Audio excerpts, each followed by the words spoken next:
Coffee. Angkat dari akar atau sudah memiliki nama besar. Perjuangan mereka di musim ini akan terbayar. Selain gelar, 2 tiket MSC 2025 Riyadh juga akan mereka kejar.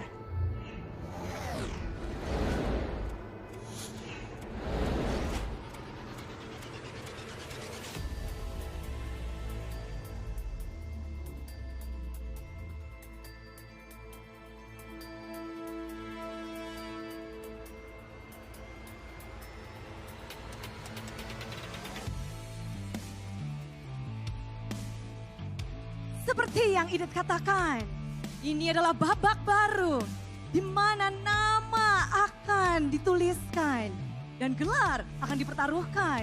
Dan sekali lagi sejarah akan diperuntukkan. Dan kita akan melihat bagaimana semuanya bertarung. Dan semua ini akan menjadi milik siapa? Akankah menjadi milik mereka yang haus akan kemenangan? Atau mereka yang masih harus membuktikan? Ini bukan sekedar pertarungan antar tim. Karena ini adalah bentrokan era. 2 generasi, satu mimpi yang sama, menjadi yang terbaik. Dan mereka adalah nama-nama yang belum punya gelar. Tapi kini kita semua tahu mereka akan jadi besar. Dan mulai sekarang nama mereka lah yang akan kita dengar. Dan inilah mereka. Toy, Make It, Savero, Finn, Rine, dan Kyo. Mereka adalah The Young Blood. Nama baru di peta kekuatan memang bisa mengguncangkan tatanan. Namun bukan berarti ini sepenuhnya milik yang muda. Karena masih ada kekuatan yang tidak pernah reda. Mereka adalah cerita, legenda yang benar-benar ada. Dan kini hadir di tengah-tengah kita. Mereka adalah Dairen, Baloyski, Keyboy, Eman, Nino, dan Aran. Mari kita sambut para veteran.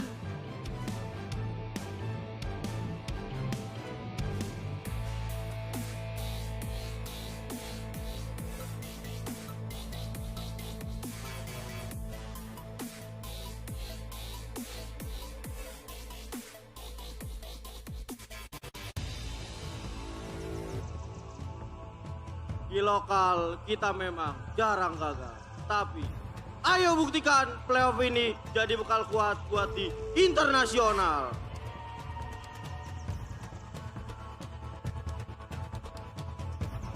Sejarah yang Geek cetak di season ini belum berakhir. Di regular season upper, di playoff, di ala baru akan jadi milik King Slayer.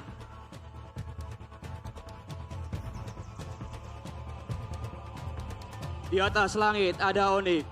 Menuju MSC 2025, siapa lagi yang bisa bawa pulang pialanya ke Indonesia kalau bukan Onyx?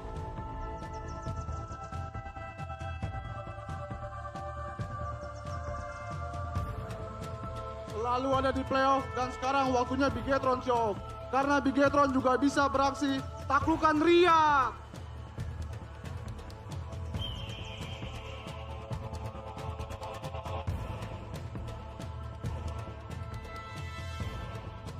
Beragam kepribadian, tapi satu tujuan. Berebut piala Mpl pertama sebagai Mpl baru. Saatnya alter ego, catatkan juara.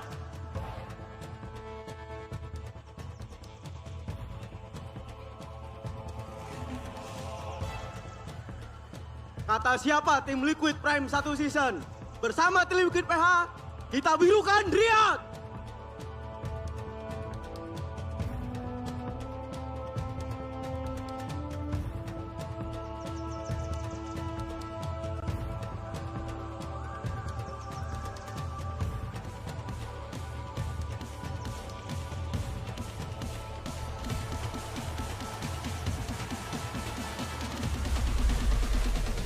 Di babak playoffs ini, Baik mereka yang menolak runtuh atau yang bergejolak tumbuh akan bertaruh.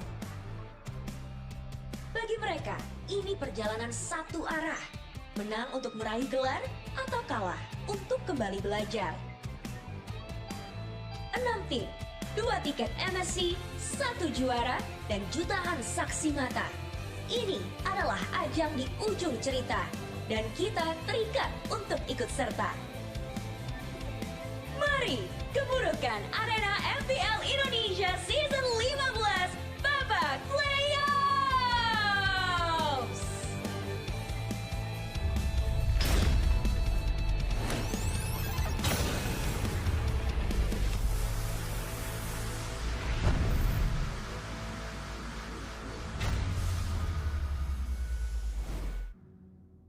Kegagalan adalah hal yang wajar. Sayonara Geek Fam, langkah mereka harus terhenti.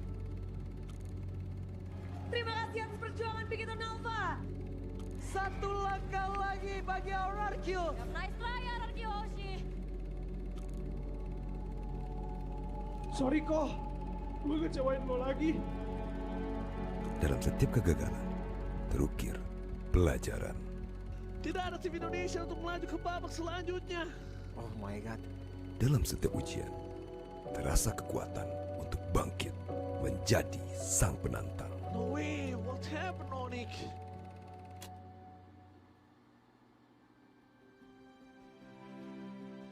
Duka dan penyesalan mungkin pernah singgah. Namun, tak akan mampu memadamkan api yang jiwa pantang menyerah. Panggung dunia kini bergema. Generasi baru telah tiba untuk menghadapi para legenda. Percaya proses, soy. Good luck di Mpl Indonesia. Buktiin lah buat diri gue bahwa gue layak. Always double kill, looking for triple kill. Maniac from Toy. Ini bencana.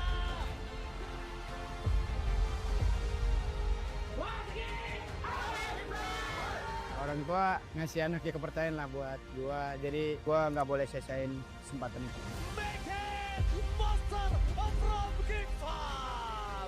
Oke, apakah langsung ada di belakang sana? Langsung ada Wing, tapi di belakang sana Indo. The King Slayer berhasil mendapatkan tiket ke upper bracket. Please welcome King Farm Id. Kalau gua sih apapun kata orang kayak gua nggak tanggapin sih, kayak cuek gitu. Yang penting mah gua fokus sama diri sendiri sih. Nanti juga hasil bakal ngikutin. Di arah belakang, Rini, retribution from Rini. Langsung menangkan atas Fernand, menang permana begitu saja.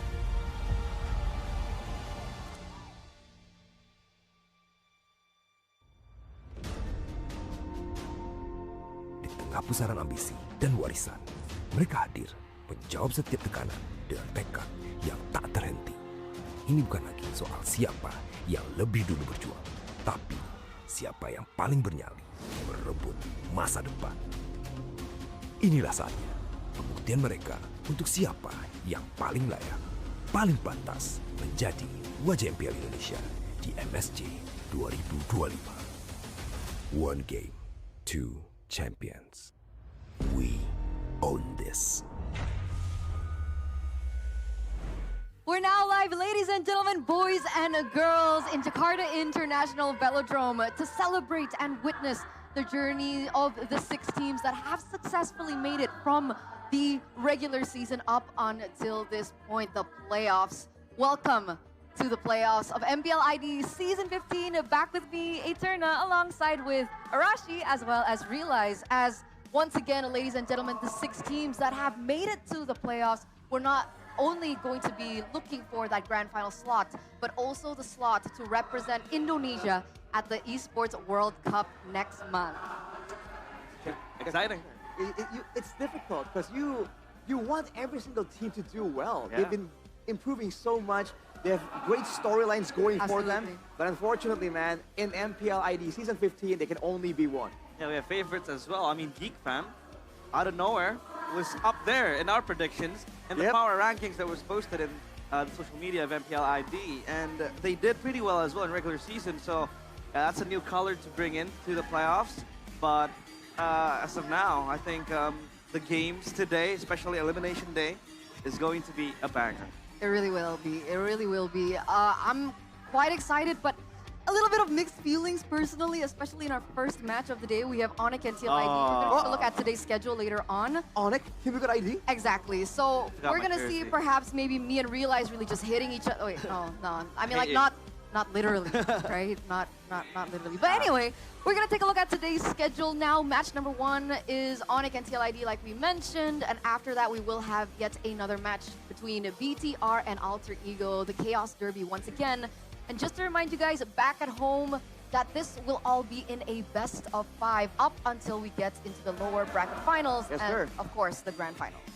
That's why it's so interesting right now, man. Even with the lack of information, even with, you know, the 2-week break here, there's just so much time for teams to adjust. So if you're not good at surprises, but you're good at adaptations, now in Season 15, with the best of 5, there's so much potential here for all 4 teams playing today. And dude, the matchups, like you mentioned, Eterna, so it just seems so difficult to really predict that easily. Yeah, I mean, you talked about the 2-week break. I feel like it can be a double-edged sword. We saw that break happen in Mpl Id regular season. Evos, for example, was a good example of that. They did very well, but after that was like a 2-week break, yeah, they fell off to a slump, and they did not even make it to playoffs. So yeah, it's very sad for them. But obviously the bracket is out there. Elimination Day is filled with teams that are chaotic as well. I mean, Onyx, TLID is up there, Bigatron, Alter Ego as well with the Chaos Derby. I think it's gonna be a very great opening today. Yeah, and meanwhile, you can see RQ and Geek as well, just waiting patiently, you know, at the top in the upper bracket, super chill because, you know, when we even get to that point, we will be seeing that they do still have that lower brackets to fall on. So it's not just a single elimination bracket that we're looking at. But again, back to today, 4 teams will be going head-to-head, and 2 teams, unfortunately, will have to say goodbye to. Let's circle back on to what you guys think back at home. We want to know what you guys think about this next matchup because, ladies and gentlemen, play-ins feels like a grand finals. Ooh. Which mid-trio will take the win? We're looking at the veterans versus the young bloods in the mid-trios between both of the teams. Do you think A, Onyx veteran and mid-trio will take it? Do you think B, TLID's young blood mid-trio will take it? Or do you think C? It's hard to decide because both mid-trios are strong. Let's start with you, Arashi. I gotta go with C, man. It's hard to decide because both really are strong. I would say the difficult part is that both teams didn't just go and have a standard performance. Both of Team Liquid ID and Onyx had a slump, and then with Coach Yeb coming in, Onyx resurged, right? And we saw the good old trio mid. But for Team Liquid ID, they themselves also had this burst of improvement somehow, which leads me to believe they have something up their sleeves. That's why I gotta go with C, man. Yeah, I think it's an even playing ground. Onyx, obviously seasoned veterans. This trio mid has been together for the longest time ever. Yep. But again, they struggled with consistency. I think after M5, post M5, it was downhill. Obviously, pretty hard. I mean, still they were able to get that 4-peat here, but I think consistency is something they struggled with. But with the iteration again of Coach Yep into the mix, they were able to deliver pretty well. As for TLID, I feel like with this trio mid, Witty on the helm, just enables for the middle, the mid laner and the jungler, example, Favian as well. So that really just makes things good for TLID. I actually like that you guys bring that point up, right? That dip in performance, and then we're seeing them kind of come back in form because we can actually say that it's a similar story for TLID as well, right? They weren't looking too hot in the early stages of the regular season, but what they do share is the fact that both are global giants. Of course, in a different, I would say, direction, right? Onyx has been on top for quite some time, even having their own golden road back in the day when they unfortunately had to fall short. M-Series, I think a lot of Indonesians back at home, even in the venue right now, are actually thinking about it. But for TLID, they also had a huge impact on the international landscape as well. Coming in as rookies, suddenly making it all the way to the grand finals, winning it, and then going into the grand finals of the M-Series. Yeah, I mean, TLID, I feel like their status to giancy, is that even a word? Giancy? It's okay. We make up our own words. Yeah. Becoming a giant, it happened last year, to be Right. fair, right? They were not in the best form ever after the rebrand, after becoming TLID. Before that, they were hardly making it to the playoffs, and now they're able to field the roster filled with rookies, and they're able to become a giant finally. Again, winning Mpl Id season 14 it was, and then making it to the grand finals of an M series. I think that by then we can bestow them that title of becoming a giant. For Onyx, it's always been them becoming a giant since I think day one, since the old ages. But I think it's harder for you to defend that title compared to you just chasing for the title, right? Because consistency again is a problem for Onyx. So, yeah. I agree. I agree. It's quite tough. But let's see what you guys thought from that previous question. Which mid trio is stronger? All right. What? Survey Dang. shows 79% Onyx veteran mid trio. Hard to decide. 12%, I believe, and 9% TLID's Youngblood mid trio. And it's fair. It's fair, right? We saw Onyx last performance against Alter Ego, where Sans was able to get the back-to-back MVP, and then I think he got the player of the match as well. The fact that that synergy between him and Keyboy when he was on the Luo Yi and the chip combination together, that's a sight to see, and that's a sight that we haven't seen for so long, but now we know that it's back. And whenever it is back, it's always a big problem, man. We've seen dips in Onyx performance, but overall, we have never really, attacked, quote-unquote, their individual performances. The mechanics, the instincts are all still there, man. It was the game plan that we're talking about, the synergy. So, man, when they're in form right now, I think even if Mpl Id are at their prime, it's still going to be a massive question. So this goes back to the topic that Realize was talking about. It's going to be a lot more difficult to stay on top rather than just get to the top. And at this point, we've seen Mpl Id get to the top and then start faltering, right? Onyx is the more battle-hardened, battle-torn, battle-worn team. Absolutely. Arash, sorry to cut you off there, but look at the Sonics in the building. Realize this is your people. They're coming into the arena here together in the Jakarta International Velodrome. So for those of you guys who are still watching back at home, the tickets are still available. Come over, join in on all the exciting things that you can do, because the festival has a lot of activities. There's performances from the BA. Food stalls. Yum, merch, booths, and just so many things that you guys can actually engage on. And usually, there's like free stuff that's given away. I love free stuff. Rashi's gonna give out free stuff if you come over. Arash. Am I? Yeah, you are. Okay. Well, let's leave it at the maybe for now, because we have to focus on the champion's legacy. Yeah. We're back on the mid trio once again, and we're looking at the mid trio from era to era to era. Back in the day with Rave, G, and LJ. Up until this point right now, the mid trio has been a really huge highlight over the years because of the complexity in each meta that it is born in. And don't forget, with three members playing together, right, there's just more margin for error. So the synergy and the communication becomes that much more important as well.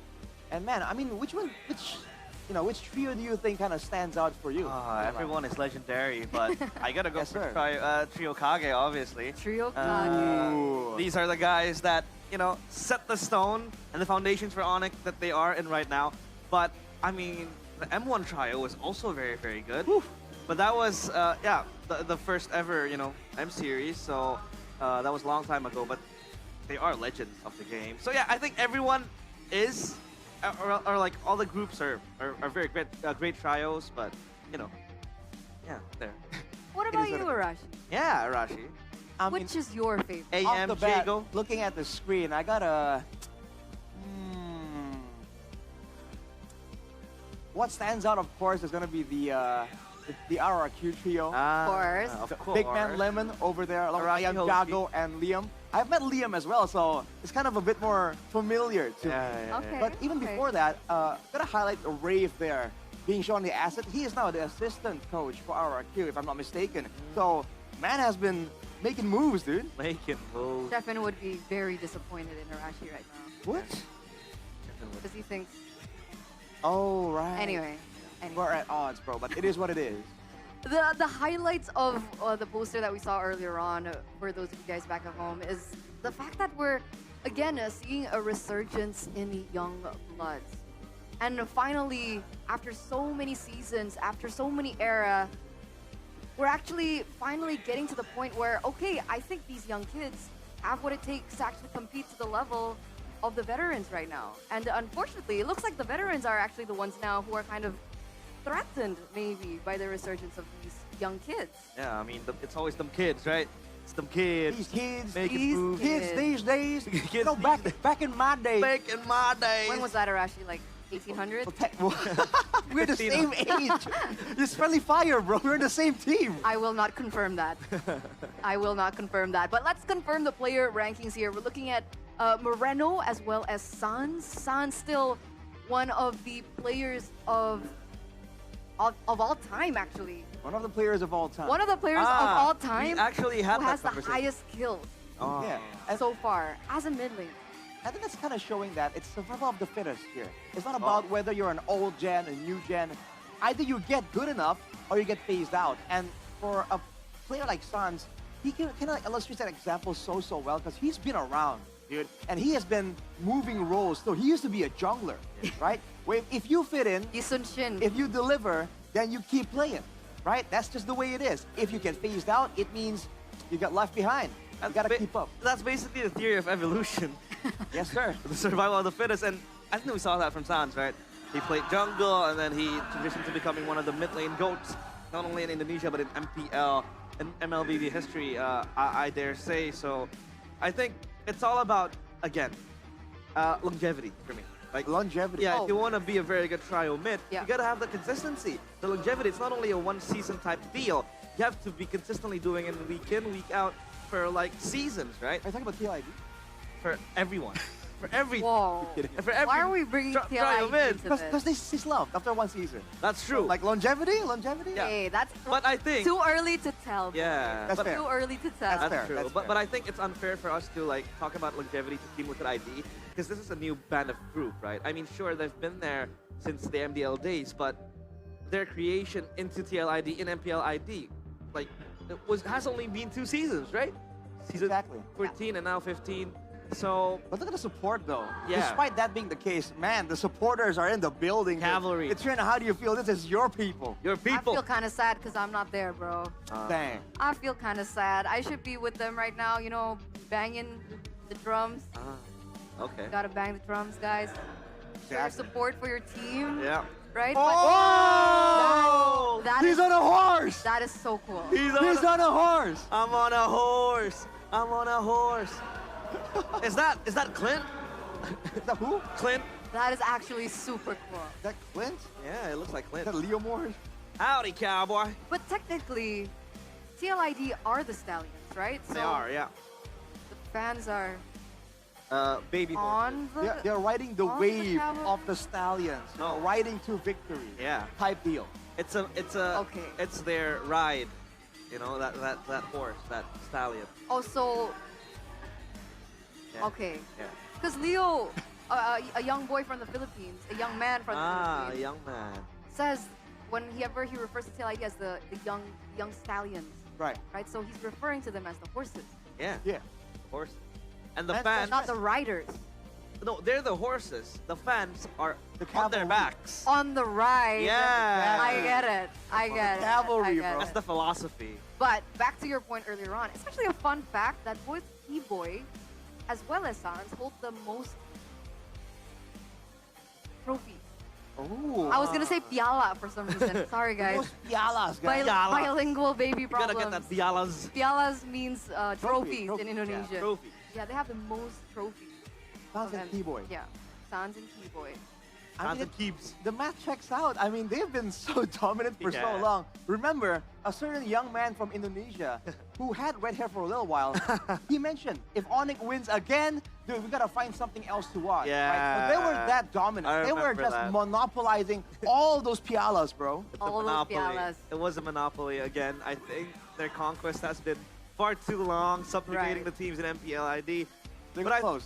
They got Yeah, close. but I think they showed that they're vulnerable. That they're human. Ooh. I mean, last season they lost to Geekman. in the elimination match. Again, the same day they got geeked Interesting. by the Natan. So I think that vulnerability is still there. These are, I think for Onyx, it's them proving again that they deserve that title of the Sky Kings. When we talk about the Sky Kings, these are immortal guys. These are unbeatable players. And now they're beatable, they're vulnerable. So now they have to prove again that they deserve to have that title back to their names. Look at your screen though. Boys and girls, ladies and gentlemen back at home. This is the festival that we were talking about. There's actually a mini stage up there. You guys can actually take pictures with the horse. Have never seen an animal at MPL ever, by the way. Maybe fake ones, but not an actual real horse. Is it gonna make its way into the velodrome? I hope so. So I was walking to the velodrome this morning, right? And I saw that horse outside. I was like, is this a, what do you call it, Belman? You know, the horse ride we have in Indonesia? It's like a horse carriage. Horse carriage, yeah, obviously. Well, for fun. And I was like, there's no way they're gonna offer horse rides. And turns out it's for the cavalries out there. Individual, man. Did you hear the music start playing? Ah, We're gonna take my horse to the old town road. It's Hanun. Anyhow, that's so cool, man. It's great to have a figurehead, you know, whenever there's if you see all these movies with the medieval battles, it's just great to have one guy just leading the charge, you know, just increases morale. So I think the fan cheering battle, I feel like Team Liquid ID might really give the Sonics a run for their money. Imagine if they had like a knight in armor. That would be sick, dude. Whoa, I mean, They should have. Maybe they will. Maybe they will. Maybe they later will on. make the grand final. Maybe. Man. If they make it. Are they gonna make it? Because we do have to talk about it once again, right? Onyx TLID, we've seen them go head-to-head in the regular season. It was TLID winning out the first leg, and the second leg, it was overtaken by Onyx 2-0. So what will we actually be expecting today, ladies and gentlemen, as both teams are now ready for our opening match of the day? Let's welcome these two teams. It's the Young Stallions charging into the velodrome, where it saw and bear witness of the Sky Kings ascending once more. Will they be able to again show that the Sky Kings are indeed vulnerable and no longer immortal? Making their way to the stage are two teams battling out for elimination, battling out for making their cut on towards the playoffs. On the left side, it is going to be the Sky Kings, Onyx. And up against them, charging, riding into the dying night, it is the Young Stallions, Team Liquid ID. Man, this is going to be an intense matchup, man. And it all starts right here, right now. The mind games have begun, ladies and gentlemen. Coach Yap with Adi walking out with Tate DeLucas and Facehugger with our Marshal Gary, man. You can see the intense faces. They're usually very chill, but in this scenario, they have to let go all the stops and go all out. This is the battle for survival. Absolutely. They know exactly what is at stake here. And after what both teams have actually gone through, more so for Onyx, they do want to have that final chance, right? Make their way to the grand finals, make their way to the Esports World Cup next month, and perhaps put their name and etch it in history. But this is the official team lineup for both of these teams, and it looks like, boys and girls, Aaron Shiki is not going to be in the lineup for TLID. It's actually Kyo as their starter. So this is a funny account that we've heard from some of the analysts, the Indonesian broadcasters, well, even us here in English. It feels like Witty initiates better when he's playing with Kyo. And there isn't really an explanation as to why, but Kyo, I think, just enables for the team as well. He's able to play dynamically, passively, or aggressively, whereas Aaron Shiki is the guy who takes risks, right? And I think that sets some sort of insurance for TLID to then progress into the later stage of the game. And yeah, for Kyo, I think it helps them as well. It might just be because Kyo is a bit more calculated, right? Yep. With that aggressive style, if you're a roamer, now you have to think, am I going to try and go fully focused on the engage? Or do I want to just, just in case, help my goal in or out when he goes in and makes a big play? So if they're trying to play textbook, that could be the answer here, going with Kyo. And if you look at their unique heroes here, 41 heroes. Pocket picks show an Akai as well.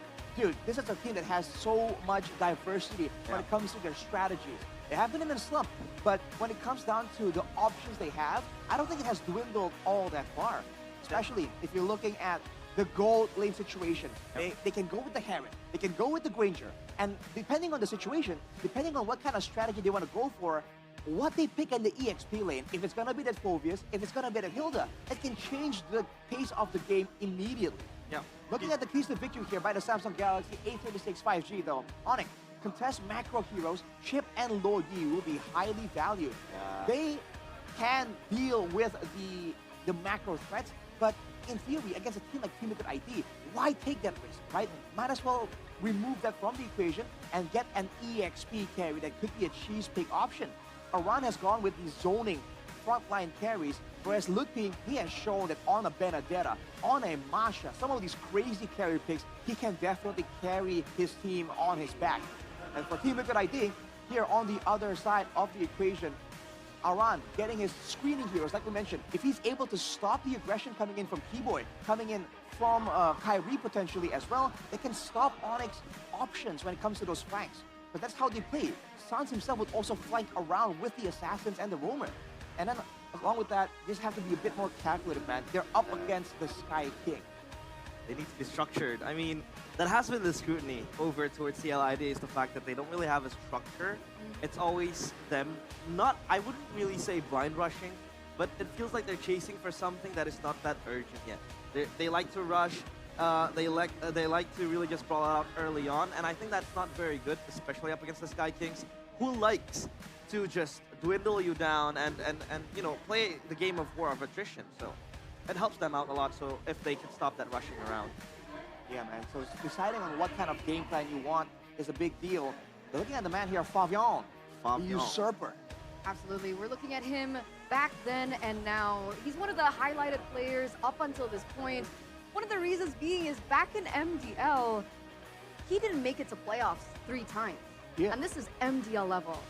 He debuted in MPL and was instantly named the champion. So very interesting journey that we're seeing from Favian in particular, as we're looking at other accolades that he's been able to kind of get for himself. The question is, how will he be faring now, today, with such instant changes into the meta? He's so used to the Assassins, but now we're seeing a lot of, you know, fighters and tanks in the jungle. You don't see much of the Fredrins being picked up by him, right? Even the box, yeah, he still sticks. I think the bare minimum is the Suyo. Like, the Suyo somehow can also function as a fighter, but it's more of an assassin slash fighter, I'd say. For Kyrie, it's that position as well. So Favian really needs to, you know, adjust to that fighter style. And I think with that 2-week break, that might help as well. We'll see. We'll see. Because from the other side, we saw Favian. Now we're looking at Sans, who has a completely different story. From MDL, he was able to insta-get the championship title. And as he moved up into MPL, that's when the accolades started really piling up for him, right? That's way too many. I remember the YSS days when he was in the jungle as well. 4-peat champion with Onyx with a change in roster, even him switching it out. We've actually talked a little bit about Sans, but this is one of the reasons why both of these 2 players are the ones that are highlighted today. You gotta talk about the versatility, man. Again, I remember Sans with that nasty Pakiro in the jungle, dude. Like, he knows how to deal, how to play around burst damage. That's why he's so lethal on that far side. He understands when and where that burst of damage can swing the balance for his team. On the other side, though, on the topic of Favian earlier, I do think that his selection in heroes kind of reveal a bit more about his style. Because even on those aggressive fighters, he likes playing the Alpha, right, back then with the Assassins. It seems like he does really well whenever he is allowed heroes that can farm well. And the Suyo, the Alpha, and then you mentioned the Baksha as well. Yeah. Farming quick is something that Favian has always been able to do. And remember, I think he broke the record for the fastest to get to level 15 last season. So farming is definitely in the game plans for Team Liquid ID. But on the other hand, for Onyx, they are a team that has shut down junglers so badly, putting their opponent's junglers at, you know, like a 4 or 5 level deficit. So they know how to shut down a critical jungler. I think the reason why Favian survives that type of shutdown is the fact that he sometimes he plays for himself sometimes. That's not in a bad way. For example, when your you know, opponent jungler goes for the turtle, all Favian does is just focus on the kills, getting more of the gold to himself, and then he can transition late game to becoming a menace and just help out his team in terms of damage. So I think the reason why he's able to survive most, target jungle assassinations that is directed towards him is because of the fact that he's able to rack up those skills that helps him transition to the late game. And I wouldn't say that he doesn't focus on the objectives, because he does. But at a certain point, you gotta go fight or flight mode, and he goes for the kills and the assassination. So, yeah.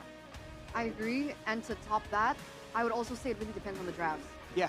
Because if TL Id can look for a draft where, one, they're comfortable on, like the Hilda, the usual heroes as well for Yehezkiel, the Jushins, and then being able to win mid-prio, that really does help Fabian get to that point where you guys mentioned, that jungling point.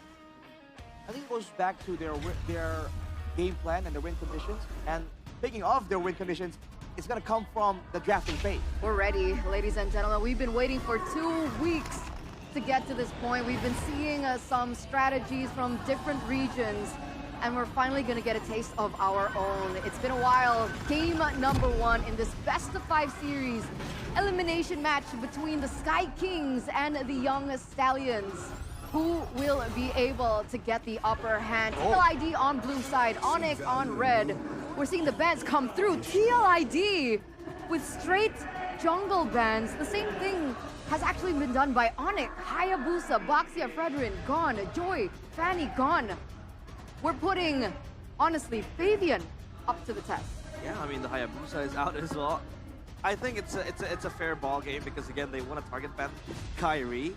But to a certain extent, that also shuts down the choices that Fabian has. So I think they're going to have to play a trump card if push comes to shove. But obviously, with the Baxia ban, it makes sense. I think it's more of a roam ban compared to a jungle ban, because Keyboy kind of excels with the Spic as well. He introduced it back in the regular season against Bigatron, but they lost. And it enables you to just roam around the map, and you have that extra anti-regen good up against Kimmy, up against Harith, and it's a very good pick as well. For now, the Ling gets taken out as well, so yeah, that's like 5 assassin bans, now 4 assassin bans. And the big factor right here is that the macro threats are open, but no Kalia gets picked up. So the Luoyi and Chip can both be secured. Yeah. Either team. We've seen teams go for both even. The Luoyi immediately gets picked up by Onyx. We've seen Sans perform insanely on this hero, elevating that early game level 2 pressure into that dominant creative late game with the diversions as well. I think this is scary, guys, because the last time we saw Onyx pick up the Luoyi, it was a 12-minute, 11-minute game against Alter Ego. So, like you mentioned, the chip is still up and available, and it's a strategy that we've seen Onyx utilize before. And it's also a really good takeaway, considering that the Kalea can still be flexible in the EXP lane. And there it is. Oh no. The infamous chip, Luoyi duo from the Sky Kings. This is the winning condition and the draft that TL Id really likes. It's snatched away from their clutches by Onyx, and now TL Id, they go for the Harith and the Suyo. Obviously a very strong pair of heroes. Harith in the lane just bullies out other gold laners for Suyo. I think it's much more of a comfort compared to just being, a strong pick. I think it's still a strong pick. It's strong in the hands of Fabian as well. And this is a combo we've seen before, Suyo, Kalea, right? But here comes a Masha. Masha and Luoyi. This was a menace a couple of seasons back, man. The Masha shows up behind you, and before you know it, your backline is non-existent. With Team Liquid ID having the Harith, there's going to be survivability available for Kyo to survive initially, but afterwards, I feel like they need something more there. Either more crowd control, more survivability, especially for your Yehezkiel as well. If I'm not mistaken, I saw this being picked up in MPL Mena. I think it was the Grand Finals. So the Luoyi Masha, the way it functions is that, like Arashi mentioned, the teleportation, just sending the Masha into number 1, a split push up top, down bottom. You can create that segue play. But number 2 is to burst down a particular target. For example, let's say TL Id has a Farsa. And I think, like, on paper, the Masha just gets bursted down by the Farsa. But if you have a Luoyi, you can just teleport the Masha to the backline, look for the Farsa, and that's it. You win a fight, right, basically. But I think it sounds easier said than done, but I think there's an idea behind that. And you know for sure that this Masha is going to build damage, right? Lutfi second leg regular season has been experimenting with so many different heroes, and all of them have been damaged. This is the adaptation that a lot of the casters, a lot of the analysts have been actually predicting coming from Onyx, and we're getting to see it live here in the flesh. Good mention on the Farsa. It's also a really huge deny pick to what usually TLID likes to go for Yehezkiel. So that's something that now TLID really have to think about as we get into the second phase of the drafts here, presented to you by the official tournament smartphone, Samsung Galaxy A36 5G. 1-1 banned out. I feel like right now for Team Liquid ID, usually, right, against a team like this, you want to go crowd control. You want to make sure that you punish the funnel through from a diversion or a shortcut. But now with the Masha in the picture, this is the hero that can shrug off a lot of crowd control. So I feel like the angle for Team Liquid ID is to get some more damage, because the only real way to threaten and stop a Masha is to go damage and burst her down. They go for the 1-1 and Ranger ban, so they want to make sure that they themselves, with the Kalia and the Stuyo, are going to have ways to get to that backline and ensure that Severo can't really output all that damage reliably. And he's running out of options, unless he wants to go for the Moskov and go triple macro here. Yeah, that could be an option, but sometimes when you go triple macro, it overwhelms you with options. Bigatron went for that pick in the regular season. They almost lost it against Dewa, if I'm not mistaken. But they were still able to then create that last-minute play to just have the Moskov split push. But I think, again, it can be very good, but sometimes overwhelming. It makes you really... I think you have too much on your plate, and then it makes it hard for you to decide on what you want to do. But they go for the Aerith, though. Interesting. Against the Harith, okay. Okay, so for sure TLID was trying to secure a winning lane for kill, right? That's the entirety of that. Understanding that they should have to say goodbye to mid lane Prio. I guess it's still up in the air. We're not really sure what Yesco is going to be playing here. Against the Luo Yi, what do you think would be safe against Onyx? You usually want to wave clear from a distance, because the Luo Yi can kind of burst you down, but it's short range. With the Masha in the picture, though, something that's too far back is going to be difficult. I feel like the angle is to go for something that can survive a dive attempt. Something like a Chushin, something like a Zask even, right? Technically. Because that way, even though you get bursted down, you're going to have some impact left behind. Yeah, because usually we see the Kimmy being picked up against the Luo Yi, but they still go for it. All right. Farsa picked up for Yehezkiel. Strong, long range, big burst in the early game, good rotations, but like Realize mentioned earlier, very, very vulnerable to the dive coming in from Onyx. Yeah, this Farsa will have to be protected at all costs. I mean, they have the Badang to stop the Masha just running blatantly into the Farsa or even other targets. They have the Kalea as well to have that Tsunami Slam. But they'll go for the Kanja. What? Wait. Masha jungle? What are we looking at? I don't know. I'm jumbled up. We're gonna throw it over to Miracle. Maybe he has an idea. Miracle Shepin, take it away. What do you guys think, boys? The battlefield is set, and the first blood will be drawn today. But what a way to start the draft just now. That is something that's gonna throw us back to Season 11 Onyx. Kaja on the jungle. Like, this is something that we've never expected before. It's a debut pick, even for roaming, right? This season. We haven't seen it in Rome at all, I believe. In jungle? Preposterous. Hey, you gotta have some pocket picks to show up in the playoffs, and they decided to show it off in game number 1 of a best of 5. That's an elimination bout. Ladies and gentlemen, TLID and Onyx, whoever lose here, they're going home. No chance at MSC, no chance at EWC. TLID, the defending champions, versus the old legacy of Onyx. While their brothers in the Philippines head to Riyadh, here in Indonesia, one giant must fall. The most decorated franchise in ID against the reigning champions. It's legacy versus pride. Onyx takes on Team Liquid ID in MPL Indonesia Season 15 playoffs. It starts now. Welcome to the land of Dawn, ladies and gentlemen, where we get to see the Kaja in the jungle in the hands of Kai. Someone who we expect to go on Assassins. I guess in a way it's a pickoff hero, right? Impure Rage on Kai. I wonder if it's just going to be like a tanky build. Support emblem with a Thrill and the Season Hunter. And believe it or not, I think this game is going to put a lot of emphasis towards the EXP picks. Because in the early game, it's loot beast game with this initial damage. And there's going to be a lot of work to do for Iran in the early game too, because he's the one that's going to counter the engages coming in from Kyrie. But that's why it's going to be weird, right? I think in the early game, they're going to have to bank on the damage of Kai. Oh, quite a bit of damage there. We're still gauging, ladies and gentlemen, how good this Kaja pick's going to be. So far, so good. Solid damage as Keyboy places a bit more with a crash course, and Witty is forced to recall the mid lane. Divine Judgment for Kai, and it's first blood. On cue right away. Kyrie, the god of the jungle, he can play anything. That's including the Kaja Kyoto. Might be getting engaged on Keyboy, already on the case. It looks like he read the movement. So this game is just about engaging the engager. Like, a lot of times we see the Luoyi pick. We saw the Chip pick. They want to play reactively, but right now, they don't give a damn. They really did. I think the orthodox pick would just be for them to go for the Lucas. We called it here on the desk. We were talking about, all right, this is going to be a Lucas game. Mpl Id didn't ban it. Keyboy walking down though. Kyo! Uh-oh! That inexperience biting him in the back, but it will be traded for a turtle, so at least Mpl Id don't walk away empty-handed. Bit of a rookie mistake there. Kyo could have been a no trade for Mpl Id getting the turtle also. But looking at the lineup from and the win rates that's coming in from these teams, Sans is still undefeated on the Luoyi. So even though this is a Chip and Luoyi combo, which a lot of people don't really like because, you know, the overload of the teleporters, I think it's still gonna work for Onyx, especially this is the team that we know can pull off some crazy stuff. Looking at the talent prediction though. Wait, I think I predicted Mpl Id 3-2 actually.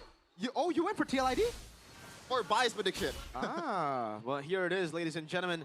3 Onyx, 2 TL. So diversion up top, Aran's gonna be caught. Divine Judgment coming down with Luke P going in all the way. Won't be enough damage to take Aran down. The Badang good at disengaging. A flicker out as Fabian continues to path in the opposite side of the jungle, getting that level lead against Kai.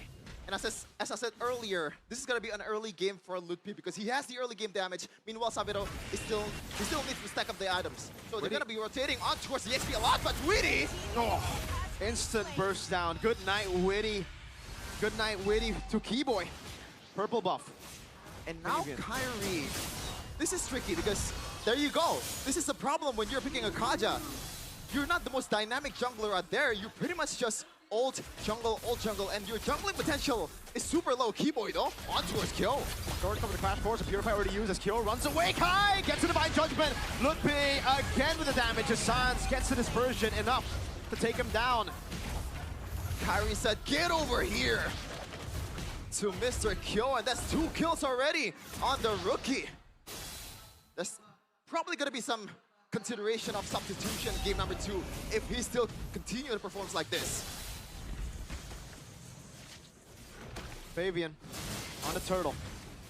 Kai doesn't have the Divine Judgment just yet. It's still on cooldown. Lutpi going in. That's going to be the all in over to the back. Aran going to be taken down. Witty still there. As Lutpi goes for more damage. Witty taken out. Retribution from Fabian with a Soul Sever combo.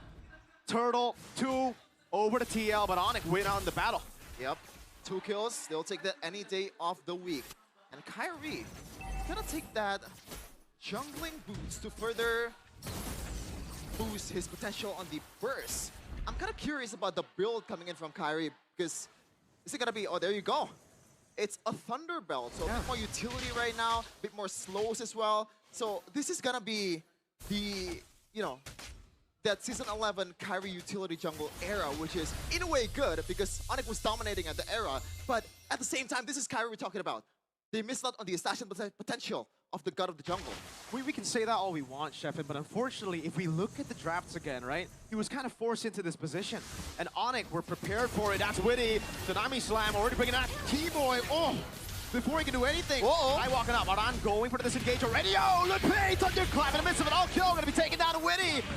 Falls as well to Lutpi.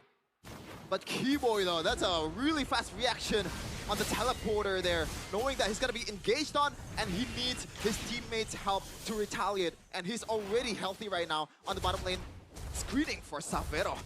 Now I understand, you know, why a lot of people that I've spoken to, analysts, a lot of pundits, a lot of just fans of TL have been saying that Aaron might be the better choice in playoffs.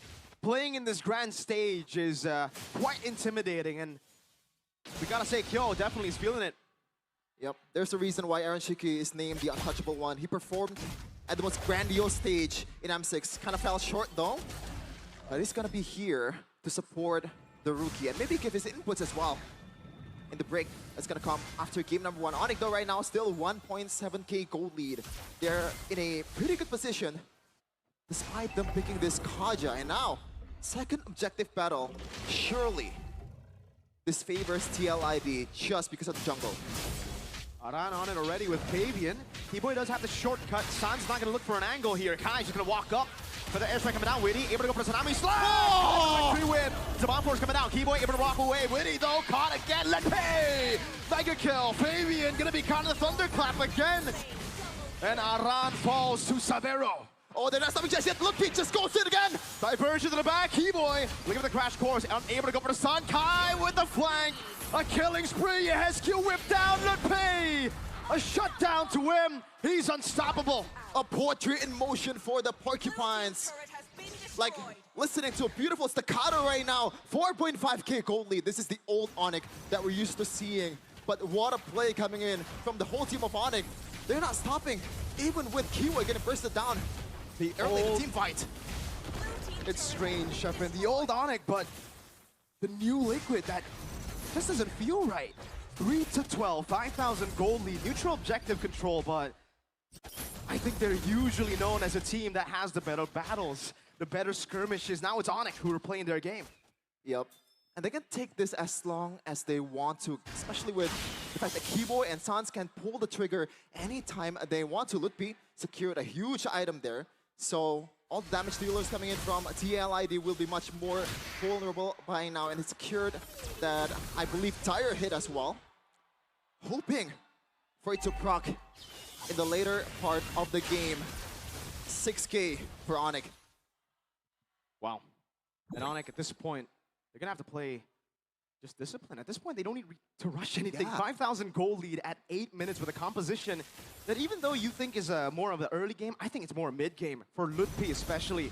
Now that he has to have to see, 2,000 gold lead in XP. Technically, he's known for this. Last time we were in the Velodrome, it was Lutpi who carried Onyx with the carry picks to secure the 4th title. Back to back to back to back. They stuck to the KTV, man. Give Lutpi the EXP carry, the Keto is the Benedetta. And this time, it's Masha. We've been wondering why it got banned quite a lot in the regular season. But this is the answer. 5-0-3 for Mr. Lutpi, and he's looking to get more in his back. And the fact that he can just split wherever he wants to. There's 2 teleporters. He can go into teamfight anytime he wants. It's way too easy for Onyx to set up after getting the early game lead. We expected TL Id to be the ones leading in the early game, and then in the mid game, perhaps for Onyx to turn the tides with the man advantage, with those teleports. But when they have a lead like this, just gives Onyx all the room for Prio up top. TL Id are not sending anyone. Holy Defense already procced. Lutpi is going to stay there. Wait a minute, Kyo, is he gonna clear? Is he gonna cross that? He's dead if he bridge? does. Yeah. Looks like he's gonna take the long route, but Onyx, they're on a case on towards the Lord. Already 20k. Keyboy might be getting engaged on. Tsunami Slam over to Keyboy. Unable to go. Oh, shortcut and flicker route. Kyrie walks the Divine Judgment. Over to Fabian. Sabero picks up the killing spree. Heavy crossbow coming down. Witty. Gun down. Onyx with a 2-0 lead. How do you deal with this diversion on towards that bushes? Kyo did not read that one. It looks like Onyx will take this one without any contest. Okay. There you go. I was wondering, Mirko, like at this point, Kyo and Yehezkiel, what do they do? What are they here for? Because if they actually proc the ultimate, Lutpi can just jump on them with the flicker, and it's easy picking for him. That's a good question. I don't know what he does.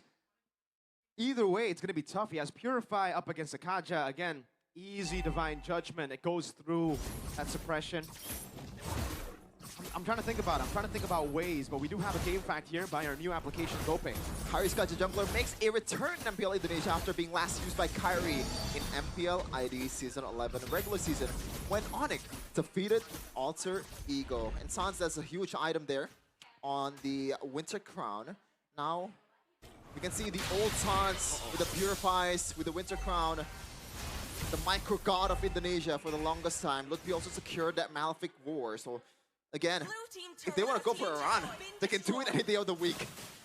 It really just feels, oh, Iran is holding an angle, perhaps looking for a play again. Jumps on the Sans, but he has to Purify. Witty able to go for the catch. Yep, nice walking up. The Lord as well. Savero, oh, that damage! His skill and kill down very low. Diversion onto the side. They're going to take it. But it's still just away. Tsunami Sam locking Keyboy down. Now with the lockdown as well, with the shortcut coming down. Keyboy has the immortality. Witty obliterated. Keyboy still stays alive. Kyo goes in. Aran goes over the single crack. Gets a kill on the Keyboy, but Lutfi and Kai are just dismantling the back. Base wide open. Savero walking him down in the fountain. Another wave spawning in. 16 seconds for Witty. Onyx can take it slow. They're still gonna wait for the minions. Mid lane turret will be down to the hands of Savero. Fabian and Kyo, two defenders for the Stallions. Spurgeon, yo, what happened to Fabian? It's a magic trick. You blink and you miss it. Lutfi wants to go for more. Onyx start the best survive with a game one dominant display. 12K against the reigning champion of MPL ID. We might see a resurgence of Onyx ever since Yep came back. It's just all good for the Porcupines and all the Sonics. They're happy to see this. The old dominant Onyx in game number one. Way too easy. I don't want to say we expected this, but we kind of did. We've heard the scary stories all throughout. How good Onyx are behind the scenes. How much they've been preparing. A good friend of mine, Mr. Midnight, Mr. MPL, just messaged me saying Yeb is a cheat code. I think he really is, man. This guy, the impact that he's brought to the table right instantly as he rejoins back the team that he left. My deepest apology to Coach Yeb because I doubted you when you first came in. And look at the Tifo, better than Arsenal's somehow. Everyone's Tifo is better than Arsenal. We don't need to talk about, we don't need to mention it. Yep. This is the ending moment there. Good effort by Iran, but Sans with the Winter Crown and only gets Keyboy at the end of the week. And Kyrie, this is unnerving for TLID. But panelists, you gotta break it down for us. Eterna, got something to say? Thank you, boys. Thank you, Chef, and thank you, Mirko. Wow, 12 minutes. And 17 seconds, I believe. That was a very fast first game in this best of three. The Sky Kings take it 1-0. Oh boy, dude, that was a rough one. I really think that, I thought that Team Liquid ID really should have gone for a chip or a low yi, dude. I feel like it's in the win conditions. There's no reason not to go for it. The clear is valuable, but dang, dude, we saw how Onyx were able to use both, and we know that they can pick both and take it away from Team Liquid ID. So I felt there was a bit of an oversight. And then afterwards, the Badang to try and maybe stop the Masha. Bro, Lutfi was out of control, dude. That was brutal. We had this conversation, right? Was it fatal for TLID to just not contest the Luoyi and Chip? Because it's their bread and butter. They like this composition, they like the global presence of it, and they thrive with it. But it feels like taking Kalea first pick and leaving that Luoyi and Chip open was a fatal mistake for them. Because we saw what Onyx was able to do with the mashup, plus the Kaja as well.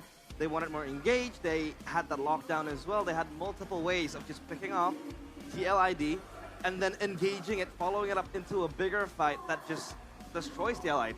Because I feel like it's a double negative, because they lose the macro pressure and they're giving it to Onyx, who really know how to use it. Right? Maybe the idea is to get Keyboy on the chip, so that way, you know, there won't be any big engages, right? But then, boom, Kyrie in the jungle with the Kaja. Bro, Coach Yeb, man, who let him cook? It was all according to plan, because if we take a look at the drafts, legit, they knew that TLID would go for respect bans against Kyrie, for sure. And they also did the same thing to Fabian to try and limit the jungle pick possibility. And the fact that they pulled in a debut pick Kaja, something that we haven't seen. Have we ever seen a Kaja in the jungle? I don't remember it. I think earlier we saw that asset say that it was last seen in season 11 when Onyx Season won 11. against Alter Ego using the Kaja still. I think Kyrie himself was also there. That was a long time ago. Long time ago. Wow. We're gonna play the game though. For sure. Oh, Kyrie on the Kaja was a really good mediator to, you know, of course, mediate this, right? The player of the game presented to you by the official tournament smartphone Samsung Galaxy A36 5G. Lutfi on his signature damage-dealing EXP laners. The Masha comes through though this time. And everything just works so well right here. The fact that Onyx should not have a suppression available to them. But with this weird pick in the jungle, they're able to secure that. And because of that, dude, the early game was brutal, man. Again, they have so many ways to secure the kills. They got the damage output supplemented by Lutfi on that Masha. And if you look at the win conditions for Mpl Id here, which is, you know, get some damage, right? Have enough damage to melt down the Masha so that the Masha can't really be out of control. They're going to be relying on Kyo. And in the mid-game, Kyo was 0 and 4. Onyx knew exactly who they wanted, and every single team fight, Kyo was just demolished, dude. He was not allowed to participate. He was totally shut down. I mean, we talked about the Masha again, having so much agency, plus the Luoyi as well that helped the Masha activate with the diversion. You could see that he was going in for those important prio targets, like the Paris, the Farsa again. But not only that, but he's also able to just play the macro game, split push up top, always push the waves and make it crash onto the turret. So it's like TL Id are overwhelmed with so many issues that Onyx is just bringing to the table, and voila, it's just a quick game. And we're going to start talking about Savero. The fact that he's on an Irithel, so he can't really be ganked as easily, can run the Purify, has the heavy crossbow to get out of danger. So even if Team ID want to lead away, wants to avoid team fights and go and shut down the gold lane and get Kyo snowballing to be able to deal with the Masha, with the frontline presence of Onyx, they can't do it either. So, dude, the layering of the win conditions from Onyx here is crazy, man. This is what makes it so difficult to try and expect what Onyx are going to come up with when Coach Jeb is in the picture. Sleeping Giants, right? The Sky Kings. Depending on how, of course, the series goes, the fact that we've seen the performance from them here in game number 1 just really shows that they have so many different strategies that we haven't even touched yet or scratched on the surface. If you know, look, the only kills that Team ID got were on the roamer. Everyone else, perfect game. So you tell me what that means. Yeah. Dude. Unfortunate. That is was crazy. Keyboy was in the front line, obviously, crashing in with the shortcut. So, I think it's the design.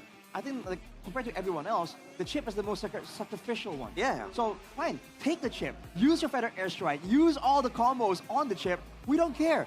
That means the Luoyi can just go in. The Masha can go in. The Irithel can just heavy crossbow and just start shooting. Yep.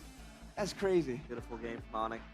I'd say a very seamless game as well, because it felt like they wanted to play the pickoff style, but at the same time they were running into TLID. You know, blatantly. So it was hard for TLID to stop it again. And we had this conversation with Arashi. Would Akai be a better pick? Because they need something to dissuade the Masha from running in, right? The Badang doesn't really stop it, because aside from the Masha, you also have the chip, and then you have the Irithel just gunning down at you. We also had that conversation, well, maybe a split push carry for Iran might be better. But I think that also kind of is hard because they have the Luoyi to match that pressure. Exactly, and the Masha in a 1v1 really isn't any pushover either. Yeah. So they need someone to split push that can escape, mainly. That's why we thought the Benedetta might be an option for Iran. If it's not that, I feel like the Badang will work against a lot of different dive compositions, but against a comp with the Masha in particular, man, you saw Lutfi just power through the first track and just go to town. That's why we thought the Akai maybe, at least, it's not as damage heavy, but it's more constant crowd control. Yeah. Maybe would have been enough to save one of the backline members.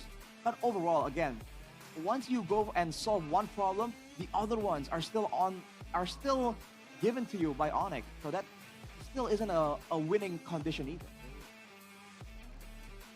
Man, nothing given, honestly. I mean, you can see from the stats that, you know, Yaskill tried his best, right? 23,000 damage dealt. That's a lot. But overall, he is actually close to Lutfi on the Masha. So, I think Better edge mech. 6k off, yeah. That ultimate is very strong as well to just play around Onyx backline. But Onyx was very, very calculative. yeah, it didn't matter. But I think what you should look at right here is the fact that Kyo deals marginally a bit more damage over Aran on the Badang. This is a Harith, and this is a Harith that wants to be team fighting, right? And yet, you can see that he was absolutely shut down. We talked about how Onyx can shut down junglers, but we're seeing again, when the jungle is in the win condition, they can go for the mid lane. They know how to shut down every single role here in order to really just shut down whatever win opportunities your team can possibly get. And Kyo was the recipient of that factor here. For in the sure. first game. He's only on 2 items. He hasn't even gotten the chance to either go Holy Crystal or even, Blood Wings. Nothing. Just the Starbeam Scythe and the Feather of Heaven. And back to the point earlier, despite Yehezkiel being one of the highest on the damage dealt, it makes sense because the damage dealt is only on Keyboy. Meanwhile, if we're looking at Onyx, you can see that the damage dealt was given over onto the important people, right? Kyo, a lot of times getting taken down. You can see him getting a lot of damage taken. Weedy as well, even Aran. So, like you guys mentioned, the Badang wasn't given any chance or possibility to make a play, considering that every time he did go in, he was always taken out before he was able to make that play. Yeah. And honestly, the Kaja in the jungle, aside from just being a great way to kind of like round out the composition, I feel like it's kind of underrated when it comes to clear speed, right? Because he's clear there against the Suyo. He wasn't really winning it out, but he wasn't really falling too far behind. That could be because of the team helping him out, sort of. But still, dude, that's a respectable amount of speed that he has in the clearing department. And technically with the passive, the empowered basic attack of the Kaja, you actually have a deceptively good time trying to steal away objectives. We've seen it before in past seasons. Roamers on the Kaja will just flicker in and just whip that neutral objective and steal it away. Yeah, and Kyrie was also going to a much more tankier build, obviously, with the Oracle and then with the Radiant Armor, because he knew that he was not going to be the main carry. Obviously, as a Kaja, you're much more supplementary. And there goes Lutfi, full build, full damage build, excuse me, that had to seize first item, just full on with a mission in his mind that he needs to take down and burst down those targets in PL Id quickly. I mean, look at this timeline, dude. The War Axe for Fabian, the guy we were talking about farming well, was completed at what, like 8 minutes? More, 8 minutes something. That's kind of, oh man. I think there's kind of this gap line where on the early game, it felt like TL Id had control, and he was able to farm up a bunch, get that Hunter Strike. But then, boom, the Onyx Apocalypse happened. He wasn't able to farm. Onyx Apocalypse. Yeah. I like that. He wasn't able to just have that agency to move around, farm to his likeness, and get the item quickly, because you can take a look at that gap that was kind of long, and that gap was, yeah, the Onyx Apocalypse. So now the big question is, what do they have to do in game number 2? Let's start with the drafts first, right? Because I think that's where it all went wrong for TL Id.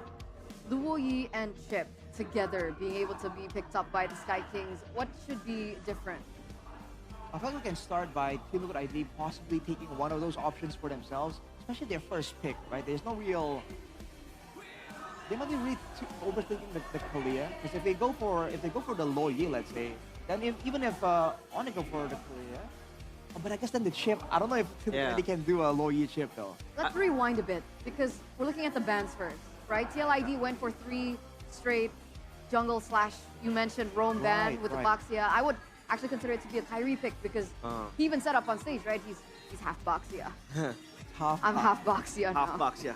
There's even like an asset for it. But Boxia from Bekas. Anyway, would we change the bans there first? Do they go for a different side maybe? That's kind of tricky, because again, you have to pinpoint and navigate through the draft, where it doesn't give Onyx as much freedom to play what they really want to play with the power that they have in a lot of heroes, because this is a team that is able to play a lot of heroes, right? I mean, that Kaja in the jungle was a statement from Kyrie as well. Yep. But I think, again, playing to their strengths, I think it's fine to trade the Boxia with the chip. Totally fine, because I think Liquid also likes the chip more. And I think it's more prio for a first pick chip to happen compared to the Luo Yi for Liquid. So I think just straight out. I mean, if Onyx can have a power pick that they like with the Baxia, you can have it too with the chip. So Right. it's a fair game, I guess. I feel like if you want to look at it positively, again, you have to remember this is a best of 5 after all. You know, Yeah. Realize was telling me like, dude, this is gonna be quick, man. Onyx are so dominant. And I have to remind them painstakingly that remember the last time RRQ seemed to have Team Liquid ID solved out, it was a reversal. It's a best of 5, man. There's a lot more games to go. And Yeah. I think the Lucas does have that problem-solving factor we've seen again and again. So I feel like it's if you want to take it positively, this might be Team Liquid ID probing at like how flexible, whether banning out Kyrie can be an angle. But now after seeing that Masha, after seeing some of those surprise picks from Onyx, I feel like the bans definitely are gonna change over from Team Liquid ID. Is that gonna be enough for them to get a dominant, a winning draft against Onyx? I really doubt it, to be honest, with Coach Jev in the picture. But we'll have to wait and see. What did you guys think about the Suyo pick in the first phase? Did you think that was a comfort pick? Do you think that Suyo is still strong in this meta after seeing, different regions kind of experiment with their jungle picks? Well, I mean, it's still strong to a certain degree, but I made it clear from the get-go that Suyo pick is comfortability Okay. for Right. Fabian. For more comfort. Yeah, it's for more comfort. He has more time to farm quickly with the Suyo, get his items rolling. But I think the Suyo was just under too much pressure. It was very hard for, again, like how Arashi mentioned. So does the roamer wants to protect a single member, or does the roamer want to really, become the sacrificial lamb and just play for everyone? And that happened. That dilemma happened for Witty, because Onyx was just everywhere on the place. They were shutting down the left side, right side. Kyo was also shut down. So Faven had no help on that regard, and the Suyo just made it worse because he fell because of how aggressive Onyx became with the Masha and the Kaja. I feel like that could be also the idea could be to kind of build onto the Kalea, right? Again, Kalea or Jawhead, a pickup hero along with the Suyo, has been a working combo. Yeah. The fact of the matter is, the Suyo can clear fast, has good mobility if you want to try and get out of sticky situations, and you can also execute, right? You can seal the deal when someone's low HP as well. So it's not really a bad pick at all, I feel like. And then we go for the Harith. So I think the idea was to go for this early game pick-off heavy style, right? That's where the Farsak comes in as well afterwards. And then later on, in the mid-game, the Harith should be taking over. Right. But I think the pick I'm looking more towards is the Badang, like you mentioned, man. Because what exactly was the idea for Aran to be doing here? Is he going to be diving in, right? Is he going to be peeling back? Because I feel like if you're going to be peeling or diving, there could be better options regardless. He seems to be something that's in the middle, a bit too much even. That makes sense. That makes sense. So we're looking at the Luo Yi and chip problem that TLID will have to address in the next drafts. And what else do you think? Is it just purely that? Recovery. Did you see any issues with, execution by a particular player? I think it's just recovery now. Just recovery. Mentally recovering from this, because it's a stomp. But Arashi mentioned it. 12 minutes. That sweep might happen if they're able to solidly become like a unit. Are we going to be looking at a 3-0 Ah. today for the Sky Kings? Arashi. It's a huge possibility. crazy. What was your prediction for this match? TLID 3. He went 3-2 TLID. 3-2 I TLID. believe so. I thought just Team Liquid ID can Okay. get it done, right? They also got it done against RRQ, so I gotta gotta show some respect. A there. little bias there. Wrap them up, yeah. Just a little bit, But I think a lot of people were thinking this is gonna be one of the highlighted matches, even though it's the first match of the playoffs. Oh. And so far, at least, Onyx has kind of made sure that doesn't seem to be the case. But looking at this asset eternal, the Battle of Champions. Battle of Champions. MSC, know your rival. We're looking at these teams that have been able to lift up the trophy. We're looking at TLPH, champion of M4 World Championship. We have Onyx PH for the champions of they were champions of the M6 World M6. Championship. What are we going to be expecting for this next MSC? As we're kind of on the way to it right now. One thing that I like is the resurgence of unexposed. Unexposed I think we teams. do Okay. have a poster for that, so I'm gonna keep that for later. Okay. Okay. So we're gonna focus on the GOAT The that GOAT. conquered all the official tournament trophies this man has collected. It's kind of crazy. Bro. He has the M series from Onyx PH. Yeah. He has the MSC when he was with Season 7, was it Execration. Execration back in the Yeah. day. Good throwback, first season. First season. Of course, an MPL trophy to boot. He's completed everything. We're looking at a player that's successful, being able to lift all three. And he's young. He's young. He is. He has a long career ahead of him if he can keep himself locked in. And on top of that, so I guess now he's on side quests, right? Yes, when completed you've all it. completed the game of life and now you're just Yeah. doing side quests, Side dude. quests. Looking for the other, the other tournaments that aren't really up there. Yeah. Aren't It's really so official. crazy. Because I think, if I'm not mistaken, Miracle, correct me if I'm wrong, but back at MSC and Execration, I think he was also Finals MVP in the gold lane. Was it him or was it like? And then M6 Finals MVP Finals MVP as well. in the gold lane. I forget if he But was guys, the back at MVP. home, I have really bad memory. I think a lot of people already Wasn't that know that by Chakno? now. Was it Chakno? I'm kind of hazy myself, man. It might be an age thing, honestly. Age thing. But regardless of whether or not he was the MVP, his mechanics back then were already crazy. I think even back then, being relatively new to the scene, I'm like, dang, this guy is crazy. He's different. Yeah. This guy has completed MLBB. He has. So- That's it. He's no longer just the golden standard in the gold lane. He's legit the golden standard player. for MLBB. That's so crazy. He has a little bit of a quote to his perspective on the Indonesian rookie gold laners. Whoever has glasses, take the stage. Yep. All right, so all of the teams have improved compared to previous seasons. The rookie I noticed the most is maybe, Interesting. as I think he has potential with good mechanics and well-prepared positioning during the clashes. We talked about this. Maybe. I think it was the when we kickstarted Mpl Id season 15. It was week 1, week 2. We saw maybe number 1 have that mechanic. He was so good with the heroes like the Moskov, which I think everyone is good with the Moskov. I think it's a very. Are you good with the Moskov? I am. I'm the gold standard in the Moskov. You gotta ask Mirko for that. That's fake news, I ladies don't and believe gentlemen. it. That is fake news. But I do number not 2, maybe is so mature on his decision making. He's able to play the macro game neatly, and to have that praise come from Kelra when you haven't made it to playoffs yet, you know he's the real deal, sir. Yeah. Kind of crazy because he didn't mention Toy, he didn't mention Arfi, RP. Kyo even not mentioned Yeah, as man. a rookie. Skylar, no. Yeah. Yeah, to be noticed, to be named by the gold standard, that is definitely something to brag about. If I was maybe, I'll be going home like, Mom, Dad, Kelra mentioned me, dude. I'm someone now. I'm a real human now.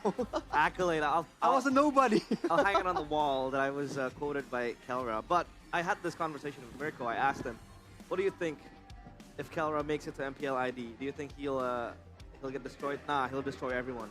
Bar Eman, he says. Bar Eman. Or maybe on the same level. Oh. Eman and Kelra, Yeah. same level. I think just clashing. Interesting together. take. Bold statement here, realized in take. front of the public.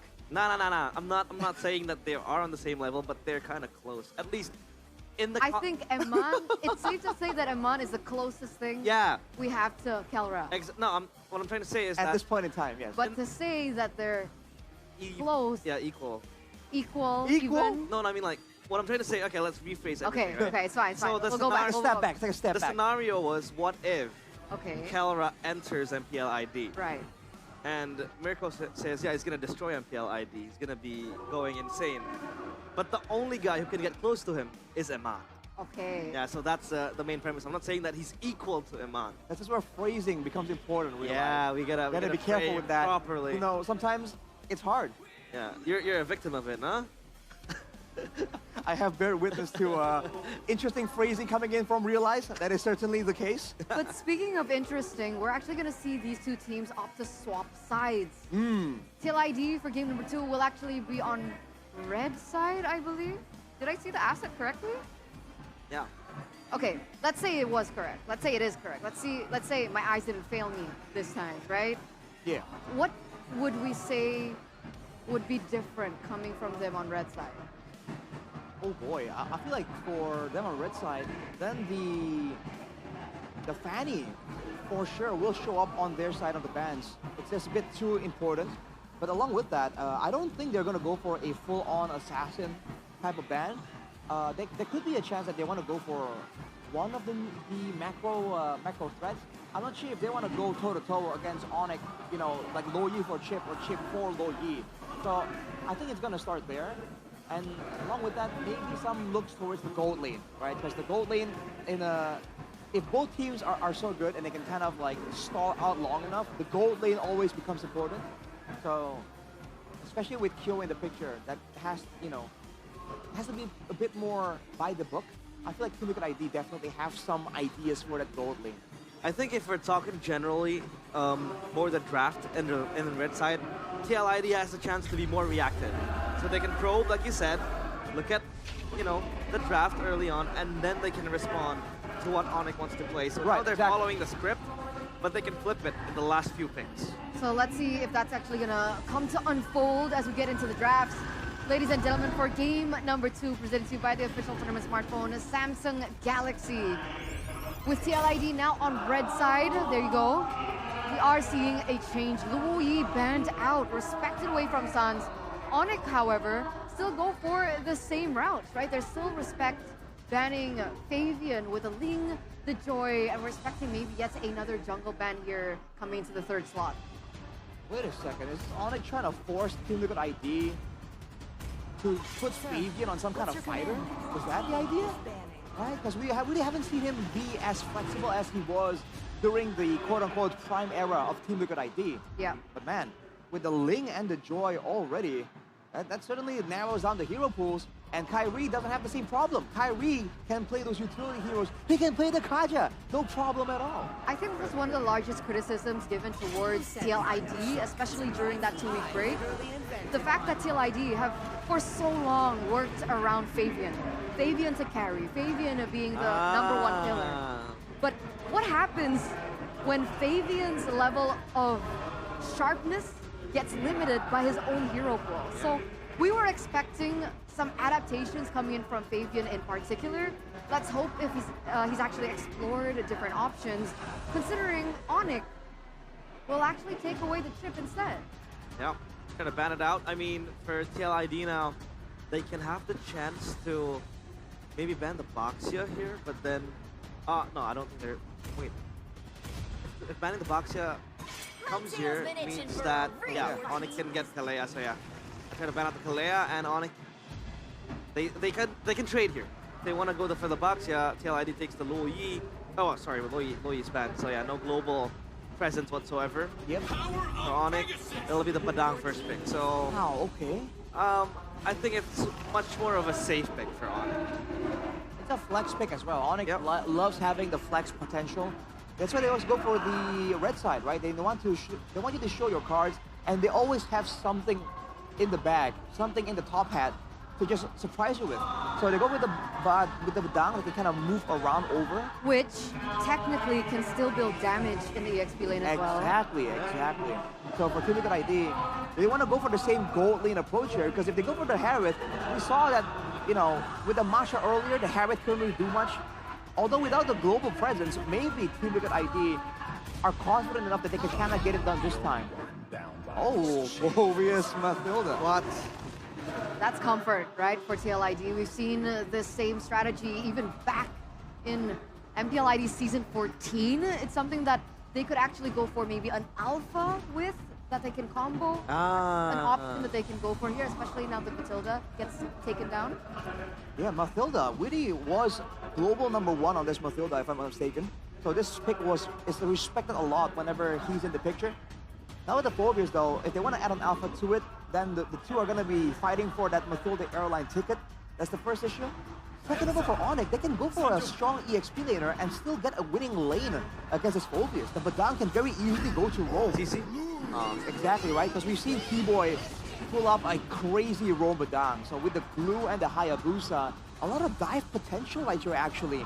There might be an angle for Onyx to just skip over the Phobias and just get to that back line. Did they go to Faramis now though, Arashi?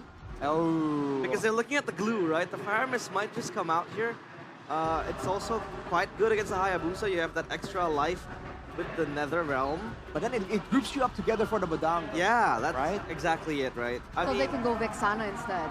Vexana, I think Vexana is, I don't know, in this meta, it's very, very situational. And Well, against the blue, you know, the blast, the passive. Yeah, they still go Paramis though. Paramis, yeah. I mean, I think that concern from you is very, very warranted because the Paramis entails you to just group up together on the back of another realm, and then that is actually a beautiful setup for Keyboy to pop the fist crack, and then it becomes a problem.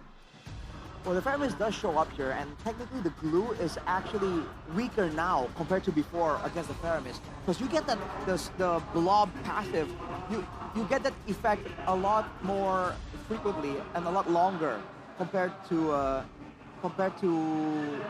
before when you have to use the ultimate in order to block it. So I think the EH feeling is going to be a bit weaker now for the side of Onyx. And again, they're all moving inwards. You know, they were all trying to dive in together here. So anything like an AoE from Mpl Id is going to be a lot more valuable too. Okay, Alpha gets banned out, so the possibility of the Alpha Matilda combination gets taken away. If we're talking about AoE damage, Arashi, from TLID, was it? Earlier on, Arashi? What? Was it TLID looking for an AoE damage dealer? Or was it for Onyx? I think it works for both, but I think it works better for Team Liquid ID. Because it can get something to stop the dive. Exactly. So I'm looking at something like Xborg, maybe as a possibility for Fabian if he's explored it. And I'm wondering whether or not TLID want to go for the ban against Valentina. Because technically, Onyx still have the ability to pick up Valentina, take another realm for themselves, but instead they go for the Yves ban, taking it away from Sans. They're focusing more on the team fight prowess here. Again, any kind of AoE, any kind of way for Onyx to kind of force Team Liquid ID to stick around in the same area, like the real-world manipulation. Yeah, that could be, you know, a winning factor here. So they go for the Tushin and the Yves first, but again, with the Valentina can be an option, especially if they want to go for. Yeah, the Valentina can be an option, or the Kimi actually. Kimi. Right. Kimi is still available, obviously. Continuous damage output has always been a great solution here. And you can hit everyone at the same time with that Kimi when they're grouping up for the Paramis. They have a good setup as well, right? On the back of a detraction pulse. But now it's up to TLIB to go for their pick. I mean, they are still without a marksman, jungler as well. Fabian, what does he pick, right? Because, again, the sample size is limited to the Suyos mostly, and here's the thing. Technically, Fabian can still pick up the Lucas. Lucas, yeah. And there's no setup against the Lucas either. But he has to be careful because there's still a potential slot from Onyx. So wait for the Lucas pick for the next pick. Wait for Sans to pick up something else. Yeah. And then he can utilize that as a possibility because that is something he hasn't used in the regular season. Exactly. So he goes Granger first. Yeah. Cool. Makes sense. Right. So now, without knowing exactly what the plan is for Team Liquid ID, do they want to go for that Valentina and still get the value out of the Nether Realm? Or do they want to go with a good old tried and true Farsa for Sans? Because on Sans, the hero isn't just an artillery mage, it's also a utility assassin. Last pick though for Onyx. Yeah, they need a mid laner that can really fare against the Paramis. The Valentina was a good shout. They have extra sustainability then if they have the Nether Realm stolen into their clutches. But again, the question is the magic damage enough from the Valentina, right? I mean, it could be in certain degrees, but they go for the Farsa, so... I don't know, man, the Farsa? I think the Farsa gets disrupted by the Phoveus. The Phoveus can just dive to the backline and have safety with the Guiding Wind. Well, this is Sans we're talking about, though. Exactly. It is a lot more difficult to get to him somehow. But to be fair, the goddess of Jakarta, Yehezkiel, knows how the Farsa wants to operate. Yeah. A very avid Farsa player himself. Now, though, final pick here for Team Liquid. Is it gonna be the Lucas? Do they want to fight fire, you know, or do they want to go with the aggression? Or do they want to fight fire with fire and go for the expert that you're mentioning, Eterna? Something even crazier somehow. What are the other options we're looking at? Fredrin? Fredrin gets kind of easily, to be honest. Lucas. There you go, Lucas. Called it, yeah. All right. So in a weird way, both teams want to just go in and dive, more burst damage available for Team Liquid ID, more AoE available for Onyx. Now the problem is, when Team Liquid ID are grouping up together, that Feather Airstrike has to be dealt with, the Fist Crack as well, and even the Heavy Crossbow. The AoE damage output is just so much higher from Onyx. So Team Liquid ID have to find ways to avoid that, perhaps using the Mathilda's mobility. Exactly, so we're gonna see exactly how this all pans out as we head over to our casters. Mirko, Sheffin, take it away for game number 2. As Mirko would say, it was a stompy stomp in the first game. But let's see if TLID can flip the script here. They have the winning lineup in Season 14. They were the runner-up in M6. Can they do it against the mighty Onyx? Here we go, game number 2. We've been seeing a whole lot of the mighty Onyx here so far. Game number 1. Indeed, Sheffin was a stompy stomp. Let's see if game 2 is any better for Liquid. Because the drafts, we went through it. I think we got all of the picks right. And I don't think we're too big of a fan of the TLID drafts, right? This is like very one-dimensional team fight draft from them. Yeah, but you gotta remember, Mirko, these combos in Season 11 can bring it back to that season. The Faramis Mathilda, the Mathilda Phovius, Mathilda Lucas. This works really well as Yeskiel getting burned out of his flicker. Kyrie takes some camps away from Fabian. Some pressure early game right from the get-go from Onyx. Oh, man. The thing about the... Oh, they're gonna go all in on Taran. Maybe forcing a flicker out, brought back to the team again. Wow, still saving the flicker! First blood! What? This is as worse as it gets, especially for an EXP laner. You need the XPs for you to be able to contest the first neutral objective and they just shoot themselves in the foot. We got that one. Sheffin, this is a Phobius. You need 4. You need to survive there. I wonder what the decision was. I mean, yes, sometimes you do want to save your flicker. T-Boy walks up, he has skills, gonna be KCC'd, and now good night as well. Fabian goes for the fight, doesn't have ult, has the guiding wind to take it away, but it's a 1,000 gold lead for the mighty Onyx. They said on my bingo card, Kyo is losing the lane too. Top lane, it's nightmare for Iran. Mid lane, Keyboy is doing work, already 2 involvement in the kills. Kyrie looking for a kill here to Kyo, already level 4. And it was it's already 1.4k in a span of 2 minutes. We might be seeing once again the resurgence of a Prime Onyx. I feel like TLID are taking it so, like they're taking the front face value of all the picks from Onyx. They're really not thinking about it deep. That's the thing about Yeb's draft. You see a few picks, you can't just go for that pure counter straight up. I wonder why the Jusin was banned. Honestly, Feather Airstrike down below, Kyo, flicker out, free turtle. This is looking to be a stompy stomp. Stun to the flicker out. Fabian does have the Sacred Beast form. Will be able to dive in. Keyboy for the stun. Keyboy unable to go for the chain. CC. Fabian gets away the guiding win from Witty, but no one follows through. Yep. This is just absolute domination again in the early game. Even more than game number 1. Looking at the win rates though, Fabian. That's a pretty bad win rate on Lucas. 0 out of 3 in regular season. Let's see if they can, once again, flip the script because it's not looking very good for the Cavalry right now. If this continues on, Eterna said 3-0 might really be possible. After looking at the drafts, I wasn't a believer before, right? You told me it might be a 3-0 there. I'm like, nah, maybe B tier Alter Ego, but not Onyx TL. After game 1 and then the draft in game 2, I think you guys have convinced me this could be, yes, a 3-0. And man, what a 3-0 would it be? We expected TLID to pull up a whole lot more fight in their first match. An elimination match as the defending champions. Yep. They got better later part of the season, but when you look at the improvement of Onyx compared to other teams, it's pretty much night and day. Yep, the savior of Onyx and Kyrie already looking for an engage. Kill getting chopped on. Shadow kill as well. Too easy. Way too easy. I don't think he needs even the shadow kill at that part. Keyboy still saving up the flicker, still saving up the ult, and Savero is having the time of his life. Keyboy, are you looking for a solo kill, my dude? Yeah, taking a Stampede away already. No engage potential, mid lane's being frozen. This is a complete shutout. Onyx are not letting TLID breathe, not even in their own jungle. Yep. Very early glowing one there from San, so a lot more work to do for Weedy and crew because they do rely heavily on the extra shields, extra HP that's gonna come. Even the spell farms coming in from Fabian and Aran, but they're still on the case on towards the turtle. They have the advantage. But with the flicker already, with the grab as well. Now, able to get onto him. Fabian with the Sacred Beast already used up. That's going to be a big bait onto the resources of TL Id. Sacred Beast does nothing. Oh, the tail my beast lord. pop tickled. He regens back up, and the win condition of TL is evaporating. Silver lining, Kyo is getting some turret hit, but Savero still has the sprint. Let's see if they want to go for this one. No. Onyx, man, they're playing it a bit too cleanly, I gotta say.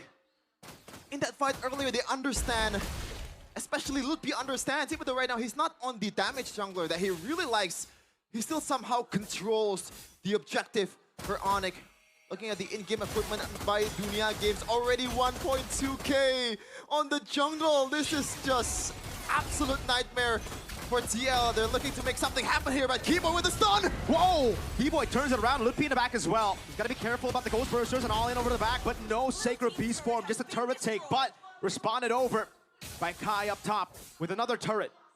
Yep, it's a trade. At this point, they want to take any trade that they can take, even though it's an equal one. It's gonna favor towards the losing team. They still gotta stack up on the stacks coming in from Kyo though, so that might be something they can use or utilize in the late game, but Lutpi can just open the bushes anytime that he wants to. Already some EXP leads on towards Aran. Keyboy again on the Badang, on the momentum heroes. You always can count on this guy to make the play. Wow. First item secured, finally, by Fabian. I don't know, Sheffin. This arena, this Onyx performance really is giving me those flashbacks of the mighty Onyx of season 13, 12, 11, and 10. A bit too long. A bit too long, their reign, their dynasty. But it could be flashbacks or a rewind of what we saw before. Onyx are really controlling every single point. Oh, Aran's chunked down, Feather Airstrike. Taking the Heskia Force and regen slow push up top. This is beautiful from Onyx. Yeah, all the while Onyx, Kyrie is just farming. Yeah. He does not care about the team fights at all. Even right now, he has almost 4-level lead after this turtle against Fabian. But he wants to go for the steal. Did he get it? I think he did. And he gets the turtle. No, Sans gets a turtle. That's the Who key cares? in him. Oh my Who cares God. indeed? The orange buff got taken. Fabian is a 4. He was 4 levels down. Now he's 9. So that makes it only 3. Not much better. What? The thing is, Sheffin, this is what we were already discussing about in the draft itself. I didn't like the Feramis pick because it forced them to just purely play for team fights. They went with the Granger, and then the Lucas was kind of like an obvious pick. They're stuck in this win con. They're stuck in winning a team fight. How do you win a team fight up against a composition that scales better than you, that can deal that much damage? We're still in the early game. I don't even count this as mid-game yet. Yeah, maybe they need to kite, but maybe a bit too late at this point. 5k, they're still chasing for that 1k gold difference per minute prime Onyx that we used to see. And mind you, this is the stage that Onyx got that 4 beat. Wow. Onyx always remind that to me every time he went to sleep. Now, TL Id, what do they do? That was the question that you asked to me, Miracle. Yeah. But at this point, they're just, waiting for a mistake coming from Onyx. Oh, Is it the best choice to go for Shadow Kill? Kai picks up a kill. The Nether Realm was years too late. That's a Phobius, my dude. Look at Main Kids. Even he's kind of cringing at that damage. Yeah, he's bracing for Onyx in the next round already, it seems like. And it would be a tough matchup even for Geek Fam. TL Id. Being on the back foot is an understatement. They're in the purgatory right now, trying to climb back from the depths of hell. Look at the shots coming in from San, forcing Kyo and Yeheskiel to maybe recall. Jeez. Onyx are re-climbing the stairs back to the sky, trying to reclaim what was once theirs for the longest time. That Sky King mantle, that moniker, might just come back to them with this kind of performance. Great Dragon Spear, 3rd item. That's how much you know he's snowballing, brother. Usually you go for maybe a melting gun, maybe sometimes when in nature, when you're behind, he goes for a GDS. He wants extra move speed, more crit. He knows TL Id cannot take the crit damage, even if they want to. Yep. Even he's using the sprint.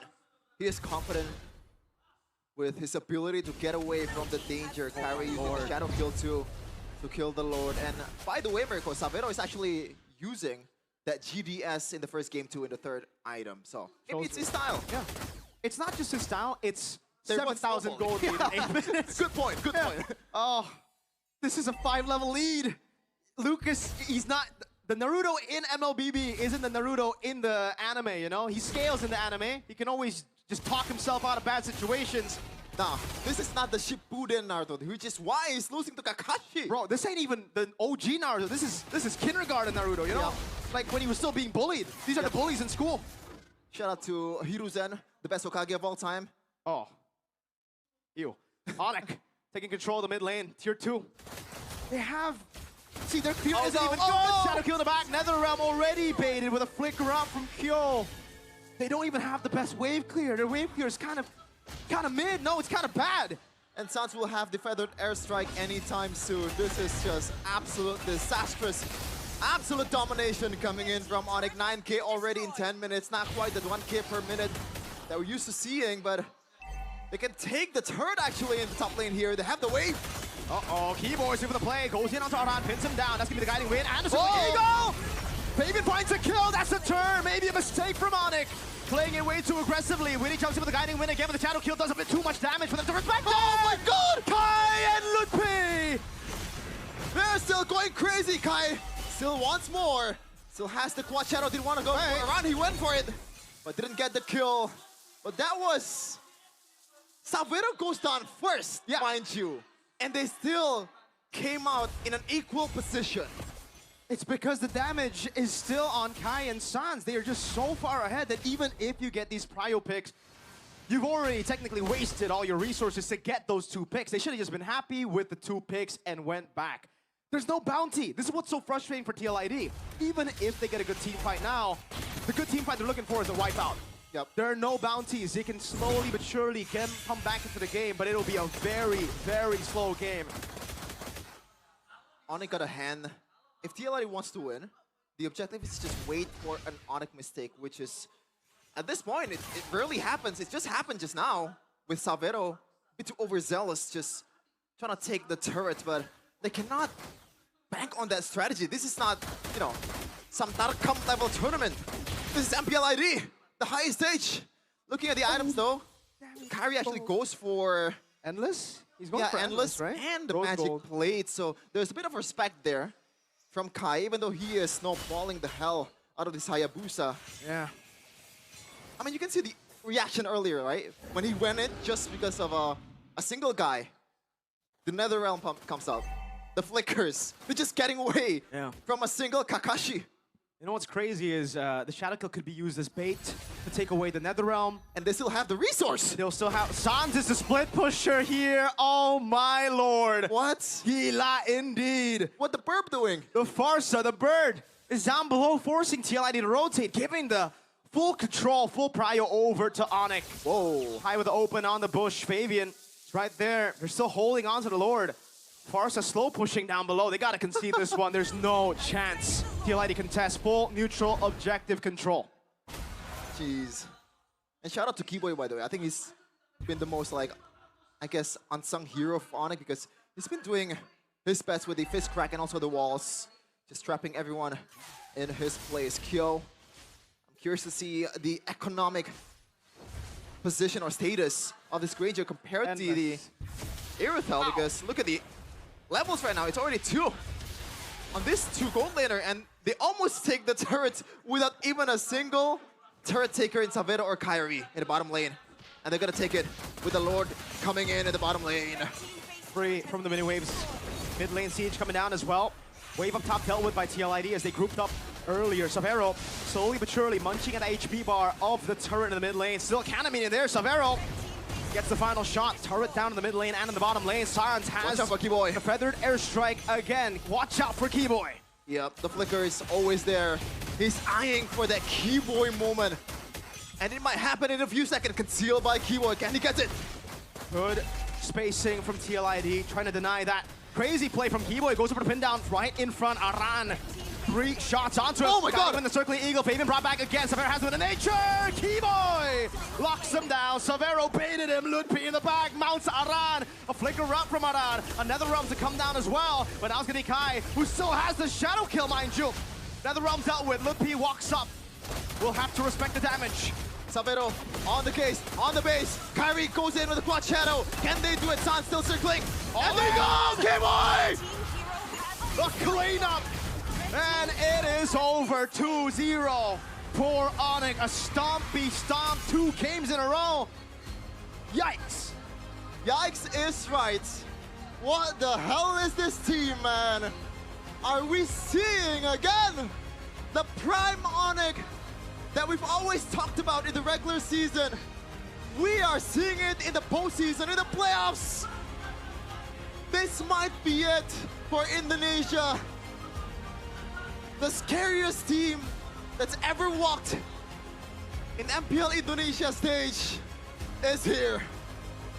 Sheffin, we've heard the tales of Onyx, even from last season, how if they didn't get knocked out by Geek, they probably would have won their 5th title in a row. We're seeing glimpses of that, even stronger now. That narrative, the old guard with Ludpi and Severo. That trio mid that was already deadly, now they have backup. They have backup who are just as clean. We gotta throw it over to the desk as well, because we can look at this game just through the picks, just through the fights, but I want the panel to really dissect the draft. That was, yeah, outplaying St. Lucas. And panelists, there's a lot to break down. Go for it. Welcome back to the panelists desk, boys and girls. Game number 2. That was a 14-minute, 44-second victory by Onyx. This means we're at match point. Yeah. So you're saying that the third game is going to be 16 minutes?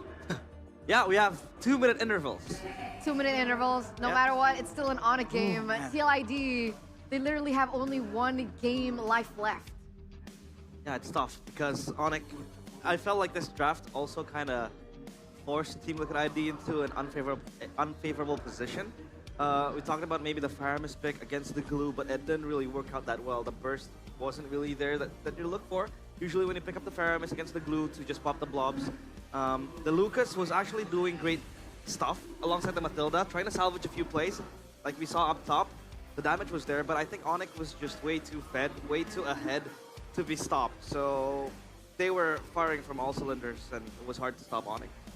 It's rough, man, because their composition forces them to go play a front-to-back properly. That's what the NetherRealm is in there. They have the Granger, right? This is a front-to-back composition with 2 really good fighters. The thing is, like, in the end, they were forced to use the Lucas as a bit of an assassin. You saw the Hail Mary play on the top side, man. The circling eagle, guiding wind into the back line to try and get Severo. And again, I think they were able to get Severo once, but you can't expect to get Onyx multiple times in a row, man. It was just too difficult. And the fact that they were forced to go with that Lucas pick, I think was one of the main factors there. Yeah. With all the assassins banned away and Fabian locked into a very small selection of fighters, I think Onyx just got a read on how Team Liquid ID are going to be forced to play, even with that Faramis against the Blue counter. And we haven't even considered the impact that this guy had in the game, right? Oh boy. Player of the game presented to you by the official tournament smartphone, Samsung Galaxy A36 5G on the Badang. So many opportunities opened up, so many opportunities presented itself because of the fact that he was able to find these opportunities in the early game and hence really just caused so much problems and chaos in these team fights that you wouldn't even consider it team fights. They actually forced a lot of skirmishes away from the winning conditions of TLID and their composition. Like we were saying earlier, with the burst damages available to Onyx, these aren't really long team fights. These are multiple skirmishes, one after another. Every time Onyx pull the trigger and go for a play, the fighter airstrike, the shadow kill, that's enough to kind of at least, if not get a kill, get one of the members of Team Liquid ID out of the picture already. So it's the difference between just AoE, you know, fighter tools, compared to the raw damage and AoE that Onyx are using to really just get ahead in these fights. We talked about our concern in the draft, the fact that this Badang can just capitalize on the back of a Faramis Nether Realm, that Yeah. inherently might just be a double-edged sword that sets up the Badang for success. But the Badang here, what I like that Kibo was doing, he was also peeling for his teammates with the fist break and the fist crack. It really helps them to then follow it up into a bigger fight. We saw that, right? Sans just following up on the back of a 2-man, 3-man fist break into a fist crack, and then Kyrie just jumping in with a shadow kill as well. So everything was just symphonious for Onyx, for TL Id. Again, it was them just trying to be far back, waiting for a moment to happen, and then they can just jump and pounce in with the Lucas and the Matilda. Yeah. But look at the kills that they're able to bring, too, against an 11 kill team. So, yeah, it was hard for them to really win out on the team fights. Here's the thing. The composition that TLID brought had like a really small window of winning conditions. Bringing a Lucas means that you really need to have to be able to dominate the early game. So even if, let's say, we're utilizing that argument that they have to stave off the pressure from Onyx in the early game, that's not really how a Lucas works. Look at the disparity of gold right now between Fabian and Kyrie. That's a 5,000 gold difference, 6,000 rather. 6,000. And that was a 5 EXP XP gap between the jungle. So in what world would TLID be able to come back from this? Considering even in the late game, what do they have to show for, right? That's Ranger that they're utilizing, who has no stacks. And maybe the Faramis with the passive, right? You can kind of come back a bit faster, you know, cycle the death timers in a bit of a cheesy way. I feel like the critical things that kind of made Team Liquid ID lose happened in the early game for sure, man. The fact that they have a Matilda and no frontline roamer makes it so that Onyx, they can always have the first move. They can send Keyboy into a bush, into the danger zones, and then you can see it in the earlier skirmishes, in the highlights, every single time. By the time the Team Liquid has grouped up together, Aran is too low to fight, or even taken out outright. And that's the same thing for him, for the Lucas as well. The fact that Onyx just have the control better off because they're having a Badang against a Matilda in a game where they require that vision and that area control in order to set up for these big plays. Because of that, Team Liquid ID are just gonna be forced to kind of spend some resources and time onto the Badang, and that's where, before you know it, the glue shows up, the feather airstrike gets popped up, Kyrie dives in, and before you know it, someone's already out of the fight. That's sad. That's totally sad. Look at the item timings. At Fabian, for example, the Hunter Strike was completed when Kyrie is able to reach 2 items. Yeah, it's actually worse. In previous game, like the War Axe was completed, the second item was completed like at 9 minutes, somewhere there. 8, 9. It's even later now, man. Because again, the Lucas needs to be snowballing, but Team Liquid ID were unable to get circumstances where the Lucas has like a target-rich environment to really, you know, start snowballing, get some kills on the board. Yeah, because to be honest, Lucas kind of falls out of relevance in the late game.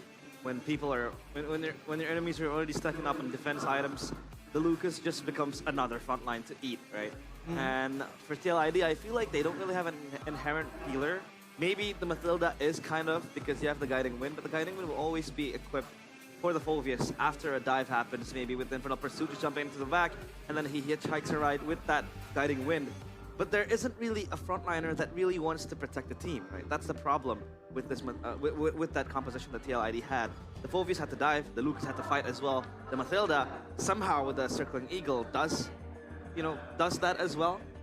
So then the backline just becomes vulnerable completely. And picture Keyboy with a Badang just jumping in at you, and a fist break, fist crack combo happens. That's just the end of the story. And you have to wonder if that's the idea from Coach Yeb. Go for the glue, bait out the Faramis. Because I think Mirko mentioned that, dude, this NetherRealm is years too late. And that's not exactly his fault, right? With so much mobility, with the Lucas and the Phoveus diving so far out, and also pulling back so far with the Guiding Wind, if you're a Faramis, how are you supposed to keep up? Yeah. Right? You're gonna Shadow Stampede to catch up with a flying Phoveus? You know, so it kind of nullifies that NetherRealm pressure as well. We saw that Team Liquid ID were unable to use it to... there weren't any big moments, big fights won off the NetherRealm. And not to mention, with the Granger in the picture, it's not even that kind of hyper carry like a Natan that can really benefit with the safety that NetherRealm provides. So it's a pick that was baited out by that glue pick. And looking at the big picture now, especially after the conclusion, you really have to wonder if that was like a bait, you know, like a mind game coming in from Coach Yeb. Yeah, with the glue, right? So Yeah. Get the Faramis, A and then curveball. get the Badang, get the Farsa, right? Just combo. That's why the Farsa pick instead of the Valentino was also really brilliant. Yeah. They knew that they needed a little bit more damage in the early game to accentuate the plays coming in from the Badang, plus the hyper aggression coming in from Kyrie on the Hayabusa. And that's the way that they were able to anchor down on the early game and to prevent the snowball happening coming in from Lucas. So it's all just going according to plan now for Coach Yeb and Adi, Onyx 2-0 right now. And it comes back to the drafts once again. Do you think that in game number 3, TLID can reshuffle, refocus, and finally win out the drafts? Hey, we had this conversation, Arashi. It's okay, it's a best of 5. They can try to probe around, sniff what Onyx They trying to can try do. it more. That was at They can try game more. 1. But this is tournament point for them. This is GG Go Next Mpl Id Season 16.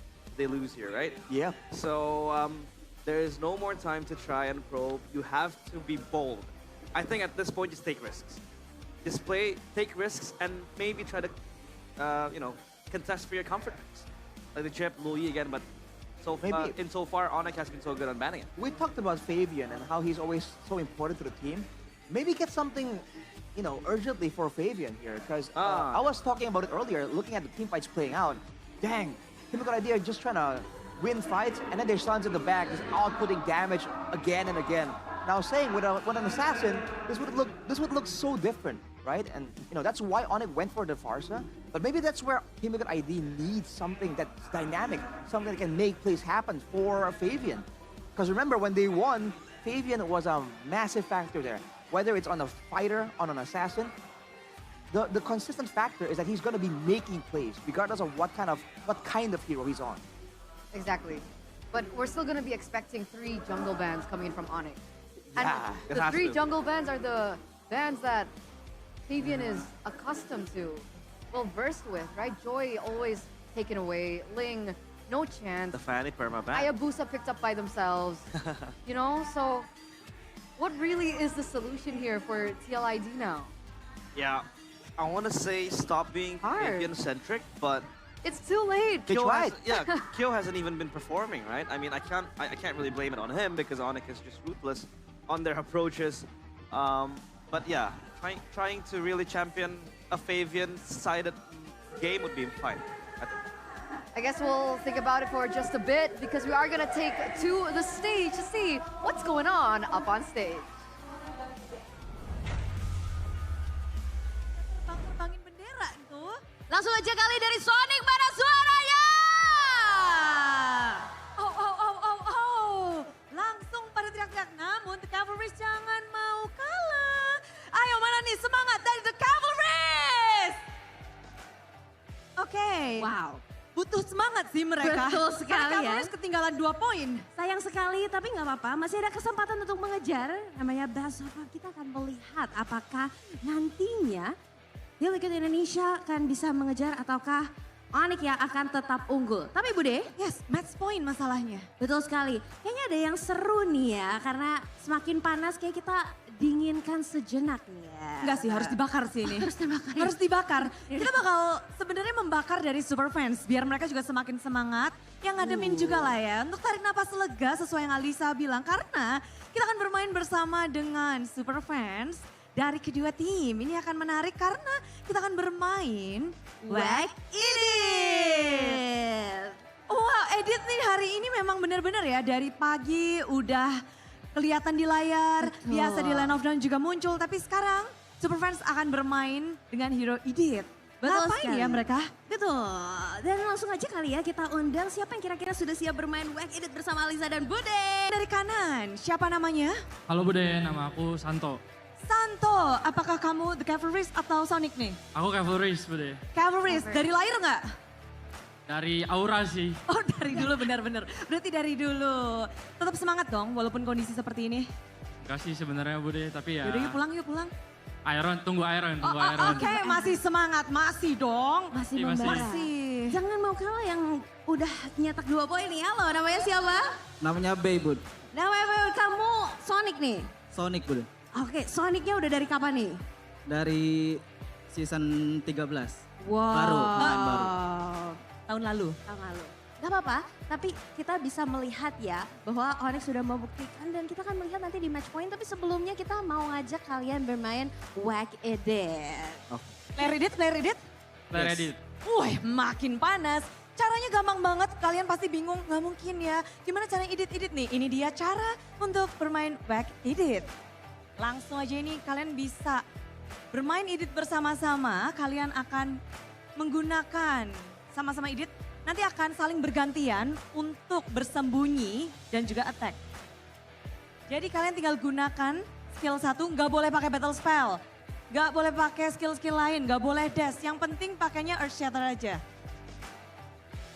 Siap Bude. Kalian mainnya akan bergantian ya, jadi satu kali langsung berganti dengan player berikutnya. Jadi hanya untuk satu kali, oke? Oke. Oke.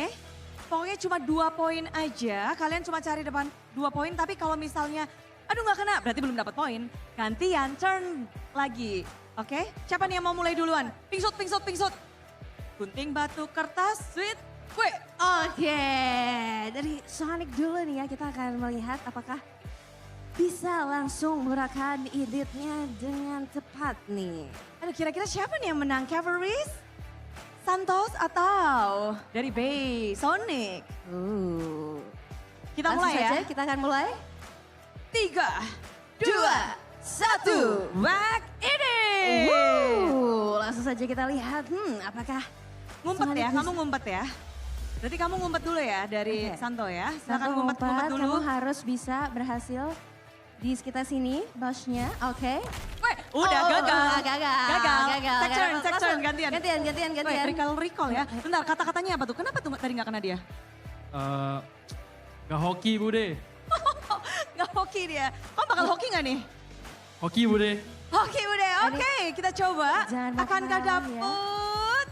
1, 2, jangan masuk. Oke, Earth Shatter. Keluar. Oke, berhasil juga ya dari Sonic ya. Langsung gantian, ayo sekarang ngumpet lagi. Ayo Oke, gas. ngumpet lagi. Oke, siap. Ya ampun. Gantian sekali. Tipis banget loh. Tipis banget ya. Ini kita melihat di mana. Aduh. Ayo. Ayo, Gas. bisa. Earth Shatter. Keluar. Gagal lagi. Gantian lagi. Gimana ini sesusah apa sih? Easy sih harusnya, cuma kebetulan aja dia menang. Oh, hanya kebetulan ya. Yuk gas. Oke, kita lihat. Oke. Ya ampun, gagal lagi. Take turn lagi. Belum. Ayo gantian ngumpet. Gantian. Sekarang, oke, gas terus. Coba dirasa-rasa kiri kanan. Sambil merem Bude, sambil merem. Hati-hati ya, berhasil nggak ya? Gagal lagi.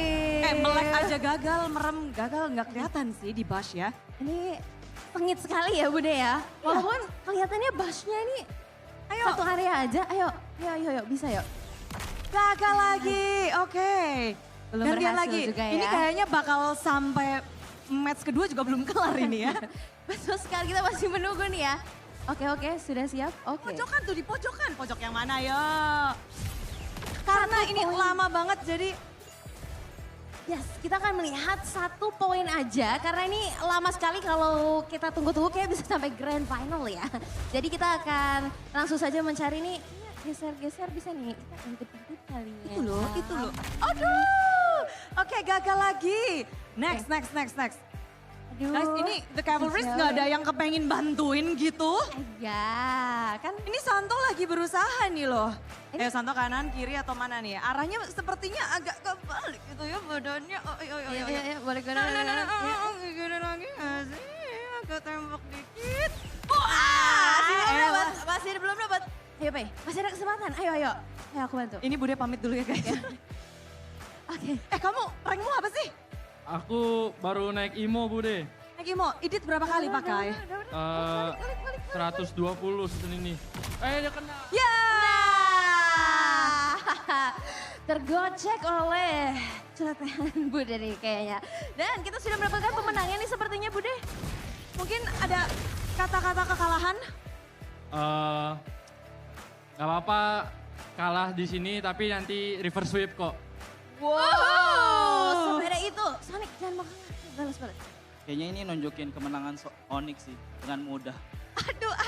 Mudah ya. Makin panas ya. Makin panas Bude. Kayaknya bukan mendinginkan, malah ini kayaknya semakin membara ya Bude. Iya. Tapi kalau boleh dikasih tahu kunci kemenangan tadi apa tuh? Trio mid-nya sih dan Coach Chef yang kembali hadir di MPL Indonesia. Mantap. Itu kunci kemenangan dia. Ada yang mau disampaikan terakhir untuk tim Liquid ID? Kalau boleh Coach Ade aja nanti yang draft ya. Oke, sudah disampaikan. Dari Sonic ada yang mau disampaikan? Kalau TL ID masih kalah di early udah pasti mudah kalah sih sama Onyx. Wow. Emang iya? Begitu pedenya? Tergantung siapa yang ngedraft Bude. Tergantung. Gimana kalau kita aja maju? Jangan. Kita di sini aja. Iditnya aja tadi kalah, namun hari ini makin benar-benar dagdikdukser, Alisa. Betul sekali, Semuanya Bude. juga semakin panas untuk melihat bagaimana kelanjutan dari Best of 5 Series. Ini udah akan memasuki game ketiga. Betul sekali Bude, kita akan melihat apakah match point kali ini akan dimenangkan oleh Onyx atau sebaliknya. Jadi langsung saja kita akan lemparkan ke para panelis. Silakan panelis, take it over.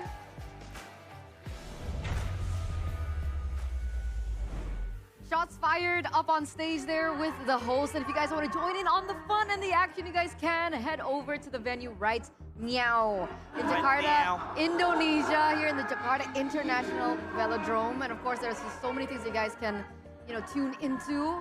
There's giveaways, there's activities. Honestly, I haven't been there myself, but I will go to the festival later. All right, and hopefully maybe pick up a free Samsung on the way, right? Free.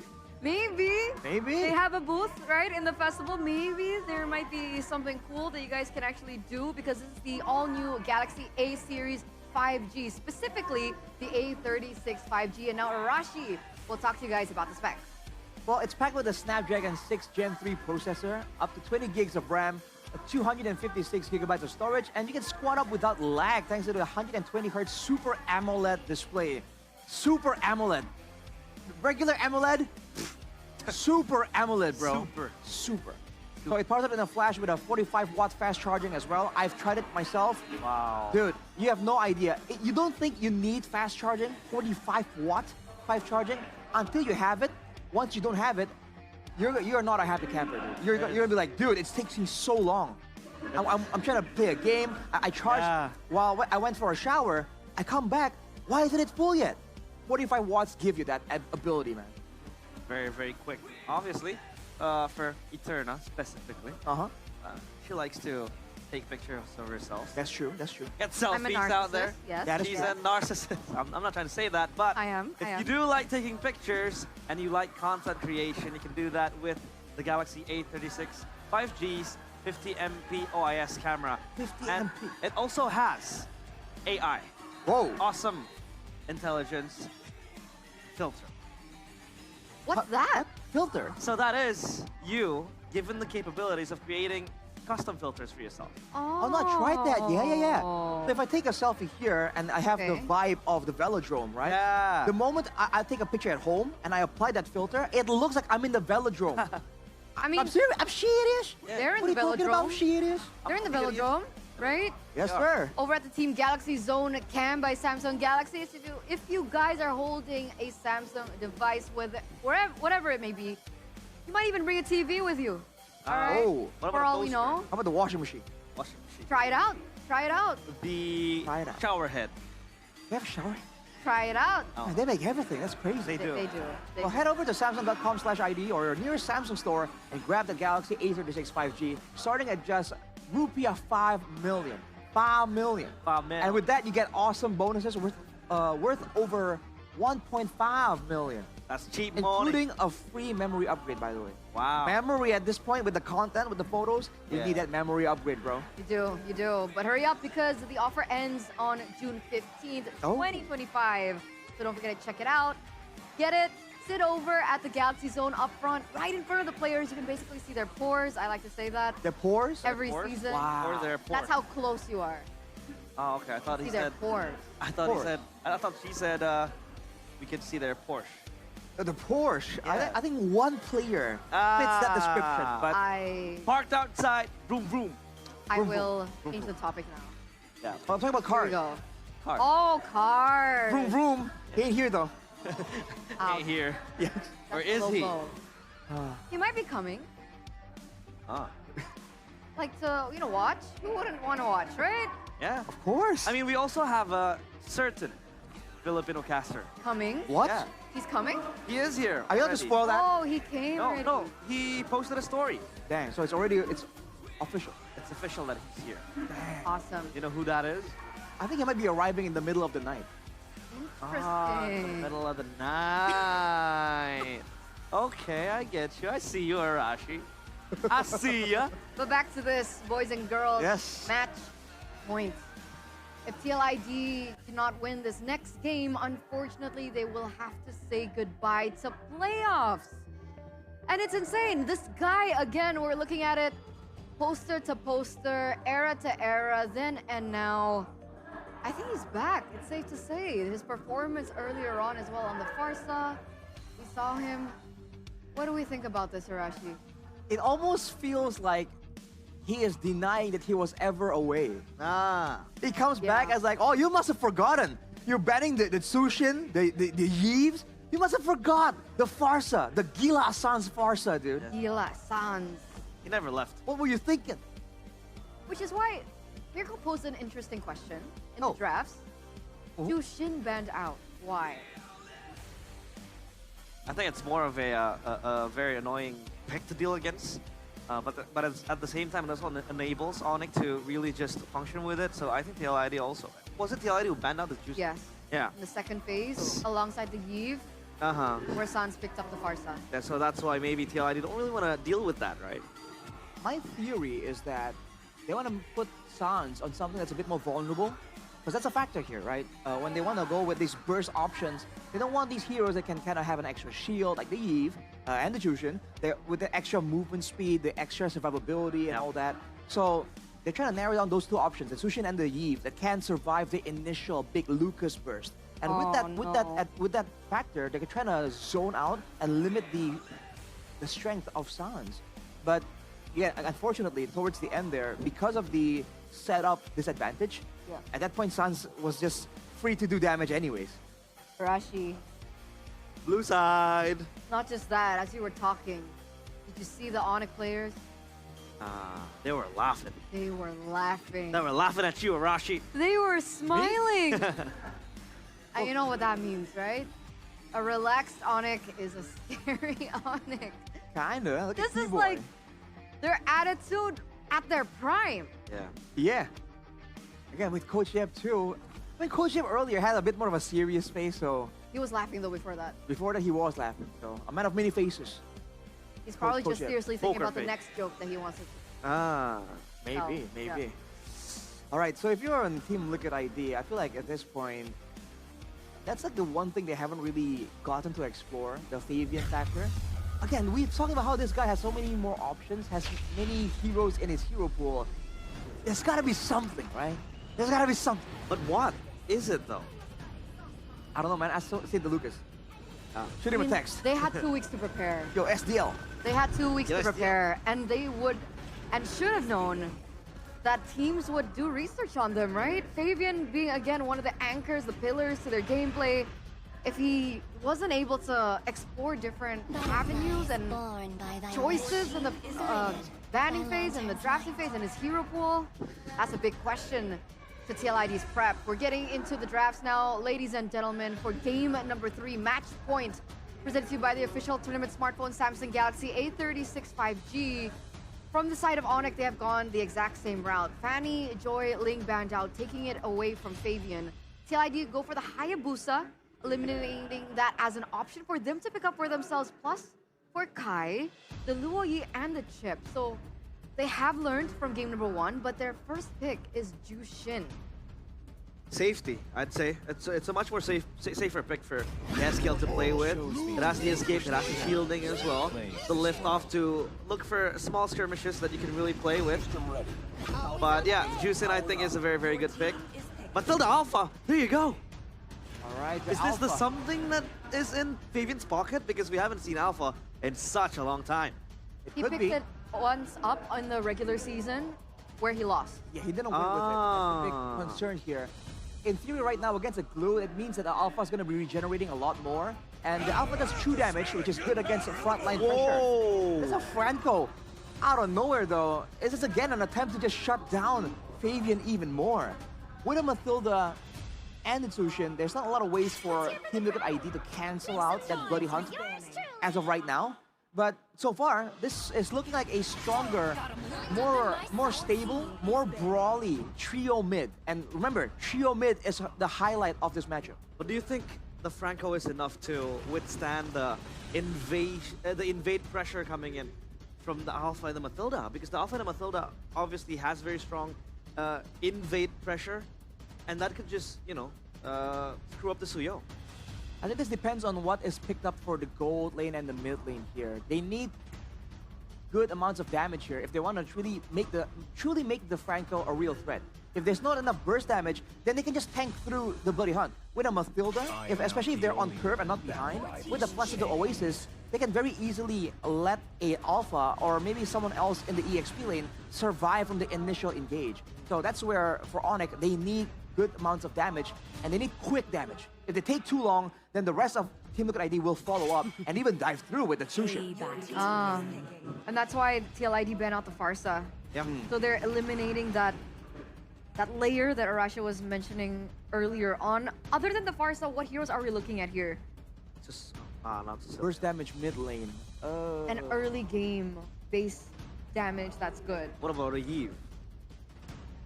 It's okay, but it's not as bursty by all means, right? It's just a lot more consistent. But it will help with the wave clear though, which is a big deal, considering that the mid lane 1v1 is a big factor in the rotations. But I personally don't like it in combination with the Franco.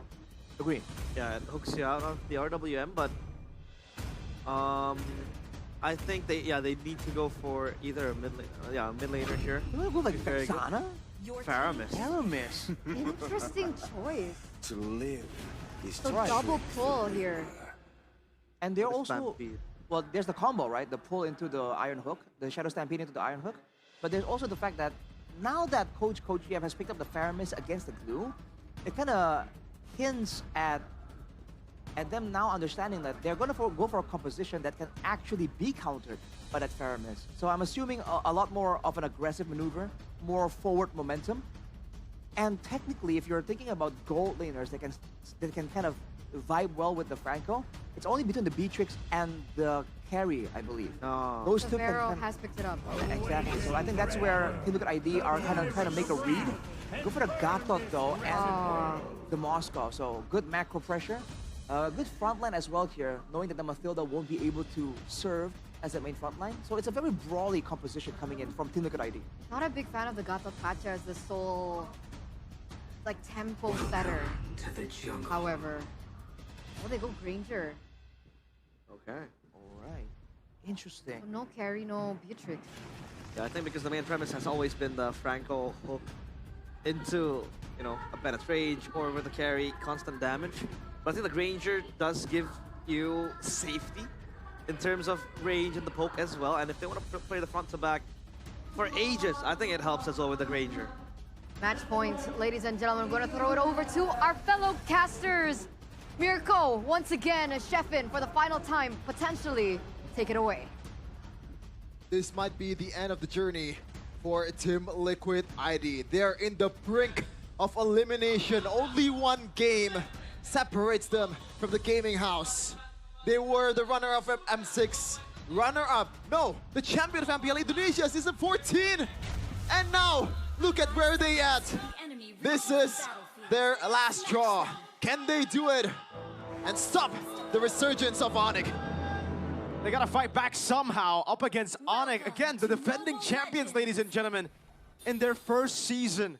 A lot of them, at least Fabian, Witty, and Aaron Shiki, it was the three rookies that were promoted into MPL with a lot of doubts surrounding them, instantly erasing those doubts, carving their name into the history books of Mpl Id by becoming champions. Onyx, what do you think about the draft here, Chefin? I gotta say, you are very Onyx Pro draft, or like you were very Onyx Pro when the draft happened, right? Until the famous Granger. Yeah. I think a Yves and also maybe like a 1-1 or something like a Harith would do well, especially with the amount of damage that Kyrie can deal in the early game. But look at that. That's exactly what. Oh, almost a hook chained together there. Keyboy not going to find it. But yeah, what were you saying, Shevin? Yeah, I gotta say, TLID, if they want to go back to the Season of 14 form of TLID, they did the right thing. They put Alpha on Fabian. They put the Matilda on Weedy. So the ingredients is there. It's a matter of how they execute. I think it's a much more well-rounded draft and also more competitive drafting phase than first and second game. I agree. This isn't a complete shout-out on the drafts, unlike what we saw in Game 1 and Game 2. Despite the first pick Juicin, that I was already... I'm a hater. I'm a hater for the Juicin first pick. Not a big fan of that pick anymore, at least not a first pick. Onyx, though, control in the bush, waiting for an ambush to happen. You can see the win rates all throughout. 0 and 1 on the Alpha for Fabian, which is definitely not a stat that we are used to. Last season is Matilda Alpha, the combo of TLID was amazing. Almost an attempt there. Successfully getting the Iron Hook. Now it's going to be hard for Onyx to be able to get close to the turret or the turtle. Keyboy already getting jumped on. Uh-oh, and ollie onto the back. Oh, yes, he'll pull back as well. Keyboy walking in front. Fabian able to pull out the Retribution, but the Iron Hook connects. Netherrealm coming down as Kyrie gets caught, but will be able to shot down. Solo! What? Kill up top kill. Finally kill Sans. Flicker forward, bringing him back into the damage of Onyx. 2-1, but TL got the turtle. Well, it's the same thing that happened in the first game. They got the turtle, but there's some retaliation on the other side of the map. Wow, they gotta stop with the 1v1s, man. They're gonna take care of themselves. I think it's fine. I'm curious as to how Kyo won that battle. Yeah. Ranger should be the one with an advantage in the lane. I mean, we can see in the items, already Warrior Boots for Kyo. Maybe that plays a part, that 1v1 earlier. But yeah, curious to see what happened in the replay. Looking at the other items though, nothing too crazy just yet. A Rapid Boots for Keyboy. Oh, getting all in by Fabian, but he knows. He's gonna go for a Franco in the middle of a turret. This is looking more like the TLID we have seen in the regular season. You know, not the inconsistent version, but the normal form where they are actually able to fight. They're actually able to finally coordinate together, unlike the last two games. But somehow, Onyx find themselves still 1,000 gold ahead with no neutral objective. This is just the pure... What is it the Suyo? No, he's a level down. I've always said this. A sign of an elite team is when you're losing the trade, or at least the trade is even, you see the wave clear. You see the pathing in the jungle. And this is what Onyx did throughout the prime Onyx era. The micros on all the members. It's very sound around, getting jumped on, but still has the AOG. Sans walks off, Fabian already there, asking for the guiding wind, bringing him back into the circling Eagle Sans! Another round with the bloody hunt, locking Fabian down, instantly cancel with the AOG! Oh! Look P though, still chasing Fabian. Keyboy already low. Kyrie just goes back. Still want to stop or not. Look P taking a bit of damage, but there's no kill just yet on that exchange. Just poke. Sans so patient with the Netherrealm. I thought he died before he could pop it in, but he gets it in time. Onyx now with the great Iron Hook landing again, but it's only onto Aran who has the guiding win provided by Witty. Hold. Fabian on the turtle. Lutpi walking up already. On Aran, mounting him up, bringing him back all the way to Savero to get some free shots. Fabian on the turtle, and that's a save with the guiding win. Onyx cannot contest. Lutpi caught in deep waters. Getting jumped on by 4 people. It might be the end for Lutpi in this guys. Keyboy though, the hook. Lutpi gets to that form, but he's gonna get executed. No! No kills at all. Again. Wow. They're holding their ground. They're standing their ground. The lead is gone. But with 2 turtles, you would expect TLID to be the ones holding that lead. A turret down below. And right to our left, ladies and gentlemen, me and Shevin's left, we got 2 legends who are streaming in the venue. I mean, literally 20 feet away from us, we can see them just yapping for you guys out there. Check out their stream if you're bored of us. Shevin, who do you think's better? Who do you think's better? You're really gonna put me on the spot here? Hey, I'll answer too. If we're talking about peak, yeah, Anti-Mage. Anti-Mage. Overall, our 7. Anti-Mage. Wow. One's an MSC winner. All right. To each their own. And to each their own also in audience prediction, 80% to 20% as expected. Going by what happened in the first 2 games. 80%. After what we saw from game 2, understandable. This was not the audience prediction that we saw in game 1. It was actually quite even, I believe. And then we saw a big shift after that stomp in game 1. And now Onyx are finally in a position where they're the ones forced to trade it out. How is it that they are still the ones leading? It's a turret, 2 turtles, and it's a gold lead for Onyx. I think it's the fact that Kai is much more dynamic than Fabian. Because Fabian, he kind of have to rely on Witty to be able to get around the map, and he's been doing that. That's what's supposed to happen, and that is their game plan. But Kyrie can clear the lane on his own, can just farm on his own, and make a play on his own. But gotta say, the one thing that really impressed me the most is the fact that Onyx, not one of the members has died yet. Might be changing now. All in over the Keyboy, NetherRealm in time, but he will still fall. Flicker, outburn, out SOD. Kyo joining the fight. Savero with a few good shots. Great revitalize to keep him alive. Aran and the rest of the team. Kai will give away the turtle and just, oh man, he's wiped the entire bottom side jungle. Free real estate for Kyrie, even the orange buff as well.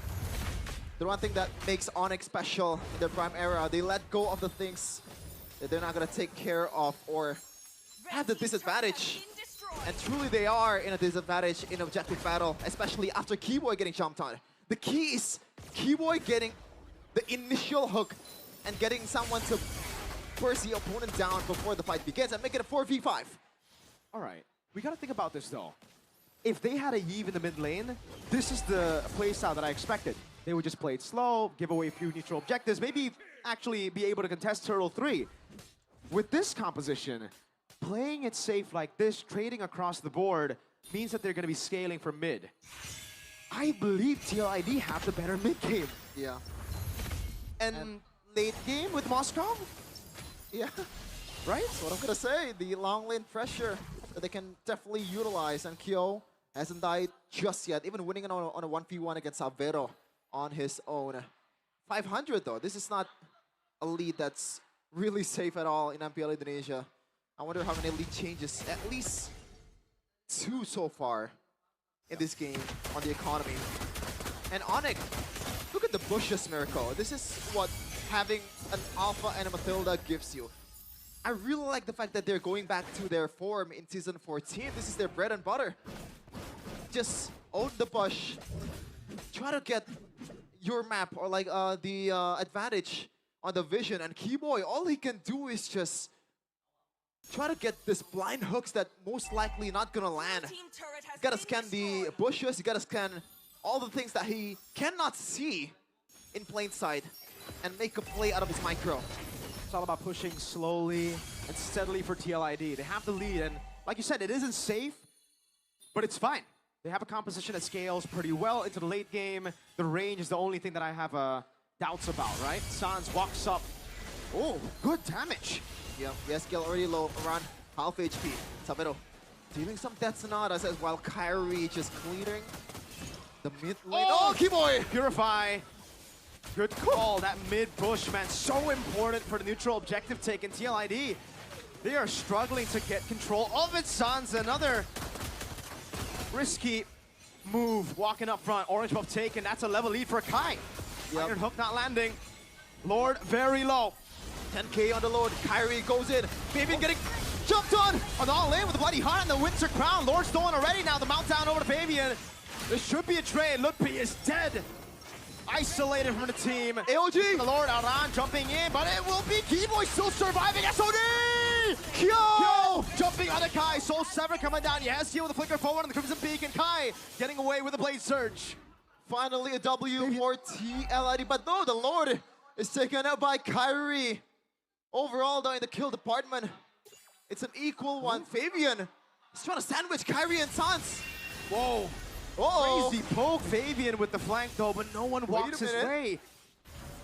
Wow. Okay. Clean, taking control of the mid lane as Fabian looks for the flank. That will not amount to anything. Fabian sees Kyrie. Sans sees him, too. Death Sonata, Ghost Bursters, And that will be it with the wave in the mid lane. Now a Lord up top. Yep. This is the problem with... Yes, you have the Matilda on the Fabian, but... Oh, come on, Kai. Yeah, just Kyrie thinks, man. The god of the jungle. The red trees are there. But yeah, look, be in trouble. Spear of Misery connected. Half HP, but they still have the Lord. And the siege potential. Savero just gunning them down with detonatas. And Rhapsodies are on very low already. Lord marching down. TL Id. Fabian walks up. Oh no! Jeez. Another round coming down with the SOD as well. Don't take it, kill. Onyx on the brink of eliminating the defending champions. Yup. This is just clinical Mobile Legends coming in from Onyx.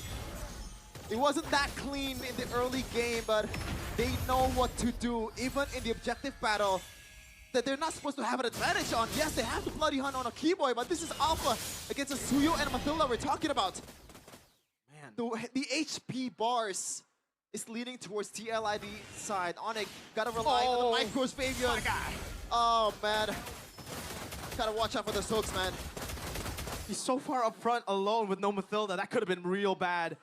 Luckily, the timing wasn't, the best. Even if Onyx got that, they would have got more pressure, but there's no neutral objective up.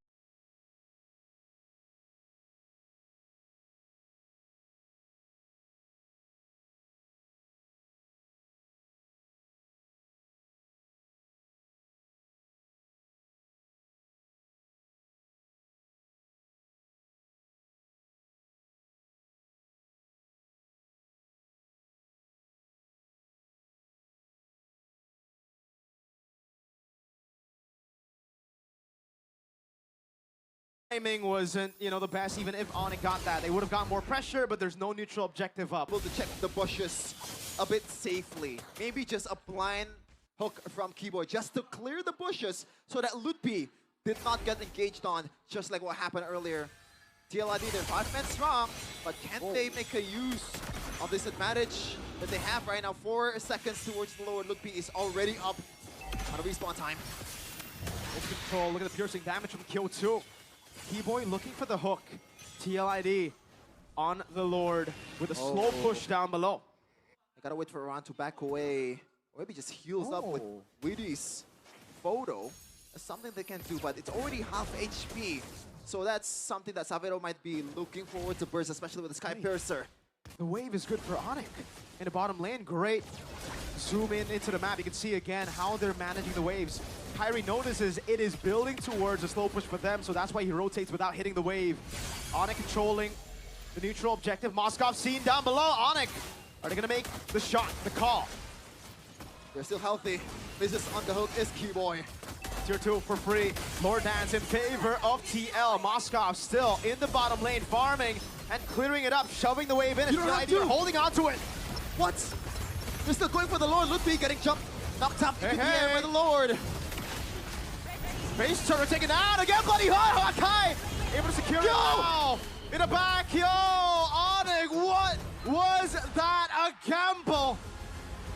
That could not have been worse. TLID. Just run it down.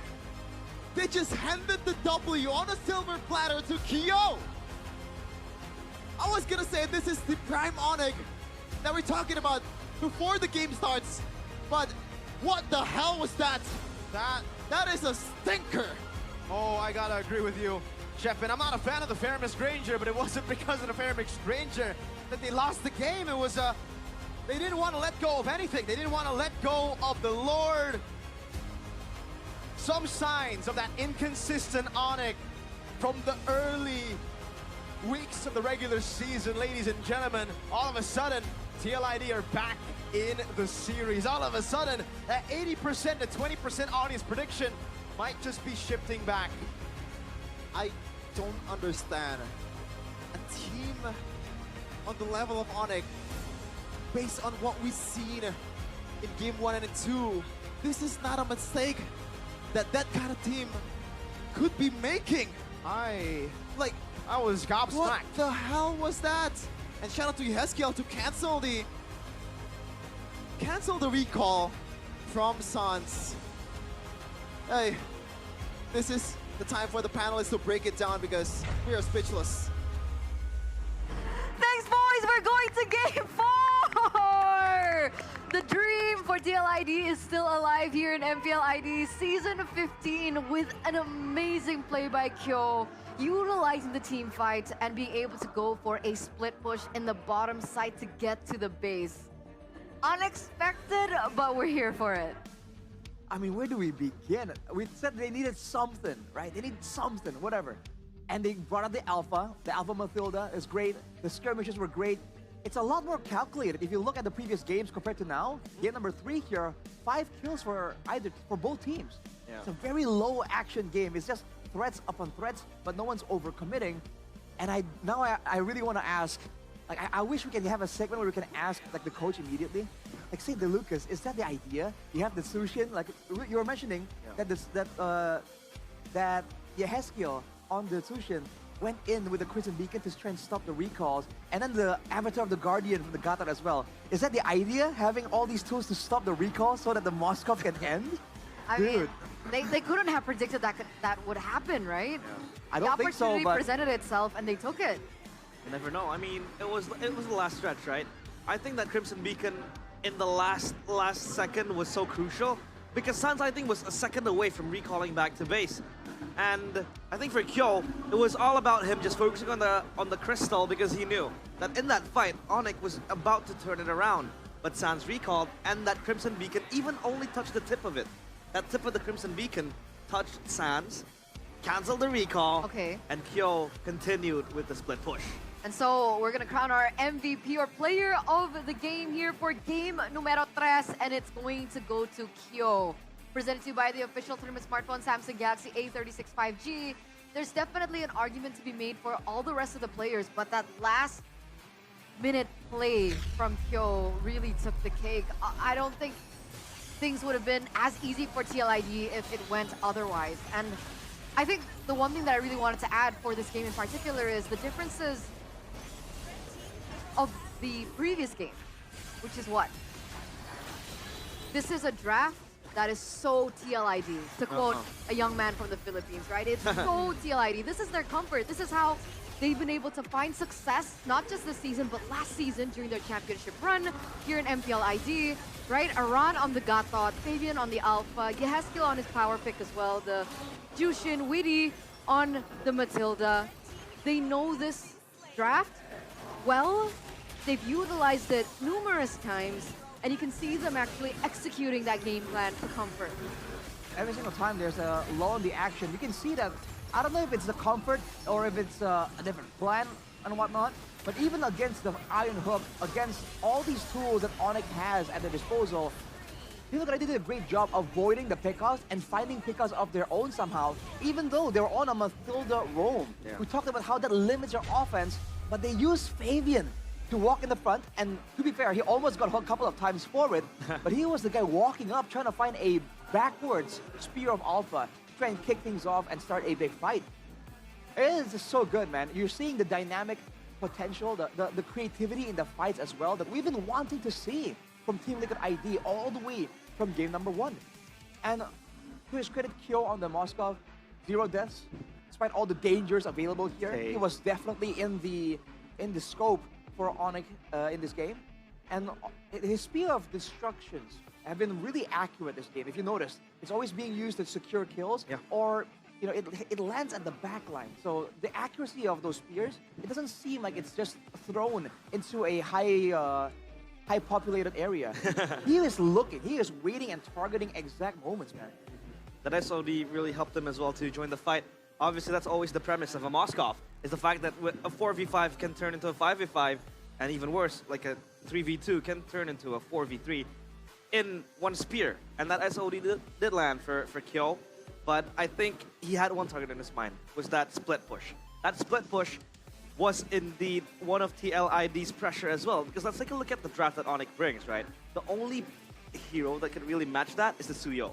But the Suyo was also, the Suyo was too busy on focusing on the objective and that last stretch as well. So then Kyo took the chance, and it was a final push to end the game, and TLID brought back the momentum that they need. And they're able to stay in the area, in the Lord Pit, in the mid lane. They're able to stand and like dance off against Onyx despite being up against a Granger, which outputs a lot of damage with low commitment, and despite being up against a Franco, where one single hook can kind of spell doom for the whole team somehow, and yet they were able to do so. You can call it luck if you want, but I'm gonna say that that's a tall order to achieve against Onyx. Not to mention still Kyrie on the Suyo outputting extra damage with the Queller. Dude, they're able to actually stay there for so long. Even though when the fights do start, you can see that Aran usually is already halfway beat up. And to be honest, TLID draft a very, very safe draft. Like, if we take a look at the heroes that they have self-peel, they have escape. I mean, the AOG is there. You can use it defensively. The Spear of Alpha backwards, like you said, to save the Alpha. And then a Matilda with a Guiding Wind, plus the Chusin that is super safe. Yep. And the Marksman in the Moskov. Moskov is one of the safest marksmen that you can play with the Abyss Walker. So that really helps TLID to then survive in those long, drawn-out altercations.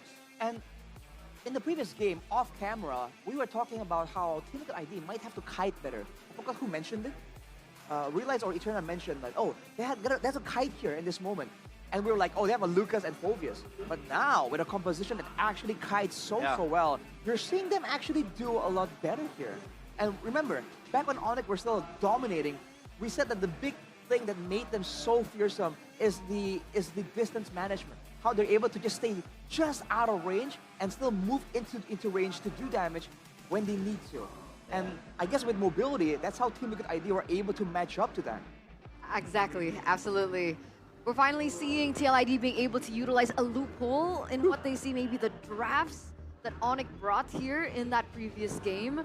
When we threw it over to the casters, I overheard them talking about them not usually questioning the drafts from Coach Yeb, but here in particular, it was a big question mark. What do you guys think about the drafts for Onyx? Do you agree with that sentiment? We had this conversation. Again, I've been using this word a lot of the times, but yeah, we had this talk in... well, you talk the talk, not the walk the walk. That's true. Say it. Been having a lot of conversations here. Swapping a few of the heroes out, right? Like, for example, interchanging the Granger with the carry, or maybe the Beatrix would have been better, or maybe they would have went into something much more offensive compared to the Faramis. Because sure, they are drafting a defensive draft, but I think when you push them to the edge, TLID just, goes fight or flight mode, and Onyx lacked the offense, I think, in that particular draft. Yeah, because I think Rico was mentioning that he was saying everything okay, good, and then the Granger showed up, and he's like, right? And I kind of agree with that, because we were theorizing that with a Franco, right, you need something to kind of combo with it. Exactly. The mid lane is a Faramis. We talked about the difference in burst damage and damage output in the previous game.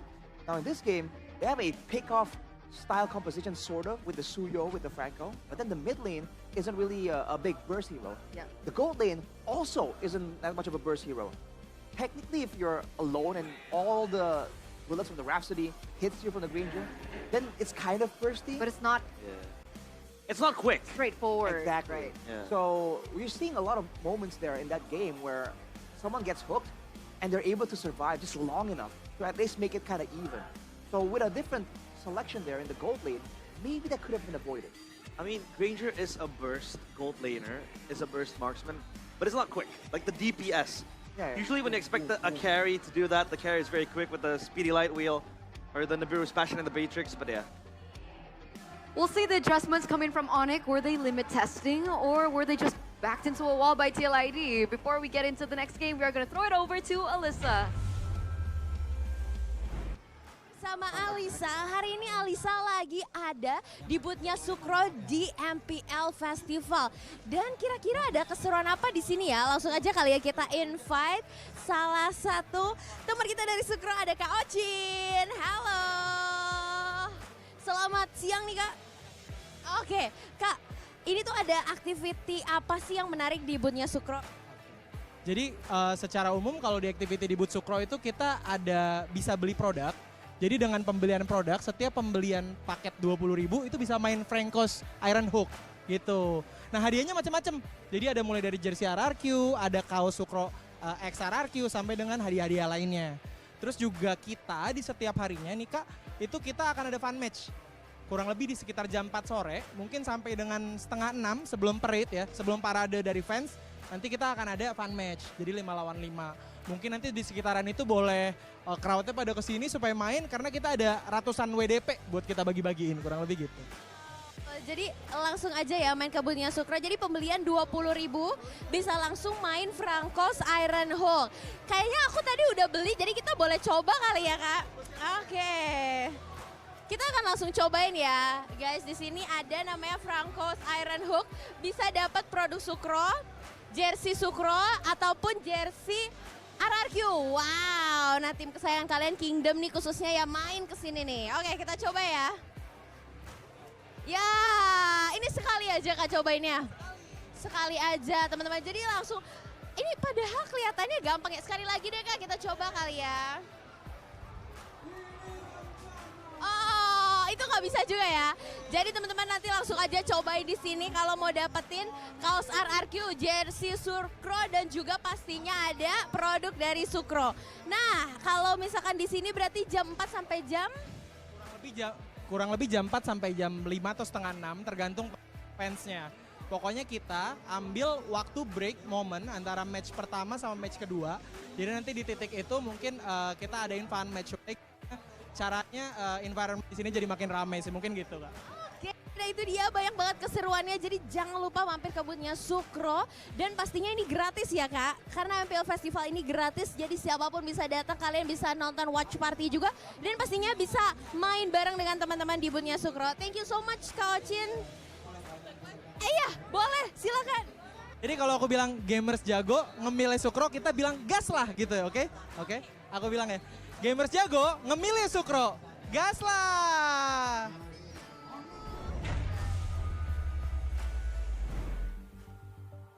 Oh, you're back. Oh, hey, put away. Well, there you have it, guys. If you guys want to get some free, Sucro, they have their merch as well up in the booth. You guys can actually join the activities that Alyssa mentioned earlier. I think the Franco Hook minigame looks pretty cool. I'm out of sucrose. Bro, this is so Are good. we supposed to be eating on camera? All right, sorry. I was like, my bad. Yo. Oh. My bad. But that's how good Sucro is, guys. So you do want to get your hands on it, and why wouldn't you do it for free? I'm out of sucrose. Yeah, there you go. So good. Gasla! Gasla, hashtag Gasla. What's your favorite flavor? People. Me too. I like the original.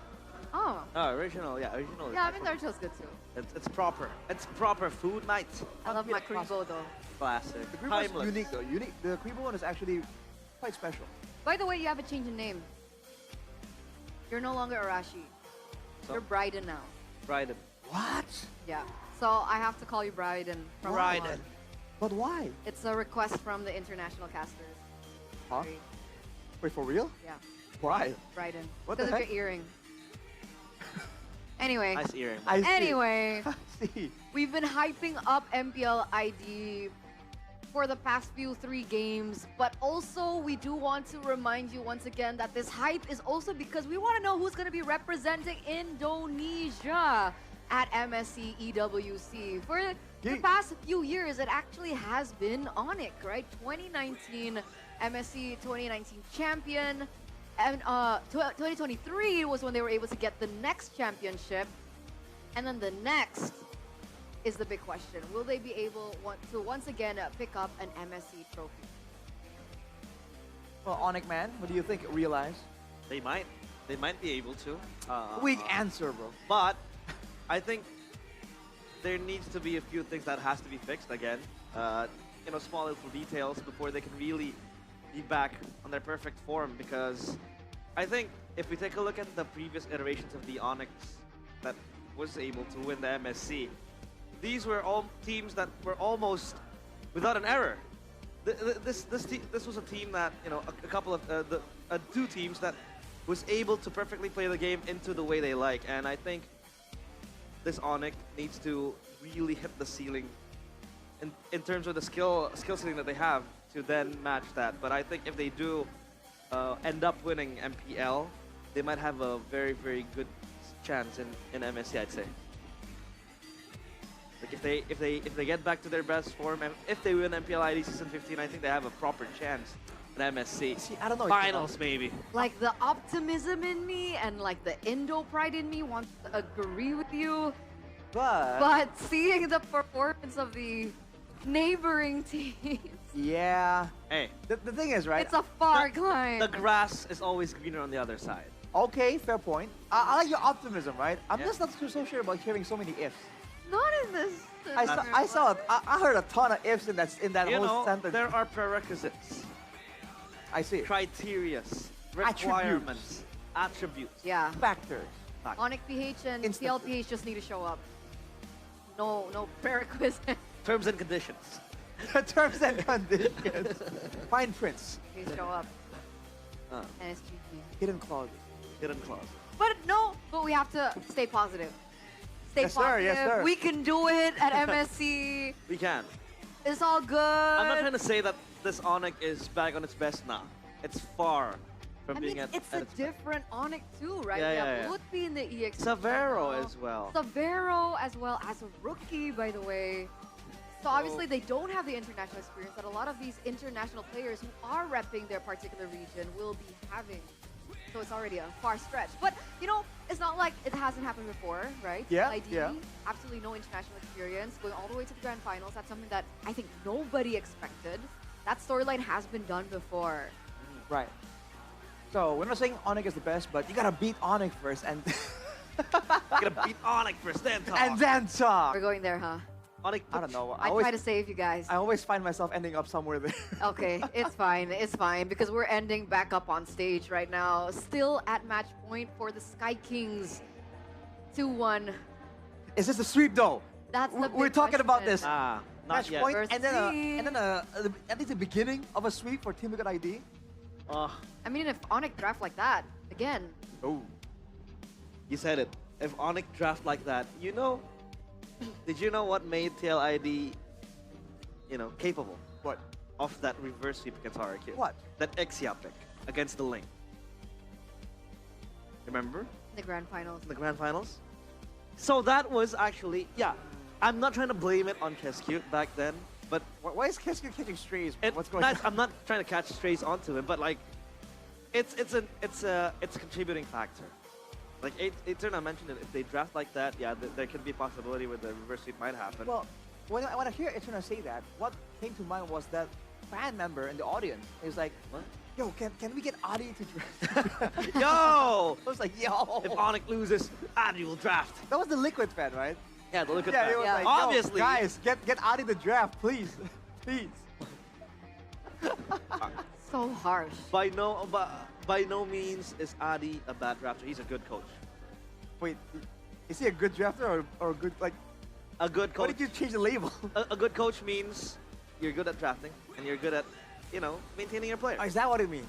Yeah, because a coach is an all-in-one type of deal. I thought the statement we've been making this season is that you're not an all-in type of deal, and people who are kind of exceptions.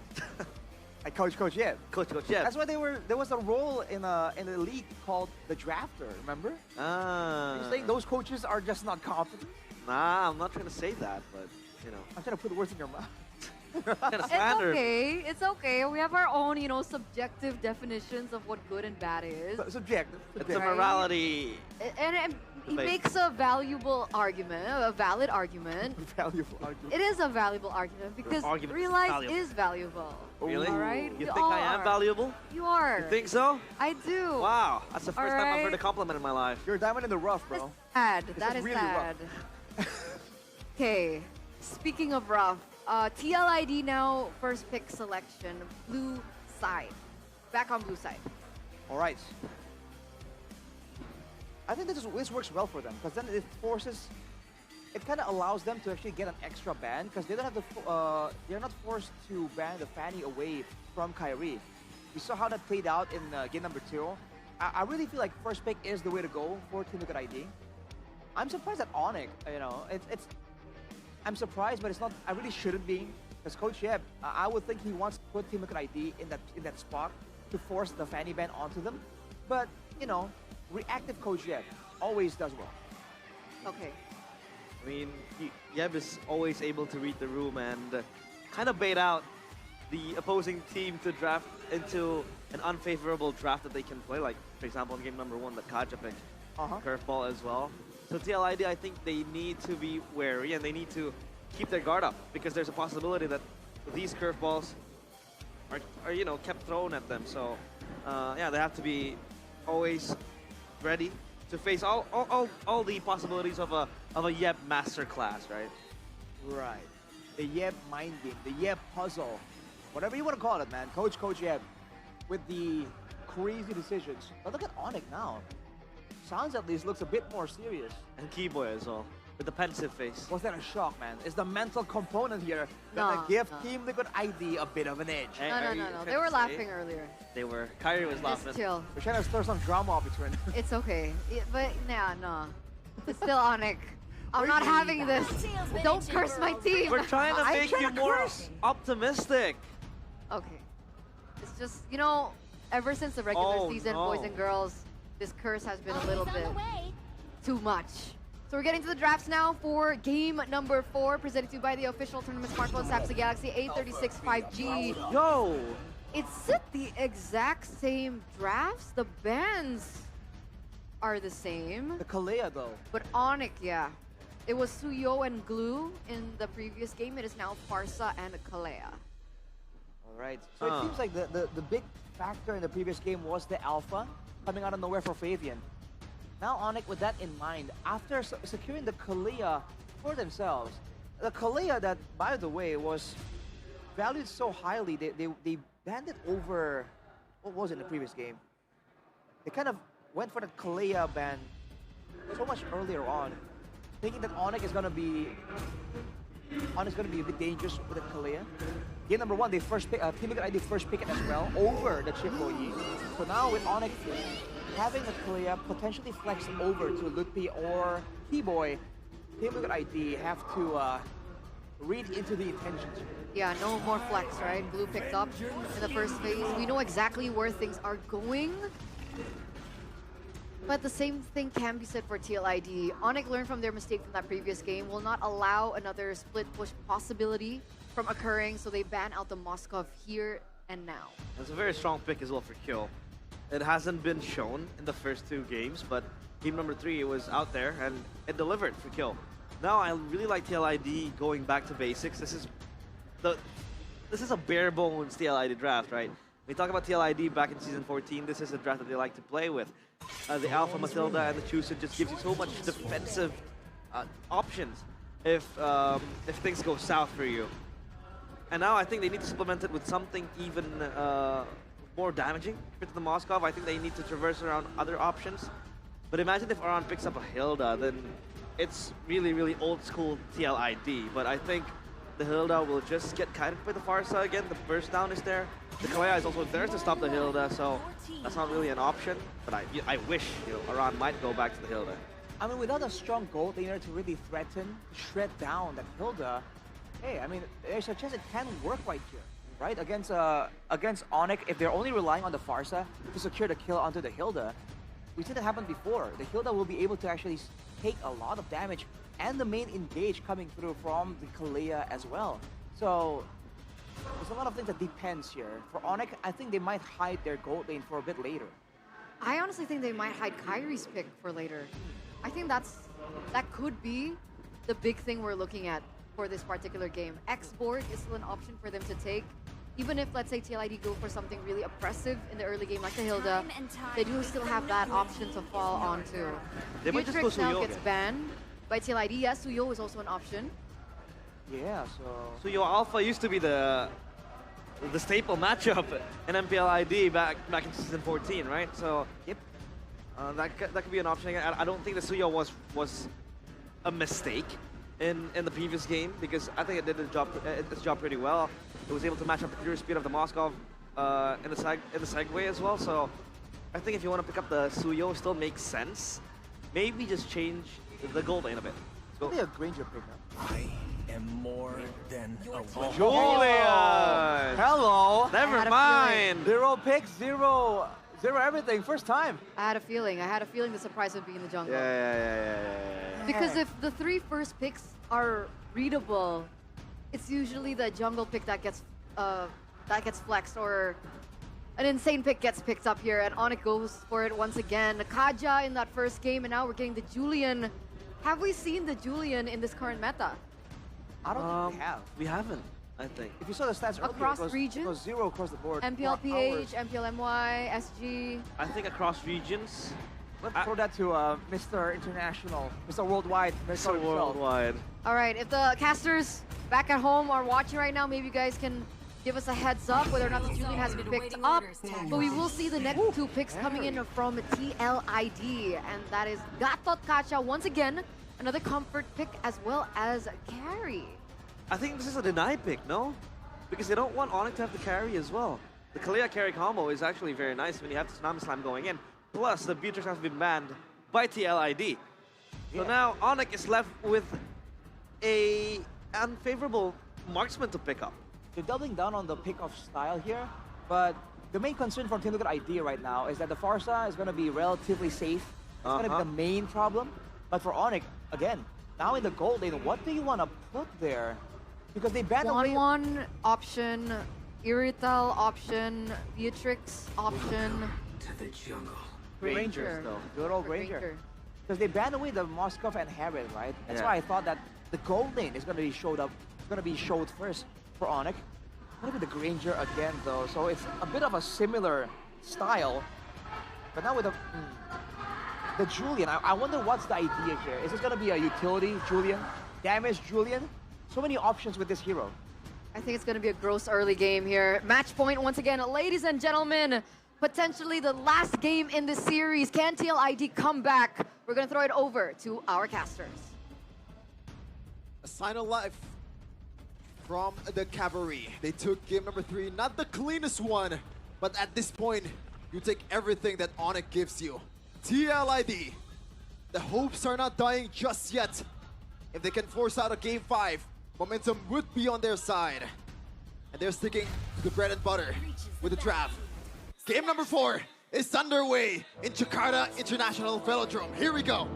Welcome to the Land of Dawn, ladies and gentlemen. A reverse sweep, is that what you're saying, Shepin? If they win here, we're on track for a reverse sweep. Technically, not unheard of. We did just see in the Philippines, the sister org of TLPH, in their first match, they were able to reverse sweep Falcons. Yep. And not only that, throughout the first 2 days of MPLPH, it was a 20-match affair, or 20-game affair. Yeah, let's see if we can replicate it here in ID. Would be pretty fun playoffs if we do so. But this is the Kyrie Julian that we're used to seeing, even in season... when he joined, season 10? Yeah, season 11, when the playoffs was in International Velodrome, or 13? 13. He debuted it. Look at that, the enhanced side that we were talking about in the draft. Sheffin, that's what the Julian is meant for. Insta-kill button when you have a Kalea with you. Now goes back in again. Purify already out. Enhanced chain with a knock-up. Just a bit of poke over to Kai. And by the way, those are almost two kills without assistance from Kyrie. That's pretty much solo kills all over the place. Even Keyboy didn't have to get involved in this assassination. This is the god of the jungle. It is Pride 4. You give the Julian, you're gonna pay. Tough, very tough. Especially when they get engaged on. That's what you can see. A lot of emphasis on Purifies. Fabian walking up into the mid lane, trying to get some prio. No Purify though. Keyboy. It's Purif Alpha. Also, defensively. I mean, to be fair, Kyo might be another solo kill here for Safero. No Death Sonata just yet. Harry on the case, trying to chase Kyo. Can he do it? Looks like the answer is no. Okay. Rotation in the mid lane. Aran taken very low, has a guiding win. Already a hold on the turtle from Fabian. Luppi walking up. San's not level 4 just yet. Aran gonna be changed CC now as Luppi walks up as well. Spear of Alpha and Retribution on point. Keyway with the flicker out. AOG coming down. No, canceled out by Aran.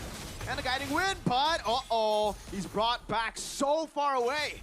Yep, Lutpi still alive, but TLID was able to utilize the fact that Kyrie was nowhere to be found on the turtle pit.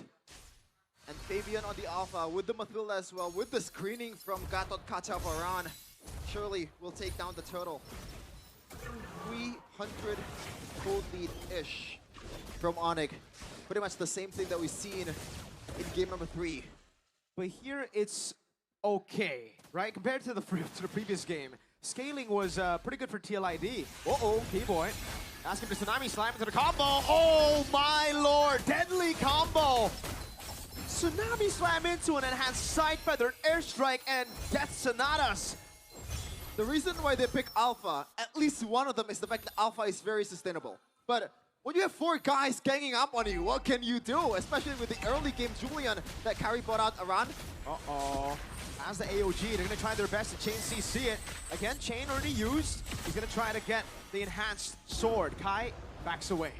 Discipline coming in from Onyx. They could have actually committed on towards it, but surely they're going to pay kill though. Dodges away from Keyboy CC. Haskell taking a lot of beatings. Hans might be in trouble. Flickers out to safety. TLID are the ones looking for scraps on the map here. Keyboy has the Tsunami Slam, is trying to get close. Walks up, Tsunami Slam. Kyrie right there to follow it up already. Guiding win. No full burst. Unfortunate. He was trying to bring back Fabian over the wall, but didn't get the CC that they need to be able to kill down this Alpha. Meanwhile, though, in the top lane, this is kind of as expected. A Granger and the carry. The range advantage is huge, and Savero making full use of it despite kill. Hasn't died just yet. Second objective coming in. Onyx already has the advantage. Poke from Keyboy, taunt already, locking him down. Still Lantern placed on top of him, sustained from Keyboy. Aran taken low. Ludwig spread. This is the TLID we're used to seeing. The Mathildas, the Guiding Whiz is getting full use. Whoa! From Witty! 2-man knockout! Or 2-man immobilization in the back. AOG with a combo of Witty getting the circling eagle and all of the Spear of Alpha. Ludwig caught has the mount. Keyboy flickers up. Kyrie in the midst of it all. It has sword! Picked up! Kyrie is low, as so Fabian is gonna get taken down, isolated. 2 junglers taken away from the fight. Woo! We got a battle in Game 4. No longer the stomps of Game 1 and 2. TLID are very slow starters, but seems like they've warmed up enough with the first 2 games. The fact that they recovered from 2 absolute beatdowns in the first 2 games is sort of impressive, because especially when you have a rookie like Kyo, surely that takes a toll on towards your mentality. And looking at the replay earlier, you can see the game of isolation between Kyrie and Fabian. These 2 are pretty much sustainable. 2 fighters just fighting it out to the front line. And it was a pretty beautiful trade from both. It's just so tough now for Onyx because, well, now they have a siege going on up top. Good poke from Severo. Q's gotta be careful. Guiding win for sustain. Sans, no for the airstrike. Really want to take this turret. Severo, 1, 2. Oh, he goes for the Rhapsody. Risky play, 1v1. Kai versus Fabian, and has sword Fabian. Spear of Alpha, solo kill for the Usurper. Oh, it's the god of the jungle in front of Fabian. The MVP of Season 14 is showing his class to the legend in Kyrie. And right now, that's the boost that TLID needed. The mentality boost, Savero. AOG misses, AOG again! 2-time for the 2-time. Circling Eagle! Catches them all in the back. Tsunami Slam. Severo able to cut away. Fabian gonna be taken down. Sky Piercer already. Immobilization onto 3 earlier. Ludwig mounting Aran. Good guiding win to cancel it out. Keyboy's there. Yes, kill! The re-engage continues. Savero very low. Yes, kill! Taking a lot of beating. So is Savero. Kyrie comes. Can he knock them up? Aran is low! Good chain. Kyo and Witty running for the hills. Onyx in a prolonged team fight. Out-sustained. A team with a Mathilda and a Revitalize on Gatot-Kacha. Now they got... Never mind. I thought they got a free turtle, but Kai is taking it slow. Yeah. Game back by new application GoPay. This marks Julian's debut in Season 15 after last being used by Sujin when RQ lose against TLID. Season 14 Grand Finals. And you can say the first one that brought Julian back to the playoffs in Season 13 was Kyrie. Turtle though. Oh, Lutfi! Lutfi! Allahu Akbar, Lutfi! Astaghfirullah! What? Onyx? What's going on? TLID were full of jitters, full of nerves in the first 2 games. Onyx have caught up in the jitters. Lutfi with a flicker. To the wall, did he flicker back? Is the fadeaway flicker by Lutfi. Ladies and gentlemen, that was a perfect turtle, but the highlight was on Lutfi. You could say that was a low light coming in from Lutfi, but that was no light. That's like, that was just dark. Like a Hellcat ult shot at Beloyski. Looking at the items right now though, I'm curious to see what Kyrie has secured. It's a Feather of Heaven right away. And towards, I believe, Holy Crystal. This is the bread and butter build. Meanwhile, Cuba getting jumped on. Tsunami Slam. Oh my lord. Good guy. Oh, Airstrike man. already. Flickering out. Sans getting the spacing as Kyrie pushes up top. Tier 2 should fall. And it's still Onyx despite the little mistakes, despite the little blunders, who are in the lead. Keyboy, no Tsunami Slams. Gonna be careful. Sans just walks out of the AOG, and Onyx keep themselves alive. Bottom lane, or sorry, top lane already into the base turret. Bottom lane for TL Id, a turret take. Well, at least there is a trade for TL Id, despite Kyrie just having a time of his life in the opposing side of the map. And this is the difference between TL Id and Onyx. Yes, Fabian did win the 1v1 against Kyrie in the bottom lane, but ideally you don't want to split as a Fabian, as the alpha, because you are the core of the team. Meanwhile, Yaskiel, Tsunami Slam still has to purify. The proper respect given over. Feathered airstrike now, just to poke them down. Good poke, that's another! Yo! Very low, forced to recall. You see a little bit of Gila in his eyes. Just a single peek to the corner of the eye of TL Id players, and you see Sans coming, flying towards you. That's the aura that this guy has in ID. For TL now, it's still an uphill battle. They're the ones behind, despite the perfect turtle, despite what we would consider an early win. Take a look at the kills, the farm. It's all good for Onyx. Kai, solo kill, yes, but has farmed better. 13 to Fabian's 12. 1 level lead. Fabian should be able to catch up here as he gets another camp. Big item DHS. Swift Trinity for Yo. This is the time. This is the time to pop off. Kyrie on the other side of the map. Fabian will try to make a use out of it. Good poke over to Aran. Pops in revitalized already. Slowly but surely, Aran popping in taunt. Oh, Sans almost connected in the back. Good mount over. Lord taking very low. Kyrie very late to the fight. Keyboy gonna be engaged on Pure Alpha. And the shred from Kyo. I don't know if Onyx wants to go for more. It's a 4v5 now. But that was an error once again on the objective battle from Onyx. They're going back to the script in game number 3, and TL Id is happily accepting the gambit from Onyx. He jumped on, circling Eagle. Over to Lutpi, has a spread, has to flicker out again defensively. TL Id, that explosive power, you can see it. This was the TL Id we were missing out from the first few matches of Avian. Oh my goodness! What? Now gets obliterated. An odd call for a team with a Lord. He was trying to rely on Witty's guiding wind, but unfortunately a bit too overzealous, a bit too aggressive, my dude. Gotta tone down the testosterone at the time for Fabian. And now, TL Id, they should have been up by like, I don't know, 1K at least with that Lord, but they missed out on that. What is going on?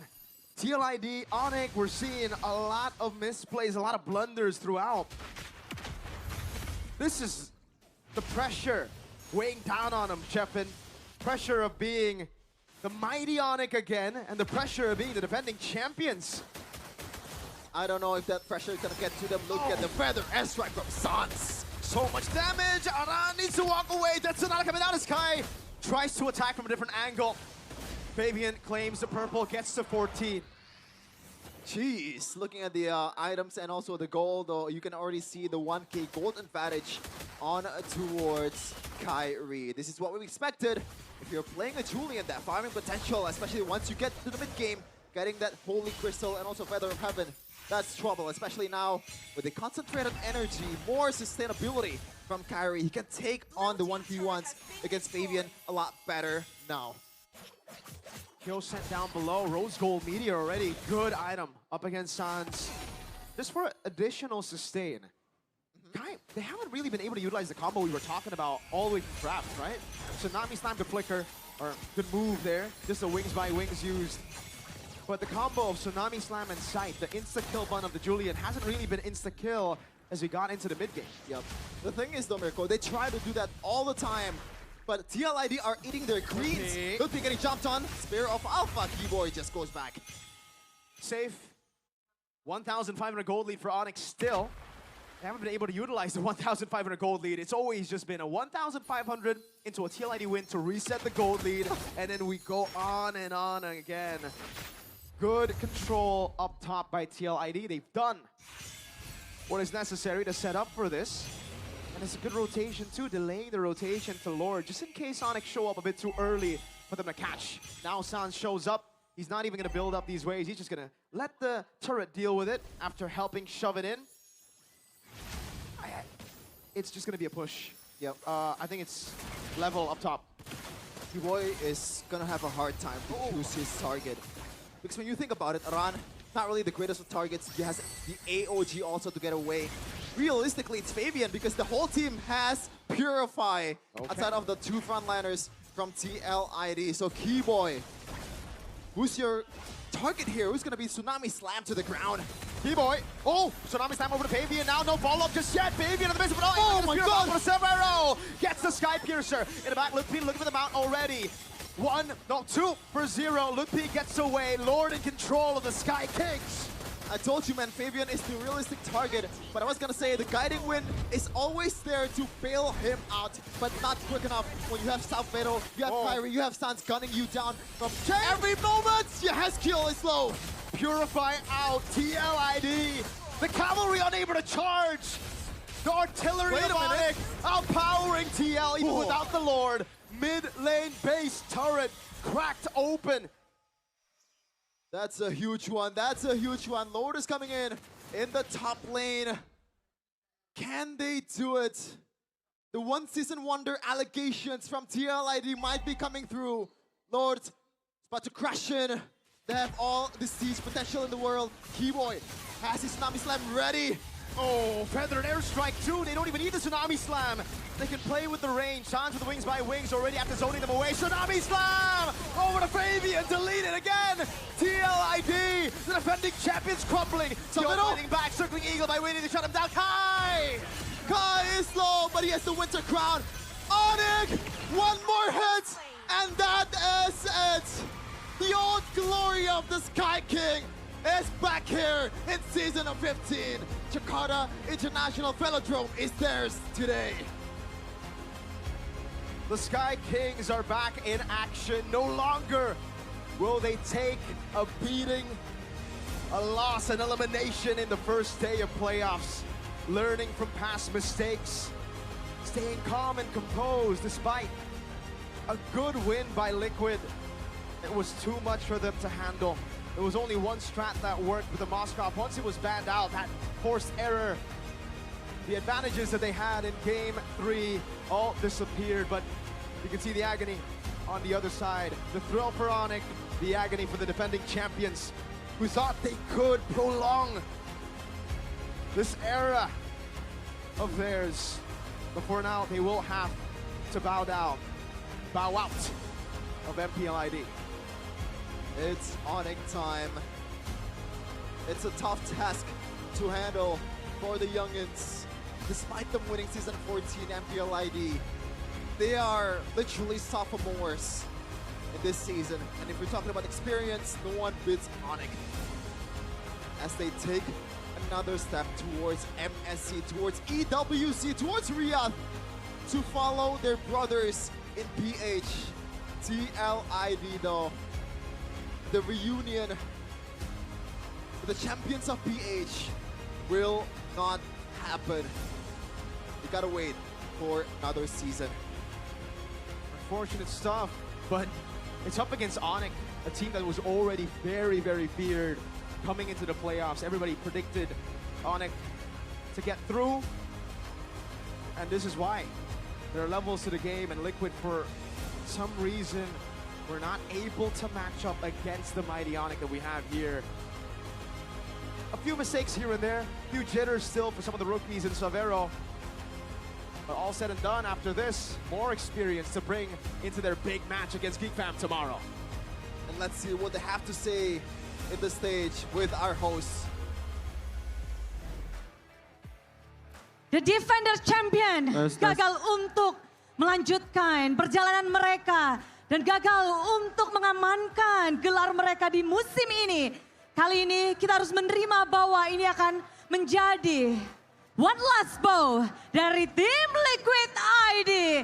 The Cavalry, sambutlah tim Liquid ID.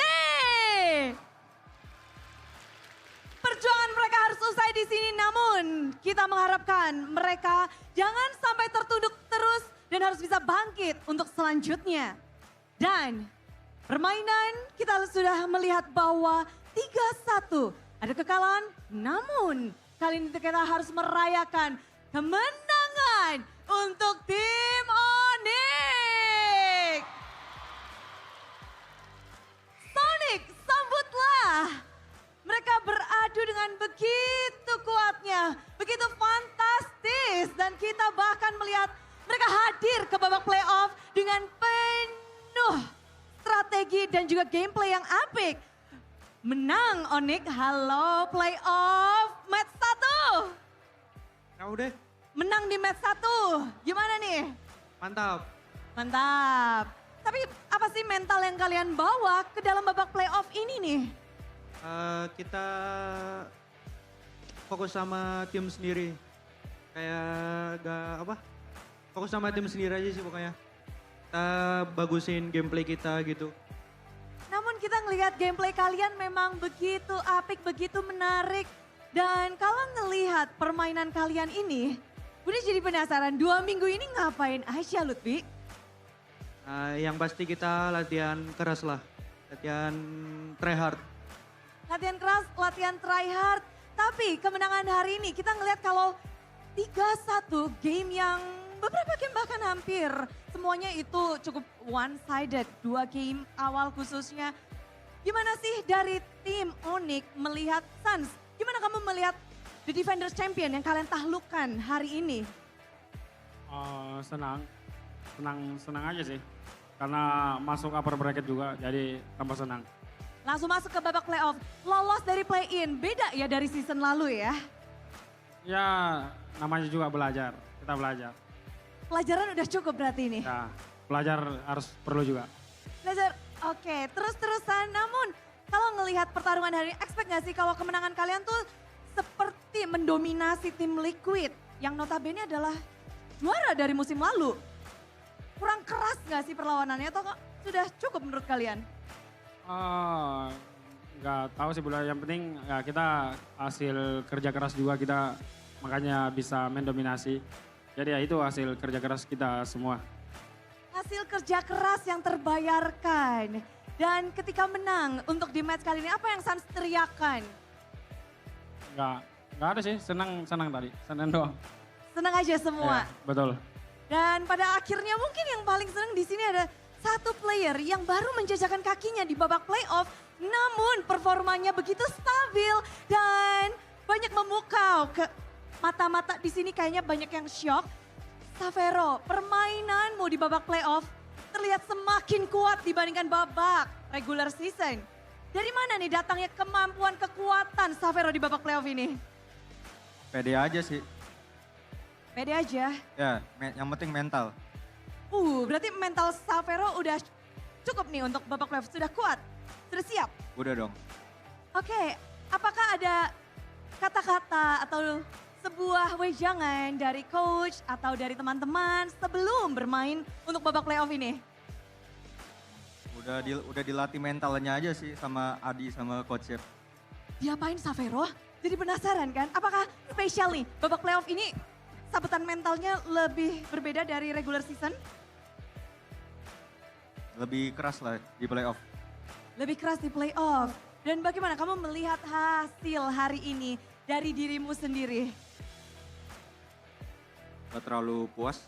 Kenapa? Kena solo kill. Oh, kena solo kill, oke. Tapi kalau ngelihat hasil hari ini tentunya pada happy semua. Tapi yang lebih menarik adalah baru game pertama semuanya udah kaget. Apalagi Kairi tiba-tiba jadi burung. Pakai kaja.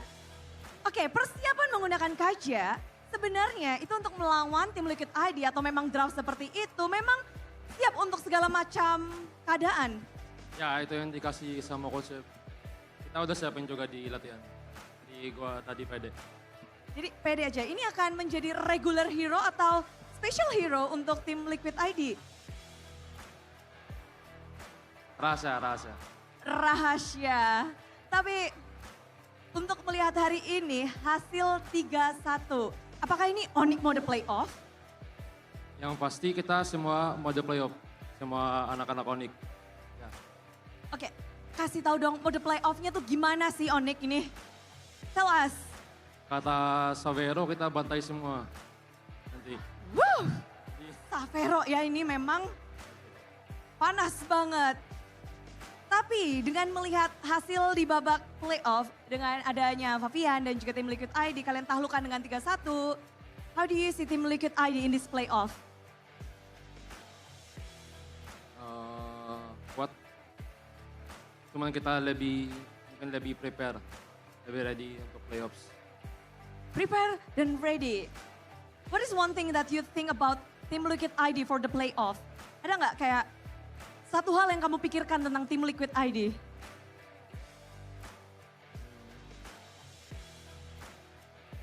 Gameplay mereka, hero mereka, atau mungkin Favian ya? Favian sih, assassin dia, assassin Favian. Assassin Favian. Tapi kalau mengingat dari kemenangan hari ini tentu cukup menarik karena ini adalah match di saat region lain di Philippines, tim Onyx gagal untuk menjadi juara dan ditaklukkan oleh tim Liquid ID. Onyx menjadi runner up. Does it mean something for you? Gak ada sih. Gak ada pengen balas dendam? Gak ada sih, soalnya beda ini kan, beda negara. Beda region, so your friend didn't tell you anything? Mungkin nanti kalau udah masuk EWC. Oke. Kalau udah masuk ke BC, kalau sekarang karena berbeda region jadi fokus sendiri-sendiri dulu. Ya betul. Betul. Tapi Kiboy, apa nih fokus dari tim Onyx untuk season 15 ini? Selangkah demi selangkah sudah kalian jalani, tapi apa sih yang untuk menjadi fokus kalian? Ya kalau buat fokus kita mau berusaha buat seperti Onyx yang dulu lah. Seperti apa itu Onyx yang dulu? Onyx yang mendominasi, Onyx yang bantai-bantai gitu. Dan kita juga mengingat bahwa tim Onyx di tahun lalu menjadi juara di Velodrome juga, menjadi perwakilan Indonesia di MSC. Apakah itu menjadi salah satu hal yang ingin kalian capai lagi, redemption di MSC?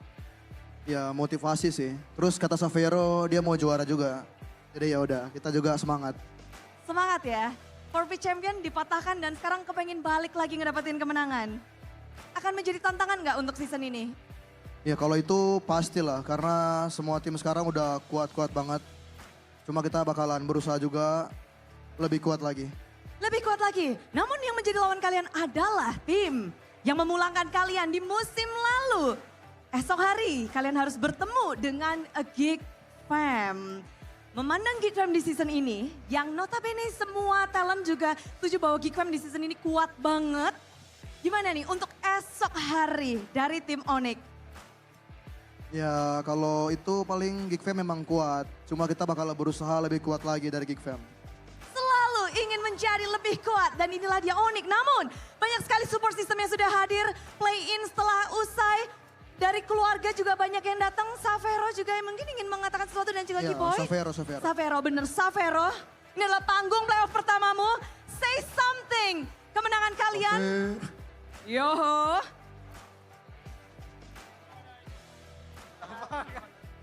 Lu baru playoff sekali, lu dulu dong. Nah yang baru sekali nih. Silakan Savero. Savero. Tes. Makasih buat Sonic yang udah dukung. Support kita terus nanti di besok upper bracket. Untuk yang spesial nggak ada Savero? Buat orang tua yang datang hari. Buat orang tua spesial, terima kasih support system. Dan tim Onyx akan melanjutkan perjalanan mereka. Play-in setelah mereka lalui. Dan Sonic, sambutlah kemenangan pertama di babak playoff. Inilah dia, tim Onyx.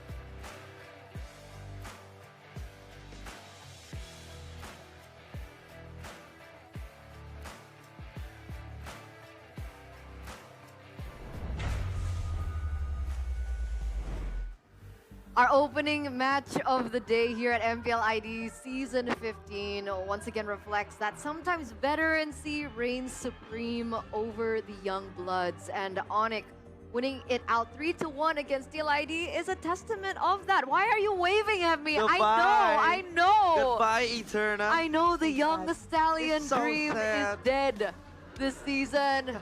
Thank you so much, though, for their hard work. especially this Appreciations, season. obviously. Big appreciation. Yeah. They tried their best, but unfortunately, you know, we already talked about it, right? Over and over, coming in first day up against the Sky Kings, who are on a rampage. It's not an easy start to the playoffs. And to be fair, they did kind of turn up towards the end there. Yeah. I really thought they were going to be able to get it done in that final game, dude. But it only takes one moment. And one moment snowballed out of control. Just like that. Team Look at ID. Better luck next time. They showed the courage, the spirit, the fighting alpha. spirit, the alpha as well. And hands of Fabian, it shows that comfort is there with this draft. But again, the choosing first pick, even Mirko was talking about it, it wasn't really optimal for TLID in a lot of ways. Number one, you don't really have burst damage and consistent damage aside from maybe the alpha, and you have to wait for the carry to go online, right? The Thilda is not going to deal the damage. Obviously, to a certain degree, it does, but it doesn't really go into a threatening level. And the Chusen is more of a control mage compared to what you would want as a damage dealer. So the Chusen first pick, I think it was 50-50, to be honest. I feel like there was a chance, because I feel like in the end there, even though they were doing so well, it seems like the final factor was the fact that Onyx found ways to get onto Fabian, right? In the Lord Pit. Honestly, and then after, Fabian was just taking the heat, and he couldn't take it. I want to beg a different angle. What? I think Fabian was playing really weird. Really? I think there were a lot of moments where he overstepped. He got caught out in that moment where they wanted to go for the push in the bottom side of the map. But before we get into that, let's highlight our player of the match. It's Key Boy. Game number 1 on the chip. Game number 2 on the Badang. And then in the final game here on the Kalea, once again proving that he still has it. After so many seasons, people have been doubting his potential. He's here performing out of his mind, and we're going to take a look exactly why, a little bit in more detail with the MVP heat map. This is where Keyboy was at in the first 5 minutes of the game. And you can see the side lanes, for the most part, aren't really that big of a priority for this guy. Leaves the side lanes to their own devices and make sure that the mid trio has that pressure, they at least can control and match the rotations of Team Liquid ID. As long as they do that, you know, we've seen them find great moments themselves. This moment in the early game, though, that was crazy. 100-0 level 3, an alpha. Dude, Julian, man, out of nowhere. It looked kind of wonky, but in the end there, it really did pay off. It's a pick that gives you a lot of sustainability on top of damage, and you're so flexible. And you have that power spec level 3 to work with. But unfortunately for them, in the early game, the alpha and the aggressive style of Team Liquid ID allows them to actually get a bit of the advantage. This was at the 1v1. Fabian showing again that alpha is, you know, the real deal. It's the alpha. Afterwards, you can see there were some moments like this where it's just so aggressive. Look at the Haskill right here. Nope, not going. Tries to get Sabero in the back on the Tsushin. Which is why when Eterna mentioned the Tsushin factor here, like, yeah, there are some moments where it just seemed so over the top coming in from Team Liquid ID. It's like they were pressured to do something that's just too crazy. But when they go and fell back on what works, the neutral objective take, they're able to get a bit of an advantage. But here too. This was the moment that I was talking about. Yeah. The Lord, by the way, is right behind them. Exactly. What is he doing? I second that. I do concur that there are overextensions and there were weird plays. But I think it's not only Fabian, it's a collective issue. I don't know why. Maybe they were on the verge of trying to force a game 5, and they went for the go big or go home plays, the high risk, high rewards plays, but it just didn't show up, right? I mean, because Onyx had so many layers to deny a possible dive happening. Like Jusin wants to do that with the Crimson Beacon. The Alpha does want to do that as well with the Spear of Alpha, and maybe TLID might have underestimated their damage, or rather overestimated their damage. So Onyx look at the layers. I mean, you have a Kalea that can just hold you in place. The glue has been very, very sticky for the most part. Literally. And yeah, literally sticky. And the Julian just bursted you down, even if that wasn't really a clean game from Kyrie. And by the way, going off track, there was an interesting interaction that I just knew. That when the glue sticks to the Gatot Kacha, and the Gatot Kacha flies with the AOG, the glue follows in. Comes with him. Yeah, It's a a free passenger, ride. basically. A hitchhike. Which is really, really funny.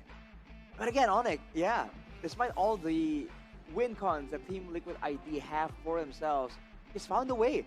It seemed like it was lost until they, I don't know, something clicked for them, and they were able to find Fabian again and again.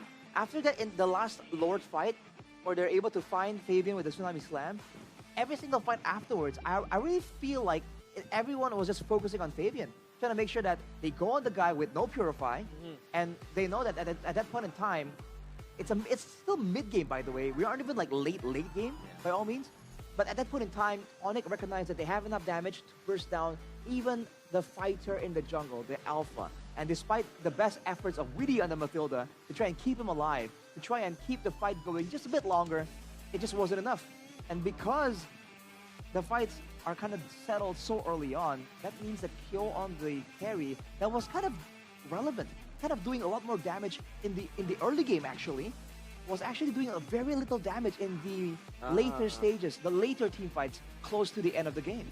Going back to your point earlier, that's what I wanted to highlight, right? Timing. In the early stage of the game, the way that Fabian played was forgivable. But as we got into the 15th minute, we see a lot of Divine Glaives being built up. We see a lot of, just heroes that can, items that can really melt through that initial defense of both magic and physical from Fabian. And yet he still made those plays. I'm not really sure whether he was a little bit too focused on making a big play happen, therefore forgetting the targeting or not. But we're looking at the items and the timings coming through. Does anything stand out for you boys? That's kind of brutal. Fabian only has 2 items. The War Axe and the Brute Force. Compared to Kyrie with a Sky Piercer pushes, by the way, at the end. Because he knows he got to burst the players of TL ID down. Because they are relatively tanky. I mean, the Alpha is their chosen. I would consider him to be a tanky mage as well, right? But yeah, how does Fabian only has 2 items? Well, there was a lot of like fights, brawls, back and forth happening, right? So he wasn't really power farming as hard as he would probably have liked on this Alpha. Not to mention that he's up against a Julian. Julian clears quite fast. You don't really think about that. There were moments in that game where Team Liquid ID were able to win out a neutral objective fight, and Kyrie just slid over to the other side into Fabian's jungle and started just jacking everything, taking away all the camps. So 3,000 gold difference. Showing again that for Onyx, sometimes like the initial situation isn't fatal. They can find ways to adapt and respawn that can still keep them in the game and even give them still some kind of advantage in the late game. And TLID also were able to secure the objective, right? I mean, they got 3 turtles, a Lord. Turtle. Yeah, a perfect turtle. So that is a courtesy of Fabian, by the way, who sacrificed that farming speed and the gold that he had to just play collectively for the team. And we talked about it. Fabian is the guy who wants to look for kills when he's behind. But on an Alpha pick, this is where he gets very collective. This is where he gets very supportive, and he plays for the team as well. So it is unlucky that Onyx were so far ahead of them when the mid to late game hit, but I think Fabian was doing a decent job with the Alpha in the early game, but come the late game, it was hard for him to traverse around the team fights, and with little to no items, he's pushed it down easily. So the strength of TLID has shown to become their downfall this season. Which is, for me, you might have a different opinion, but them falling back to what works for them. Yeah. Unfortunately, they weren't able to be creative in the playoffs, and that might have been the big problem. But we are going to take to Alyssa now, and we're going to take a look at the jersey wall, which is new, so you guys have fun with it.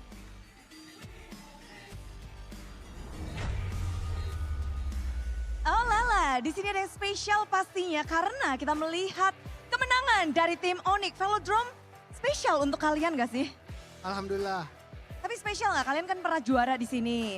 Dan sekarang dapetin kemenangan pertama di play-ins juga. Berat nggak untuk mengalahkan the defender champion? Alhamdulillah nggak terlalu berat sih. Alhamdulillah sesuai rencana. Sesuai rencana. Jadi memang di sini Coach Adi sendiri melihat bahwa ini memang Onyx mode playoff. Iya, mode playoff. Mode serem banget atau gimana sih? Marah besar.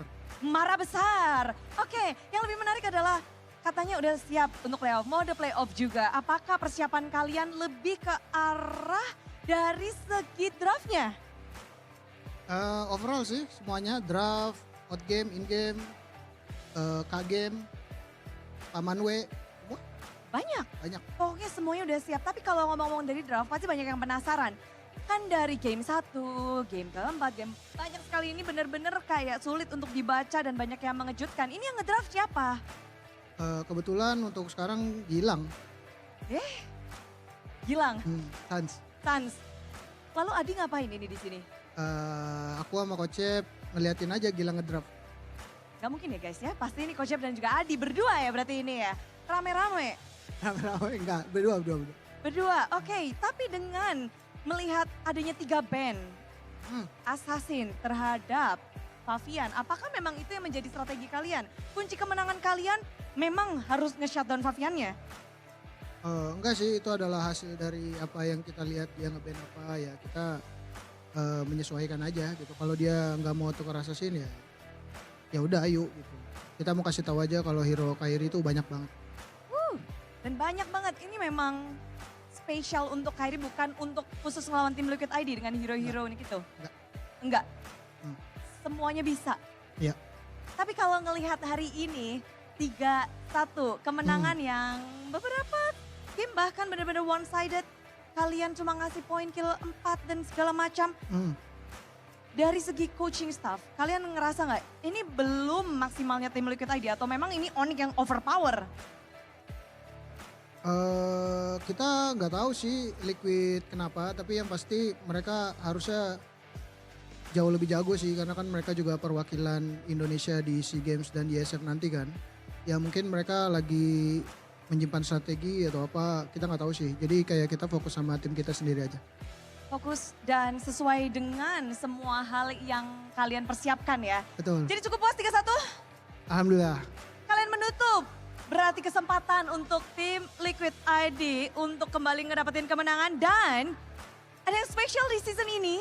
Tim pemenang dari coaching staff bisa mematikan lampu dari tim yang mereka kalahkan. Official menutup perjalanan mereka dan ini adalah simbol bahwa kalian mengalahkan, menutup dan menundukkan tim lawan kalian. Yuk kita langsung aja ke sisi tim Liquid ID. Salah. Besok. Tolong dengan sepatah 2 patah kata terakhir untuk tim Liquid ID. Untuk Liquid ID jangan lupa fokus ISF dan SEA Games, oke? Dan berakhirlah perjalanan tim Liquid ID di Mpl Indonesia Season 15 dan juga khususnya untuk MSC berarti tidak akan bisa mengikuti dan kita juga melihat nextnya ada di sebelah. Yakin gak nih untuk besok? Tapi belum kan ada lower bracket ya. Satu kata untuk match hari ini. Good game well played, good game Liquid. Good game well played dan thank you banget Coach Adi udah bersama Bude di sini dan kita bakal langsung balikin aja. Satu lampu telah mati. Namun selanjutnya di match kedua akan ada satu tim lagi yang harus tertutup perjalanannya. Siapakah ya? Jadi kita bakal langsung tanya-tanya dulu nih tentang match tadi bersama para panelis. So monggo panelis. Udah.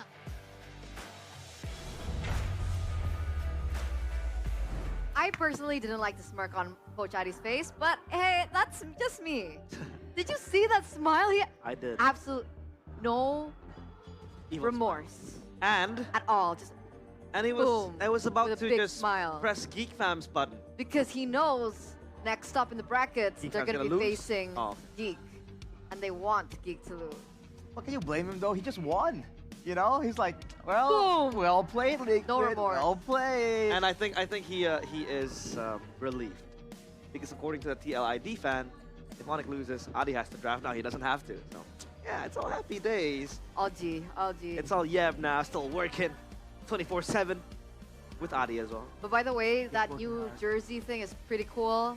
You Yeah. know, so for every time a team gets eliminated, you guys will be seeing the winner coach press the button into red, which is pretty cool. I Like hope red. there's actually buttons in the, GoPay I have buttons. booth. What? Here. Oh. No, it's like if you use the GoPay app, right? Okay. Like, see, this is Eterna's app. Okay. So if you go, How do you know my password? I just. you have to unlock. I know your Oh. credit card number, so. What? Whoa, that's extra. Joke's on you, I don't have one. Oh, Ah. okay. She follows the teachings. Anyway. Yeah, you go to gopay.co.id/games, right? Yeah. And you can win the guaranteed rewards, right? You can get up to 59 diamonds and 1 token. So you see that token right there? Yeah. Yeah, you spin that token and you can get prizes in the Spin it. gift arena. Spin. As of right now, realize, Yeah. if you didn't know, there are 2 electric motorcycle winners. Whoa! 5 smartphone Boom, winners. boom. 5 power bank winners. 25 wireless earphone winners. Earphone. And you still have a chance to win 13 remaining electric motorcycles and the other awesome prizes. You go to gopay.co.id/games, open the app. Yeah, like the I was app right saying, here. you select top up game, Yeah? the top up game icon right there. Okay. On the top right. And then you get a token from doing that. And you pick your winning team right here and you enter the match scores. Ah. If you think you can predict everything, enter the match scores, then you can get those rewards. Just start spinning. 13 motorcycles, man. That's 2. kind of crazy. 2 motorcycles. 13. 13? 13. I thought it was 2. 13 electric motorcycles are still available for you guys to grab. But other than that, you can also hashtag #PastiGege because, ladies and gentlemen, the thing that we've been talking about throughout the entire regular season is still up for grabs. You can get the WDP or the weekly Diamond Pass at GoPay Games. 100% secure, only 26. Wait, actually, it's 14.9K IDR. That's a big discount from the 26K from the regular season. All you need to do now is just scan the QR code right down below me here to check that out. Thank you, Download GoPay. the GoPay. 3, 2, 1. Thank you, GoPay. Usually, before GoPay, I used to get WDP from Limkocho. Oh. Because he has this TikTok series where if your comment gets read out, Okay. you get the WDP. So I made 10, 20 bot accounts to just comment on WDP. Now with GoPay, it's easier. Much, much easier. And I feel like days go by easier when Yeah. you're having a good day. And speaking of having a good day, Good day. you gotta taste it right now, guys. So many variants of Which one? flavors, including the Originale. fantastic mochaccino, the original cappuccino. There's a Ah, grazie, bliss, grazie. the Grazie, avocado grazie. delight, and of course the groovy cookies. Do we finally get to taste the avocado one? Ah, ballerina cappuccino. No avocado. I don't see it, man. What about these two This flavors? is the original cappuccino. Yeah, we just get the cappuccino. Ballerina cappuccino. Can I get this? Assassino Can I see it? Here, it's here. It's here. There's 2 here. Are they all the same flavor? Yeah, they are. Oh, I already tried the cappuccino one. I want the avocado one. The Vakadu? Yeah. Good day, please. That's good. Avocado tomorrow. Really? Please. Yeah. That's good. Are you- We're brothers. Right. Okay. That's good. She thinks it's weird to share drinks. Come on, let's do it again. No, I'm kidding. What the heck What was that? is going on? I don't know about all that. Do you guys share drinks back at home? I don't think that's We do. sanitary. Sanitary? Sanitary. Like well, hygienic. we just fight off the Are bacteria. you telling We're people clean. that their families are unhygienic? Are you telling? it's like- Are you telling us that we Am I don't weird? shower? We're not No. hygienic. We're full of bacteria. Yeah, I think that you're reaching a bit too far. Okay, my bad. I mean, comment down below if you guys share drinks with people. With the I share boys. drinks. No, not with people. Not with any random Everyone. guy. Yeah. With the General. boys. I share drinks dude. with my mom Alright. as well, so. It Either makes me or. Italian, by the way. Ballerina cappuccino. Para You sound like you're having a good time. Feels Numero good, yeah? numero uno, para scusi. Grazie, grazie. Salami, salami. Feels Salami. good having your Salami, team move pastrami, forward in the margherita. playoffs, guys. Look at this. Look at this burst of energy. Woo! He's feeling it. I'm back. I'm back, baby. Thanks to Good Day. Feels so bad for TLID, man. Yeah. Woo! Can't Feels help good it. for Onyx, though. Forgot my jersey. I was supposed to bring it here and This shove is it on her actually face. a pretty big moment because SPS, Onyx was taken down by TLID. Their yeah. tournament run was stopped by TLID. Their MDL team was stopped by TL, Really? TL Academy.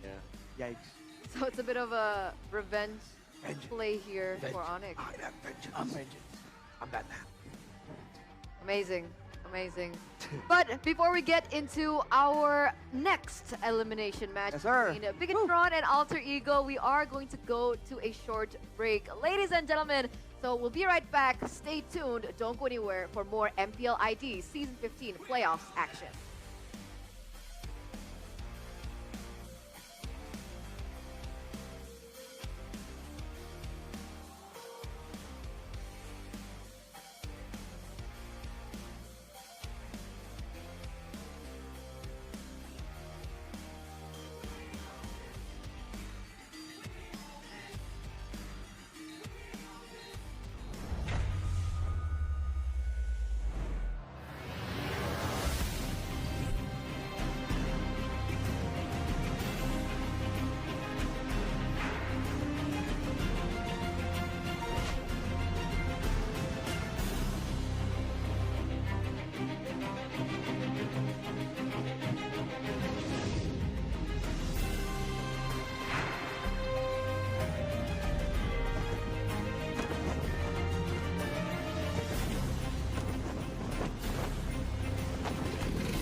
So I got early access to Skirk, and I'll be honest, we are looking at probably the most broken DPS since Movwika entered the chat. But I'm sure most of you know by now there's always a catch, and this time around, it's a big one, let me tell you. Which is why I am going to do a massive showcase here of more than 12 teams plus 3 different playstyles, and provide you with an honest breakdown of each teammate and how much damage can Skirk actually deal when she's in free-to-play versus premium team. So strap in because we're going deep with this ultimate Constellation Zero Skirk showcase video. Quick disclaimer, I made this video with the creator experience server, so footage shown here is subject to change. In fact, we're in a bit of a peculiar situation. 2 of the best free-to-play swords, Finale of the Deep and Calamity of Eshu, are not available on this server, and instead, I'll be using Absolution, which actually is like few percent better than Finale, and even weaker than Eshu in certain teams. So honestly, it's not that big of a deal. Plus, I think it looks pretty on her. Now, as for artifacts, I'll be using Finale of the Deep Galleries set, but I'll also talk about Hunter set, which is about as good or even better sometimes to use than Finale. Finally, normal attack and burst talents are at level 9, while the skill is at level 10, which I'll explain why it's like that later on, and then of course, she's Constellation Zero. Okay, so what is up with this Slayer? Well, to put it simply, she's the second character who does not rely on energy, and instead, she uses a unique resource system which can be utilized in 3 different playstyles: on-field normal attack spammer, quick swap burst, and a special hybrid combination of the 2. She also heavily relies on a team comp made up of only Cryo and Hydro teammates. In fact, here's a quick example. Barbara, who does nothing in this team, is actually a better option for Skirk than C0 Shilonen with Cinder City and signature weapon. So Shilonen, who provides tons of support and buffing, still ends up about 7% weaker than good old Barbara, who just stands there menacingly.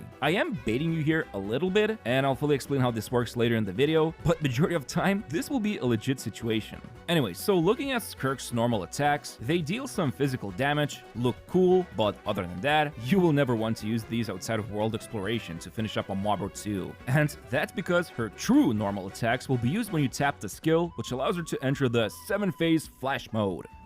This is such a shonen name. But yeah, in this mode, she actually gains Cryo Infusion. You'll also notice this bar, similar to Night Soul, that displays the skill's duration, and while it lasts, Skirk can do this beautiful 5-hit combo, which I'll just call N5. And there's also her charge attack, but aside from a niche function, it's quite terrible in terms of damage. And unlike a certain child, Skirk can perform Plunge in her skill mode, but should you use it seriously in combat? Nah. Still, Skirk could have taught Child how to do this. Now, the skill can also be held down, which boosts her movement speed and turns Skirk into a fish mermaid, I guess. By the way, while dashing, both tap and hold versions of the skill allows her to hover above water, so that's pretty useful. Oh, and one other important thing I forgot to mention, when in her skill mode, Skirk essentially has near infinite resistance to interruption, so there's a bigger chance you'll just die with her from all the damage rather than get interrupted. Finally, Skirk's burst is quite simple. You tap the button and it will deliver a massive payload of damage. Oh, and fun fact, while Skirk Skirk needs no regular energy, she still generates 4 cryo particles. But interestingly enough, the particles are generated the moment she deals any source of cryo damage, which includes using her burst, and I don't think anyone else can do this. But, is that all there is to Skirk?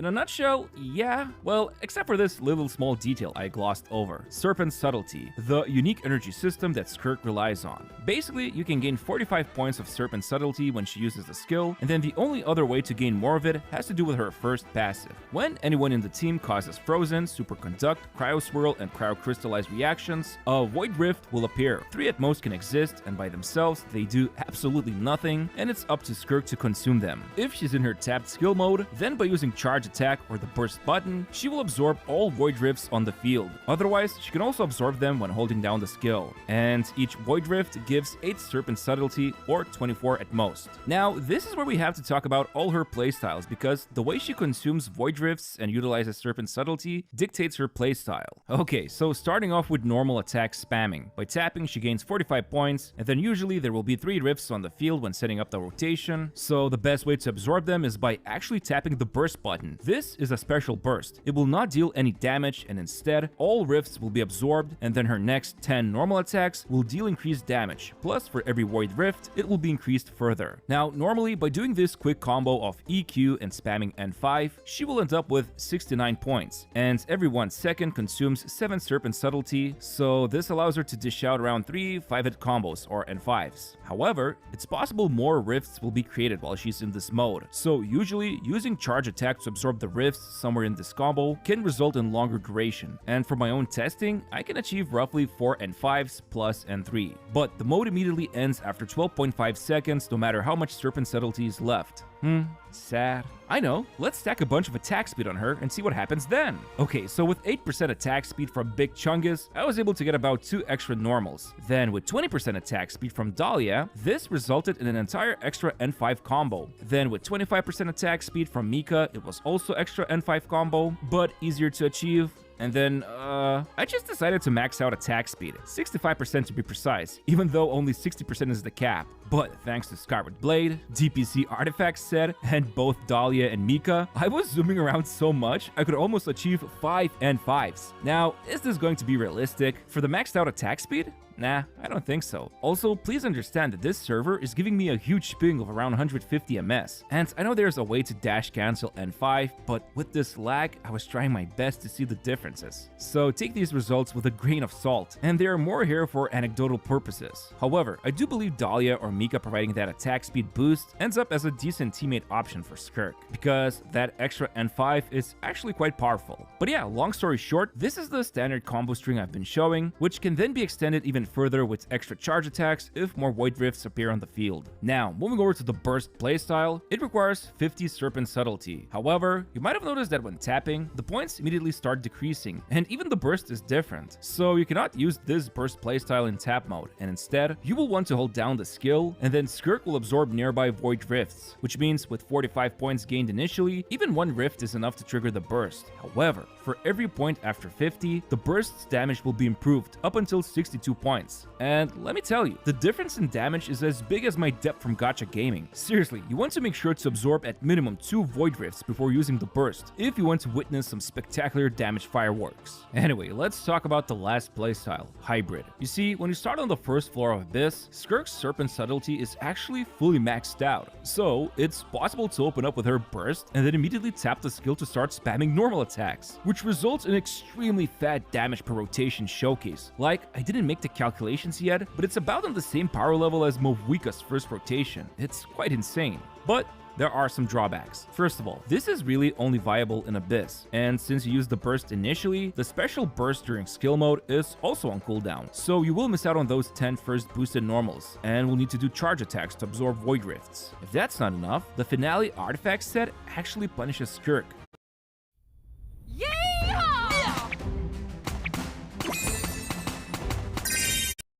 The Finale Artifact set actually punishes Skirk, because you can only benefit from the 4th set bonus between 6-second cooldowns. Or in other words, when she uses her burst for 6 seconds, she cannot gain normal attack boost here. So a big chunk of buffing is almost unavailable for almost half normal attack rotation. And this is where if Furina is in the team, Huntress set becomes better to utilize in hybrid rotation. Still, what about second floor onwards? Well, the only way to start off with saved Serpent Subtlety would be something like leaving last enemy on a bit of health and using her hold skill to generate points for the next room, because while tap skill empties out all points after switching out or when the challenge ends, the points are preserved from hold skill, which is something you can also do in open world by fully stacking the points and then using the hybrid playstyle to quickly farm those big dumb bosses. But yeah, those are the 3 playstyles. Now, let's quickly talk about the numbers game. So here's the thing, I'm not entirely sure yet what is the best free-to-play team for Skirk, but I'll be using Chongyun for 8% cryo resistance shred, Xingqiu for off-field damage, and then Mona with Thrilling Tales weapon, or also known as TTDS, while she's also equipped with Noblesse set. I know she's a standard 5-star and not everyone has her, however, the upcoming anniversary will allow you to pick one of the standard 5-stars, so let's just say Mona is about to be a free-to-play option. And with this team in a burst playstyle, Skirk is able to deliver about 850k damage, so pretty impressive already. However, if we go into normal attack playstyle, then she's able to dish out roughly 1.2-1.3 million damage. And when looking at total motion value and duration of both of these playstyles, they actually end up on about similar potential, with normal attack spamming coming out on the top. Although I will say that Xingqiu isn't that amazing for burst, and also I could improve the numbers further for normal attacks if using Dahlia and Calamity of Escher's sword, but alas, I don't have the sword on this server.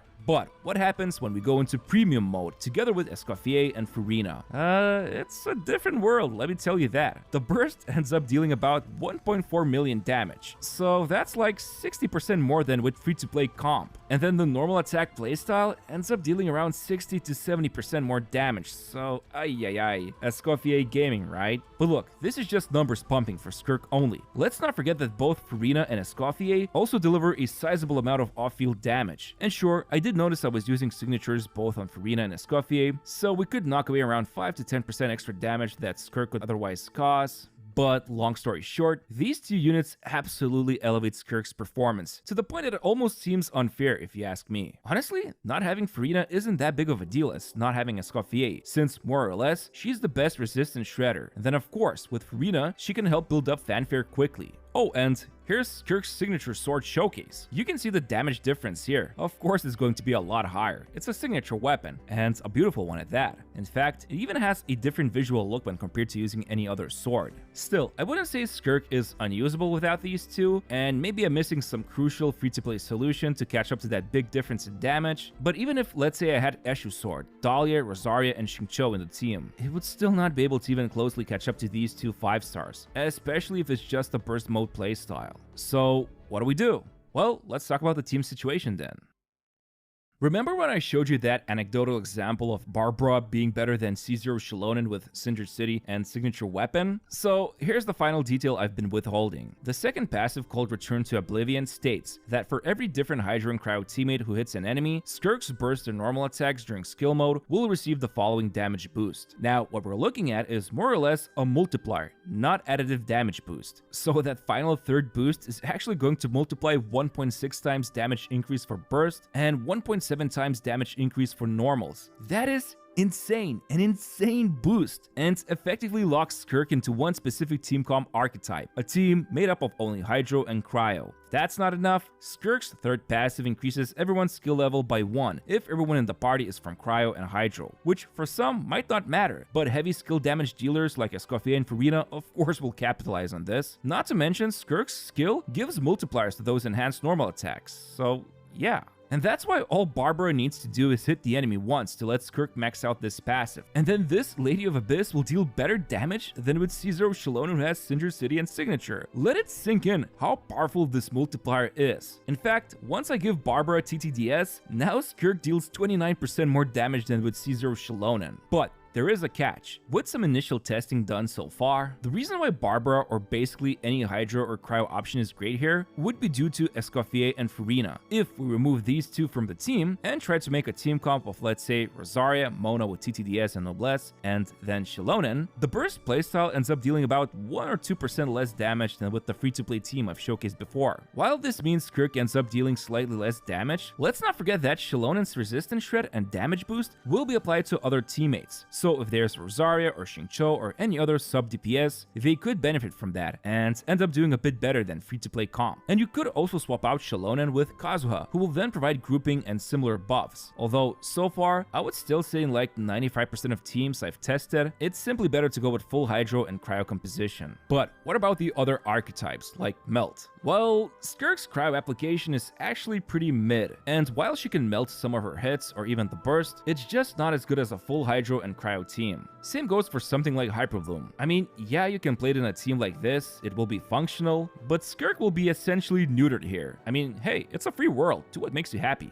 But let's stop pretending here. The time has finally come. You came crawling back to the Hydro and Cryo team superiority. Now what? Well, let's start with the meta situation. Let's say you have Escoffier and Furina. The fourth slot is then left for the big five to duke it out. Mona, Shenhe, Citlali, Yelan, and Mullany. We already saw how super solid Mona is. Great pick for massive damage showcases, and superb in hybrid playstyle for Abyss. But her biggest drawback is massive ER requirements. But luckily, there's Furina, so that shouldn't be a big problem then. Next, we have Shenhe. Besides the usual goodness of Cryo Resonance Shred and Quills, she can also provide Cryo Application, which can be useful against some annoying bosses, like the latest Secret Source fella, since Skirk's Cryo Application is not good enough to break him. But as a downside that's typical to her, Shenhe will lack in personal damage. Now, stepping into Natlan, Citlali helps a ton with survivability, and her shield also means you can use the Calamity of Eshu's sword. Oh, and let's not forget Cinder City buff, plus Hydro Resistance Shred and TTDS are her signature too. Although, regarding Cinder City, from my own testing, it seems kinda hard to trigger it consistently, and then if I do find a way to do it, like swapping to her several times, that means her TTDS buff gets wasted, and then something like Signature becomes a lot more flexible. Next, we've got Cheerful Mullany. She's actually a perfect TTDS holder here because it also boosts her overall damage, since she's an HP scaler, plus doing something like skill, then attack, and then burst results in a decent 1 or 200,000 damage. And with her, it's super easy in this team to trigger Cinder City. In fact, you could go the other way around and use Skirk in this team as a quick swap burst support, and then switch to Mullany to do her bidding. It's pretty fun actually. Finally, there's Yelan, and really you could also use Xingqiu in her place here as well, especially if you will play normal attacker Skirk. Both of these have the same barber, and both of them can do great off-field damage. The difference is that Yelan does provide damage buff over time, while Xingqiu can help with a little bit of healing and bigger Hydro application if needed.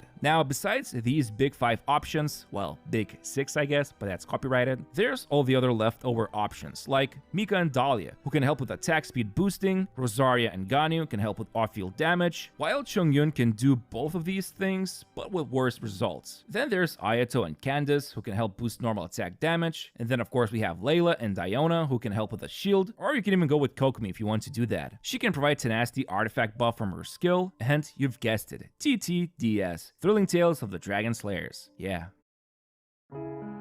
Choose your collab hero and get 1,000 free summons. Have you ever seen a game where the stronger you become, the more dangerous it is?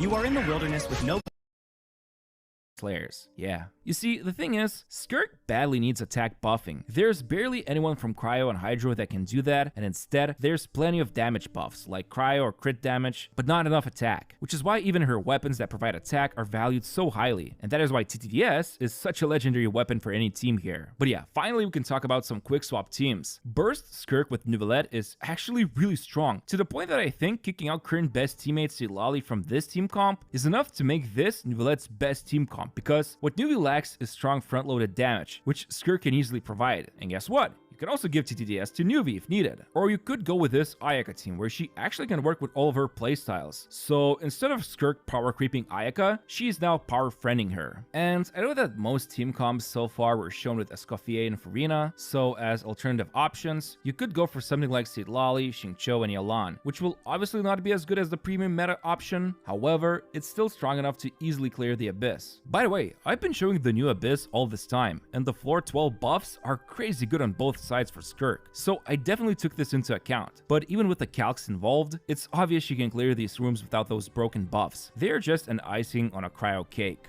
And then yeah, there's some free-to-play variations I've shown. Those are pretty great, and as I said, something like Rosaria, Xingqiu, and Dahlia is almost on par with Seedlali's team I've showcased, provided Skirk is using Calamity of Eshu in normal attack playstyle. Another team I like consists of Layla, Xingqiu, and Mona to supercharge skill with Calamity of Eshu. But it would be nice if at least there was one Natlan 4-star from either Cryo or Hydro, because now Cinder City is only available with either Seedlali or Milani, and I hope this changes sometime in the future.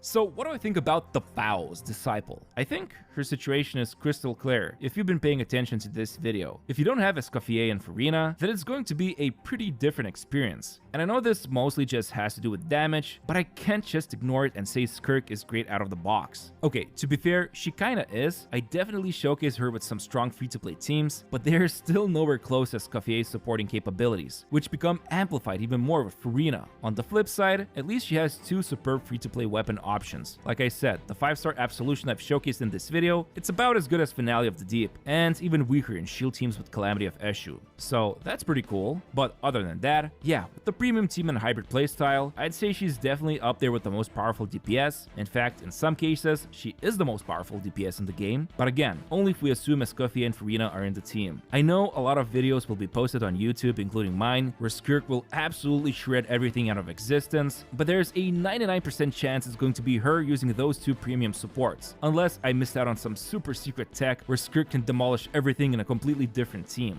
Anyway, thanks for watching, and hope you enjoyed the video. As always, I'd appreciate if you could press the like button and subscribe to my channel, because I do spend a ton of time making these videos. And speaking of spending, nah, but maybe, nah. Okay, I'll see Skirk if this video gets 40k likes. Tes. Assalamualaikum warahmatullahi wabarakatuh. Selamat sore semuanya. Pertama, cuman mau ngucapin makasih sih sama coaching staff Patrigo, teman-teman semuanya, keluarga yang udah dukung. Tanpa kalian mungkin Nino bukan siapa-siapa ya. Cuman itu aja sih guys, makasih ya guys. Selamat sekali lagi untuk Nino, dan sebagai most improved player tentu tidak mudah dia membuktikan dirinya di season ini. Dan tentu saja most improved player sudah kita dapatkan. Selanjutnya kita akan melihat siapa yang akan menjadi pemenang di kategori Coaching Team of the Season by Telkomsel. Pastinya perjuangan setiap tim tidak hanya lahir dari mereka yang bertarung di medan laga. Di balik setiap kemenangan, ada strategi yang diracik dengan cermat dan dorongan motivasi dari para coaching staff baik in-game maupun out-game. Di Mpl Indonesia Season 15, banyak coach yang mampu mengeluarkan potensi terbaik dari setiap playernya. Dan siapakah coaching team yang berhasil menunjukkan strategi dan tentu saja memberikan yang terbaik pula. Dan nominasi Coaching Team of the Season by Telkomsel adalah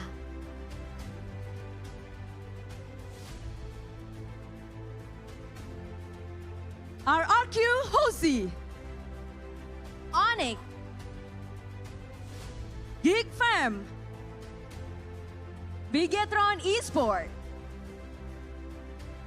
Kami akan mengundang kepada Bapak Benny Hamdani selaku General Manager Loyalty and Digital Brand Communication dari Telkomsel untuk naik ke atas panggung dan memberikan sambutan serta mengumumkan pemenang dari kategori Coaching Team of the Season by Telkomsel. Kami persilakan Bapak.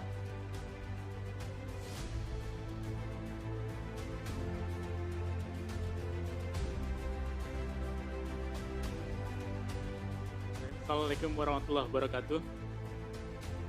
Pertama saya ucapkan selamat kepada para tim pemenang yang telah berjuang dari awal sampai saat ini. Telkomsel melalui dunia game sebagai one-stop gaming solution, kemudian simpati terbaik untukmu, mendukung penuh industri dan ekosistem e-sport Indonesia. Saat ini Telkomsel setelah 5 musim berturut-turut bergabung dengan teman-teman dari Mpl untuk mendukung ini. Kemudian kita juga mengharapkan agar pro player dapat lebih berprestasi lagi baik dalam skala nasional maupun internasional. Sebagai bagian dari mendukung ekosistem di grassroots, e-sport Telkomsel juga menghadirkan dunia games waktunya Indonesia bermain. Semoga juga ini bisa jadi cikal bakal teman-teman player untuk bisa lebih profesional seperti teman-teman yang hadir di sini. Dan kemudian kami coba sampaikan pemenang coaching team of the season by Telkomsel adalah RRQ Hoshi. Congratulations! Selamat untuk RRQ Hoshi yang sudah berhasil memenangkan coaching team of the season by Telkomsel. Untuk coaching staff langsung saja. Tentu saja sudah tidak asing dengan panggung ini, coaching staff. Beramai-ramai bertiga, kita tahu sih bagaimana NMN, Cascute, dan juga Rave bisa mengembangkan RRQ hingga titik ini. Menjadi juara regular season. Dan bahkan membawa mereka ke upper bracket di season 15.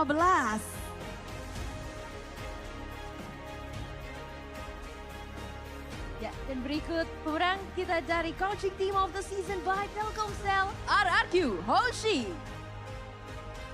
Kita abadikan momen ini dengan piagam, penghargaan, dan semua yang telah mereka dapatkan dengan kerja keras dedikasi untuk timnya.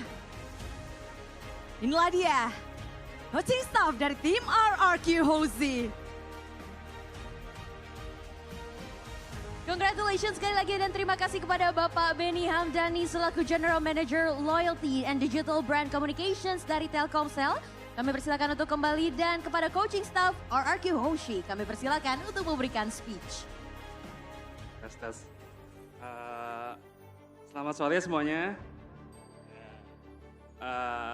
Nggak banyak-banyak sih, paling ya say thank you lah buat RRQ Hoshi, tim semuanya dari manajemen, player yang tetap percaya sama kita, ditambah kita sekarang nambah personil lagi, ada Rev, terus kita masih mendapatkan award ini, ya bersyukur.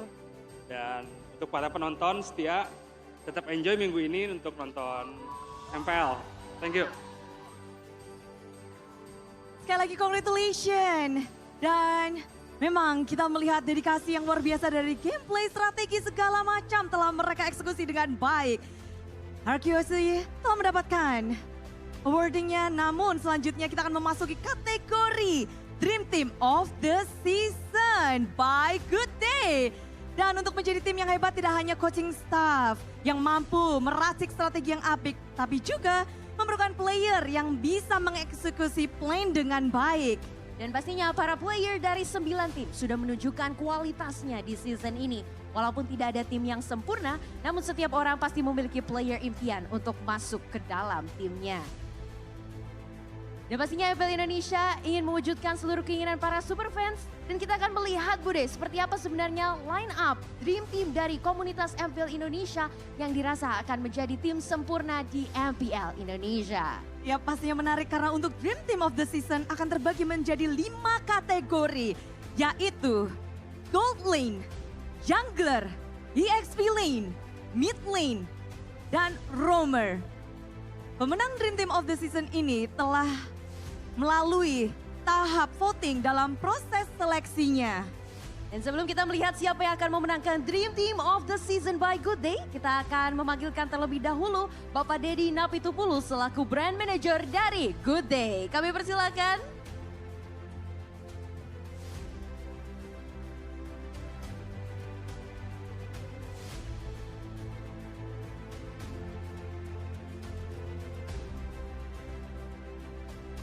Good day, everyone.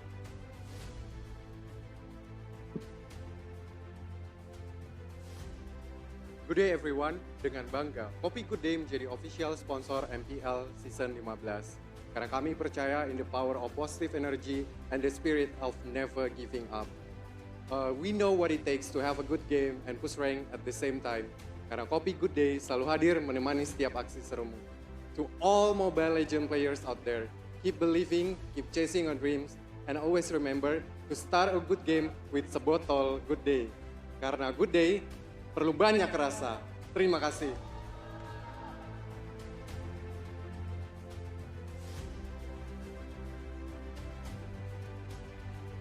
Dan pemenang Dream Team of the Season by Good Day adalah God Laner, RRQ Toy.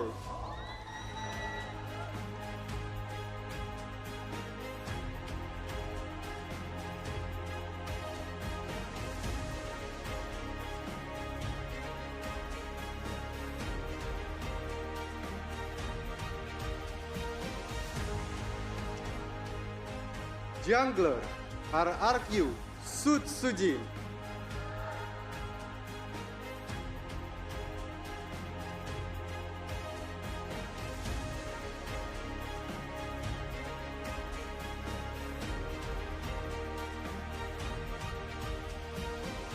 XP Laner RRQ Giren.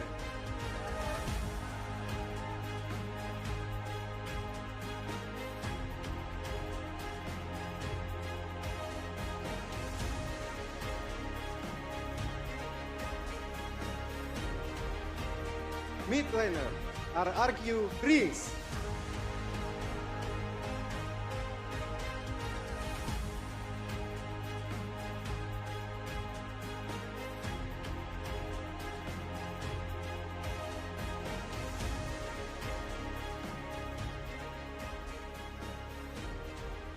Dan yang terakhir, Roamer RRQ Idol.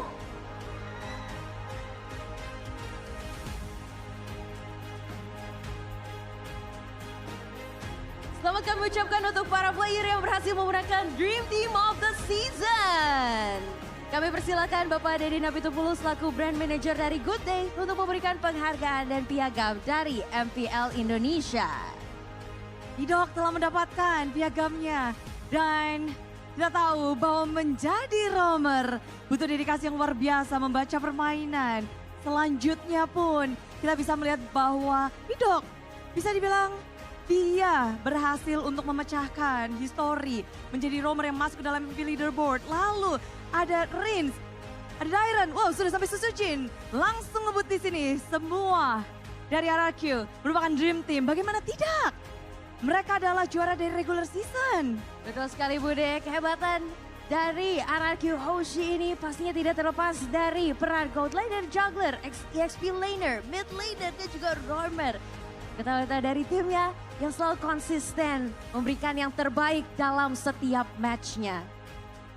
Kita akan abadikan momen ini, di mana momen Dream Team by Good Day. Tim RRQ berhasil menyabet keluar dari setiap lane-nya. Menjadikan mereka benar-benar bisa dibilang mendapatkan mata, mendapatkan perhatian dari seluruh super fans di Indonesia. Terima kasih kepada Bapak Dedi Napitupulu selaku Brand Manager dari Good Day. Kami persilahkan untuk turun dan duduk kembali. Terima kasih Bapak Dedi. Dan kepada para pemenang kami persilahkan untuk tim RRQ untuk speech satu persatu dari, ayo siapa nih? Kita RRQ Toy dulu gak sih? Let's go, Gold Laner!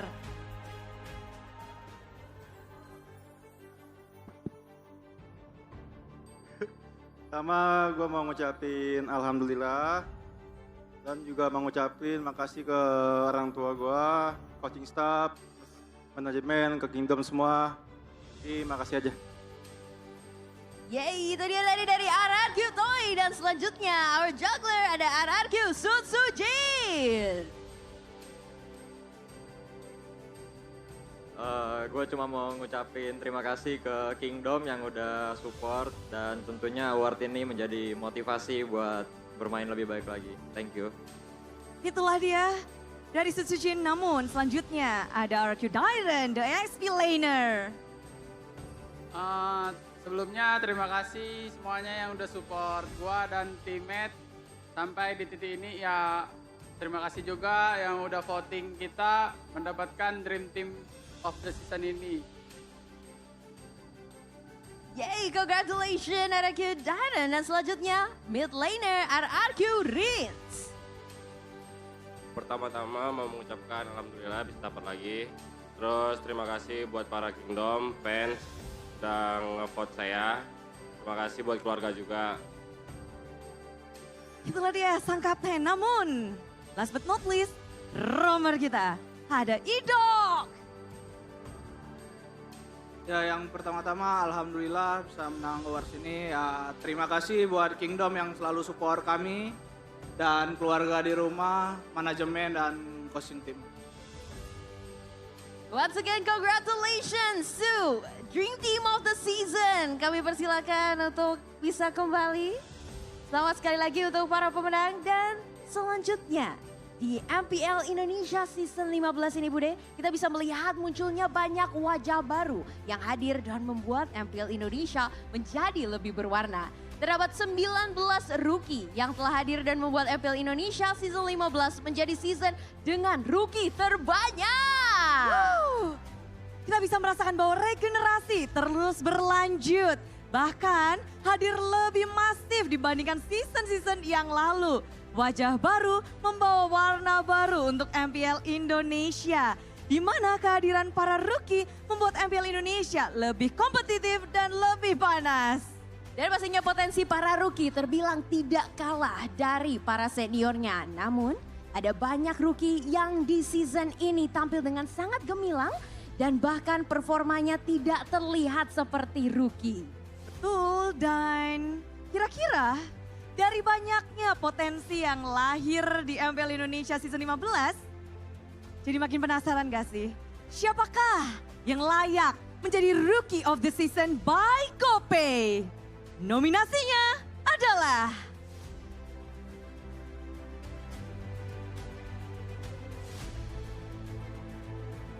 Geek Make It, Onyx Savero, RRQ Toy,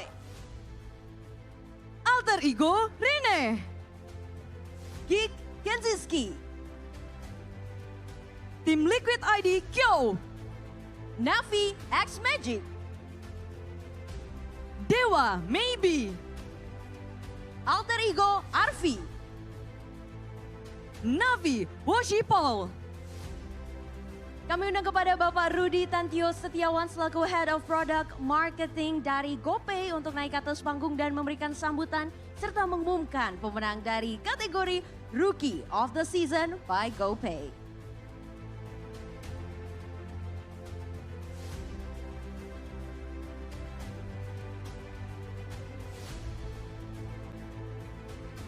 Ya, selamat sore semuanya. Terima kasih Budi dan Alicia. Terima kasih juga buat Muntun. Tidak terasa sudah 3 season, 3 musim GoPay menemani teman-teman di sini semua dan mempersembahkan penghargaan bagi talenta muda Indonesia yang berbakat, yang berhasil membuktikan diri mereka di panggung e-sport Indonesia. Ya, saya rasa kita semua setuju, season 15 ini masih mengusung tema yang sama seperti musim lalu. Ya, temanya tentang regenerasi, tentang para rookie yang muda dan berani. Tanpa mengurangi rasa hormat saya kepada para pemain yang senior, tapi kita melihat bahwa musim ini benar-benar para rookie menjadi andalan di tim mereka masing-masing. Ya. GoPay sebagai salah satu official e-wallet yang mensponsori MDL, MPL, dan M-Series selama 2 tahun berturut-turut, saya khususnya mendapat privilege bahwa saya bisa melihat perkembangan dari pemain masing-masing. Ya, yang membuat saya sangat bangga. Rookie of the Season MDL Season 9 dan Rookie of the Season MDL Season 10 berada di dalam nominasi Rookie of the Season MPL Season 15 ini. Jadi 2 dari antara mereka itu berhasil naik level dan main di MPL Season 15 kali ini. Dan gak cuma mereka naik level, tapi mereka membuktikan diri mereka benar-benar bisa diandalkan dan tidak tergantikan, bahkan membawa tim mereka berlaga di upper bracket playoff kali ini. Naik level, bisa diandalkan dan tidak tergantikan.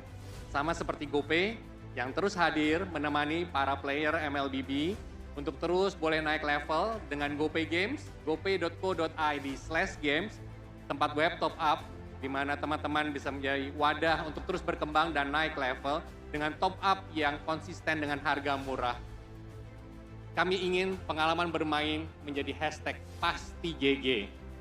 Kemudian GoPay juga hadir dengan aplikasi baru untuk terus bisa diandalkan dan tidak tergantikan sebagai kegiatan sehari-hari untuk mengisi pulsa, membeli paket data, membayar tagihan listrik, membayar tagihan internet. Juga kami hadir dengan fitur-fitur finansial tabungan, transfer, dan kami terus berkomitmen untuk menginovasi sehingga GoPay terus menjadi andalan bagi teman-teman gamers. Akhir kata, untuk semua pemain Mobile Legends, dimanapun semua berada, juga untuk para nominasi Rookie of the Season Mpl Id Season 15, terus berprestasi, terus semangat, berikan yang terbaik, dan bisa mengharumkan nama Indonesia. Maju terus e-sport Indonesia.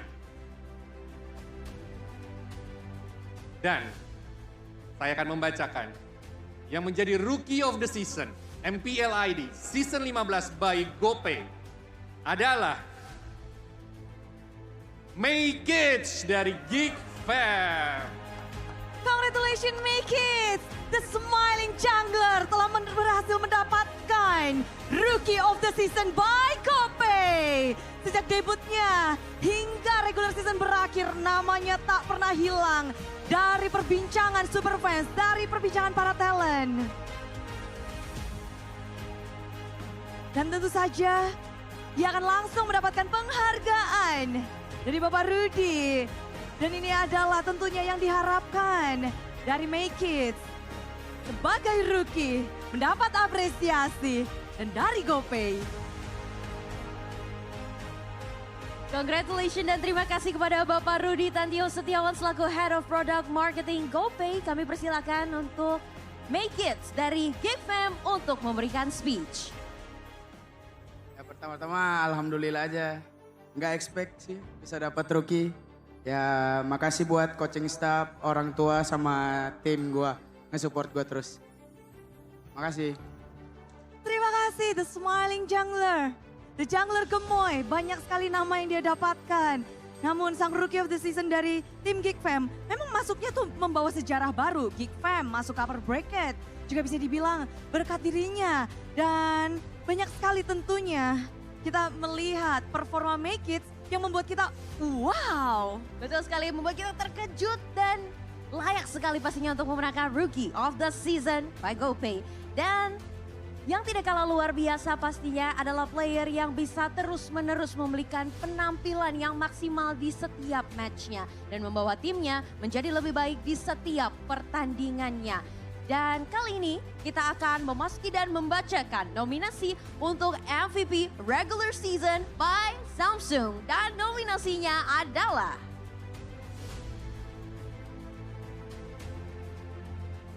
Oni Kairi,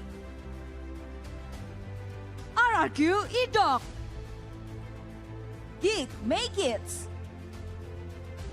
Bigetron Eman, Onyx Sans. Semuanya pasti deg-degan. Maka dari itu kami akan langsung mengundang Bapak Martinus Manurung, Head of Esports Business Development Munton Indonesia yang mewakili dari Samsung untuk naik ke atas panggung dan memberikan sambutan serta mengumumkan pemenang dari kategori MVP Regular Season by Samsung.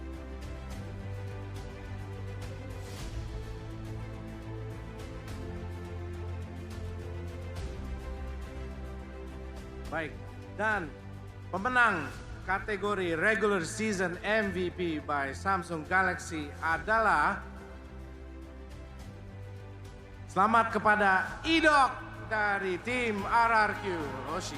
Selamat untuk Idok dari tim RRQ yang sudah berhasil memenangkan MVP Regular Season by Samsung. Ia merupakan satu-satunya roamer yang masuk ke MVP Leaderboard dan nominasi MVP Regular Season dengan 3 kali Player of the Week. Idok membuktikan bahwa roamer ternyata juga bisa menjadi carry untuk timnya. Back to back nih Idok, tadi baru naik sekarang naik lagi. Memang Idok menorehkan sejarah baru bagi roamer Indonesia. Dan kita melihat banyak sekali yang didapatkan dengan kerja keras yang ia berikan. Banyak sekali. Dan inilah dia MVP Regular Season. Seorang roam yang masuk ke dalam leaderboard dan berhasil memenangkan. Terima kasih kepada Bapak Martinus Manurung sudah memberikan penghargaan dan inilah dia Idok. Dipersilahkan untuk sepatah dua patah nyanyi juga boleh Dok. Ya yang pertama-tama gue nggak nyangka lah bisa dapat MVP regular season. Ya piala ini membuktikan buat para roamer ya bisa bersaing dengan role yang lain.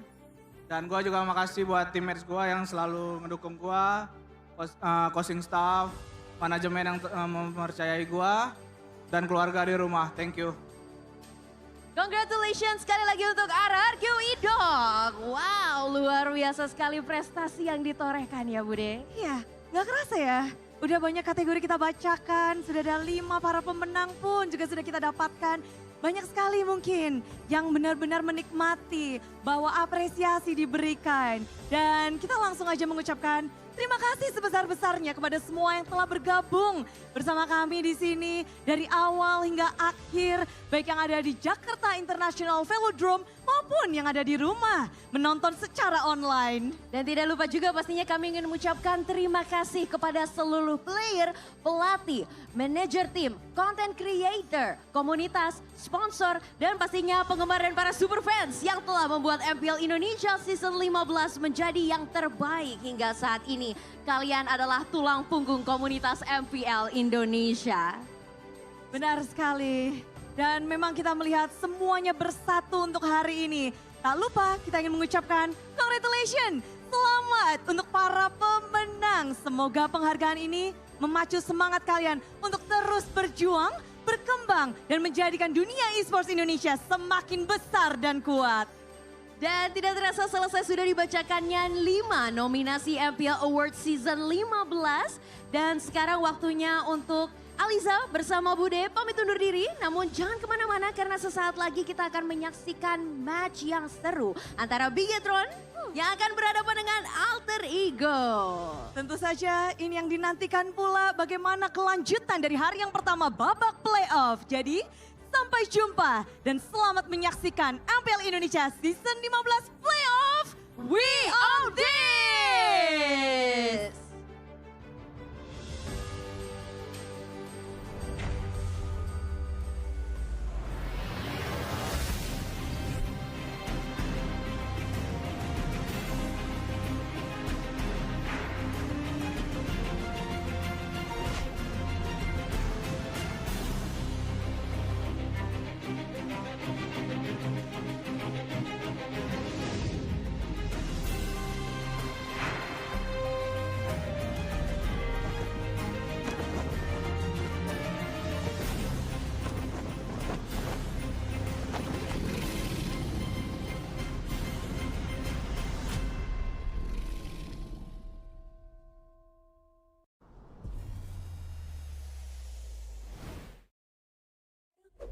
Baru asal intelligence combat makin next level, always rest, wasting time no more, charging of it.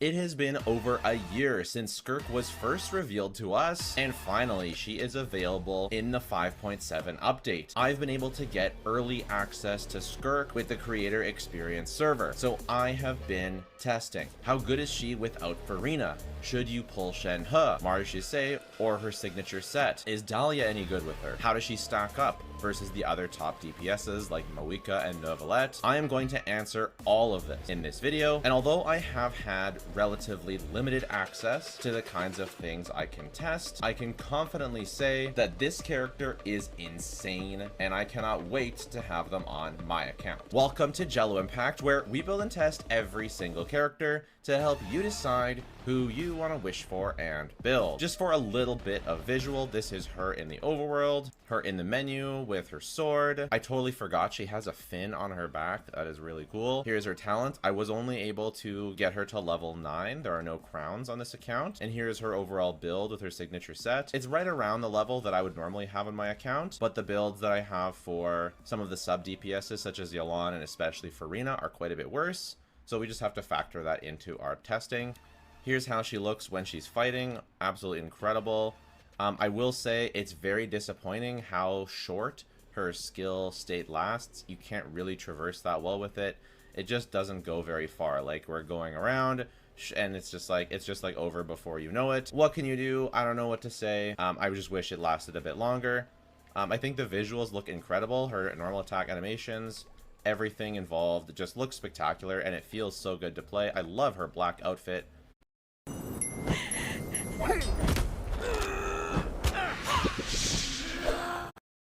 animations, everything involved just looks spectacular and it feels so good to play. I love her black outfit. I do wish there was a way to switch between the outfits just visually, so I can like go into here and she'd have her black outfit. You know, I just would like the option to have both, but hey, it still looks incredible. I'm not going to complain too much. You already know that this is one of my favorite designs in the game. I think it's my very favorite design in the game. I love it a lot. And of course, you know that I love her burst animation. Absolutely incredible. And it does some ridiculous damage. We're going to show some nuke showcases very soon. For the majority of my testing, I did against this lava monster. The reason why is he has tons of resistances, which as long as all the teams I'm using have relatively equal resistance shred, makes the testing fairly equal. He has the same resistances in his main state, which we're going to always kill him in the main state, not going into his shield form. He has a 70% elemental resistance. So basically it's just the tankiest overworld enemy that we have. Weekly bosses are too finicky and have different resistances. Other world bosses just don't last long enough. They don't have enough HP. So this was sort of the best we could do. With the limited testing, we weren't able to go into the Abyss. So I wanted to start off with a little Marie-Chasez Hunter versus her signature set. So this is Marie-Chasez Hunter and how it performs against this boss with Farina Escoffier on 4-star weapons, everyone at C0. So this was Marie-Chasez. Pretty nice clear. I timed it at 21 seconds. And then this is with the finale of the Deep Galleries. And as you can see, it pretty much worked the exact same. Looking at these two footages, it looks a bit to me like Marie-Chasez Hunter is just slightly edging it out at this free-to-play levels of investment. But if you look at this second situation here, where everyone is on their signature weapon, with Skirk, Shenhe, and Escoffier all having Refinement 1 of their weapon, Marie-Chasez Hunter still seems to outperform Galleries, if only just slightly. I really do think the burst playstyle is going to be relevant, so I wanted to do a test of the burst nuke as well. So here is the two comparing those. As you can see, Galleries definitely outperforms Marie-Chasez Hunter by a decent margin. And adding on top of that, as you'll see in the team section, I was surprisingly happy with using characters such as Yelan or Mualani as replacements to Farina. So if you do have another character on your account that wants to use Farina, locking Skirk to Marie-Chasez Hunter could be a bad idea. So on the whole, I think both are very, very close. There's some pros and cons to either, and hopefully these thoughts helped you get at least a bit closer to making your decision. If you're curious, these are the artifact stats, not the total stats. This is for Finale of the Deep and Marie-Chasez. Finale having a bit more crit value, but Marie-Chasez having more attack. Overall, I think both the sets I tested were fairly comparable. Next, I wanted to do a little 4-star versus 5-star weapon action. So on some of the clears, I was using 4 stars weapons on everyone except for Skirk. Sometimes I was using the 5-star weapons on everybody. In this one, it is just 4 stars across the board. So we can take a look and see how it is. Use Farina to set up, Escoffier, and then Shenhe, and then we're going to use Skirk. I actually technically didn't use a 4-star weapon. I technically used Absolution because I didn't have a craftable here. So Absolution actually calcs slightly worse than Finale of the Deep. 5-star weapon does a lot, and she's still ridiculously strong with her 4-star weapon. You will not have a hard time using 4-star weapons at all. There were a lot of characters to test in the 4th slot, so we're going to go through a sort of lightning round. We're going to keep some characters and switch them out so you can see how they all compare. This first one, Shenhe leading the way, going to finish first with Mona and Yelan very, very close behind. I did get just a bit faster of a run with Shenhe later, but it's not here. Xingqiu just a bit behind the other two. This one is Dahlia subbing out, and we're keeping Shenhe in. Citlali with her R1 as well, because Thrilling Tales rotation doesn't quite work. Dahlia coming in clutch just behind Shenhe. Dahlia C6 performing right around the level in this test as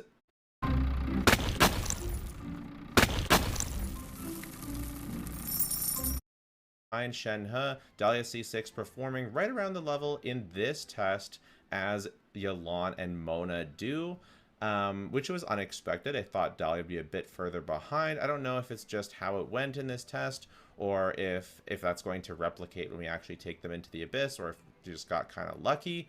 But here is Mualani as the final slot, and it actually was a bit slower as the final slot, but Mualani coming in clutch as a Farina replacement. So the other ones were switching out just the last slot. This one is switching out Farina. So how do the characters do when you swap out Farina for Yelan or Mualani? And the answer is Mualani was actually surprisingly close to Farina, and Yelan just behind there. This final comparison is Escoffier versus no Escoffier, using a boss that doesn't have massive resistances, and as you can see, Escoffier team shreds much quicker. I do anticipate non-Escoffier teams being viable, but not recommended. Now, I did want to do some comparisons versus some other teams. So on stream, we tested a bunch of other teams to compare Skirk's times to those. So these were done on my account, whereas the Skirk ones I've shown were done on the content experience server, or the creator experience server. So this is Novelette clearing the boss, and you'll notice that the ticks are lower because of all the resistance this boss has. That's how it is versus this boss, but because we're fighting it in the original stage. But you can see that Novelette is just barely able to rotate, and he took 26 seconds to clear. My Novelette is a top 4% build using his weapon. Lala's using her weapon, Escoffier is using her weapon, although it's not doing anything really here. And so the deal is 26 seconds versus Skirk's 17 seconds. This is a pretty major difference in DPS. I'm pretty confident in saying that Skirk is a much stronger character than Novelette. I didn't test the Novelette Skirk team here, because I don't have a built Novelette on that account. Here is the Moika versus Skirk comparison. So this is pretty interesting. I actually play suboptimally here, and I don't do the final charge attack fast enough. So Moika got 16 seconds of clear. It really should have been 15. Both of these teams have a similar advantage. Shallonen giving tons of resistance, Shred, and so is Lali. So overall, they both have about the same resistance. Overall, a 17-second clear versus a 15-second clear is very impressive to be that close. It's looking like Skirk is a bit closer to Moika than she is to the other DPSs, especially given that Skirk doesn't need any reactions to happen. She doesn't need any timing or combos to get her max DPS out. She's just sort of an unga bunga normal attack playstyle character, full resistance to interruption, and due to Moika's massive front load, which can be an advantage, it can also be a disadvantage if there's multiple waves. So overall, I think this is a very impressive showing for Skirk, but of course, she's not going to top the Queen Moika, especially since Moika is so versatile, has such good AoE, and pulls up so many other DPSs and teams. The next one here is a comparison with Varessa, and as you can see, Skirk's clear time is just ever so slightly faster than Varessa's. However, there are a couple things to mention. Number one, this boss has high resistances, which means that Skirk, with her high resistances from Escoffier and a bit of Shenhe, is more favored than Varessa. So you might think, oh, so Varessa is actually the better DPS. Well, not so fast, because I forgot to mention earlier in the video, but Skirk is using level 9 talents in this video. In fact, all of Skirk's teammates and all of the testing I'm doing on the creator experience server are with level 9 talents. There are no crowns available, so I do believe that overall Skirk will be noticeably above Varessa, because Varessa is crowned, everything relevant on her teams is crowned, and Skirk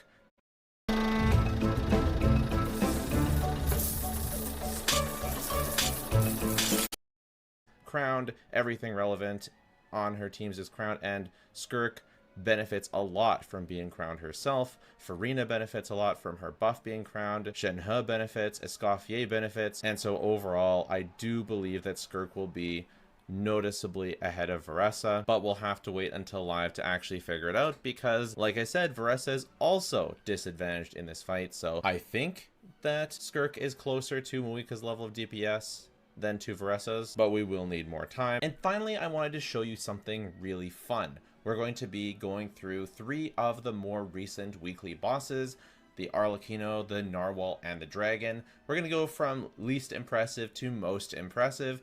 This is Skirk using the Shenhe team.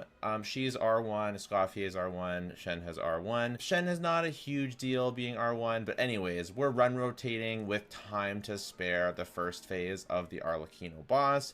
Very, very impressive. I like, you know, you're usually going to be knocked around a little bit with Arlecchino, But because Skirk has very good interruption resistance, this is sort of showing off that a little bit.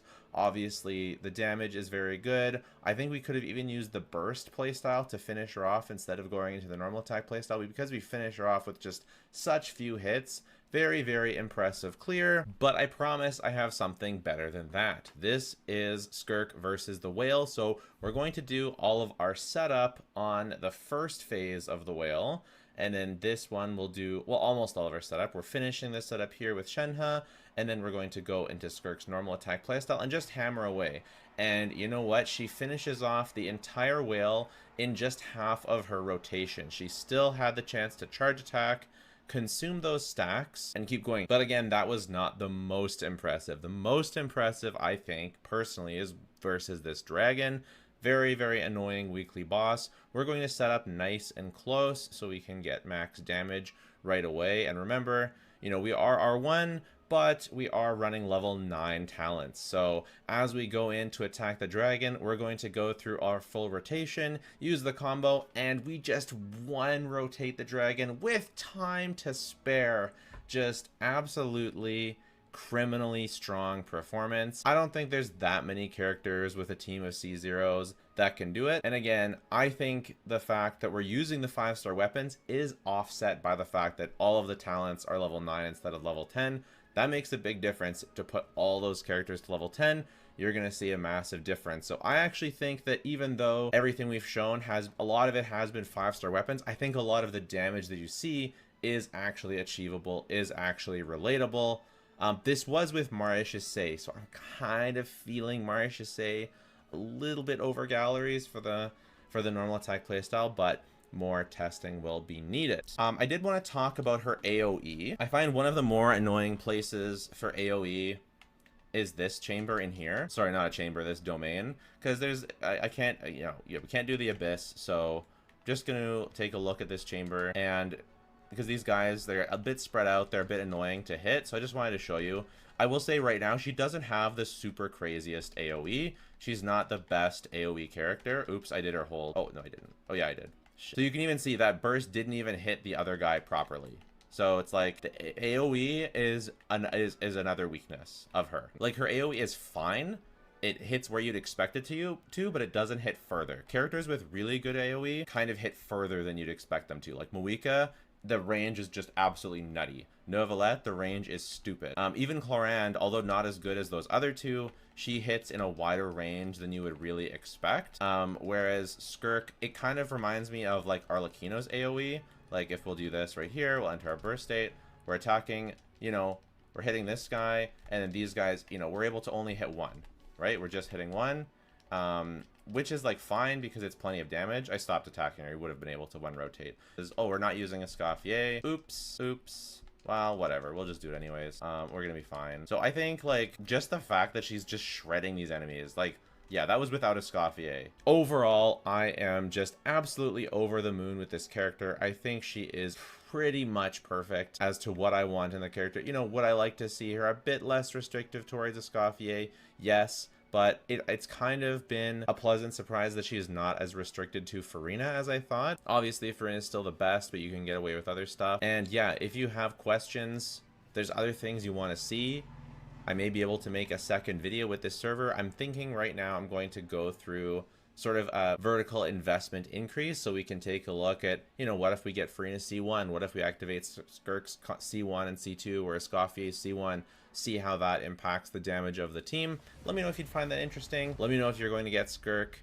Please subscribe if you enjoyed the video. And if you don't want to do that, that is totally fine. Just watching the video has been more than enough. Thanks so much. Bye for now.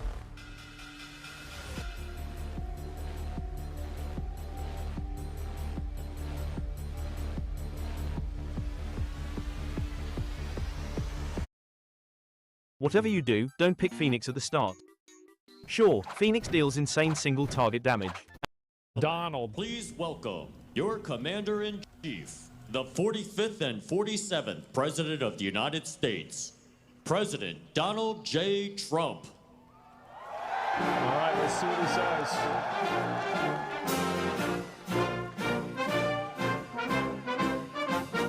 This might just be some bullshit, by the way. We'll watch the first 5 minutes, but then I'm gonna probably move past it if he's talking about some other stuff. Because this probably could just be a military thing in general. He's announcing his third term. He should announce his third term on the same day that he declares martial law. Just because that would be the most entertaining thing that could happen.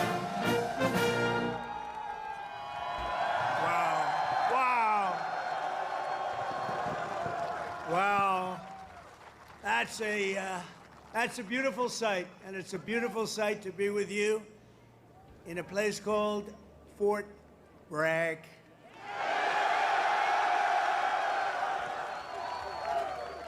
Can you believe they changed that name in the last administration for a little bit? What are they?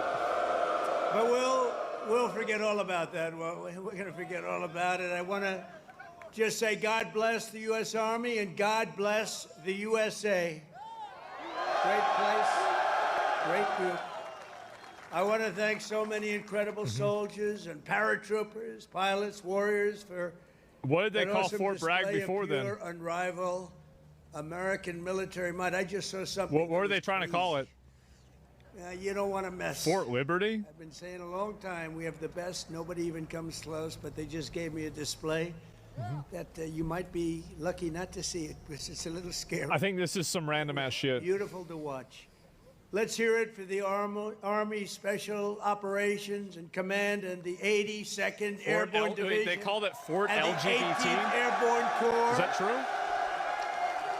What a show it was, and what a show it continues to be. And Saturday is going to be a big day in Washington, D.C. You know, a lot of people said, we don't want to do that. I say, yeah, we do. We want to show off a little bit. I think this is just him talking about the parade and everything. I will say that the intro for this definitely went hard as fuck. Like this is definitely one of the better intros that he's done. Yeah, that's it. And so this is in California. Wait it out. Okay. German right now. All right. All right. Maybe a little Japanese thrown in. But we won the war.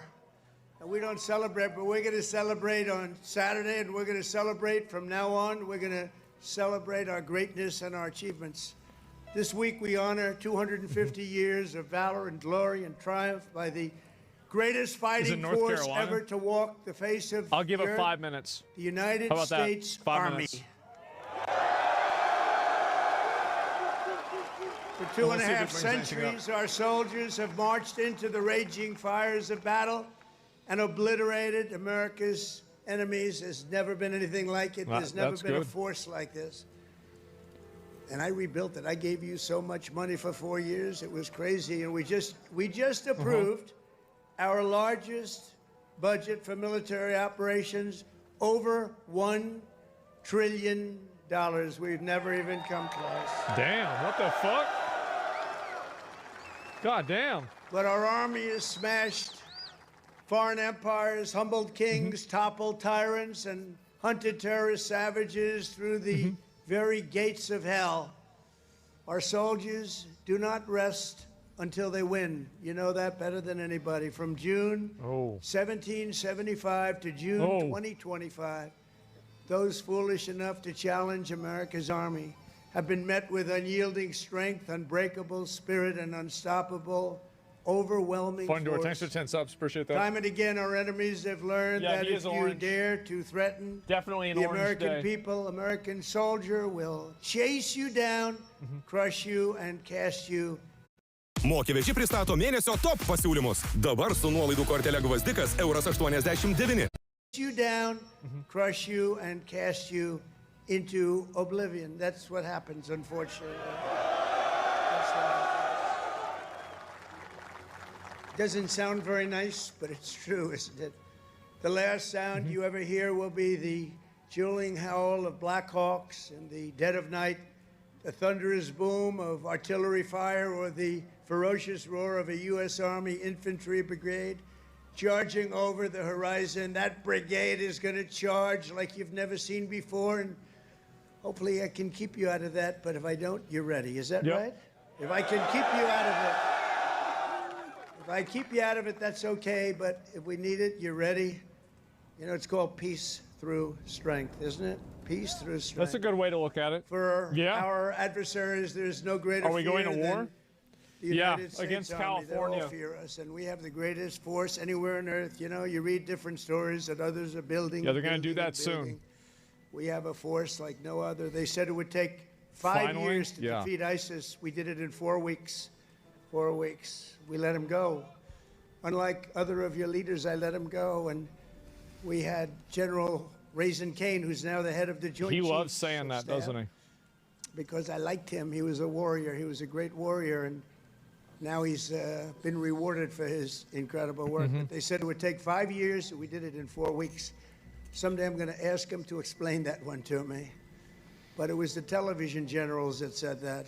The real generals got out and fought, and nobody fought like them ever.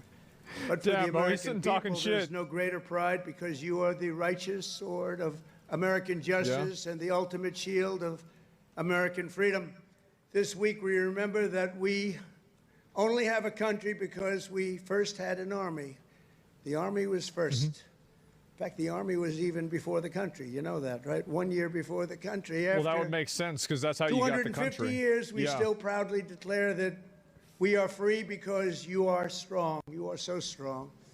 We're safe because you are brave, and America's flag will never fall because America's army will never, ever fail. Never going to fail.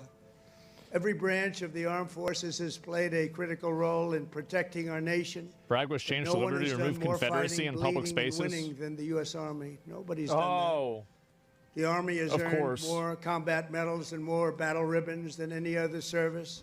And 70% of all of the medals of honor, we give away medals of honor all the time at the White House to incredibly brave people. But you have 70% of Do you them. think I would do the rocket story again? Army soldiers, Yeah, and I think so. especially our Army paratroopers, truly go all the way. You know that expression, all the way. It's one of your beautiful expressions. As President of the United States, let me express my undying gratitude to our nation for every soldier here today, for every veteran and their families, those incredible families that are with us and all across America, and for every patriot who has worn the uniform over 250 years. Can you imagine that? No third base. We third thank you base. from the absolute bottom of our The Army hearts. terms 250 in Few 4 places days. loom Yeah. larger in Army lore than where we are gathered today. The one and only Fort Bragg. The one and only Fort Bragg. All right. What the hell is he talking about? But remember, it was only that little brief moment that it wasn't called Fort Bragg. It was by the Biden administration, not Trump. I had nothing to do with it. We got it Oh, good. changed. Nobody knows. Yeah. He said, you know, I came here numerous times and everybody, they kept saying Fort Bragg, Fort Bragg. I said, you know, it's He's not the bragging? name, Yeah. but Then I was making He's a on speech. I script said, again. What do you think I should Oh, call he this already place? said Fort this shit. Bragg. I said, Fort Bragg, how you doing? We won a lot of battles from this place, Oh, and that's God. the way it is. It wasn't even close. When Pete and Holy some of the fuck. generals came to see me, I said, not even close. Not even close. This is the home of the Green Berets, the Sky Dragons, and the All-American 82nd Airborne. We know what 82nd Airborne Division. This is where the GIs who won the Second World War learned to pack their parachutes and push howitzers and go right into those C-47s with lots of arms and push them right out those big, beautiful Oh. doors and wield their bayonets and pry the enemy from the hedgerows of the French countryside. France needed us badly.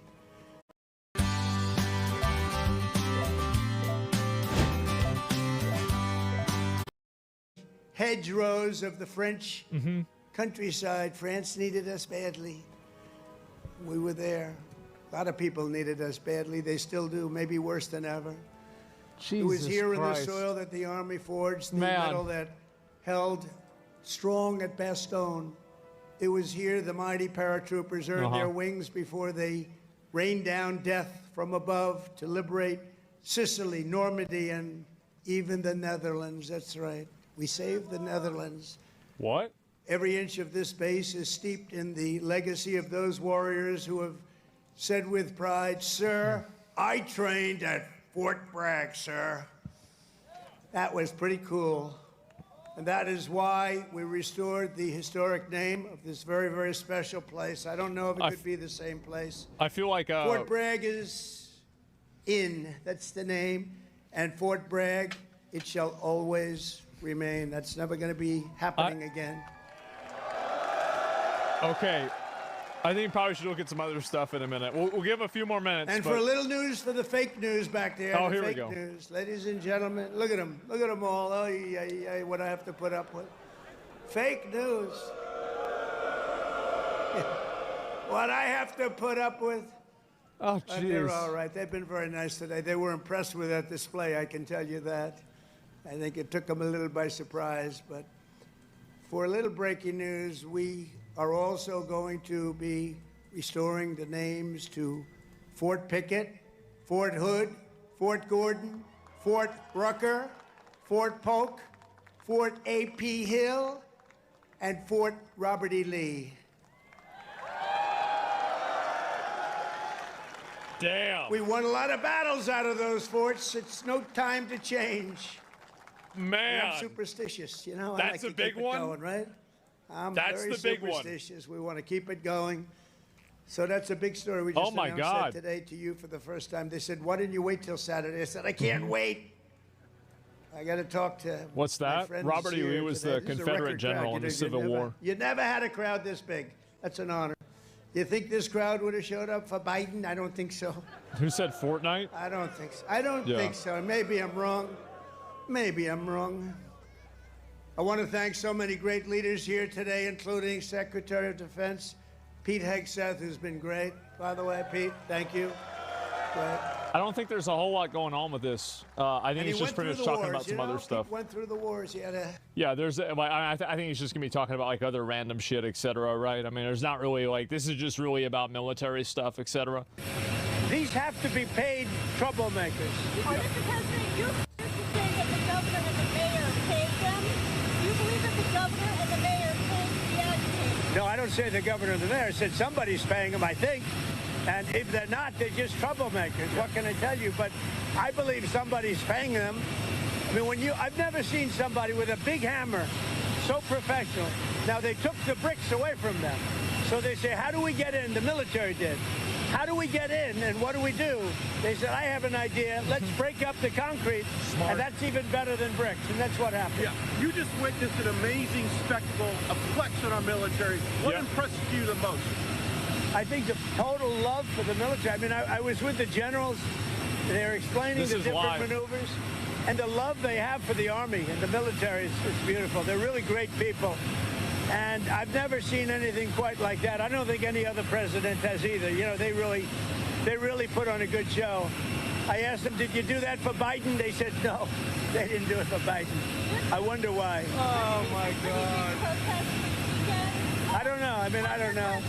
I know this. As long as we have the military there, the protests won't mean anything. Last night, if we weren't there, they would have burned down the city. But they did not a lot of damage other than they broke up a lot of concrete looking for weapons. You know, those are weapons. If that hits somebody in the head, the person's dead. You know that, right? What do you mean by a very heavy force will be met with the protest? Oh, the military will be very heavy for us. I'm very proud to tell you that. Oh, man. They might as well turn around. They're wasting their time. Man, that's Some crazy, of them right? will end up in jail for a Damn. long period of time. They How use about that? weapons. That concrete is a weapon, a dangerous weapon. Worse than a brick, heavier than a brick. And they were dropping it off bridges and throwing it at soldiers and police. Damn, that's nuts. They're not doing that. You know, I went in my first term, I waited for governors to call in the military, and they didn't Yep, want to do you it. tried to be nice. And I watched Minneapolis and other places Tried to burn be nice. for a long time. And I said, when are you going to call? When are you going to call? And I said, if I ever do this again, if they're not responsive at the beginning, not at the end. You know, I called in the military in Minneapolis, but it was 7 days. I waited for this guy, the same guy that ran for vice president, who's a very dumb person. He's a low IQ individual, like many Democrats are. But I waited for him to call him in. I kept waiting. I'd call him every day and say, when are you calling him? And finally I called him because I'm not going to wait. They were destroying the city. The whole city was burning down. Horrible. Okay. A judge has set a hearing for Thursday from Governor Newsom's lawsuit. Do you think your administration will be successful Thursday for the hearing? Well, even Senator Fetterman said very strongly that this is horrible what they're doing and that the He's Democrats right. are making a big mistake by not talking about it. Yep. And True. I agree with that. I think this is in a league with, and maybe even worse in a true sense, what they're doing is now worse than men playing in women's sports. I think that's a ridiculous thing. Open borders, you take a look at open borders. Open borders is what caused it. Many of these people, many of them, not all of them I guess, but many of them came through the Joe Biden stupid open borders. Really sad to watch. It's very sad to watch this being our country. Now, with our National Guard and our, fairly low number of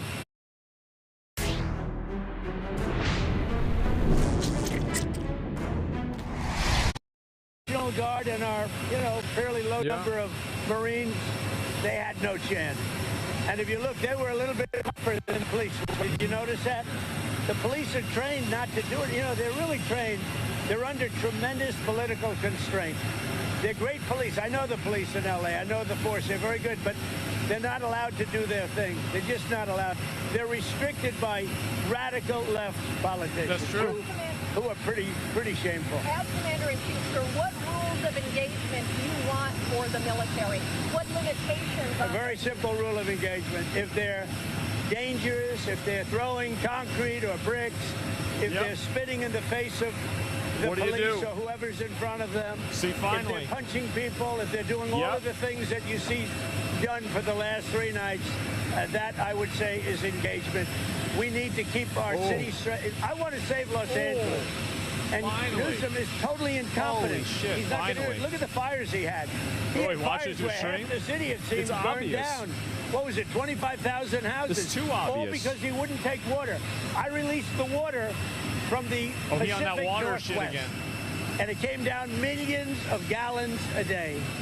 And it's right there right now. They'd like to send it back.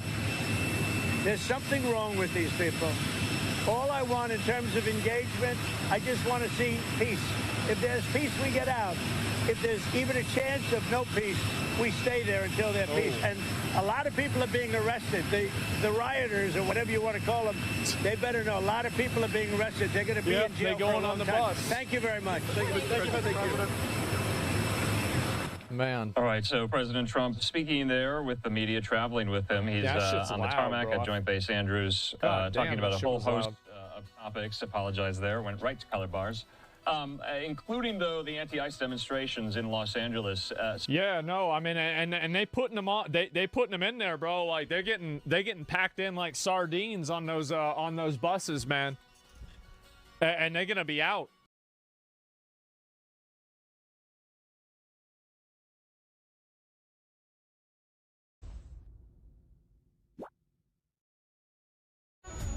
They said there's a limit in the women's league. In MWI, we say limit? Watch us bounce. From the MWI queens everyone knows, to the stars who came out from nowhere, to the ultimate champions. Now, MWI is expanding greater than ever. Turkey, EECA, Africa, Mongolia, and beyond. We're stretching the map wider. MWI, where dreams get louder. This isn't just a tournament. It's your passport to the world stage. A spotlight for women in the EWC. No rules, no ceilings, no limits. Just this. We're vibrant. We're ready. We're limitless.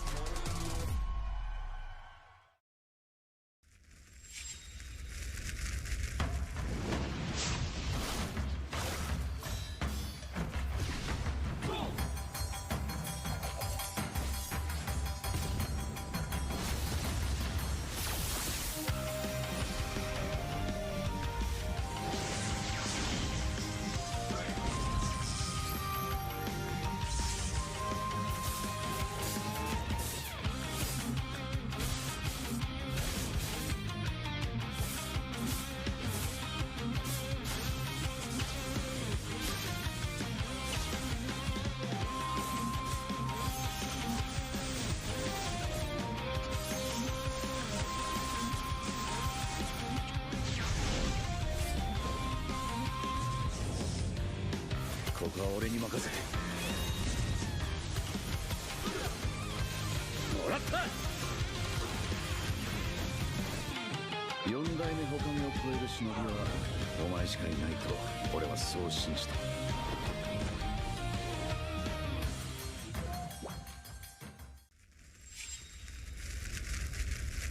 みんなを守るために私はもっと強くなる。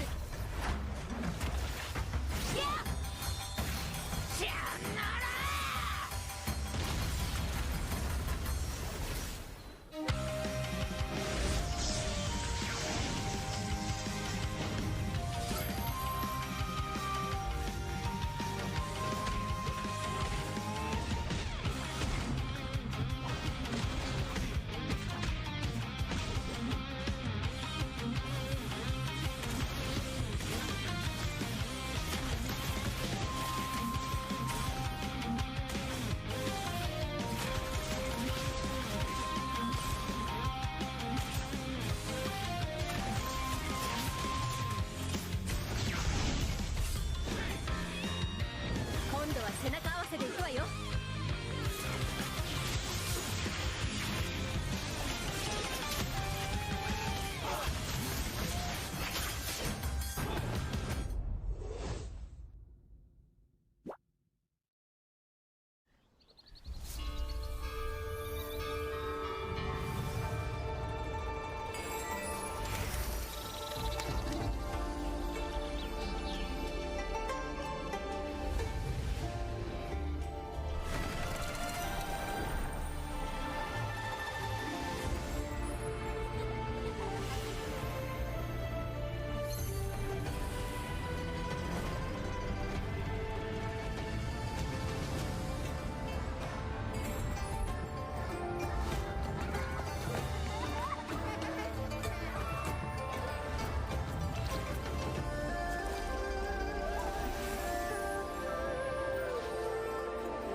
Baru Alpha intelligence tambah makin next level, always race, wasting time no more, charging obviously faster. Baru Galaxy A36 5G. Baru Alpha intelligence tambah makin next level, always race. Semua game kita gak worry, victory comes victory. Baru Galaxy A36 5G.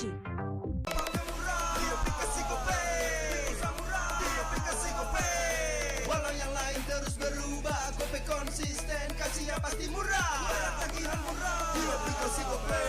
Gratis transfer 100 kali per bulan. Download aplikasi GoPay baru, nggak pakai lama. Dompet andalan gamers banyak damage-nya.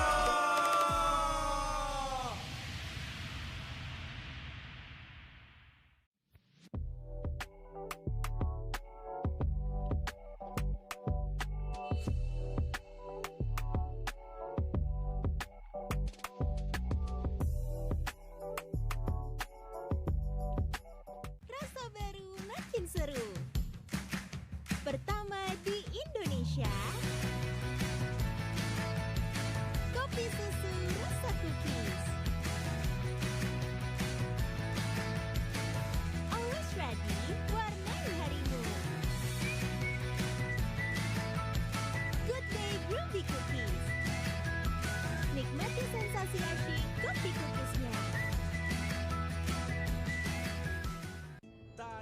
hari tanpa mabar.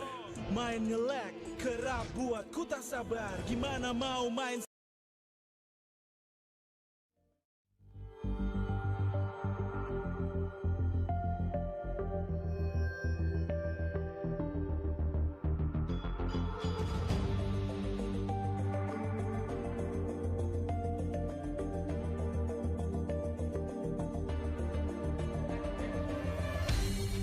Aku kan berdiri dan terus berlari, terus ke arah puncak tertinggi.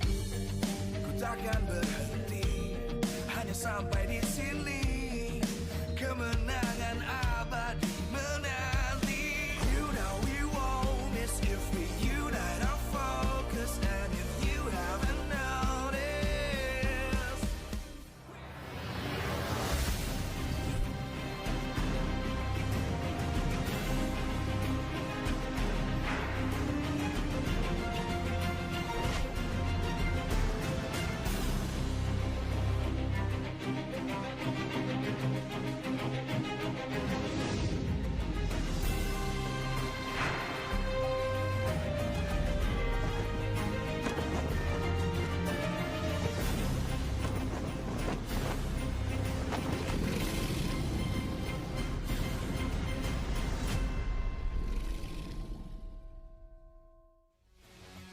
Live from Jakarta International Velodrome, MPL Indonesia Season 15 is powered by Moonton. Supported by Esports Federation of Indonesia. Presented by official tournament smartphone Samsung Galaxy. Official e-wallet GoPay. Official sponsor, Head & Shoulders. Official coffee, Good Day. We own this.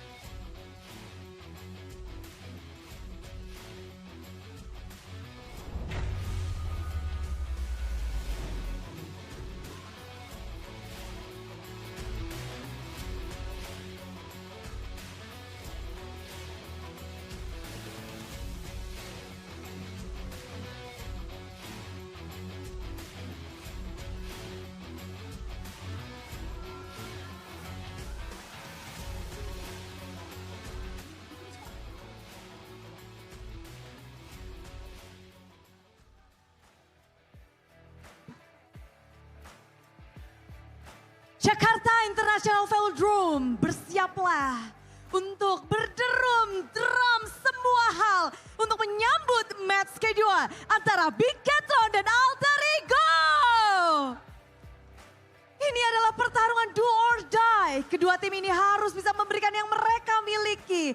Karena kesempatan hanya satu kali saja di babak play-in. Mereka memang finish di klasemen yang begitu tipis, posisi 4 dan 5. Namun dengan histori yang begitu memukau dan memikat, kita tidak bisa lupa bahwa kedua tim ini selalu baku hantam. Mereka selalu memberikan gameplay yang begitu apik dan menarik. Dan kalau kita bahas tentang babak playoff di musim lalu, bagaimana kita bisa melupakan bahwa Alter Ego harus go home dengan skor yang cukup telak di tangan tim di Gatron. Dan progres dari kedua tim kita bisa saksikan bahwa balas-membalas sudah terjadi di season 15. Leg pertama, Bigatron berhasil menumbangkan dengan 2-0. Namun di leg kedua, Alter Ego berhasil membalas dengan 2-0 pula. Dan pertempuran yang bisa kita bilang baku hantam tak akan usai. Akan terus berlanjut di babak playoff.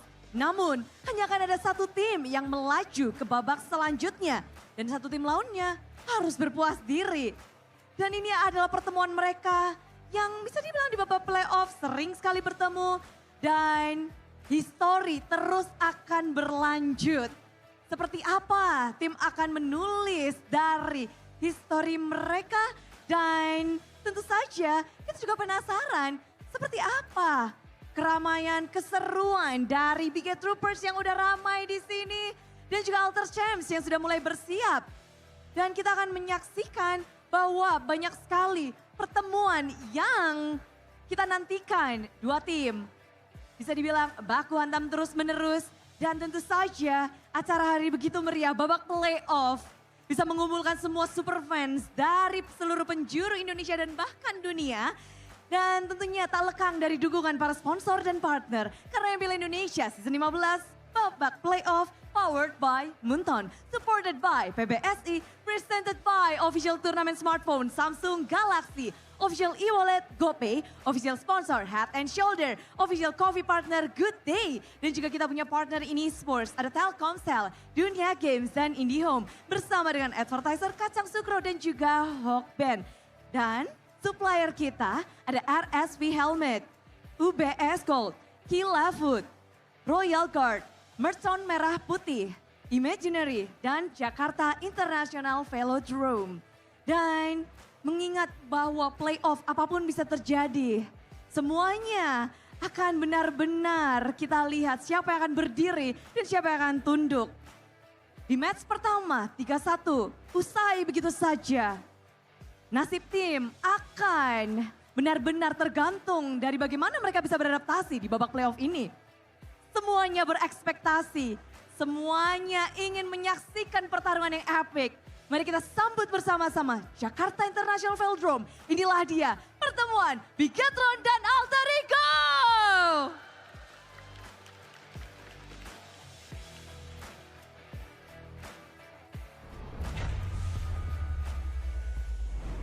Another elimination match ahead of us, ladies and gentlemen, as we're back for Mpl Id Season of 15 playoffs here live in Jakarta International Velodrome. Back with me, Eterna, alongside with Arashi, as well as Realize. And we're going straight into yet another bout of the Chaos Derby.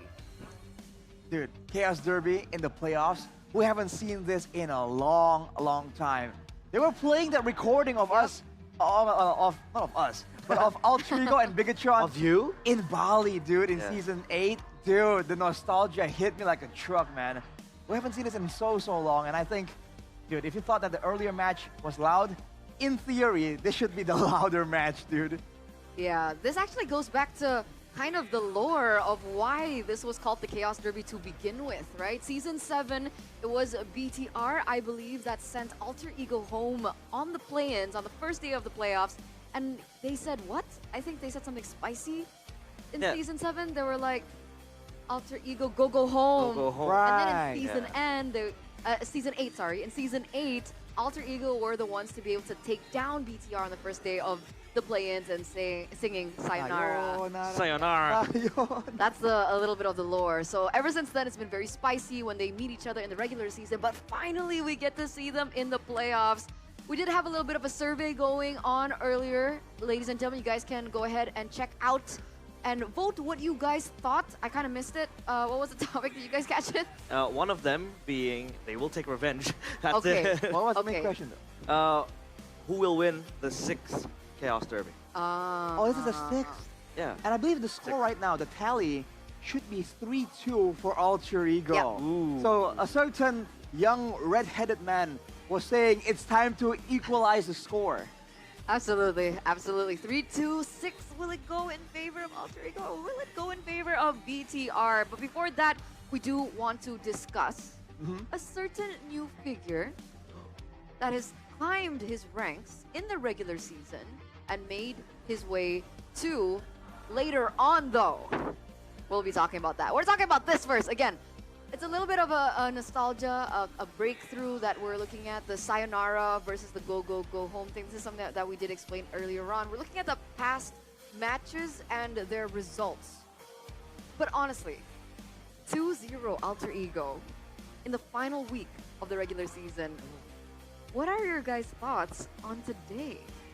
I mean, today will be very, very close. I feel like that 2-0 was reminiscent of how Bigetron were performing, obviously. Alter Ego, they were able to put an Arfi onto the lineup. That guy's the one who we will be talking about. Yeah, I got excited. Yeah, we will be excited talking for about Arfi. him. Spoiled, but I think for Arfi, he has been able to adapt to the team very, very well. He fit in like a glove for Alter Ego.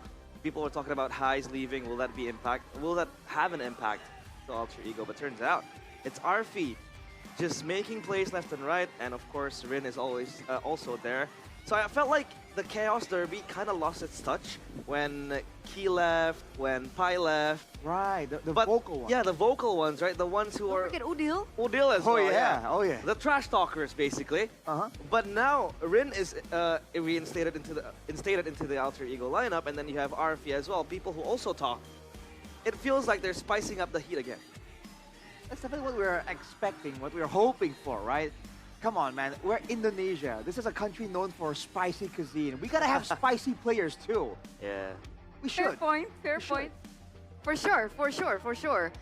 So back to the audience topic voting earlier on. Oh, there you go. Who will win the 6th Chaos Derby in the play-ins? It looks like... Bigatron? I can't see. 43% to BTR continues dominance over Alter Ego.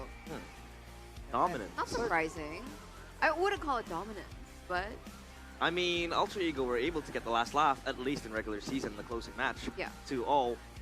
But Bigatron has been always criticized for, choking in the playoffs, not making it to the last cut.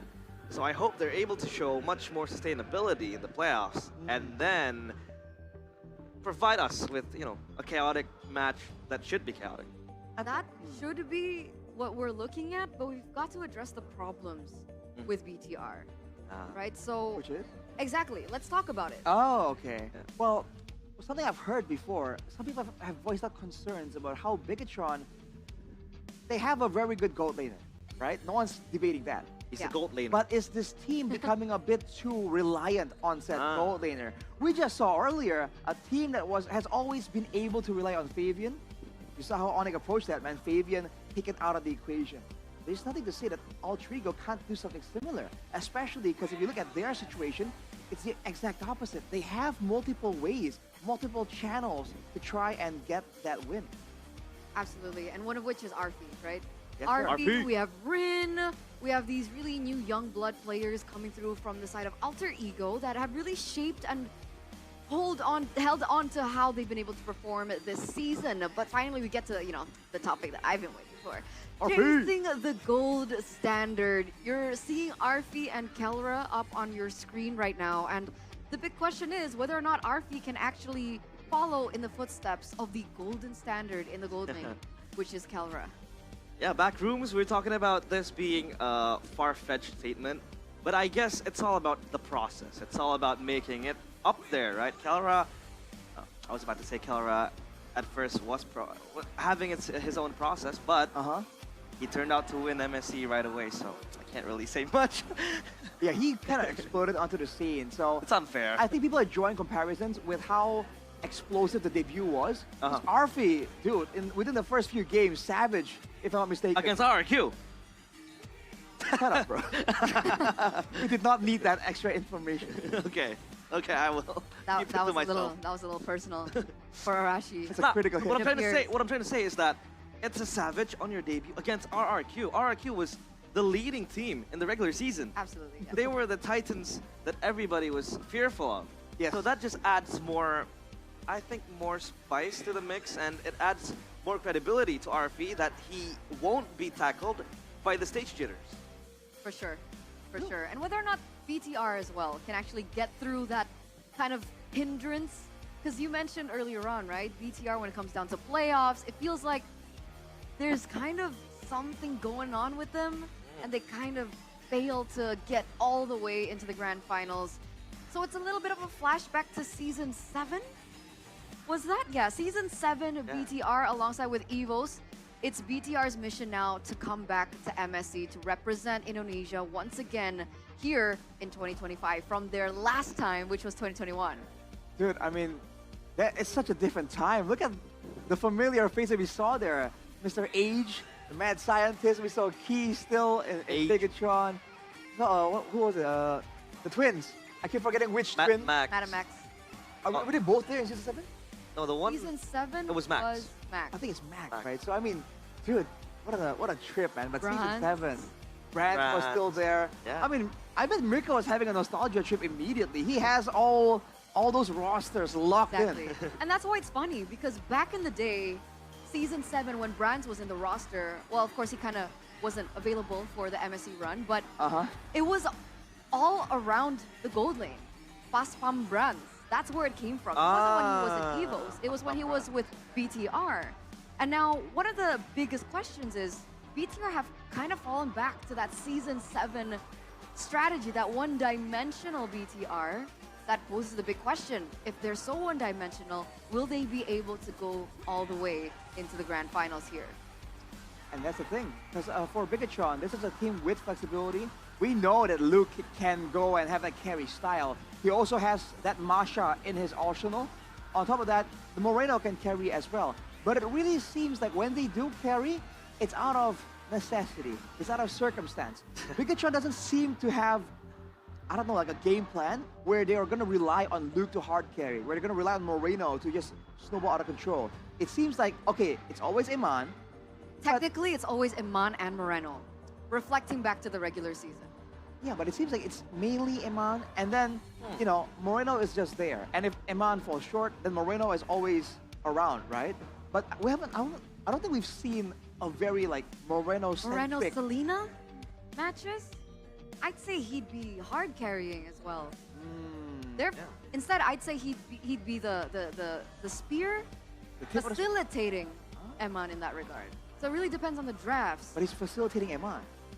For later on. I think it's fair because Eman is just world class. This guy is way too good to ignore. Why would you choose a winning condition that isn't the best winning condition? You could choose Eman because he's the best goal laner there is in Mpl Id. Let's be fair. I agree. This guy is so good to just ignore. But that's in the regular season when you're trying to get points and you're trying to get things. But now in the playoffs, it's a whole different ball game. It's a best of 5.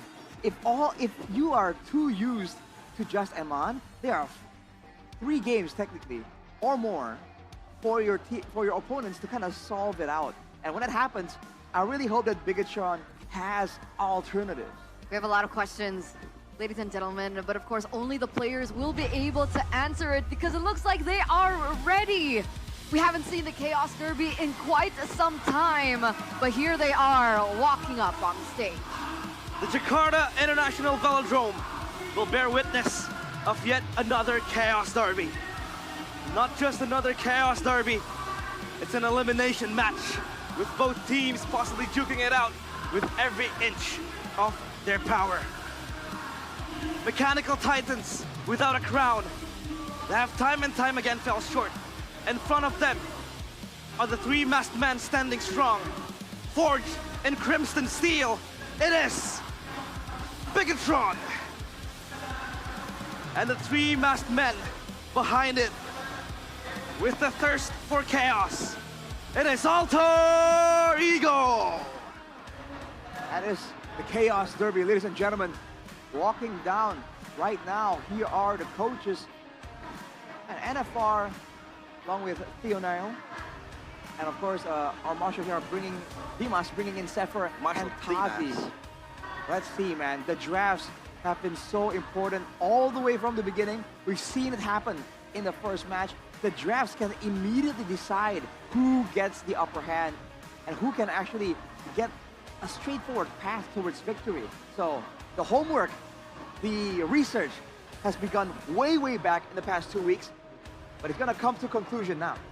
We've seen the impact that the draft can have in our opening match of the day. We saw when the draft coming in from Onyx was a little bit questionable, that gave Mpl Id the loophole to be able to get in that victory, that 1 game victory earlier on. So the drafts will be a huge decider. And we're now going to take a look at BTR's meta check. Well, immediately, right, the pocket picks do stand out. See that Masha that was popularized by Bigatron. Along with that, the most banned, the Fanny as well. So this is a different situation here because before Bigatron Esports, one of their main solid carries is their jungler. But we're in a different time. Annabelle definitely has a ton of potential, but he hasn't really been the most flexible or the most dominant of junglers so far. So that is something that we have to wait and see. If he can step up to the plate right now, that could be the extra factor alongside Moreno as well as Eman to really kind of throw some confusion into the drafting mind game. It's insane for me how Luke is able to absorb at least one ban. So technically, the enemy team will only have 4 bans because that one ban will be targeted towards his matchup, right? And that just gives Bigatron more leeway to then navigate in the draft and dictate what draft they want to bring. For Alter Ego, it's always been the Granger, obviously since highs. But I think RFP with the Granger, this is the hero that he got the Savage, by the way, against RRQ. He's able to perform very well in this hero as well. And they like it. They like it so much. For Alter Ego, you do see that Leo Mort lurking around in the bottom right corner. Beware of that. But if you look at the most banned, again, the Fanny has been banned by both these teams. So are we going to see a match without a Fanny ban? Because they respectively don't seem to be that confident with their jungler's Fanny performance. Is Annabelle good with the Fanny though? I think he hasn't. It's okay, but he really isn't like Kyrie level. I'd prefer it to fall. I'd prefer it to be banned rather than fall to the hands of Rin, because Rin is. But Rin is also okay. At Yeah, Fanny. they're just decent with the Fanny. Oh, yeah. So that's just why this is kind of different. Because before, oh man, with Fabian Yeah, and Kyrie, there's no way that There's Fanny no way. sees the light of day. No way, Makes sense. no But way. now that might happen. And considering the stakes right now, do teams want to try and take that risk and go for something like the Fanny despite the lackluster performance? And another factor for the 3 masks here is Nino. Absolutely. Nino. Nino then and now. 56th place in Mpl Id Season 7 back then. And then he was able to get the best gold laner in his next season. It's a different kind of storyline to what we saw in our first match, considering that they were able to finally lift the trophy. But that's why Alter Ego are called the Uncrowned Kings, right? Yep. Haven't been able to lift it up, but this might be that rare season and that rare occasion that Alter Ego has that chance, because among all the casters, we've seen a lot of them actually saying that Alter Ego is the dark horse of the playoffs. And I can agree. When I was asked myself, who do you think is the dark horses of the playoffs season 15? It's Alter Ego, man. If they do indeed improve at a adequate pace, there's no saying that they can't really beat Bigatron, man. They have the flexibility, they have the standout players, and Nino has improved so much, especially considering he moved over to a different role. On the opposing side, though, this is a man that has not moved roles, has stayed consistent. What Mirko would refer to as the smartest gold laner in Indonesia. He did it before it was cool. Before he was You know, cool, yes. like the item swapping, that was insane. That was groundbreaking. That was only a jungler thing. That was only a jungle thing. Exactly. So the fact that he was able to do it back then, I don't remember what season it was. It was like super long ago, before it was cool. This is why Eman, up until this point, is still the golden standard for gold laners in Indonesia. Don't forget the itemization. That's one of the things that made Mirko, that really impressed Mirko as well, when he was able to just go with a weird, unorthodox item build. But when you look at it, when you try and see the intention behind it, it all makes sense. And that's something that's going to be very valuable, especially when interests matter in a matchup like this. A different item, or even a different item component, can swing the balance in favor of your team. So we are definitely going to keep an eye out for that for Eman. And look at the hero pool. Dang. I actually really wanted to talk about Luke. We talked about Nino earlier on, the fact that he's really developed and progressed in his performance. But what did you guys think about Luke in the regular season? Sure, we're seeing him being on the top 5 player of hero pools, especially in the EXP lane particularly. But yeah, performance-wise for Luke in the regular season? Yeah, it was solid, but I always say that, you know, in Geek Fam, he had much more freedom, to be honest. And Bigatron is not given that much of a task to be the enabler for the team, but I think he's fitting well, and he could be the main carry for Bigatron at times. I feel like it might be the difference between who he is bouncing off of. Because we've always mentioned the synergy between the EXP lane and the roam position. It's always going to be so important. Back then, Luke was with Beloyski, and Beloyski knows how to adjust, how to kind of bring out the best in his teammates. So now, in Bigatron, he's usually paired up with roamers with their own, with a strong sense of identity as well. Back then with Key, now with Light as well. So it's almost like there's not a clear direction on who's actually steering the boat. And you know, in the highest level of Mobile Legends, that has to be cleared out in order for the EXP and the Roam both to be able to make those plays more confidently. Exactly. So, Light or Finn? Ah! See, that's another thing that we're not really sure what to expect.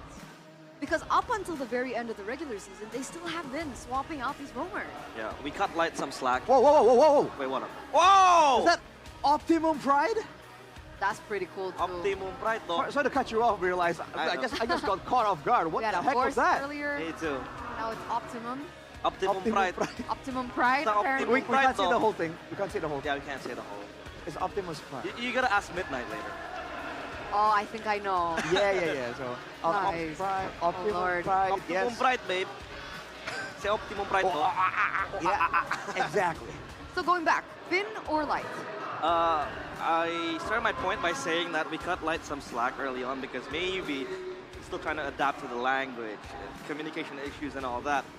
But I think coming into the regular season and towards the end, I think Finn was much more dynamic because, you know, Light wasn't really able to go online when he wasn't able to get his power picks like the Cho, the chip. And even with the chip, sometimes his engages were questionable. Like he was following up and crashing into the second tier turret while it's still standing and everyone just follows suit, ending up with them all dying. But for Finn, it's always him able to play different types of heroes, different approaches in the team fight. So personally speaking, I would prefer to have Finn because they look more solid, but I'm not trying to discredit Light. He's good in his own regard. But as of now, Finn, I think, is much more dynamic. Well, especially with the drafting phase being so important right now, I do feel like Finn brings a lot more questions towards the opponents because he's been a bit more flexible, and we've seen him with being decent with a lot more heroes compared to Yeah, he Light. picked up the I Angela would say. even. Yeah. Exactly. With Light, when he gets his signature heroes, he pops off. That's great. But when he doesn't, it's not really as consistent. So it's kind of the highs and lows versus the consistency. And if you want Luke also to gain a bit more consistency, I feel like Finn would be the right answer. But who knows? Who knows? I guess we'll see as we get into the drafting phase. We kind of missed the earlier lineup because it was shown to us who was playing. It's Light though that's playing. Right? Oh, it's Light. Yeah, he was in the frame, right? It was. Oh, you're right. It is Light. Playing Okay, with, there you He was go. playing with his phone. So here are the drafts, ladies and gentlemen, in this best of 5 elimination match between Alter Ego as well as BTR. That's not Onyx. I think a little bit Hey! they can't move on. We won our match. They can't move on, man. We won our match. Even the asset can't move on. Change your Blue plan. side Alter Ego, presented to you by the official tournament smartphone Samsung Galaxy A36 5G. These are fast picks coming through. Fredrin, Masha, Chip Banda by Alter Ego. Onyx, sorry, BTR. Go for the Hayabusa, Jory, and the Phobius band. They pick up the Baxia for Alter Ego, and the Luo Yi and the Kalia gets picked up. The Baktia is very good, especially against a Harith. We talked about this. The Kimi, some sort. It's some sort of a denied pick to the Kimi as well. But with the Baktia, you can skip the Dominance Ice, the Genius Wand early on with Glowing One as well. You can skip anti-regen items so that you can exhilarate core items that helps you with the skirmish because he has his own built-in anti-regen with Tortoise Passance in the ultimate, so that really helps. So for again, for Bigatron, excuse me, I got off guard as well right there. For Bigatron, Kalea Luo Yi, the Kalea has been their bread and butter. They're gonna probably pair this up with a Beatrix later on if they want to open it right now. Oh. Selena though, for Hijume, that's a pick stolen then from Moreno. Kind of, but with the lawyer already in the picture, Yeah. I think Moreno wouldn't be too concerned about that. That's true. But, oh boy, we've seen this before, by the way. Shield Unity into a skill shot. Oh, yeah. We saw it before with a Franco, I believe. Now with a Selena, there's a chance they can elevate this combo even more. So far, we've seen what could be the trio mid already from Alter Ego, but we'll have to wait and see. They definitely have the rotational advantage, especially in the early game. Yeah. But remember, with the diversion, things aren't always what they see. But I'd say that that combo is kind of telegraphed because the Abyssal Arrow is kind of slow, right? Even if it received a few buffs, moving faster.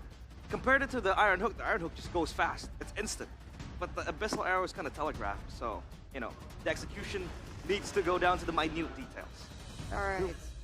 We're coming to the second phase now of the ban and picks. Looks like Valentina is the choice of a ban coming through from BTR, I believe. Valentina, yeah. Valentina ban. Why do you think the Valentina ban here? Do you think it's a potential deny Lucas, Edith? Or maybe the Selena might go Rome, but if they picked up the box. Nah, there's no way. Wait, well, wait till the end of Valentina then. Yeah, kind of makes sense. Because there you go, because Lucas picked. But boom. Because Valentina can be picked up by Nino in the EXP lane. That's true. And he has done it before. Yeah. Amazingly, by the way. Yeah. He wrecked that match. It was insane. It's kind of carrying, so hey. Now for Alter Ego, they bend the glue as well. Gonna make sure that that Nino can't get on anything that's a bit too they're gonna be facing anything that's a bit too annoying in the lane. Any kind of those really strong all-in laners. Because Alter Ego, they really like having Nino in a more dominant position. Bigatron though, Angela, what? Technically Dreams can pick it up. Ijume too. Angela Baksha combo? Exactly, they're denying that, for sure. Okay, well, that's an interesting decision there. I mean, if Alter Ego went for it, that would be... I think that would be severely limited when it comes to the front lines, right? But I guess with the Baksha, they're confident that's going to work. So 1-1, being the final ban here for Alter Ego. They want to make sure that when they do roll and crush into someone, especially the gold lane, they want to make sure they can get Eman without any weird outplay potential. Alright then, pick for Bigatron. The Beatrix is still available if they want to pick it up now. Could be a possibility. Or the carry even. I mean, technically Moskov is still Moskov up for grabs, as well. right? If you want to play the global route, you can. But they go with Granger. What is up with Kalea and Granger today? I'm not quite sure, man, because again, in theory, that shouldn't have that big of like a synergy bonus, by all means. But I guess again, if the Granger is snowballing, then, you know, the Kalea does a great job enabling pickoffs, which means stacks in the Sky Piercer. Yeah. So that could be it. Makes sense. Can Granger go Purify? Ooh. I think so, I can. I think you can. But again, Granger, as much as he has a mobile skill, he still needs that flicker, especially when you have a Selena and a Badang Exactly. and a Maxia as well. So it's an interesting pick that they still go for the Granger. Perhaps they want to try and win the lane, but the trade-off is he's going to be very vulnerable to these picks, especially now that we do see this. Ling Harris and plus the Harris. Especially and with that same logic as well applies to the Beatrix pick. If he goes for the Beatrix, he can't run the Purify as well. So now Eman is stuck in a losing matchup somehow. It's up to Light. Or rather, the last pick for Bigatron now. Right, so... XP, right? For Bigatron now, I mean, the front line already looks kind of shaky. No one's a real big tank in the front, by the way. So, they have the diversions, but do they want to play this almost similarly to Team Liquid, right? Just go in, go for the burst on the first target you find, and then when you need to flank them, you flank them using the diversion. Now they go for the Cho as well. Cho Kalea! Yo! Comfort pick for... Oh, it's Luke Cho. Okay. It's not a light pick then. Okay, well, there you have it, ladies and gentlemen, to open the Chaos Derby here. We're going to throw it over to our casters. Go ahead. Chaos Derby is here in Jakarta International Velodrome, and this is your match, Miracle. How are you feeling? Hey, I'm pumped up. This is obviously a big match for me. Big stakes here as well. My pride is on the line. My boys, my goats are on the line. And they're up against not a 0% chance to M6 Alter Ego. They're up against a really strong lineup of Alter Ego. Yeah, just as the panelists mentioned, they are the dark horses of Mpl Indonesia. Jakarta International Velodrome is red tonight. Violence and chaos is bound to happen in the Land of Dawn. Two teams still looking for the crown after multiple heartbreaks. And they're trying to tip their brush with their opponent's blood to ride their own legacy. Whose blood will be the sacrifice in this match? Is it Bigatron or Alter Ego? Their stage is set and they're ready to brawl. A battle for the ages, a derby for the ages. You heard the panel. They spoke about it. This is their 6th time meeting in the playoffs. 3-2 so far for Alter Ego, but Luke actually uses the Cho EXP, contrary to what we kind of expected in the draft, because this is a Chahyo special, man, the Cho. Yeah, I thought with the Cho and Light in the same team, it is guaranteed that it'll be Light on the Cho, Luke on the Kalea, but it seems like they have different plans. Heck, I think we both thought that it would be Finn over Light today. Yeah. Tree battle, Annabelle wins it out, jumps on towards the lane, gets a good Rasengan. Light with a walk up, Moreno walks up as well. Light picks up first blood. That's gonna be a knock up over to Dreams, who has to flicker out. Yep. Good early win coming in from BTR, as expected with the Lucas matchup against Ren. Still level 3, still trying to look for that level 4 to further his chances in the next objective fight, which, you know, it's already on BTR's hand at this point because they pick at Lucas. Pull yourself together across the board here. On the other side too for Dreams, so you can definitely see that this is a more of an aggressive angle for the Badang. Yeah, weapon mastery, not the bargain hunter. He wants to play for the late game. Hey, we talked about the Kellera. We mentioned about him and Kellera kind of having a similar start in their MPL career. We're not trying to compare them, by the way.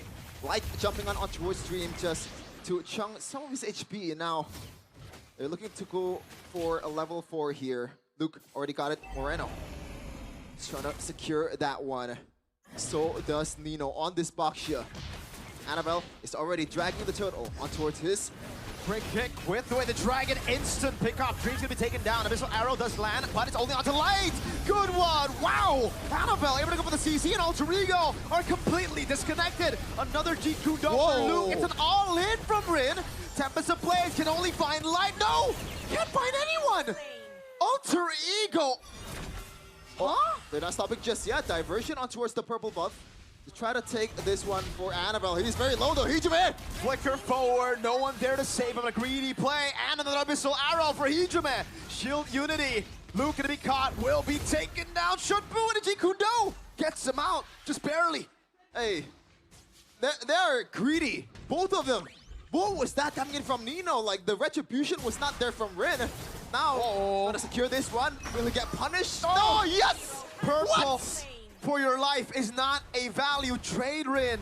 0-3 in 3 minutes. Welcome to the Chaos Derby.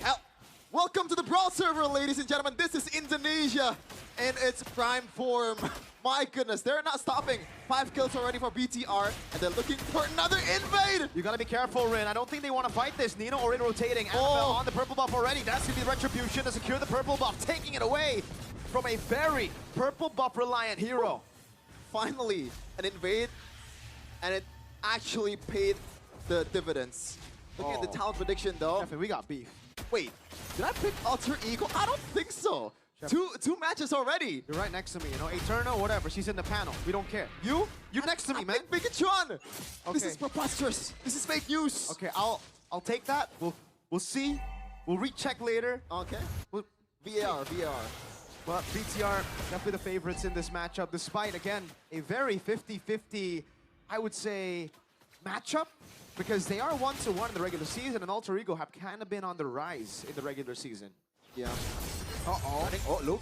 Away the dragon. Luke to be caught in the bad spot, still able to flick around. Oh, no way, no way. Oh my goodness. Almost getting taken down. Turtle for free. He's gonna cancel Luke, but Turtle for nothing. I don't get it, man. I really do not get it. Alter Ego right now, they're definitely in the back foot, and they're trying to rely on the late game potential of Arfi and Rin. That's already 0-3. But they're grouping up.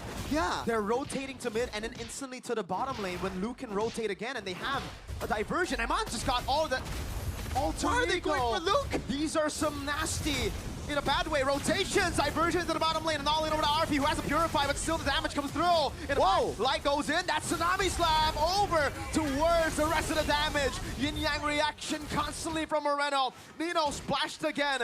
Granger in the mid lane, Abyssal Arrow already landing, and Man almost getting a solo kill on Rin as they get a free turret down below. How? And up top. What? That was a 1v1 between an early game Granger. Yes, it's 0-3 lane, but like, that shouldn't have happened. Alter Ego, they are in a very disastrous position right now. 3.5k gold lead in 5 minutes for Bigatron Esports. Things are looking south for the three-face mask. It's looking everywhere right now, you know, all directions. South, north, west, east. Make a new direction at this point for Alter Ego because This is not how they played in the regular season. Yeah, they're going to the bottom. Are the jitters good timing with Weighted Dragon, waiting for the fist crack, the instant burst them on. First attack on the Sky Piercer as they look to pressure mid. Yeah. Oh, diversion again. Rare 2 though. Into the back they We're go. in trouble! Knock up again for the Tsunami Slam, and an all-in as Iman picks up the second stack of this game. This is looking really bad for Alter Ego. You give them their comfort picks, you know. You see the Moreno, Maestro Moreno, Luo Yi. You see Eman on the Granger. That's pretty much the recipe towards disaster for Alter Ego. Yes, they banned the Masha for Luke, but there's a lot of bigger fishes on the sea. Again, knock up onto Nino. Look at the damage already coming down. Good missile arrow to the back, but it only finds light as Luke will save the Weighted Dragon and the flicker. Not worth it to go on Nino. Moreno hovering on the diversion already. Yeah, they gotta bank on the fact that Rin is trying to split push. Because if you're looking at the... I mean, that works. You know, Eman probably hits the most out of all the heroes that BTR has. He is pretty much the carry. Oh, Brotayo! Hey, he missed it, but he found it. Tsunami Slam. Nino this time, no Revitalize. Annabelle picks up the kill. They won't funnel it over to Iman. Opinion still in the mid lane to go. Now, diversion up top. Uh-oh. No Zaman Force. He looked for a play. Luckily, Arfi read it out. He read it out, but again, Alter Ego still has a lot of catching up to do. Rin 0-4-0. When this guy picked a Leng, like, I always have this kind of excitement in my eyes, man. But this is not what I expected. Yes, it's a Lucas. It's supposed to win the early game, but not in this fashion. Uh-oh, Luke's still saving the Weighted Dragon. Likely to be stunned up, has the dash, and will be able to escape. And you know what? Hijime is on a Selena, which we know it's gonna fall off towards the late game, except if you're a Super Friends. Audience prediction though, pretty nice for Alter Ego. A lot of Alter champs here in the building in Jakarta International Velodrome. Way more than the Bigger Troopers. But BTR are the ones in the lead, 5,000 gold. It's the opposite. In the talent prediction, we saw more BTRs.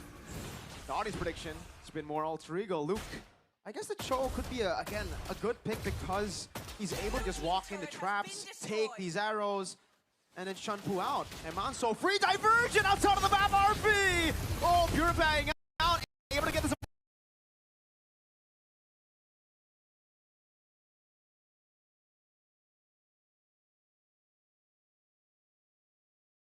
Force and cutting away, but Luke goes in. That's a tail beast form. Eman going wild, gutting them down. A triple and a maniac for Eman. Say the name. A maniac is here in the building. Jakarta International Velodrome is going crazy with this guy.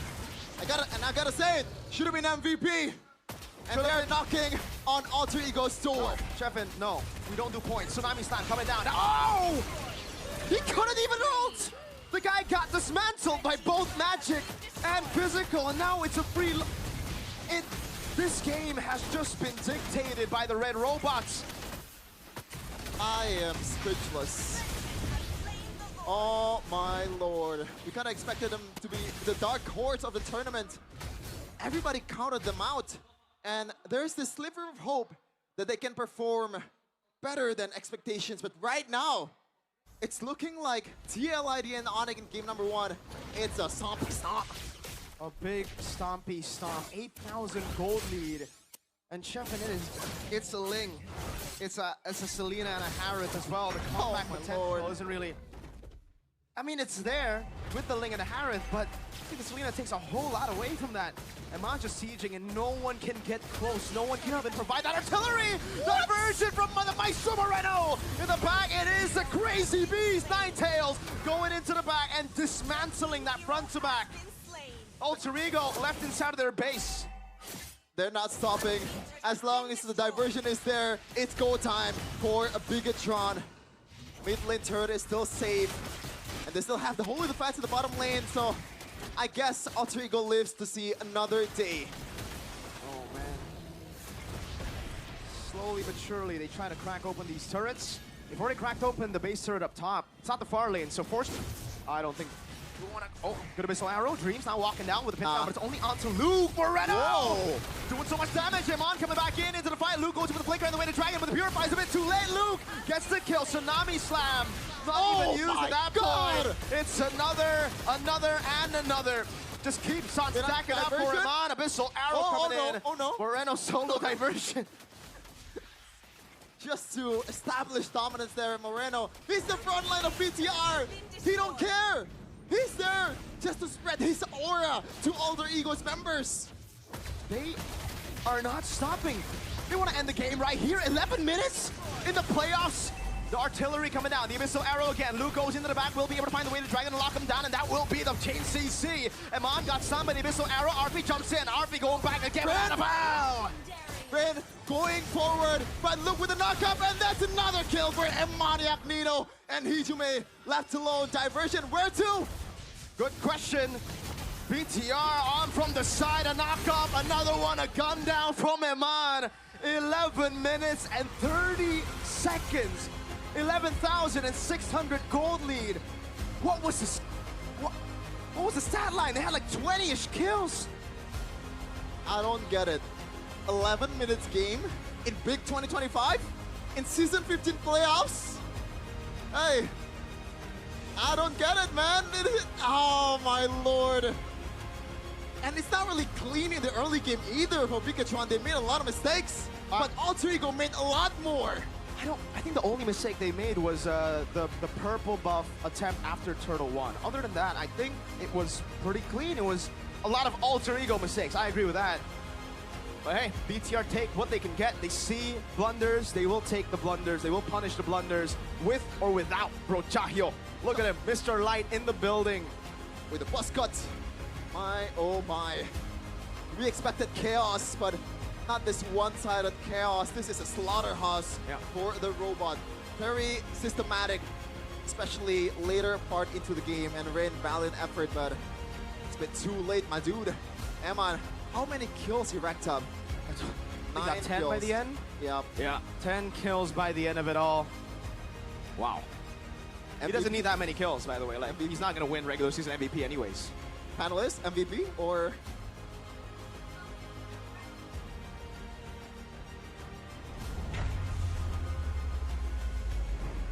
Thanks, boys, and I share the sentiment. I share Shefin's sentiment. 11 minutes and 35 seconds for our opening game here in the Chaos Derby. Wow. I honestly have no words. Alter Ego, that was a game. That was no a words game. too. Well, I'll tell you one thing, not a good look. That was a It's game. still game number 1. I know, but dang, bro, you're supposed to set the tone with this first game. Indeed. What was that? In a way, from both teams, because Pikachu were still cleaner, but there's some moments where you're like, are they just sprawling it out? Like, what's going on here? The pace was insane, man, and it really felt like Pikachu were just bringing in the aggression, right? Okay, you want to go aggression? We'll take 2 pick-off tools. And despite RP surviving from a Tsunami Slam, Luke comes in like, not this time, bro. Kung Fu. We'll get you twice. You have one Purify. You're not getting away.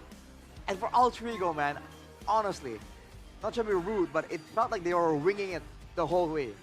Like towards the end there, when they were chasing Pikachu out of the base, what was the plan? Who were you looking for? Who was gonna output the damage? So many questions. Felt like they ran it down to a certain degree. To a degree. And come, I think, minute 6, minute 7, Rin was 0-4-0-5. It was unplayable for him. It was so unplayable because, like Arashi said, they had 2 engage tools. The first one was a Tsunami Slam.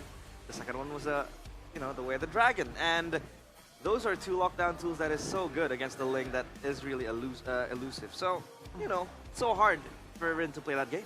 So is this the idea, like in match number 1, hey, take Fabian out of the equation, your team crumbles. Is this the idea? Take Rin out of the equation, your team crumbles? Because he was targeted, man, every single time, even here. Even with the Tempest of Blades available, it's just not as secure as you would imagine. Oh, here, by the way, there's just that play. Gets him twice, man. Pikachu were out for blood. For Arfi's blood in particular. To be honest, like you guys were talking about, sorry, Arashi, Alter Ego are their own enemy. You mentioned them like crumbling in terms of their execution and their game plan, but what were the drafts as well? They found their winning conditions towards the end of the regular season. Ino going on a carry kind of hero. Allow Rin to play a little bit more safer, but they didn't go with that, and they just accentuated this man right here. Player of the game presented to you by the official tournament smartphone Samsung Galaxy A36 5G M-Maniac in minute number 8, I believe. Already opening his first performance here in the playoffs with a Maniac on the Granger. I mean, that's how you set a tone on a signature hero. The Granger, man, was just so elusive for Bigatron, and Alter Ego, again, look at how these fights are playing out. Who is supposed to scout for information? Who is supposed to go and engage? And when do you do it? A lot of times you're seeing one person here get jumped on by the whole team of Bigatron, and Alter Ego are like, oh no! And then they let it happen again. Where's the coverage? Where is the unity that we are expecting out of Alter Ego, the Familia? Danger. I mean, he's able to get the Maniac going because the setup was there for him. The whole team was, again, funneling it to him. Look at the initiations, the number of controls, the CZ that Bigatron has in their pockets. It's just insane how many tools are able to lock them down. And that's why I think it's brilliant. Sorry, continue. Yeah, Alter Ego just doesn't have a fair chance against it because, number one, it's a Boxia, number two, they have Selena, and the Harith is also very, very vulnerable to that. Yeah. This is how a Lucas is supposed to be played. This is them giving a tutorial like, hey, with a Lucas for Mpl Id, right? This is the Lucas that requires proper setup in the early game, and he gets it. They need to find the snowball in the early game. They get that. I think it's just really brilliant drafting as well. They have the Luo Yi, who definitely will have mid-prio. Being able to roam around the map as well to get the picks onto the side lanes. You have the Cho, fast clear in the EXP lane. Was he on damage or was he on tank? Oh, he went tank. Yeah. So full facilitating, good clear, good movement, objective setup was there. And the big question for me was, Alter Ego understanding that, why did they contest for Turtle 1? I have and no they idea. kept going after that. My big question immediately also was that the Boxia, again, so why was the Boxia picked up? It was first pick, my guy. You know, first pick. Like, what could possibly be that valuable? And then afterwards, you ban the glue that's like a, healing base as well after you've acquired the Boxia. So, I don't know, Eternal. It seems like they understand that they can't really match up to Bigatron Esports in the early game, right? They need a bit more time, a bit more gold. But they just kept going for it because I feel like their composition forces them to do so. The Boxia and the Selena, this is not a composition that can kind of hang back and wait to scale, and more importantly, that can farm up easily either, right? For Bigatron, it's the exact opposite. They're fine just farming if they want to. If Alter Ego wants to keep farming and make this a late game direction, they have the macro tools in the late game to try and play with the Lord, the neutral objectives. So Alter Ego kind of drafted themselves into a weird corner. Yeah, you don't want to stay put, right, with the Selena, with the Ling as well. I think I'll put it to account as well. Boxia, you really want to get rolling. You really want to get onto the side lanes, and I believe that I think they had a plan to really match the prio that Bigatron had, but I think overall the control was just too heavy for Alter Ego to deal with. So yeah, the Boxia pick was questionable. The Selena, I think, still works to a certain degree, but hey, you're up against a Luo Yi that is able to just take control of the map. Do you see that? Rin did less damage than Dreams. Oh no! Wait, Rin is on 6K? You want to talk about not being allowed to play the game? That is it. 6K damage on a Ling. Is that it? Yikes. I'm right. Is that real? Yeah, the Badang did more damage. 6'8", 6'4". 6K damage on a Ling. Now that is the first time. I mean, shut down. Only 4 purple buffs. He's 0-7, right? Yeah. At the end, yes. Huh? Yeah, 0-7-0. Why can't I mean? Call me Bond. Just again, why did they allow this to happen to the boy, man?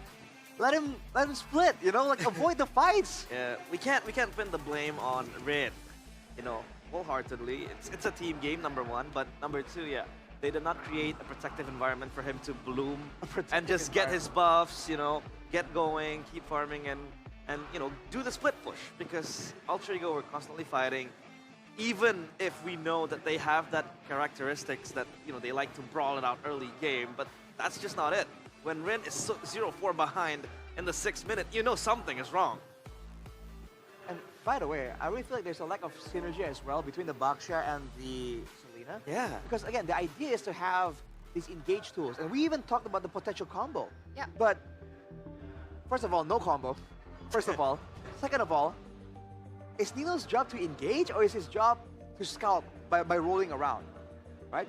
Is Hijume's job on the Selena to engage with the arrow or to set traps around? Because I feel like these two should have some kind of communication, some kind of synergy for best results.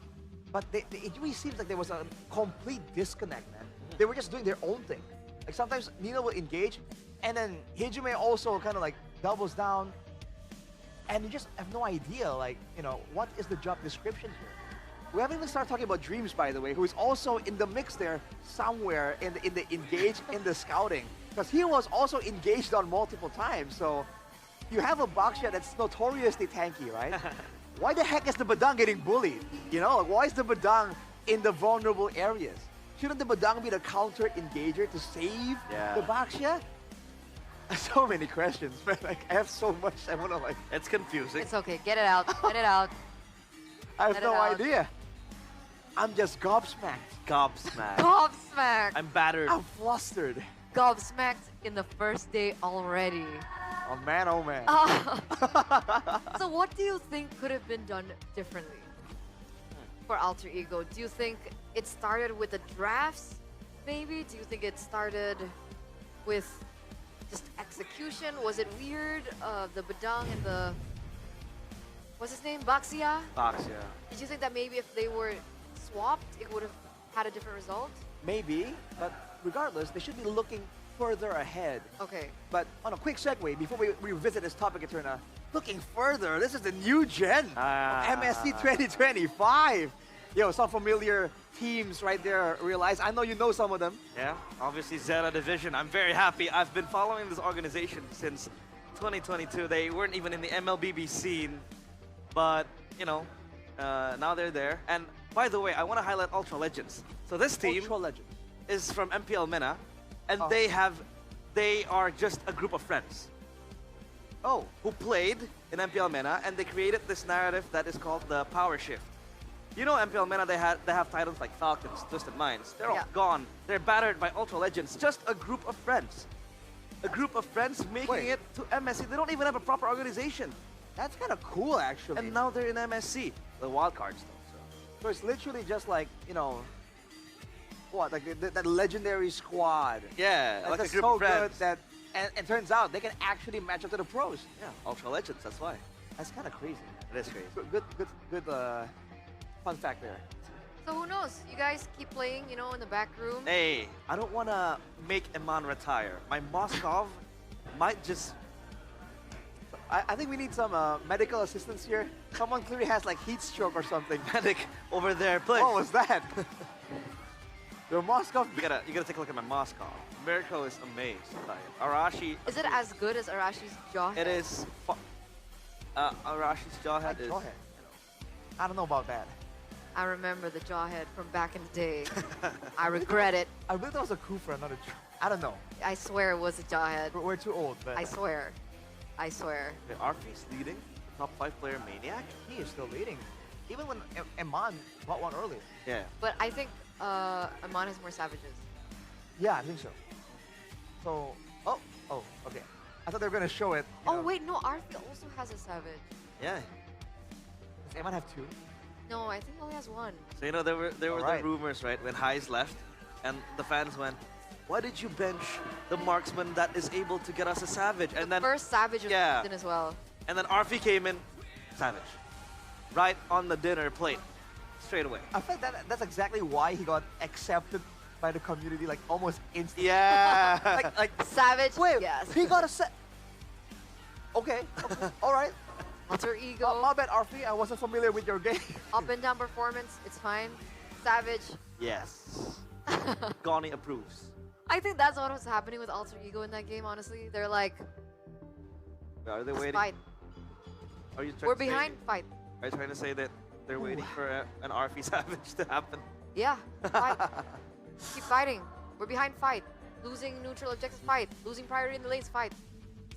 Let's kind of shift this angle right here and try and talk about what Alter Ego can do like a little bit better, you know, some adaptations. Because I feel like go back to your win con. Yeah. But I also feel like they have a limited amount of crowd control. I really feel like they should save it, you know? We save it for the moments that matter. Because if you, again, I'm trying to put myself in the shoes of Rin and Arfi. Dude, Arfi outplayed the heck out of Bigatron, escaped the engage, only to get engaged again. Yeah, with the kick, Feels right? bad. You know, I feel like if I was in his shoes, I'd be like, guys, no stun? You know, nothing? This guy just went at me, bro. No Like, feel? Like, no front help line? me, bro. Help me. I saw that, right? He popped the Zaman for us, right? Yeah. Yeah, so It was done. I feel like maybe they can be a bit more deliberate with the amount of crowd control they have and then ration it, right? Okay, Fist Crack is for defense, Shield Unity to attack. Abyssal Arrow is to attack, and then, you know, whatever, something like Something that. of the sorts. Because especially, again, shifting over to Rin a little bit, especially against a Kalia, dude, it's not just the Tsunami Slam, I forgot the name of the second skill, but that second skill is basically like an Edith onward. Yeah. So the moment you're down from a Tempest of Blades, dude, I feel like in that game, Light was on point with the toss over. Well, there it is, boys and girls. We're looking at the previous game recap now, and we gotta address the main concern for Alter Ego coming into the playoffs, right? People have been talking about Rin. Will he be able to evolve from just playing assassins? Will he be able to finally pick up the utility jungle properly? Because of course, flashbacks to regular season when he picked up the Fredrin disaster. We thought the Baxia might be flexed for him. Now the big question is, was it flexed because he's not comfortable on it, or was it a coach call? Because if it's because of Rin, that's not good. Because Annabelle technically is a lot more flexible, right? We haven't even seen Prime Annabelle Alpha gameplay yet. That's still something that he has in his pocket too, that he can utilize in this matchup. Yeah. Again, there's just no reason to be backed up into a corner that fast in the drafting phase. Exactly. For Alter Ego. And this is a team that we have just highlighted. The reason why they're the dark horses is because they are no longer as one-dimensional. Before, it's shut Rin down, win. But now they have all these other tools, but it seems like they just weren't working well together, at least in game number 1. On top of that, I do wonder, right? If we do want to play, I was going to say devil's advocate, but not quite. If we're going to say that Rin can't play anything but assassins, were there any other options available right there? Leomord. He's played the Leomord. Yeah, Leomord. Or to a certain extent, the Lucas is also available. If they want to pick it up for themselves. That's true. Picked up the X-Borg in the regular season. Yeah, X-Borg as well. I was about to say that. Hanzo. Hanzo! What do you think about the Hanzo now, though? I feel like it takes a little too long to get rolling. I feel like it's in a weird spot, I'll be honest with you. Like, I don't exactly know where to place it almost. Because, you know, with the right team, with the right player, it's still a great asset to be able to just yoink away a buff, you know? But easier said than done. Anyhow, the point we're trying to make is that Alter Ego have options. They should probably start exploring some of that. And as we've highlighted, just to recap a bit from that long rant, they should probably get something aggressive for Nino, right? Agree. Identity. We've highlighted him being like the strong laner. Get something for Nino there. And then be a bit more deliberate with the plan there. Is it going to be more for Rin, more for Arfi? And if it is, you know, draft accordingly. Let's hope. Amen. Let's hope things change. Ladies and gentlemen, boys and girls, I don't know if you guys share the same sentiment with us on the panel or not, but something's got to be different here for Alter Ego. 11 minutes. That was a very short game for BTR to really dominate over. We're looking at a 3-0 if we continue to see the same pattern from three-phase mass. So now Bigatron are going to be on blue side here in the drafting phase for game number 2, presented to you by the official tournament smartphone Samsung Galaxy A36 5G. And straight off the bat, right? Hayabusa taken away, power pick for Rin. Joy taken away, power pick for Rin. The Luo Yi gets taken off the map. Alter Ego go for the Chip Masha ban and the Fredrin. Wow, man, this Masha is really living rent-free in the heads of Alter Ego, man. Again, if you're talking about wanting Nino to go aggressive in the lane, that makes sense, right? So if they're already willing to ban the Masha because it's just that big of an obstacle for Nino, then let's get Nino something aggressive, right? For Alter Ego, options are available. I would love to see a carry Benedetta. We've already highlighted the possibilities. Obvious. The flexibility as well. But again, obvious if it's going to be a bit more straightforward. The Bigatron are the ones now taking the Baxia themselves. Is this going to be a statement? Are they trying to show Alter Ego how to use it properly? It can still be flexed as well. I mean, that's the main premise of having the Baxia. Is number 1, skipping those items for anti-regen, and number 2, is that you have flexibility. You can go XP, roam, and jungle, but I would prefer to much more go towards the roam compared to the XP or the jungle. But Alter Ego, they go for the Badang and the Granger, so yeah, RFU with the Granger, it's a comfort pick of his. The Badang though, this is interesting. Well, it is still a flex pick available, so they're not really showing all their cards just yet. Trying to even out the score, because even for Bigatron, right, this Baxia can go several places technically, depending on how creative Bigatron gets with it. So now, this early on, I do believe there should be some value in taking a jungle pick away from Alter Ego, right? That's always a good option to go for. Never mind, Kalia, along with the Farsa, so a lot of engage potential, a lot of burst damage. The early levels should be quite dominant here from Bigatron, having the Farsa base burst damage, and also the Baxia spam ability antagonist to kind of abuse. It's also really good range against the Granger, right? The Farsa. So that is a deterrent against Arfi, just in case he wants to get into the team fight. It's not going to be as clear-cut or simple. But for the flex potential on BTR, Realize mentioned earlier on, Baxia is flex, and normally it should be. But I don't believe so far we've seen BTR actually flex as Baxia. Now that we see the Kalia as well, who technically should also be flexed too. Yeah.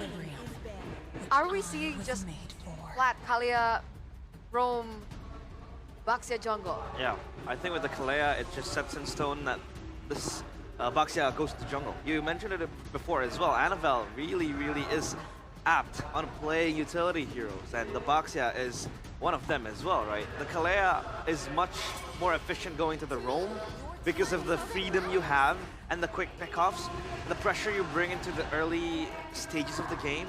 So it is set in stone that this Baxia will play jungle and the Kalea goes roam. The Eve though, against a Farsa. Trying to even out the range game for sure. Yeah. And then Badang and Eve, you know, they really want you to stick around. That's the signal they're showing right here. But the Kalia, I feel like the only time the Kalia does go to the EXP lane is when you really want something in the roam position, right? It's not like it's better in the EXP lane. It's just when you really want to get another different tool. And I think that's why we see it a lot coming in from RRQ, for instance, when sometimes Edok is just Edok on some roam heroes. But moving on, 1-1 Beatrix. Yeah. Responded with a Lucas or Bigatron. They want to ban out the 1-1 and the Beatrix to take away that combo with the Kalea, and it's something that BTR, that you should have been right from game number 1. It should have been the Beatrix. Should have been right. But they went Granger instead, but considering that the Granger has already been picked up, obviously they don't go for that. So the possibility of the Beatrix being a pickup for Emman gets higher as a possibility. Blue Lucas banned out. BTR actually still have the option to go for something crazy like the Claude if they want to against the Eve. We've seen it work back in the day when the Eve was super meta. But what should Alter Ego consider here before we get to BTR? They might contend with the possibility of Bigatron going for something like an Irithel, right? Mobility becomes important here in a game like this to keep up with the Baxia and Farsa. Good burst damage with the Kalia.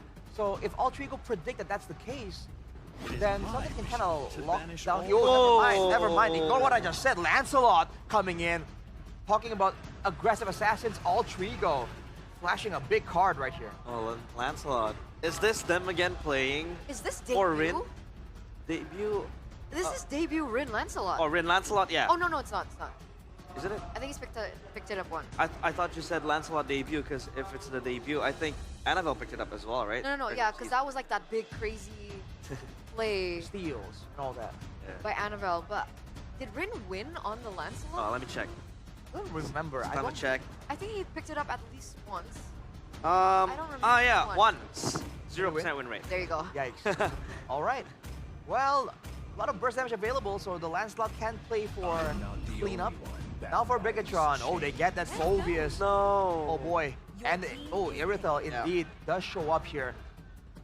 Now the Phobius kind of stops a lot of the forward momentum from Alter Ego. So that's a bit of a concern. But that'll be for later, right?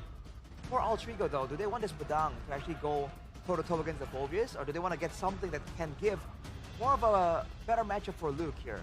Because the glue isn't available. But aside from the glue, usually the Hylas comes to mind, but it really hasn't been as meta. They don't really have a clear-cut frontliner. A tanker. I think Gatot. Gatot Badang? Gatot does make sense because again, you can really, curtail the Farsa to just go on a steamroll. And yeah, they do that. It is Gatot. But is it going to be swapped around though? Because Alter Ego, they can go for damage Badang. That seems to be Rome. Huh? Rome gonna catch it, Yeah. exactly. It could be this damage Badang angle for Nino. That's it. That's what we're waiting for, right? Damage for Nino. Hopefully, we'll see it work out. But what do you think about the drafts in general? Fast, BTR, Alter Ego? I think I gotta go with Bigatron. Bigatron. BTR 2-0. All right, I'm just gonna throw it over to the panel because I have a curse. Casters, take it away. Questionable draft coming in from Alter Ego. They are definitely the one that has a disadvantage after that bout. But it's been a sad story for the one that already goes down 1-0 so far in this day. Is it gonna be the same thing for Alter Ego? Will they go down 2-0 to a match point for Bigatron Alpha? Oh, that's gonna be grim. Ladies and gentlemen, welcome to the Land of Dawn for game number 2, an elimination match. BTR, a step closer, especially with this quite convincing draft. Really, this is kind of like a face value type of draft, you know? You pick the Phobius after seeing the Lancelot, and man in the gold lane actually ending up winning a trade up against RFE. I thought that was just gonna be a loss. Moreno with the clear in the mid lane as well. And yeah, like you said, Shepin, advantage to BTR. For sure.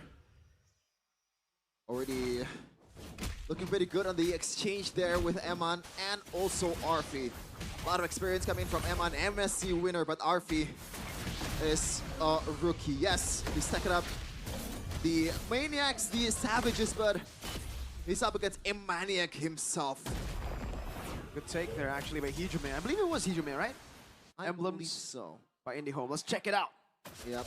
Master Assassin from Eman, so he needs that 1v1 potential coming in to go up against Arfi to make life a bit easier. A lot of concussive blasts too from Bigatron Alpha, so a lot of emphasis towards the clear for them to be able to rotate a lot faster. But speaking of rotating, Rin already on the case, just erasing some of the camps from Annabelle. Oh, good cancel by Nino. A retry used by Annabelle. Luke with a bit of poke, but that is all she wrote. Just, Annabelle actually is just gonna stay in the lane, shove it in. Yep. I mean, if you're a Baksha, then there's, like, you can only just farm in the early game or just help out. Again, with the concussive blast that you have, Dreams is not spotted out. Just a bit of HP chunk towards the guy. Good poke. Annabelle now stopping the rotation. Luke able to get level 4 just in time. Nino forced to flicker out. Gets level 4, but might be too low to contest for the neutral objective. Look at all these beefy boys in the front line for BTR. Can Rin even go through or pass through this wall that BTR has built? Oh, he's ignoring the Pearl Bomb. Uh-oh, jumps in and gets squashed again. A force from Alter Ego. First Blood Turtle double for Moreno. Flicker Tsunami Slam. Oh, Tsunami Slam. And he is out. A kill towards Nino. A purple buff towards Annabelle. And once again, it is looking grim right from the get-go. The 3-face mask. No purple again. Sheffin, I thought they would have at least learned from the previous game. But Dong No Flicker baited out, got level 4 but was too low. No one was there to open up for Rin. He decides to go for the solo play, and Annabelle now is just wreaking havoc on the green camps of Rin. Yes, Rin is a level ahead, ladies and gentlemen, but look at Annabelle. He has yet to clear, he has yet to take a single camp from his own jungle. Yikes. That was a questionable play, but speaking of questionable, Dreams might be spotted out. RWM, but they're just too damn tanky. Further airstrike coming down, Rin on the back. Light will be taken out. A roamer for a roamer. 1 for 1. Yep.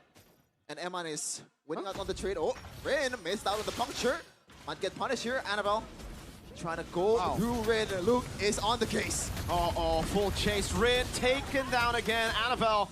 Shield Unity zoning Arfi. Oh, no way. Come on. Annabelle, you're on a Baksha. Man, I don't want to say it, but the way they're playing right now, like, what do they even hope for at this point? This early game is just all BTR, especially with the Baksha as well. Do they want to bank on the Rin late game with the Lancelot? I don't think so, because in game 1 earlier, you can see in the stats, even Ren, 0-7-0 and dealt the least damage out of all the players in the Land of Dawn. Wow. Moreno's actually waiting. Going for the No steal, way, takes it away! The Maestro! Moreno! That is illegal. And the he's stun. not stopping. He's getting jumped on. Dunk again. AOG. Luke walks away. Nino wants to go with the pin down again, but Luke's just dodging everything. Now Luke jumps into the back line there. Real Roman Ablation and the kite back. Tsunami Slam. Nino is very, very low. Eman is there to execute him. Dreams in the front line. Still trying to tank up some of the damage. Rin is very low. Light might be spotting Rin out. He's so low. Light's gonna go for the kill. Rin taken down solo. Assassinated. Not just by Kalea, that's Sakura, that's a Sakura skin. Oh my lord. Is there a worse play? Arfi getting taken down.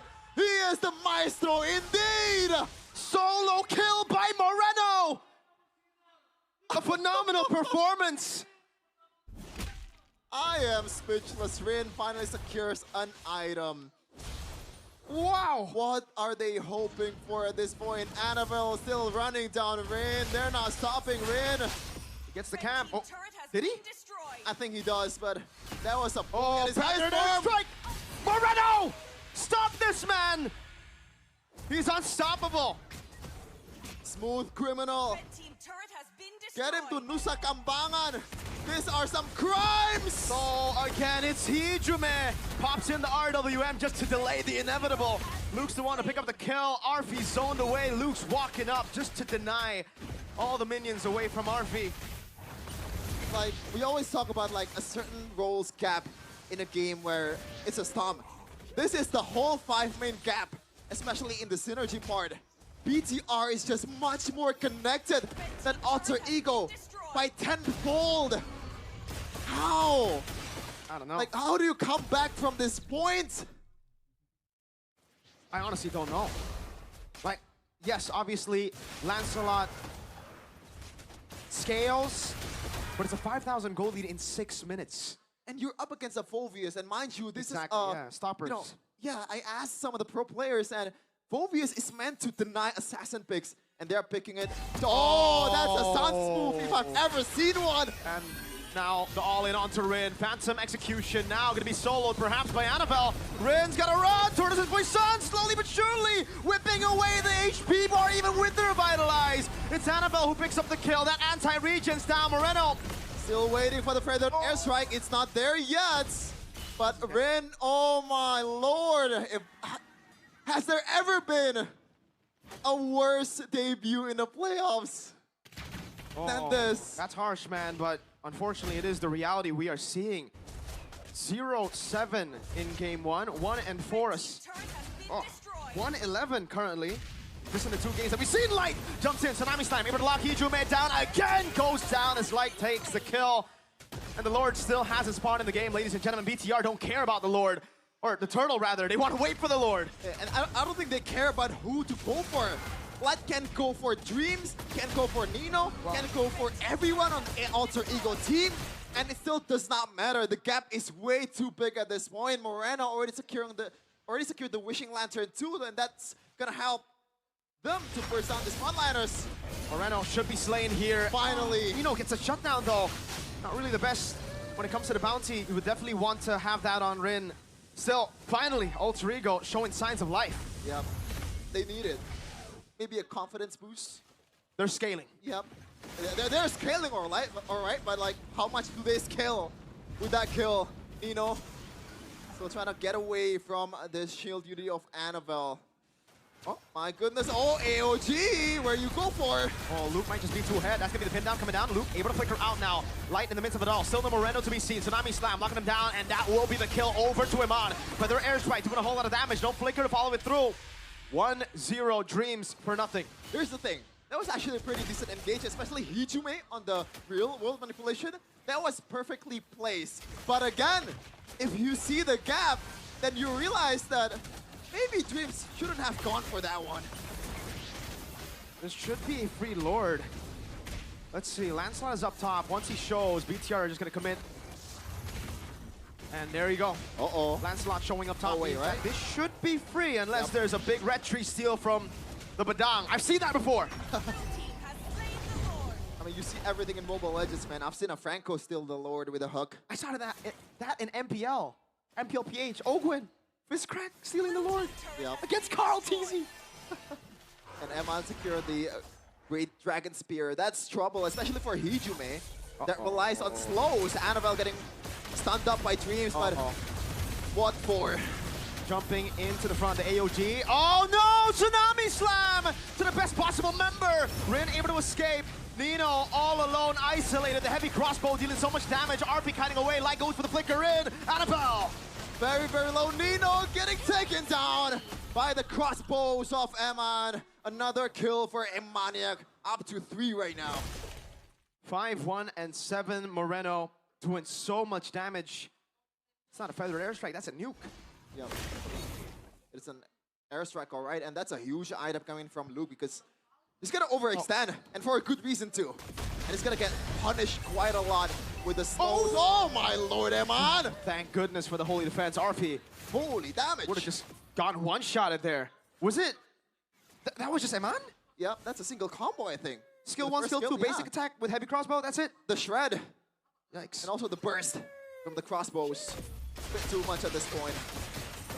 I mean, there is some silver lining from Alter Ego. They managed to get, they managed to get some members when they overextend, and this is a good composition to punish overextension.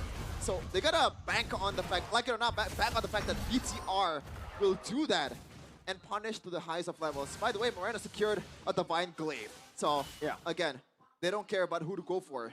If you guys are... person down. We were talking about the scaling, we were talking about possibly Alter Ego getting to their item power spikes, but they are a far shot away from even getting close. That is an average...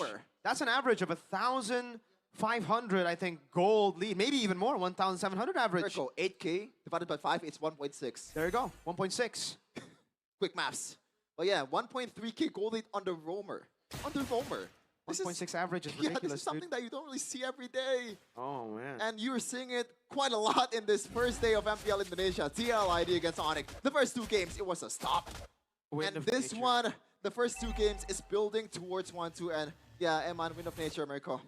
So, I didn't see that many magic defense items from Alter Ego. This Divine Glaive will, in a way, technically just make it as if Moreno's dealing true damage, right? Oh, man. Yeah, maybe could have gone for Holy Crystal, actually. He has the penetration, but maybe he lacks the girth. Oh, maybe he does. Who knows? The Maestro thinks in different ways compared to the normal human. Luke with the control. BTR still. This is, I think, the discipline that was completely lacking from BTR in the regular season. After getting a lead, they would just go and throw and fight. Here, they're playing it so slow, waiting for those simple mistakes. Conceal from Light just to get him out, but the heavy crossbow also just used up by Emma. No conceal, no AOG, that means, yeah. They're just trying to find a needle in a stack of hay, man. That was a weird interaction or engage, but Dream walking up to Ooh, the Bush! Jumps into the back, gets the Dark Wave, Tsunami Slam! Our freeze, Purify was baited earlier, Dreams is running away. And Mon right there to capitalize. The ex-BTR roamer gets taken down and win a crown to survive from Luke. Do they even want to go for the Lord at this point? It's only two, Nino and Rin. The wave clear is there with Rin, but can they do it? Annabelle walks up, shield unity used up. Good clear from Rin and Nino. Back to the Lord they go. They can't end here. Oh my god. A lot of oh my gods and oh my lords in this game because we are speechless. There's only been one Lord this game. Yeah, domination Yeah. for Bigatron. Hey, I'm just as surprised as you. I know it sounds weird coming in from me, but I didn't expect BTR to play like this. And Moreno, finally a utility item. Something I should have built in the first item usually if it's an actual pro scene. But this is a gap in all places. And look, my god! This is what... Ex-Geek Fam, by the way. Oh, hey, I gotta give you props there. He is ex-Geek Fam. Veloisky created this monster, but now it is being... This monster, it is being utilized by BTR. Annabelle up top in a 2v1. We saw this before. Badang and Nino on Badang, Rin on Baksha up against Annabelle. Not the same story, though. And this is why I say Luke is kind of a playoff player when I had a talk and a podcast. The guy plays good when, you know, there are big stakes in the mid lane. Almost a catch from Light. Didn't have the flicker. Good Death Sonata again. Waves coming down slowly but surely. And they can take this low, especially with... Yes, you have Moreno. Yes, you have Eman. That's a really good siege potential, but it's Annabelle on Baksha, a hero that's going to fall off in the late game, like it or not. He's going to be there as a damage tanker for Alter Ego. Essentially a second roamer against or with Brotahyo. They're scaling, folks. BOD. AOG lock in Light. A good taunt over. Luke jumping in with the Winter Crown as well. Turret's still up. Luke might be dead. Actually gets a kill before he dies. No!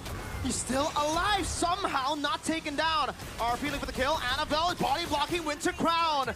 Oh! With a stun baiting on the Purify. RP finally gets a Sky Piercer stack. Oh, cancelled. Tsunami Slam over. Annabelle dead, but Nino falls as well. There was a good effort coming in from Nino, but unfortunately the follow-up was not fast enough. And Light has the... Oh, he's going in again! No Tsunami Slam, though. Iman! In the back, diving in on the Crystal Rin! Obliterated by Moreno. It's only the base. It's only the base for Alter Ego. Dreams comes out. But what can he do? Wow.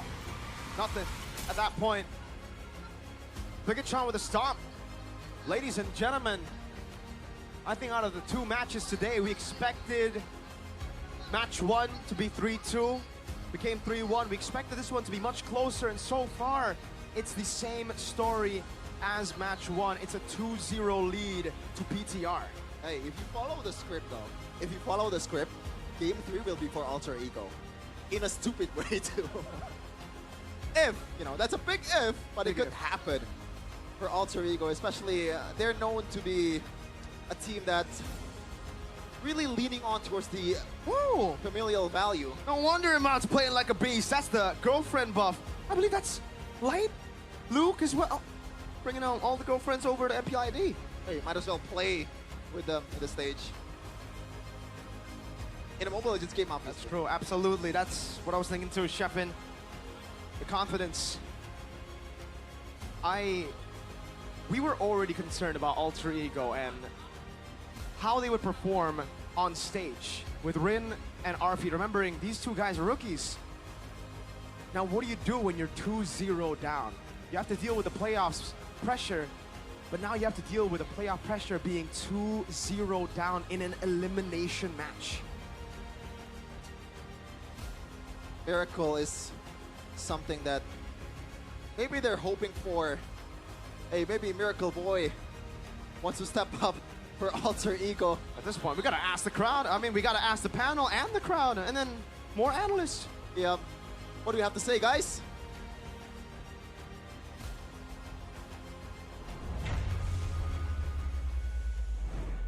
We gotta say that Alter Ego were outclassed.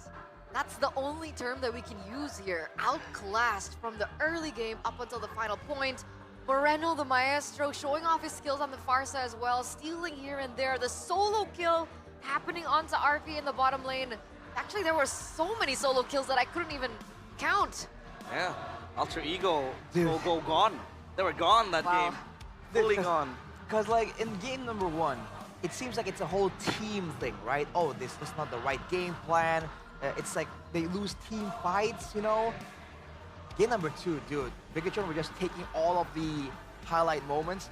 1v1, you want a 1v1, and they just delivered. Dude, every single one of them were just making crazy plays and again and again. And Alter Ego just could not stop it, man. They did try to make some maneuvers, but overall, I would say like 80% of the moments, if you're gonna watch a highlight reel, it's gonna be Bigatron, man. They were able to exert pressure since minute 1, I guess. With the Farsa, you have so much, I'd say, control as well, reaching out to the back line and having that burst damage. But in the hands of a Moreno, that Farsa was more like a heat-seeking missile. Like, it was missile. It was able to just burst down like the members of Alter Ego. And how do you even win a 1v1 against the Granger as a Farsa? You're not supposed to. You're not supposed to, and Moreno was able to show that. And he also, incredible. Remember the flicker? Exactly. Yeah, that flicker, and he recalled in front of Alter Ego. So his anticipation moments with that flicker was insane. The fact that he was able to anticipate Arfi as well in the bottom side with a feather airstrike opened up was also incredible, which is why he deserves the player of the game here for game number 2, presented to you by the official tournament smartphone Samsung Galaxy A36 5G. As we take a little sneak peek into the highlights, those were one of the moments where Annabelle was actually able to get a lot of solo kills happening on the board as well, against Arfi, against Rin. And you're seeing the terror of that Baksha, dude. In the right hands with the right game plan. You saw that Rin was trying his best to get out of the way, dude. Get away from the wheel. But Annabelle cannot let it slide. Brother, this guy was burned down slowly but surely by the tire. There you go, that was a moment. Oh, that's a big play. Yeah, and dude, Light again on the Kalia. Once again, just enabling the team so well. Because Alter Ego are forced to respect a lot more of the other heroes coming in from Bigatron, this means that Light, he's just doing what he needs to be doing, and he just looks so much better here because of all the opportunities. I don't know, I'm out of words to say what I can say, because Alter Ego, it felt like they were outclassed on a micro scale, on a macro scale. Even Rin was able to show some fight in this game. At least he wasn't really playing an unplayable game as a Lancelot. I had high hopes for the Lancelot to go online. We're waiting for the power spikes to happen, because if they were able to reach that, I mean, Alter Ego had a solid chance, especially with the Gatot Kacha and the Badang in the fray. But how do you even survive that first layer of the fight if the front line just evaporates in an instance? And it seems like Alter Ego are also clueless at the same time. It's like a back-to-back stomp losing type of deal, you know? And the question becomes, when they enter game number 3 later on, how can they mentally recover from this? That's a big question, because Arfi is new to the MPL scene. Rin is also new to the MPL scene. Maybe playoffs also, the pressure is bigger, a lot more people are watching you, the stage is also a lot larger. So there are, once again, a lot of questions. And knowing Alter Ego from back in the day, Alter Ego are a team that work off of momentum. And this is a situation where it's the exact opposite. They have to try and figure out how to go back, reset, refresh from a 2-0 loss and a very stompy 2-0 loss. And I think the even bigger problem for Alter Ego is that whatever is causing them to lose, they are not having a good grasp on it. You get what I mean? So if I'm the coach right now, I'm seeing these games play out. Going to game number 3, I have no idea what is the main issue. It seems like there's a lot of small issues building up together, rolling up into one. So it seems like a problem that will require a lot of time to solve. And I don't think they have the time. On the topic of the rookies, right, for Rin specifically, I feel like he's pinned to a wall where people are just going to judge him like, why aren't you carrying us? Why are you not performing to your best? When in game number 1 and slightly in game number 2, he isn't really protected and helped by his teammates. I think a first reason to that premise is the fact that they are too busy containing Bigatron. They're just running at them.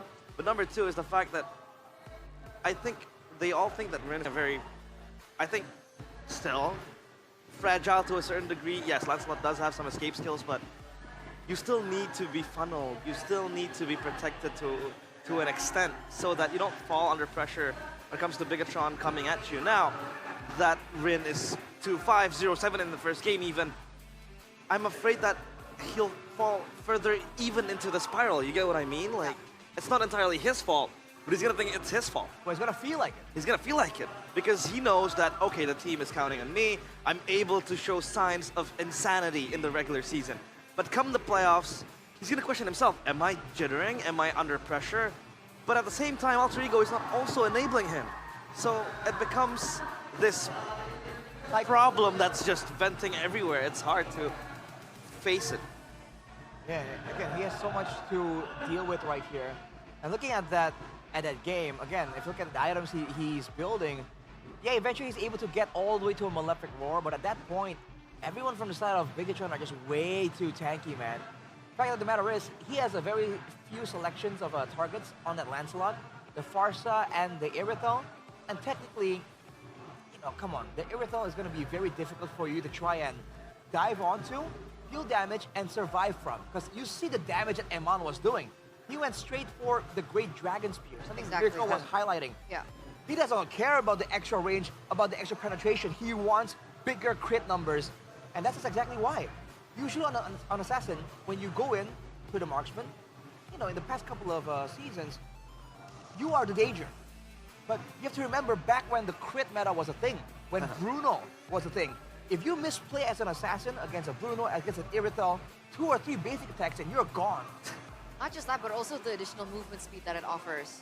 Right? Yeah. So it really allows mobility around the skills that the Lancelot has in his kit. So it makes it a lot more difficult. Plus, he also has the Has Claws to boot. So even if he did get, you know, damaged by the first or second skill, or even the ult coming in from Lancelot, still there are ways to kind of work around that, especially with the Wind of Nature too. So, well, one thing for sure though. Here we are. In game number 3, I'm pretty sure that Lancelot ain't showing up against the Baksha, dude. If they see the Baksha, I think the big takeaway for Alter Ego is that you need some solution for that Baksha before you can pick something like a Lancelot. Because otherwise, dude, Annabelle, again, with a vengeance, was just running straight at Rin, and there was nothing that anyone can do about it. So, that's an issue. Is this the end, though? Is this the possible end? it could be. It looks really bad on Alter Ego right now. Like, there's no way to sugarcoat it. There's no way to address it in a lighter fashion. It's not looking good for Alter Ego. Rin, again, succumbing to his power picks. The fact that his heroes have been taken away from him, he's not been able to perform on the other heroes. It looks like the rest of the team is also very uncomfortable. We've been very enthusiastic about the idea of Nino on a damage dealer, but the fact of the matter is, it's not going to happen if Rin is still on an assassin in the jungle. Wait, you're right. Yeah. If they do so, there'll be an overload of damage. There'll be a lack of frontline. Exactly. And resources also. What? Resources as well, right? Yeah, exactly. You kind of have to funnel the gold and all that. And that's why Nino here is going for the regular tankier kind of build. Yeah. And again, maybe... Man. Again, we're talking about the Benedetta, like, is something split pushing the option? Because in the team fights so far, it really feels like Bigatron has Alter Ego's number. Because technically, against the Baksha, what do you guys think about this, right? Alpha export. Do you think these two junglers could be an answer to the Baksha in the jungle? Back when that was the meta, when the Baksha Angela was constantly showing up in the league, that was the answer. Something like an alpha, the true damage being the main thing. If you don't want to deal with the alpha, then I guess you can go... Back then, the carry also shows up. And again, it's a whole order to fit those tools into a proper rounded out composition. So it's easy for us to speak from the comfort of the sofa on the panel segment here. But we really do sympathize, man. Alter Ego, they're in a tough situation. And I really do feel for them, because if I was in their shoes, I don't know if I have what it takes to just, you know, to perform. Let's thread back the storyline, right? Last season, Alter Ego are on the same fate. an impending doom today might happen like last season. And Nino is also kind of down, mentally broken. He had steps towards Code Elwin, their CEO, obviously. He wanted to pay back his trust. And now they're on the brink of elimination. I think this is the time if like he wants to show it. Not only Nino, by the way, the whole team. If they want to show that they can pull it out, that they are the dark horses, they can start by winning Game 3 and possibly go back to comfort. But again, if I want to say comfort, they're not getting comfort because all their favorites are banned out. I mean, the Joy today, by the way, hasn't seen the light of day. And that is a Rin staple, by the way. And that's Hayabusa. Hayabusa as well. Yeah. The mobility type of heroes, that's where usually Rin performs, which is why they went for the Ling earlier, you know? It's something that should be comfortable for him, but... But the Ling is even more vulnerable than the Lancelot. Yes. Exactly. That's probably why they went for an alternative. Lancelot. Oh boy. But Nolan's like down in the abyss. Well, so we're back here, man. Altrigo, with only minutes to go before the what could possibly be the final game of the season. They've done so well and they got so far. I really want to see something, you know, signs of life coming in from Altrigo, right? Because I feel like, you know, if this was a book, if this was a novel, a movie, I would want to see something from Altrigo, you know? For our sakes, for their sakes too. It felt like a teenage novel. That's flowers and daisies, no problems. Let's hope with the short amount of time that they have, it will be enough for them to come back because match point. But before that, we are going to throw it over to our host. Dan di Jakarta International Velodrome, semua superfans masih bersemangat walaupun kondisi sedang tidak baik-baik saja buat Alter Ego. Alter Champs, mana semangatnya? Tapi Bude, jangan mau kalah. Big Ed Troopers, mana semangatnya? Kalau untuk Big Ed Troopers, mereka udah bukan semangat lagi, mereka udah sambil bahagia. Betul sekali, karena hanya tinggal 1 match point saja. Bigatron akan bisa mengantungi kemenangan di hari pertama ini, Bude. Yes, ini akan menjadi mendebarkan karena akankah sejarah terulang kembali atau malah di sini tim Alter Ego yang bisa mengejar. Kalau kita ingat-ingat dengan game yang begitu, aduh kayaknya kita belum melihat full potential nih. Betul sekali, kayaknya belum jos gitu ya. Kita akan melihat apakah di game ketiga nanti akan keluar potensial dari kedua tim ya. Khususnya kita pengen melihat perlawanan juga dari Alter Ego nih, Bude. Iya, semuanya pastiin yang terbaik. Tapi kalau ngelihat di sini kok kayaknya rame banget ya. Ada Alter Champs, ada Big Troopers, ada Super Fans, ada tim-tim juga berkumpul di sini. Betul sekali, keseruan dari Mpl Arena yang ada di Jakarta International Velodrome ini pastinya luar biasa sekali ya.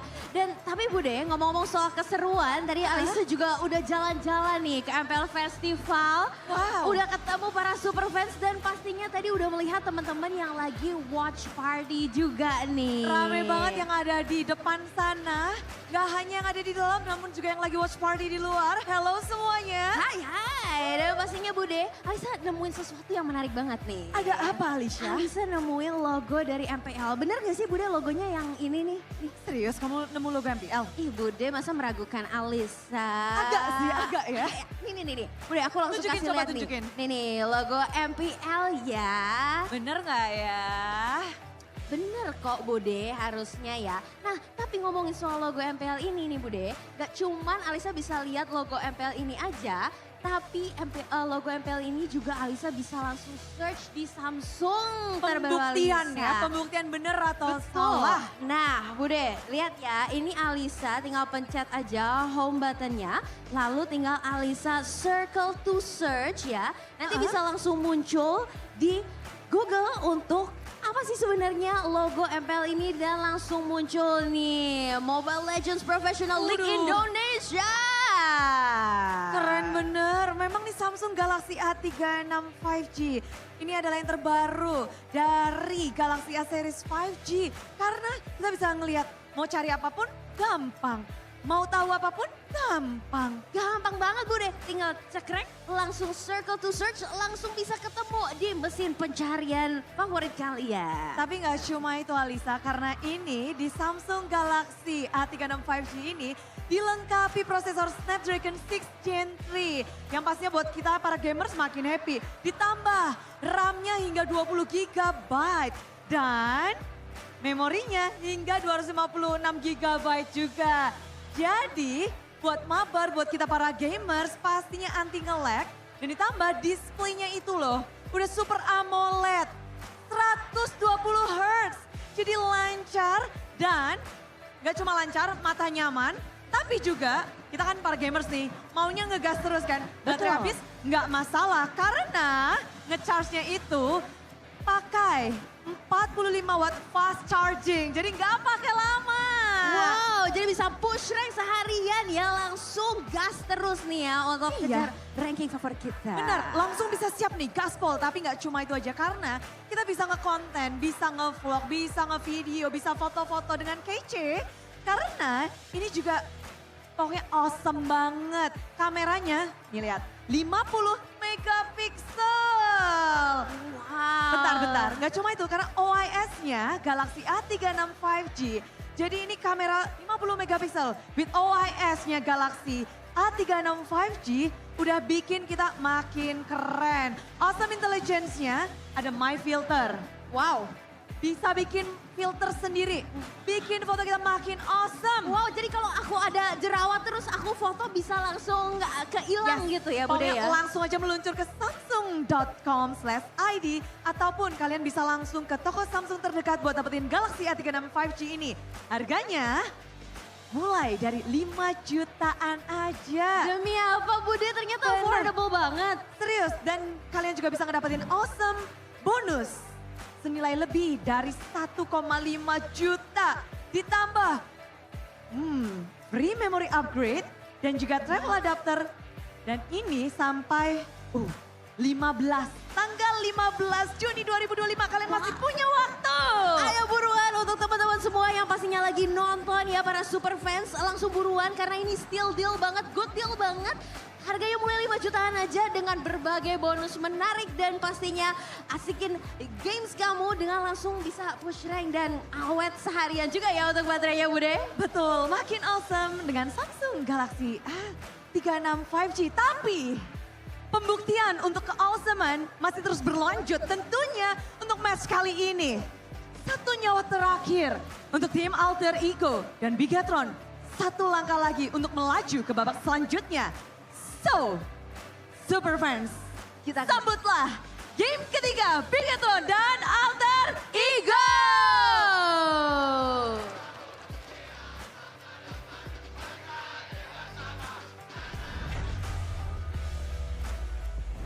The fans in the building are unrelentless there. You can see all the Alter champs and the Bigot troopers showing their support for their team, but more so for the Alter champs because it's match point. It's match point, guys. They're showing support for the team. They're trying to let know their opposition that our team is better. But yeah, at the end of the day right now, it is match point for Bigatron. So Alter Ego backs against the walls. We've seen Wild come out from them before. Yeah. If there's any moment for that wildness to make an appearance, it is now, my guy. It is now. Right now. It's also now to take a shower. Really? What? For maybe the viewers, you know. Like after this, I'm going back to the hotel room and I'm gonna, you know, wash my hair. What are you using? Head and Shoulders. Hey. Arashi, remember Oh. Arashi? He commented on our hygiene. He? She, excuse Don't me. dox me like that. My bad. I'm I don't want to mispronounce. Yeah. Why'd you tell them? That was a secret.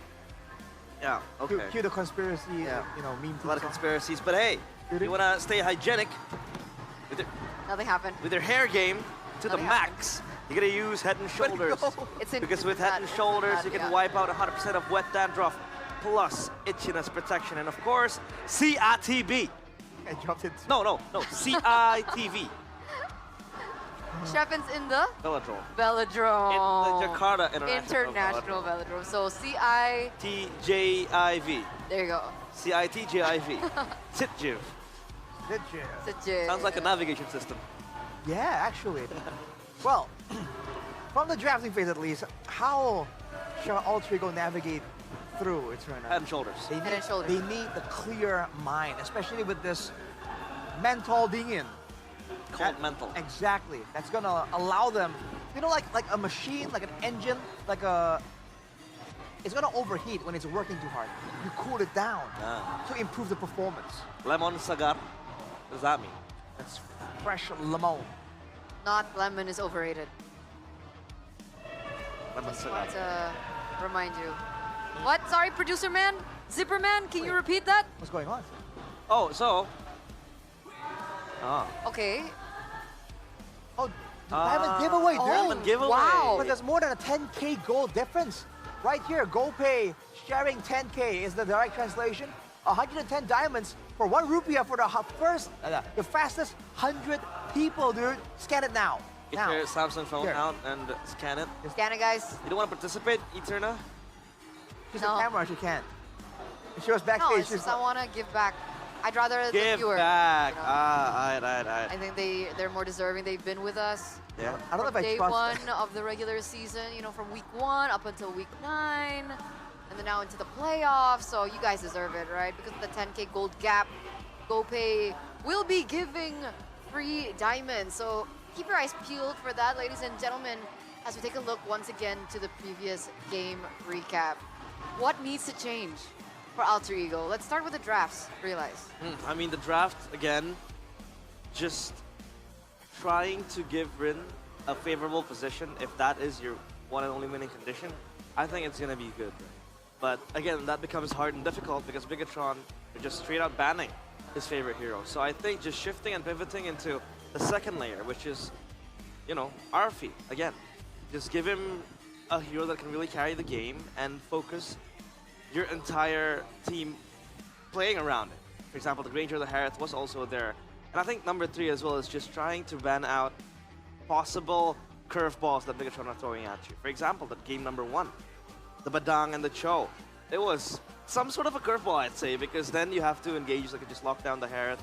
The Harith wasn't able to function properly, and that defeats the winning condition of having Arfi carry the team. So I think playing around that and knowing your win cons should be like the basis before you enter the draft. Well, right now, Alter Ego is going for a first pick selection, trying something new. It's like game 1. Yeah, so we've seen, sorry Arash to cut you, Fredrin always banned out by Alter Ego. Do you think that needs to be done? I don't know.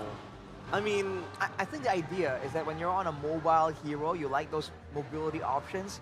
Fredrin kind of catches you, right? But at the same time, Eterna, I get your point, man. Rin has been caught either way, even without the Fredrin. Yeah. They caught with the Baxia. In fact, in a Lancelot against against the Lancelot, I feel like the Baxia is a worse matchup compared to the Fredrin. So maybe, right? Maybe the Fredrin removed from the ban angle could be an option Alter Ego can explore. Not to mention, not to mention, if the Fredrin gets picked up, there's a possibility for Alter Ego to go with that cheese Valier counter. Can work. Yeah, the Valier, obviously. The fire pushback, but again, this raises questions on, again, Rin's flexibility, right? I think it'll be easier for Alter Ego to draft if he was able to play the Fredrin, the Baxia. But again, I get it. It's playoffs, you only have 1 life. 5, basically, if they go game 5, but at this point, it's just comfort over gambling, I guess. So the big question is, can Alter Ego secure their comforts in game number 3, match point? Now, BTR just need 1 more game to move on to the next stage of the playoffs here in Mpl Id Season 15. Presented to you by the official tournament smartphone Samsung Galaxy A36 5G. The drafts. Fredrin once again banned out. Masha still banned out. The chip is still banned out, just like in game number 1. But the big difference is Alter Ego this time will go for the Baxia first pick. This is legit just game number 1 all over again. Wait, we haven't seen the Suyo at all in this match. And I think particularly for Rin, he has 3 games played total with the Suyo, 67% win rate. why not go that route? I mean, the Suyo is pretty flexible for a jungler, I think, for Alter Ego. Suyo is one of the most flexible junglers, actually. So that's a good point, realize. It just seems that the compositions hasn't really been allowing that to happen. Now for Alter Ego, though, they go with the Baxia back again. Hopefully they have a real plan for this all the way to the end of the drafting phase. But along with that, they take away this Farsa that was so good in game number 2. Again, back when Baxia was meta, a known combo was Baxia Farsa, right? You get knocked into, you get slowed, you get hit by 3 bolts from the Feather Airstrike. They're getting Phoveus here in the hands of Nino. Matchups that can do well against the Phoveus are still available, but Nino on the Phoveus has been a big factor in the improvement in performance for Alter Ego in the later weeks. Exactly, and Phoveus was the choice of ban actually by BTR in game number 1. So Luo Yi gets taken out here, the Phoveus gets picked up. What is the better trade-off for BTR now because of that change? I think if you want to shot, I think Bigatron knows that this Phoveus is going to be one of the ventilators for Alter Ego with Nino on the card. So I think they go for a CC here. Could be okay against the Phoveus because you really want to shut down Nino. So that could be quite early. Oh, they go for the Kimi. In front of the Baxia? Going for the Kimi against the Baxia now. That's a new one. All right, that's a pretty good factor here for Alter Ego. But if Bigatron shift over this... Oh, never mind. I was thinking you can maybe move to the gold lane. Yeah. But no, they have a Granger already. What is this? At least Bigatron, they have a proper poke composition. Right? They have so much poke from the Grangers, from the Kimi. From afar as well, that range is perfect. But at least for Alter Ego, they have established something. That this Baxia won't go XP, like how it was in game number 1, because the Phoveus has been picked up. So at least this time, if they want to play the Baxia, they'll play it properly. They play it efficiently. Or even better, we might just see Rin use the Baxia. But again, we had that doubts of him using utility junglers. But we'll have to see. If push comes to shove, I think he has no choice but to just take it. Why do you think the Hanzo ban now? Wait, Hanzo ban? Hanzo ban from Alter Ego onto BTR. Are they afraid that BTR are just gonna play fully with range, or? Backline access maybe, because they know. Here? Kimi Granger, you have two, I'd say, vulnerable heroes that is your main damage dealer. So obviously shutting down a possible backline access with the Hanzo is a good but choice. Alter Ego is the one that bans it out. Might be because they plan on getting a marksman that can do a lot of damage from further back. Like they want to make sure that they are the ones they can fight front to back properly with the Farsa, with the Baxia and the Phoveus. Right now they have a really good source of AoE magical damage, and they have two really strong frontliners, right? If they can remove all the assassins from the picture from Bigatron and they want to play a proper front to back, I mean, it's not looking like such a bad idea. And they ban the glue as well here, more dive that can reach the backline. To ensure the Phoveus has a winning matchup as well. But yeah, the CC is still available. I think Nino will be content on playing as a CC. The Phoveus CC is kind of still 50-50, but CC does have the upper hand with the early damage that she's able to bring to the table. So I think that's fine. Bigatron though, with their own pick. Oh. Wait! The dinosaur has been extinct for such a long time. It's now back. Wait, what year is it? Baxia and Barats? Oh my, it's season 11. Barats jungle? Potentially, potentially. I wouldn't put it past Bigatron to flex this somehow into the EXP lane. In fact, I believe we've seen the Barats in the EXP lane, what, just last season, I believe? Or Kalia gets flex, Matilda Barats. Ah. That can be an option as well. Now that adds more pressure to Alter Ego. Whoa. See? They're gonna bring out the Baxi jungle. About time. They're on a knife's edge. This could either be really good or really bad. Exactly. Or maybe we can even create hypothesis that, you know, Rin is trying to hide his utility skill set. Could be. Right? But that's far-fetched somehow, I'd say. You think they would wait until like game number 3? Or maybe they could wait to the grand finals if they make it up there, but I never know. That's a crazy possibility. Not for Bigatron though. Right. If it is indeed going to be an EXP Barats in the jungle against the Baxia, you kind of have the same kind of style. You're just clearing your good front line. And okay, let's see. There's gonna be some switch-ups here for sure. But for the Barats, if you are indeed the jungler, which it seems like it is, then your big advantage is that even with the most chaotic team fights, all you have to do is pop the Daytona's Welcome and you have a almost guaranteed retribution because of this crowd control immunity. Yeah, I believe the Badang is going to the hands of Light. So think Kalea so. flexed into the EXP lane. Let's head over to game number 3 here. Boys and girls, match point. I wonder what the casters are thinking about this right now.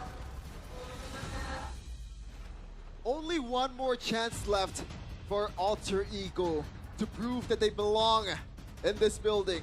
They belong to go to the next stage with 4 other contestants in ID. But it is going to be a tough task indeed against the Red Robots. They were dominating in game number 1 and game number 2. But this is the time to dig deep in the back and pull out your tricks. Alter Ego versus Pikachu. Welcome to A possible 3-0, ladies and gentlemen. I believe even Alter Ego have that in the back of their heads. Thinking about it, that extra pressure. Let's hope they have reset after losing game 2. Because BTR, they're back to their roots, playing for Eman and Moreno. Granger and Kimmy. This is something that Alter Ego were able to beat in the regular season. Oh, Iron Hook from Dreams. God. Already shutting down that main carry. Yeah. Dreams Franco. We don't really see this much often in this regular season, but we know that he can pull off this Franco, as well as a lot of people out there in ID. Some exchange there with Emma and also Arfi. But yeah, that is a huge confidence boost, I gotta say. Especially with Moreno just in these 2 games owning the mid lane. It's a signature pick, this Franco for Dreams. I think even in Season 13, when they made it to the Grand Finals, we saw a whole lot of that Franco from Dreams here in this very arena. And he's looking to make the dreams come true, man. But Annabelle, this is a peculiar pick, I gotta say. The Barats, we kind of expected it to go to the jungle. Can be flexed towards EXP too, but it looks like Luke will play that Kalea. So a lot of tankiness there, and also Dreams. It's not really the greatest of target when you're up against a Barats. It's a big target, but do you want to go for that? That's a good question. There's also a Detona's Welcome, right? So if you do get the Bloody Hunt down, it's going to be great. It's just, how do you deal with the Detona's Welcome if Annabelle is the one to go in first, or let's say Light or Luke? Because Light is on a Badang, signature pick as well, something that we have seen a whole lot RP! Solo kill against Eman down below. I'm sorry, Arfi, I was not familiar with your game. That's Emani we're talking about. But Nino goes in, Red running down Annabelle. Good cancel, Annabelle falling. Both the carries of BTR shut down quite early. Mid lane Dreams almost finding the Iron Hook. Light gonna be caught as well. Moreno trying to deal enough damage to stop Alter Ego from taking orange, but Rin finally will be able to win the early game. Yep, a whole 180 switch here in this early of the game. Alter Ego is already up 3-0 now. The brawly type of playstyle by Alter Ego is finally paying dividends. Oh, Tsunami Slam! Pinned down, Nino able to flicker out. No kill, good deny by Nino. And there's a green light towards the tunnel. Oh, Dreams! Bloody Hunt and the flicker and the Iron Hook. Oh, what? Feather airstrike. Oh, that could have been bad. Kijume got it in the end. Good recovery, traction pulse, and the mobilization forcing to purify out as Moreno soaks in the gold cannon minion. Annabelle invaded, has the red tree, got the purple.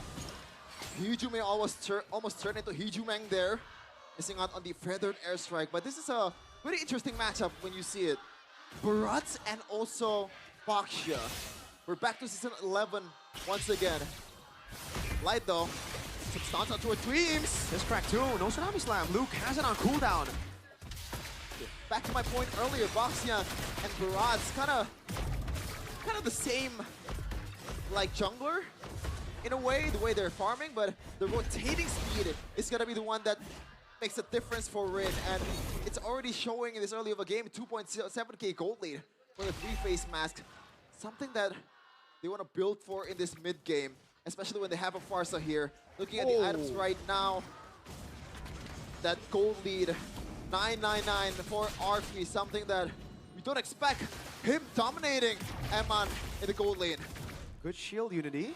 Iron Hook into the Detona's Welcome, cancelled out But that's the risk of now not having the Detonator's Welcome. Now Rin is all free to engage in. Tortoise and Puissance, no. Re-engage Animal, brought back by the Dark Wave. Tsunami Slam knocking him down under the turret. Moreno will be able to get this kill. Well done, team. 1 for 1. Annabelle for Nino. Plus the orange buff, so Alter Ego once again. They're happy with the trade right now, and they're happy with the way they're handling the invades here. Much better than the first 2 games when it was like too chaotic, even for Alter Ego. Some kind of oxymoron there. Way too chaotic for Alter Ego in the early game, which is, again, it sounds weird, ladies and gentlemen. Alter Ego are usually the ones to utilize that chaos. But BTR, with the Kimmy, it'll take some time for them to actually be able to fight. Rin knows that, and that's why he's pushing on the pace. Shield Unity forward. Nino not able to find a Dark Wave, but the Shield Unity, let's connect. Jetson as well to the cancel. Light in the back line, able to find the fist strike, but Annabelle gets melted down. Light in the front now, caught by Nino. And there you go, Emma getting jumped on by Nino. Tsunami Slam on towards the turret. That's a retaliation. They're not stopping just yet. RFE. Uh-oh, one more Inferno Pursuit, but Luke gets out just in time. Alter Ego, yet another turtle for them for free. Now this is a Chaos Derby. Now it's a match. Finally. That we have in our hand some kind of signs of life here for Alter Ego, despite them getting destroyed in the first 2 games. Sim's Crypt in the first match with Mpl Id and Onyx. Slow. Alter Ego now, they're the ones with the 3,600 gold lead. They are the ones that just need to take it slow. Their composition does really well as we get into the later stage as well. Well, maybe not the super late game because that's where the Kimmy does super well, but Game Fact here by our new application, GoPay. It's Baratz's debut in Season 15 after it was used last by Dairen in Season 14 Grand Finals. And we know that Cascute loves to pick the Baratz over Fabian Sling. That's been the bread and butter in the Grand Finals, but unfortunately, Mpl Id was able to win it. But look at where they're at right now. Oh, first already item. eliminated.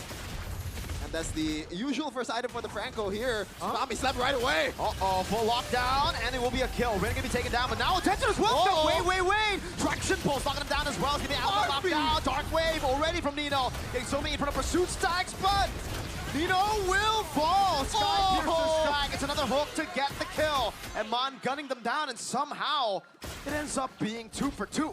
2 for 2, but it's a mid lane turret. So again, Alter Ego taking advantage of the early game lead that they have.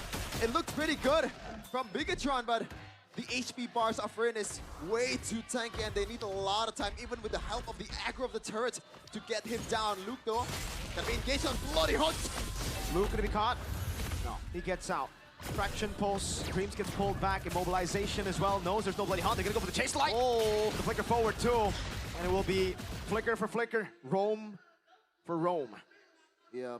But despite Alter Ego is up by quite a lot here in the early game or the mid game, I think they're not out just yet. It's a bit of a different story than the first 2 games where it looked like it's a bit more hopeless for Alter Ego. BTR, they're still holding out just fine. And there's still a lot of counterplay they can think of, but Annabelle taking a lot of heat. Detonator's Welcome used up with the airstrike as well. Defensively, Annabelle to the back already. Red Tree on point by Rin. Tsunami Slam trying to survive. Annabelle will be able to escape. Flicker out to Hijume. Doesn't have to put the airstrike. Traction pulse over to RFE and Nino. Rin tagging up the turret. Annabelle in the push. Shield Unity. And that's a kill. Bloody Hunt towards Amon. And Hijume executed him. 305 for Hijume. That's a stompy stomp. And we were expecting with a 3,000 gold lead. Now, full control to Alter Ego. Orange buff denied. Turret taken up top. 4.5k capitalization for Alter Ego. Iron Hook for Dreams. No Bloody Hunt. Wow, Luke wants to go in again. Tsunami Slam over light. Traction pulse. Dreams gets pulled back, but there's no follow-up. Not enough damage. Yeah, once RP is in the field, they're just backing away like a Prime Messi.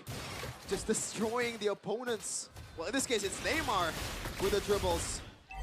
5k right now for Alter Ego and counting. They're owning the bushes, they're owning the jungles. And looking at the items right now, 1k gold lead for the gold laner. Dreams, though. Another one. Count it. Bye-bye. Mr. Dreams Call him DJ Dreams. Iron hook again from, late Denton is walking in the back for the airstrike, locking him down. Moreno getting caught by that airstrike. Annabelle somehow surviving. RP with a lot of shots. Luke Tsunami Slam. Iron hook from Dreams. And he is out. Annabelle and Light is taken out. Rain will be the retaliation, but Alter Ego will be happy with the trade. Eman, so try to cap close with Hijime. Pops the Purify. Oh, half HP. Gee, that's a crit right there. Yeah, a lot of damage. Balls to the face of Moreno. Looking at the KDAs though, they're putting the deaths. Alter Ego, the damage dealers hasn't died just yet. So, yes, there is some bounty there, but overall, it's looking pretty damn good. Until played out by Light. Nino might be getting caught on here. Who are they gonna go on? RP has Purify. I think it's the right target. BTR just want to control over Orange. And they're shifting their focus on towards the Lord. This should be an easy Lord if Alter Ego knows what they're doing. A bit too much lead for this to get stolen. And mind you, this is only the first Lord. But Arfi is snowballing with the Bruno. So it's gonna be a different story. Maybe a lot more value than you think on the first Lord. Holy defense already procced, I believe, in the mid lane and the bottom lane as well. So BTR, they're gonna have to be very clinical with this defense. Blade armor built to Moreno.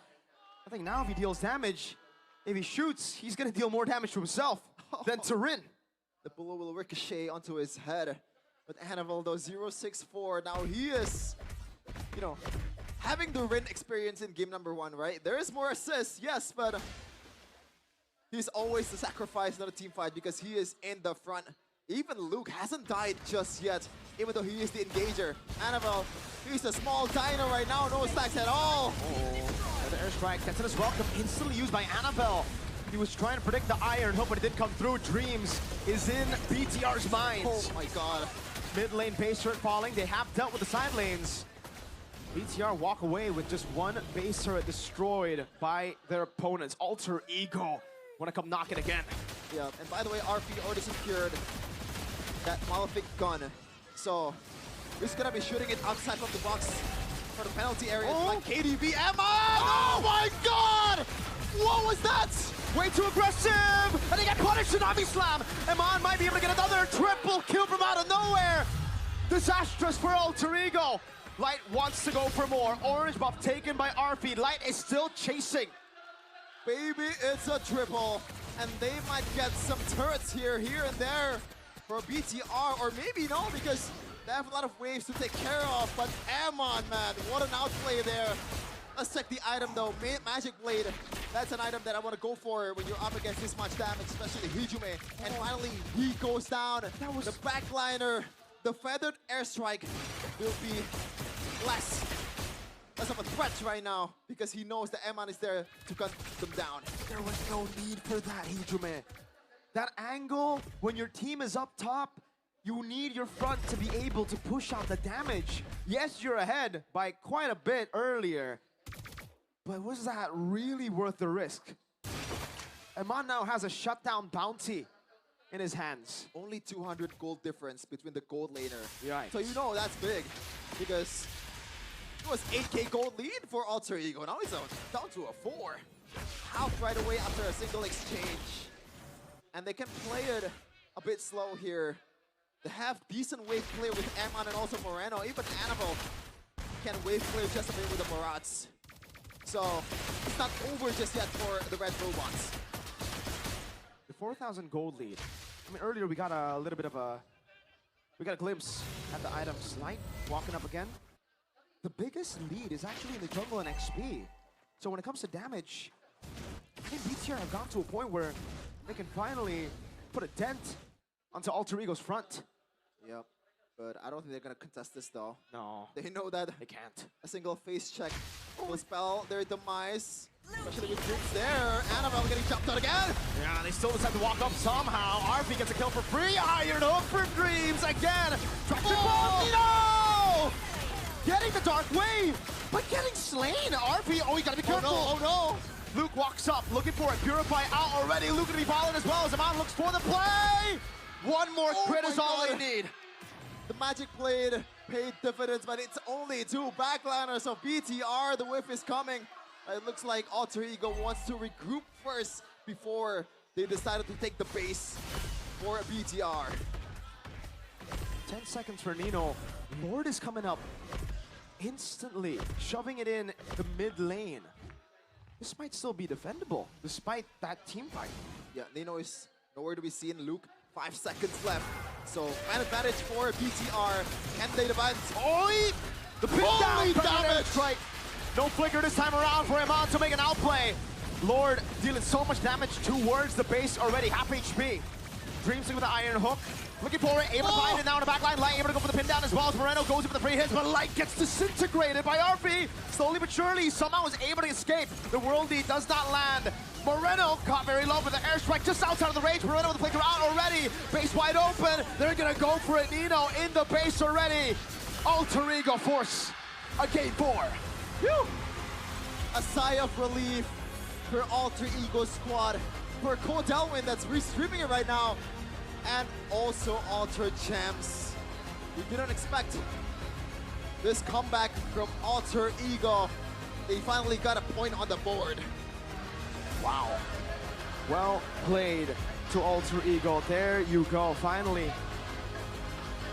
Showing up after game 1 and 2. The big question was, where did the regular season second half of Alter Ego, who were up on the rise, go? It looked gone. Game 1 and 2. Game 3, there's a bit of hope back up. You can see from the Alter Champs though, who never backed down. Even when they were 2-0 down, they were supporting this team. Never back down, never what? Alter Ego, even when Never they give were, up. yeah, 2-0 and they're still louder. Then I'm sorry to call out your fans, Mirko, Hey. BTR fans. I'm sorry, it's facts. I have to take facts. Yes, they are louder than the Troopers by a lot. Amelia. And right now, it's time to regroup and rethink their approach in game number 4 because it's not going to be the same. There's going to be some adjustments from Coach Tazi and Theo Nell, surely, but this was unnecessary, I gotta say. They should have just played safe because the Hail Mary play was not there for them. Even Luke, that engage was kind of weird. But Alter Ego, what a game. And this might kickstart their comeback here in the first round. This is what I think RP brings to the table when we're talking about Alter Ego. Alter Ego are so flashy. They need a consistent gold lane like RP. Yeah, but the panelist is there to break it down. Once again, we're going to game number 4. Boys and girls, Alter Ego have struck back, going back to their comfort for Dreams in particular. His Franco was an impeccable showing, opening up so much opportunity. And finally, we get to see Rin discovering a new shade of Rin. 50 Shades of Rin. Whoa. Okay. I told you, right? I mean, we talked about it as well. You can't really mess up playing a Boxia. Like, even if you're not well known to be an assassin, to be a utility player, you can't really mess up a Boxia. And Rin showed that he can play the Boxia. They got perfect turtle, for God's sake. And it shows that he can if he is situation in a must-use utility type of deal, then why not? But I think, yeah, Alter Ego obviously back on their feet. This might be the momentum that they need. But to talk about a reverse sweep, I think it's still too far-fetched. Oh, we'll have to wait and see, man. This was a solo kill, was it not? Yeah, RP. Oh, man, everyone was hyped up right there for sure, man. Definitely gave him a bit of that momentum. You're seeing RP, man, carry the team. And you're seeing a lot of the signature aspects of Alter Ego that you were waiting to see in the past 3 games, you know? The aggression coming in from Dreams, right? Setting of the play, RP outputting the actual damage, actually being allowed to output set damage. It's a whole different look coming out of Alter Ego. Absolutely, absolutely. It really is. It's exciting to see because sure, there was a setback coming into that 12th minute, but at the end of the day, one player stayed consistent, and that was Arfi. That solo kill onto Iman was something that we don't see quite often. This is a rookie versus the Iman, right? I think Sheffin put it really well when he was doing the cast earlier on. So he deserves the player of the game presented to you by the official tournament smartphone, Samsung Galaxy A36 5G. And there we go. There we have it. We get to see it once again. And in these mid-game skirmishes, man, again, damage coming from Alter Ego is so good. And finally, we're seeing Nino on a, you know, quite a bit of a signature pick, and you're seeing the impact immediately. Each of them were doing great, but overall, the fact that they now have a composition where everything kind of works together, you know, you have a good front line, you have a good engage tool, and you have a good damage output. It's almost like Alter Ego went for a comp with a very simple amount of like variety, right? A very straightforward game plan, and they're able to execute it so much better. And Dreams on the Franco, this is a signature pick, and you're seeing why it is, dude. It really helped out, shutting down Bigatron, starting from the Kimi in the mid lane, and then later on in these team fights, these re-engage hooks when Bigatron have disengaged already, and Dreams will find, you know, the straggler that's sticking around, really allowed them to get so much more value. They're always able to, again, like you said, re-engage and have an extra hand just reaching out to Bigatron. I mean, we have kind of like a premise where, you know, this is a Kimi Granger game. You have to have backline access. You have to be able to shut them down. And that is provided by Ijume with the Feather Airstrike. That was, I think, one of the game-winning kills in that Crystal clash, because that kill took down Eman, and there was no extra damage from Eman. And number two, they had the hook as well to reach out. And the Baxia rolling in. I mean, the Baxia, again, has that magic resistance against the Kimi to a certain degree. Not even with the Dominance Ice, right? Because of the ultimate. So, yeah, Alter Ego, they showcased a very good game, at least in this game. And for Bigatron, we saw a lot of questionable moments. Even in the final fight there, when Eman seemed like he was going to try and make a big play happen, right? We saw Luke go really deep. And hey, if I was Miracle, right, I'll be a bit concerned, because Bigatron, we know that once they get too hyped, once they get too, you know, too confident perhaps, we've seen those moments build up. So, you know, if there's a time to be a bit more patient and kind of, you know, step back and reassess, Bigatron, this is it, you know, you have to show that you have that discipline, you have that presence of mind to still maintain and remove all the win conditions from Alter Ego, even though it seems like it's a done deal from the first two games. That was the big moment, right? 12 minutes in, Eman gets that triple kill because he was able to sidestep out of the skills coming through from Alter Ego. So that initial 8k gold lead coming from Alter Ego actually slivered to 4k. But then what you mentioned happened, the Luke tragedy.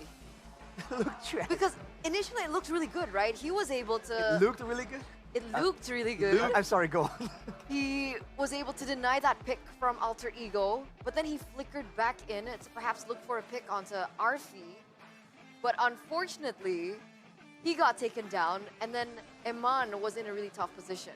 I think it's fair because he knows that Eman is strong. Sure, you can't really go on the offense that eagerly, but technically he had like 4 stacks by then. Yeah, but I think he knows that, you know, the Granger is getting hotter by the minute. It's getting more dangerous. But you have to note that Arfi is a Bruno, and this Bruno late game is a problem. And that Bruno was scaling already with a few items. The crit is just so spicy.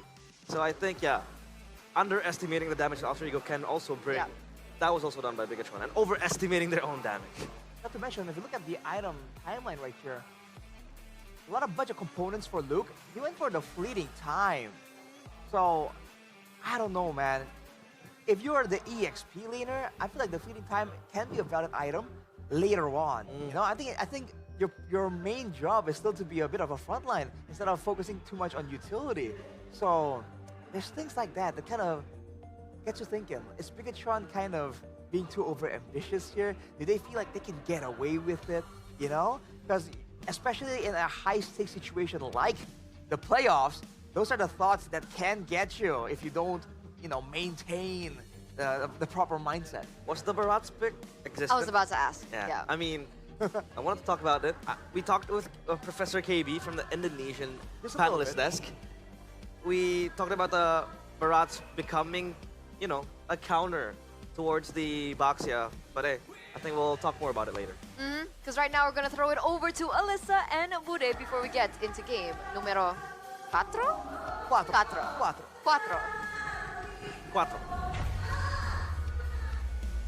DL, sambut Alter Ego X! Woohoo! Kok nggak dibawa pialanya ke sini? Berat Bude. Oh berat. Hais muncul di sini. Ada Dev Coach, ada Styx, ada Cyrus, dan juga ada Founder. Bukan Kodelwin, Founder.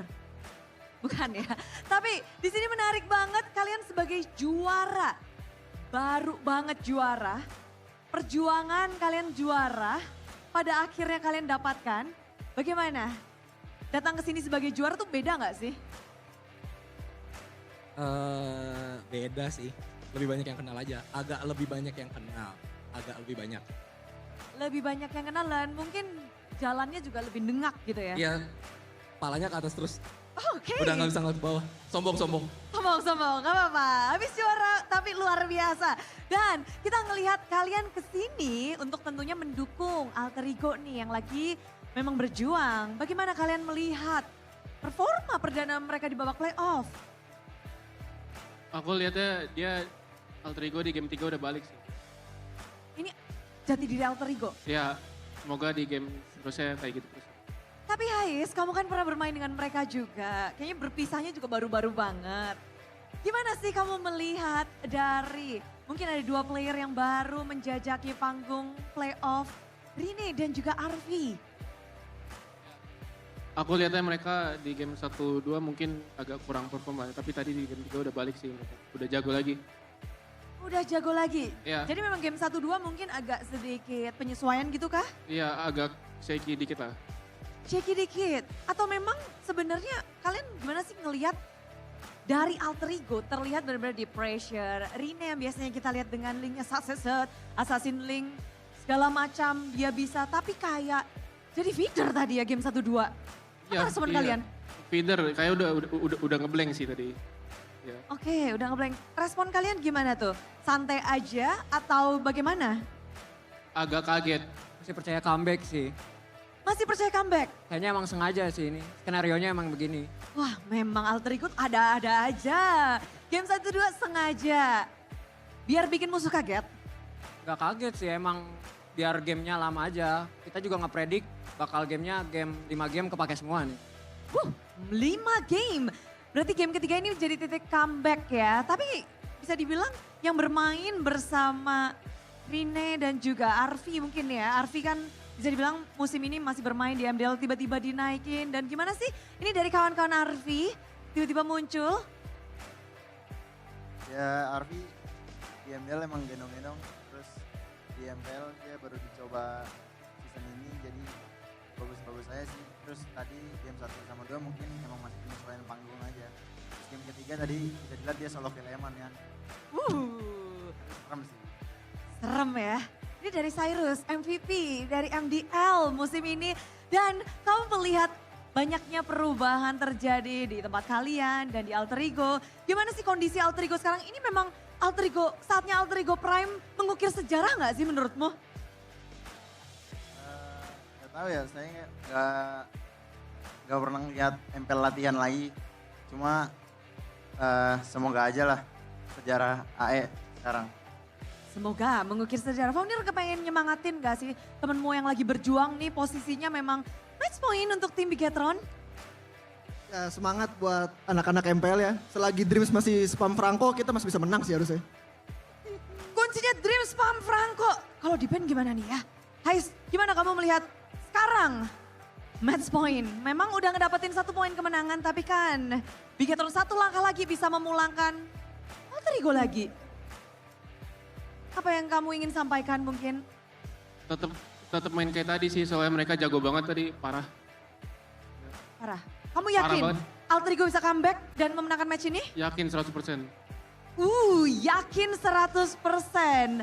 Dan kita udah melihat bahwa dari Alter Ego X sudah datang ke sini, mereka menyemangati untuk tim Alter Ego comeback. Mereka percaya ini bisa terjadi 100% bahkan Dan mari kita beri tepuk tangan sekali lagi untuk tim Alter Ego X. Dan semuanya pasti penasaran ingin mengetahui bagaimana kelanjutan dari game yang keempat. Langsung saja panelis, monggo.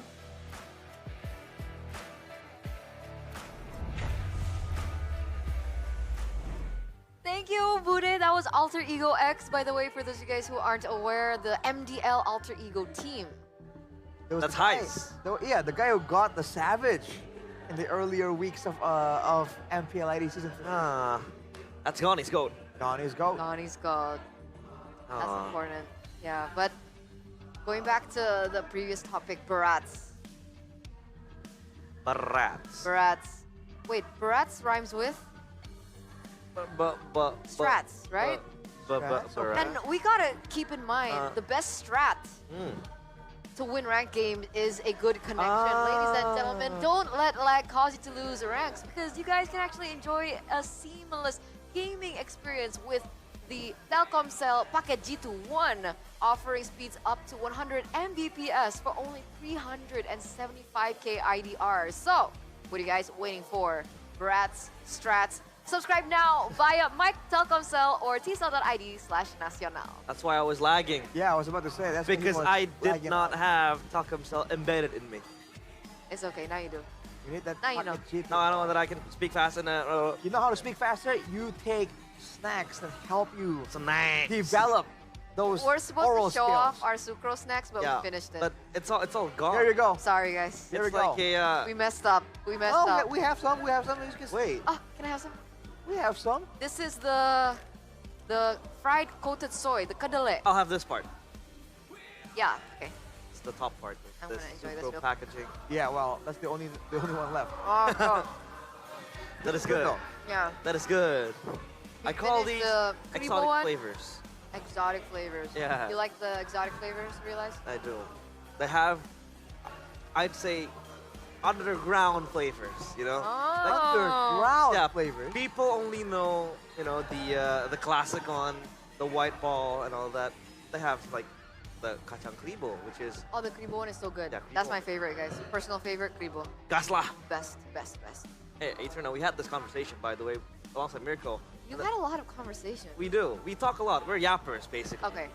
Continue. Look at the Sucro man right there. Okay, yeah. How do you think her mom gave birth to him with that big head? I don't think I can answer that on broadcast. It's a tough time in the hospital. Gasla. I'm not sure if that's how the conversation went, bro. Yeah, no. But I think I need something more filling after sucro. Do you guys have an alternative? It was my lunch earlier. Oh, really? What Yeah. did you eat? Do I want to tell her? We Why should not? gatekeep these. Why okay? not? Gatekeep. No, why? Why would you gatekeep? Okay, my bad. Because I had Hoka Bento. Oh! You had Hawk Ben? Hawk Ben! Are you serious? Better than Ben 10. Oh, what did you get? What did you get? There's a lot of options that you can really get. But my favorite menus is the MPL Hawk Ben fried chicken. Okay. It's a very juicy fried chicken. Okay. Has enough batter, not the excessive much, batter. yeah. Yeah, not too much, yeah. Then the MPL Hoka ramen. By the way, I love Ramen. Okay. I love ramen. And of course, when I'm low on budget and I don't have money, I don't hold as much cash as this guy does. But I Precious only have bastard. like a few bucks up on my sleeve. I go for the MPL Hoka Hemat. His sleeve. Oh. Hemat means, Thrifty. Economical. yeah, economy. Because I heard with every purchase of the MPL menu, you guys get something in addition? Yeah, you do. You get like free diamonds or something like that? Oh, you get fun Like bonuses. items, like bonuses? a lot of bonuses. I guess we'll figure it out later on because safety rule. can be fun, boys and girls, Wow. right? When strategy and speed are the key, focus and protection are everything. So both in-game, on the road, everywhere else. Exclusive collaboration designs are also available for every RSV helmet. So if you guys have a favorite team, who knows, maybe in the official RSV helmet official marketplace, you guys can actually find the team you want, like Geek, The X, design of the team. RSV, yeah. The white one. Let's say it, Rashi. Pretty cool. Let's say it. Safety is number one priority. Yeah, welcome to RSV, where safety is number one. Safety is number one priority. Number one. Number one priority, boys and girls, don't forget. All right, we've been reminding you since the regular season, right? Yeah.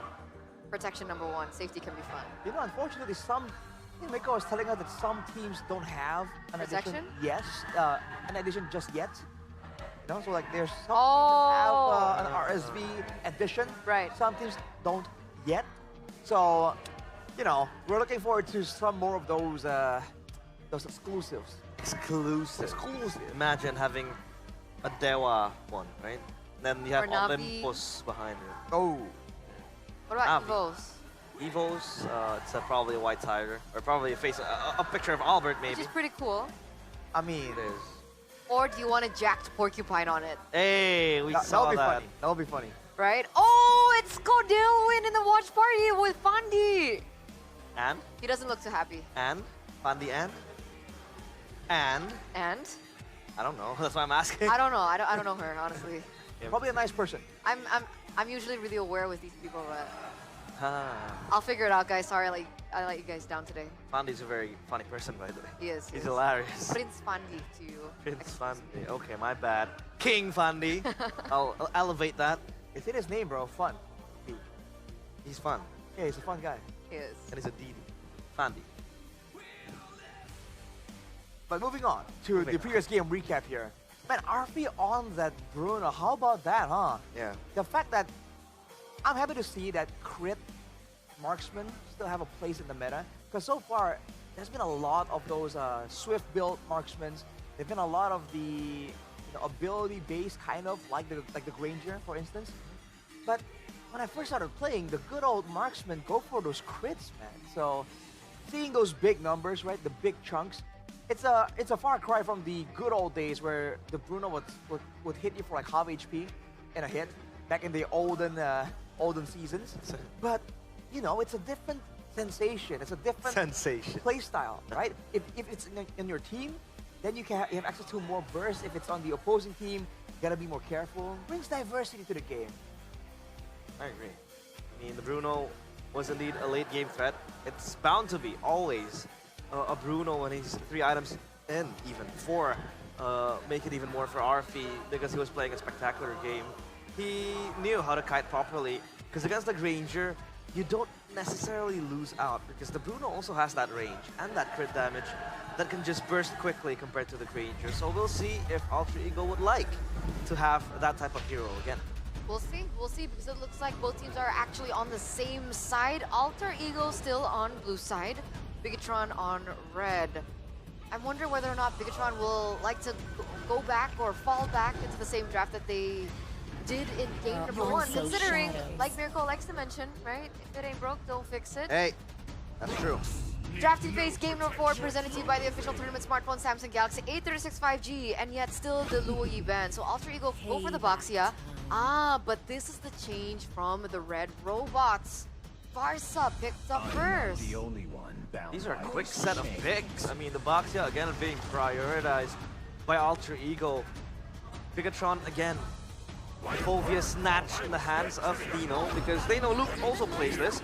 But these are very, very quick. I mean, the Franco is out, the Kimmy as well. This time the Kimmy is with the Boxia, so you know the Kimmy has more, I'd say, freedom because the Boxia just kind of denies that Kimmy off of a strong start. But this Kimmy is picked against a Farsa, and we saw how difficult it was to actually have impact and output your DPS when a Feather Airstrike is looming right above you. Yeah. So Bigatron has an angle here to try and use that. They've taken the Phobias away from Nino, and that was definitely a big factor in how Alter Ego were able to actually get good positioning in those big team fights.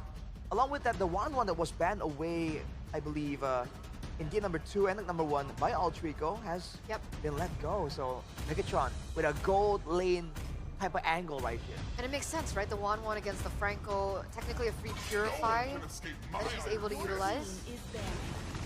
You pop it when you're hooked. You have to time it, I think. The timing. Yeah. That's just the hook. When I don't you're know if the ulti, I didn't think you can do it with the ulti. Yeah, the ulti 'Cause is it's a basically suppress. impossible. Yeah, to suppress, and you can't really access your skills bar to the Purify. That it's a spell, right? But yeah, the timing will be very important. And at least the 1-1, the Hands of Iman is a strong pick. The Crossbow of Tang will be very, very good to just jump over like the bulky heroes like the boxer that wants to come running at you. So yeah, I think that's a very, very safe and decent pick, the 1-1. Which means that there's some urgency for Bigatron to get the ball rolling early. The 1-1 has an okay laning phase and a very strong mid game. So if this drags on, the Kimi or a different gold laner can have a chance to outscale the 1-1 and have a lot more damage output. Yeah, especially when the Winter Crowns start popping in, the Immortals start popping in. That's when the 1-1 really falls off. But when it comes down to like early game laning phase, level 1, level 2, the 1-1 is actually quite strong. Carry though gets taken away in the second phase alongside the rest. Cho also gets taken out. Alter Ego respecting light here, considering a roamer has not been picked up.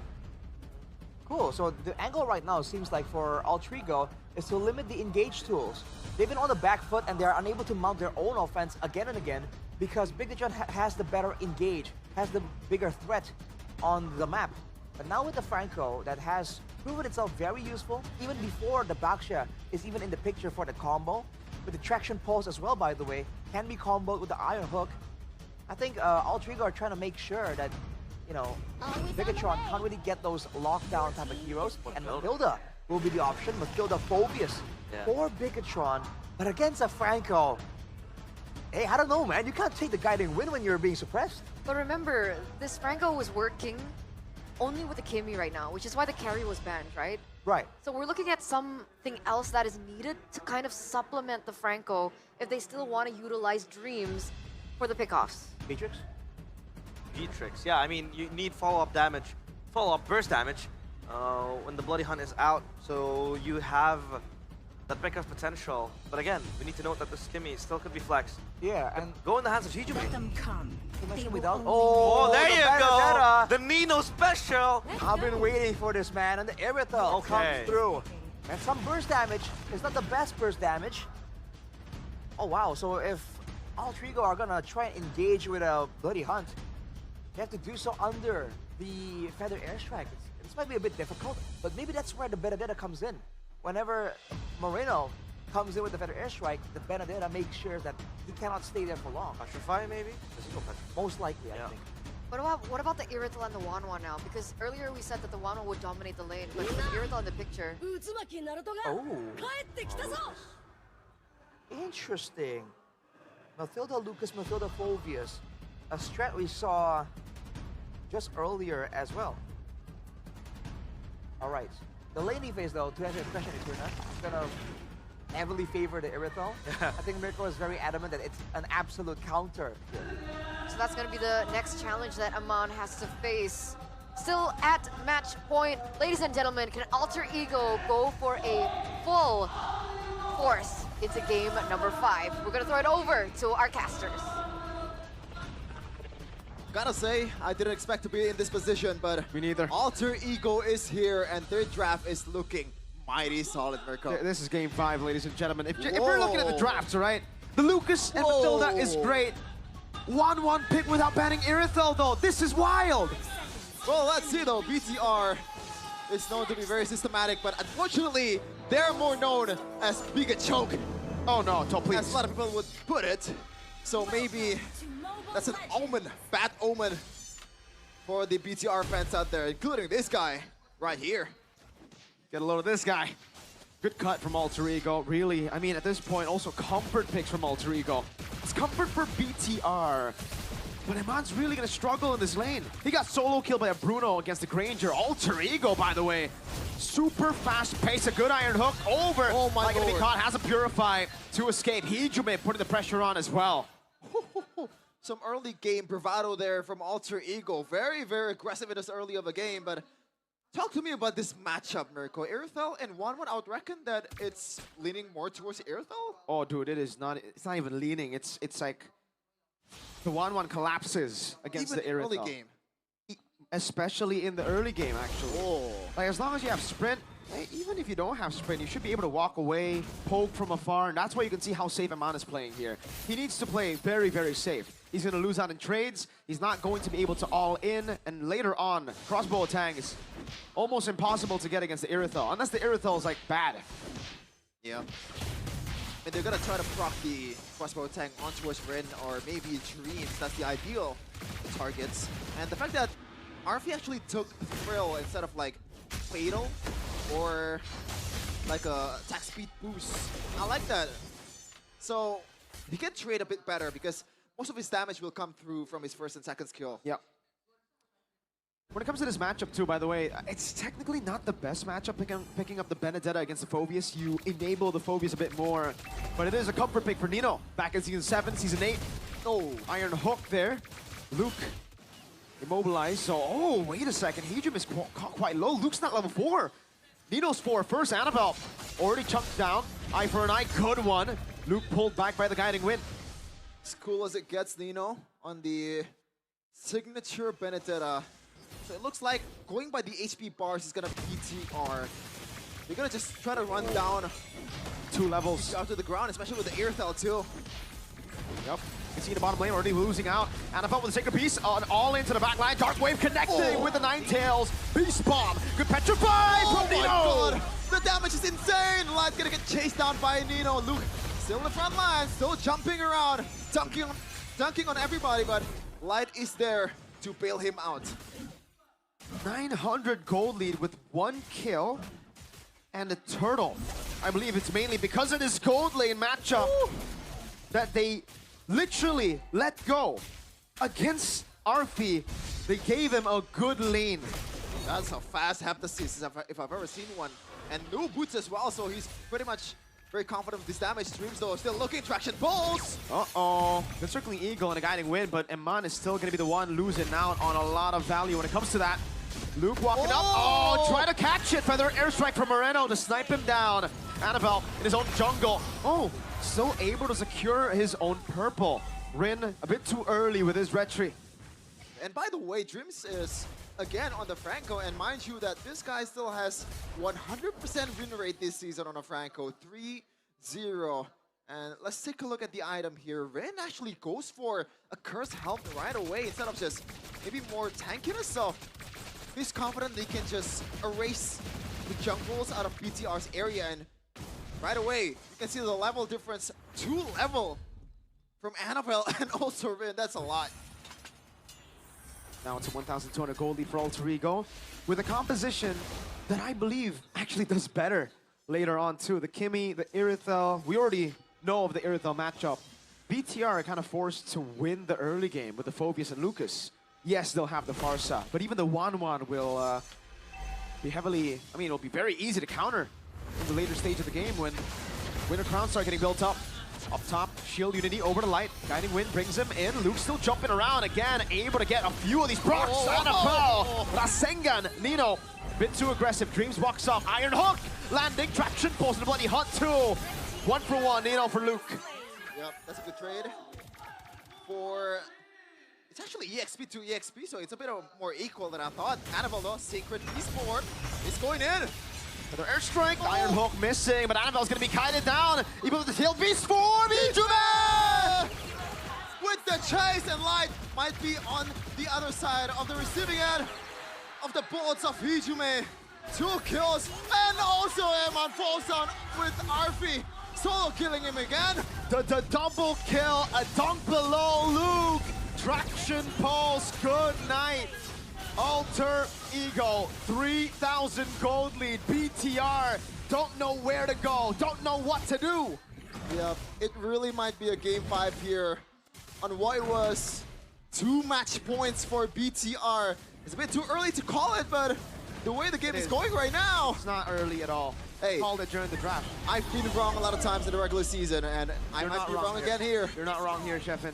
Well, you know, it's spoken from a BTR fan, so maybe I'll take your word for it, Mirko. Gotta take my word for it. Not just a BTR fan, but a 1-1 player myself. This is an unplayable game. Oh Rage. my Hulk God. again from Dreams, a signature pick Shield Unity, and the Bloody Hunt. Time to perfection. 3 Sky Piercer stacks on Hijume. Sky Piercer very early in the game, and Nino is having a time of his life just clearing the lane, and no one can really just hinder him from doing so. BTR is pretty much playing a catch-up game, and Dreams, he can wait until he lands a hook and Alter Ego will just pounce. They can take this game as long as they want to. As long as Dreams gets the hook, it's game over for Alter Ego or BTR. Here's the thing about the 1-1, right? You need early game snowball too, because up against a composition like this, let's say the crossbow attack, you somehow are able to get it. You're not killing Rin. You're not touching Rin. Like, the Tortoise's Boisans will be enough to just soak in all that damage. Maybe with the burst coming in from Moreno and the Lucas and Annabelle, that could change things. But that's if Rin is all alone. Alter Ego has so much artillery, so much damage from Hijume, a pick potential too from Dreams, traction pulse, landing, immobilization, and the poke. That range for Alter Ego is going to be deadly. I can't believe that Arfi is outplaying Eman in these last 2 games. In this game, that's a sentence. It's a given. Yeah, I mean, yeah, but previous game it was not for sure. Moreno though, just a bit of a feathered airstrike and some bullets from Hijume can take him down. Rin, Retribution. Uh-oh, Moreno gonna be caught. Oh, an assassination from Rin Petri! Nino jumping to the back, the crossbow attack, but Nino is able to dash away in time. The man going for the chase, but look at the tier 2. Luke jumping, Benedetta falling. Annabelle Amman goes in aggressively, has the guiding wind, gets pulled back. Hijume! Another Skyburster stack, make it 2. Might be 3. Luke gonna be chased down by the whole team of Alter Ego, but he flickers out. Now up to 7K for Alter Ego. 6,800 gold lead. Hijume has 5 stacks on Skypiercer. 5. This is a hero that is mid to late game, ladies and gentlemen. Alter Ego are pulling a fast one on BTR. BTR were stomping game 1 and 2. Alter Ego, no. They took the stomp so that they could stomp. They studied the stomp so that they could stomp here. And Hijume paid some respects towards the physical damage, healing potential from these guys. Eman, gotta watch out. Not much damage on the traction pulls, but that CC might be dangerous. Dream still scouting the situation. Oh, they're playing with fire. This game will only be winnable if Alter Ego make a mistake, and it has to be like a crazy, weird mistake. This is winnable right here. I think at the 12-minute mark. They have so much siege. They have already outscaled BTR, I feel. Oh. And the fact that Franco is not going to be near BTR's players, but at the same time, it's a good engage potential. Oh, RV! Oh, just as I say, crossbow time popped in. RV, what was that? Annabelle jumps in, Dreams gonna be falling as well. BTR somehow find a ticket back to the game. Look! What? Lino is low. Win is as well. Eman's gonna chase them down, and that's a wipe for BTR. They just throw it out of the window. Mirko, that's a caster's jinx. I'm in disbelief. Utter disbelief. A full counter drafted away. A 6,700 gold lead. An Irithel who's already outscaled a 1-1. How has that happened? I don't have an answer. Maybe the replay will have an answer. I mean, the main thing is overextension from Arfi and giving that crossbow tank on towards Eman. And shout out to Annabelle just cleaning up the backline there. And this one is unnecessary. Hijume and Nino could have just backed away. It's not the familiar code, though, to back away when your other family members... You die together! You die together, or you'll win together. That's the principle, I guess. But how did RP get caught there? He has to be very careful. The game is in their hands. This is not supposed to be throwable. And by the way, it's still 5K gold lead, so Alter Ego, believe it or not, they're still in a very big advantage. Eman, second skill. And Rin is trying to flank here. Flaction pulse, shield unity as well. But there's playing into the back line. RP getting careful again. Rin, crossbow attack from Eman. Doesn't translate. Good flicker from Dreams. That could have been bad. I guess there is some silver lining in the fact that Rin is not a late game hero, and he's just there as a sandbag. And Eman loves a sandbag in his face. Okay. Sea Halberd, DHS Corrosion side. He's going for the attack speed build, not the crit build that we've seen a whole lot in the regular season. Because I think he knows he's behind. He knows that he has to deal damage to the front line first. 3,000 gold lead now. Somehow, again, it's a good trap. There's a good trap, but again, Alter Ego can just go in. They have a lot of stacks An airstrike over to Nino. Taking very low. Arfi doing a lot of damage. my Having God. crossbow. Arfi, be careful. Sprint already. Oh my lord. How has that happened again? Alter Ego, Hijume's left all alone. Has him with a nature. Will be able to escape. Iman walks in. Dreams unable to get the hook, and somehow there's 20 seconds on the death timers for Arfi. The Lord is up. It's not Game of Thrones, it's Game of Thrones for Alter Ego. Oh my lord. It was, I don't know, Easteros. 8K gold lead? No, it's like 2K. And they have the advantage on the Lord. They're a man up, and Arfi, the most important member in this case, is out. BTR, they don't want to take it. They go the discipline routes. Oh, they gotta, why? Why? Hey, now I understand what LaFell and Husky had to go through in Malaysia, you know? I heard them casting and I'm like, wow. They seem disappointed. Oh, man. Oh, man. I mean, I would love to see what's Codelwin reaction to all those points. Oh, man. Is he human? Is he just, you know, facepalm? Both of them? Calm down. Alter Ego still are the ones who should win in this case. Wait, they can chase Luke.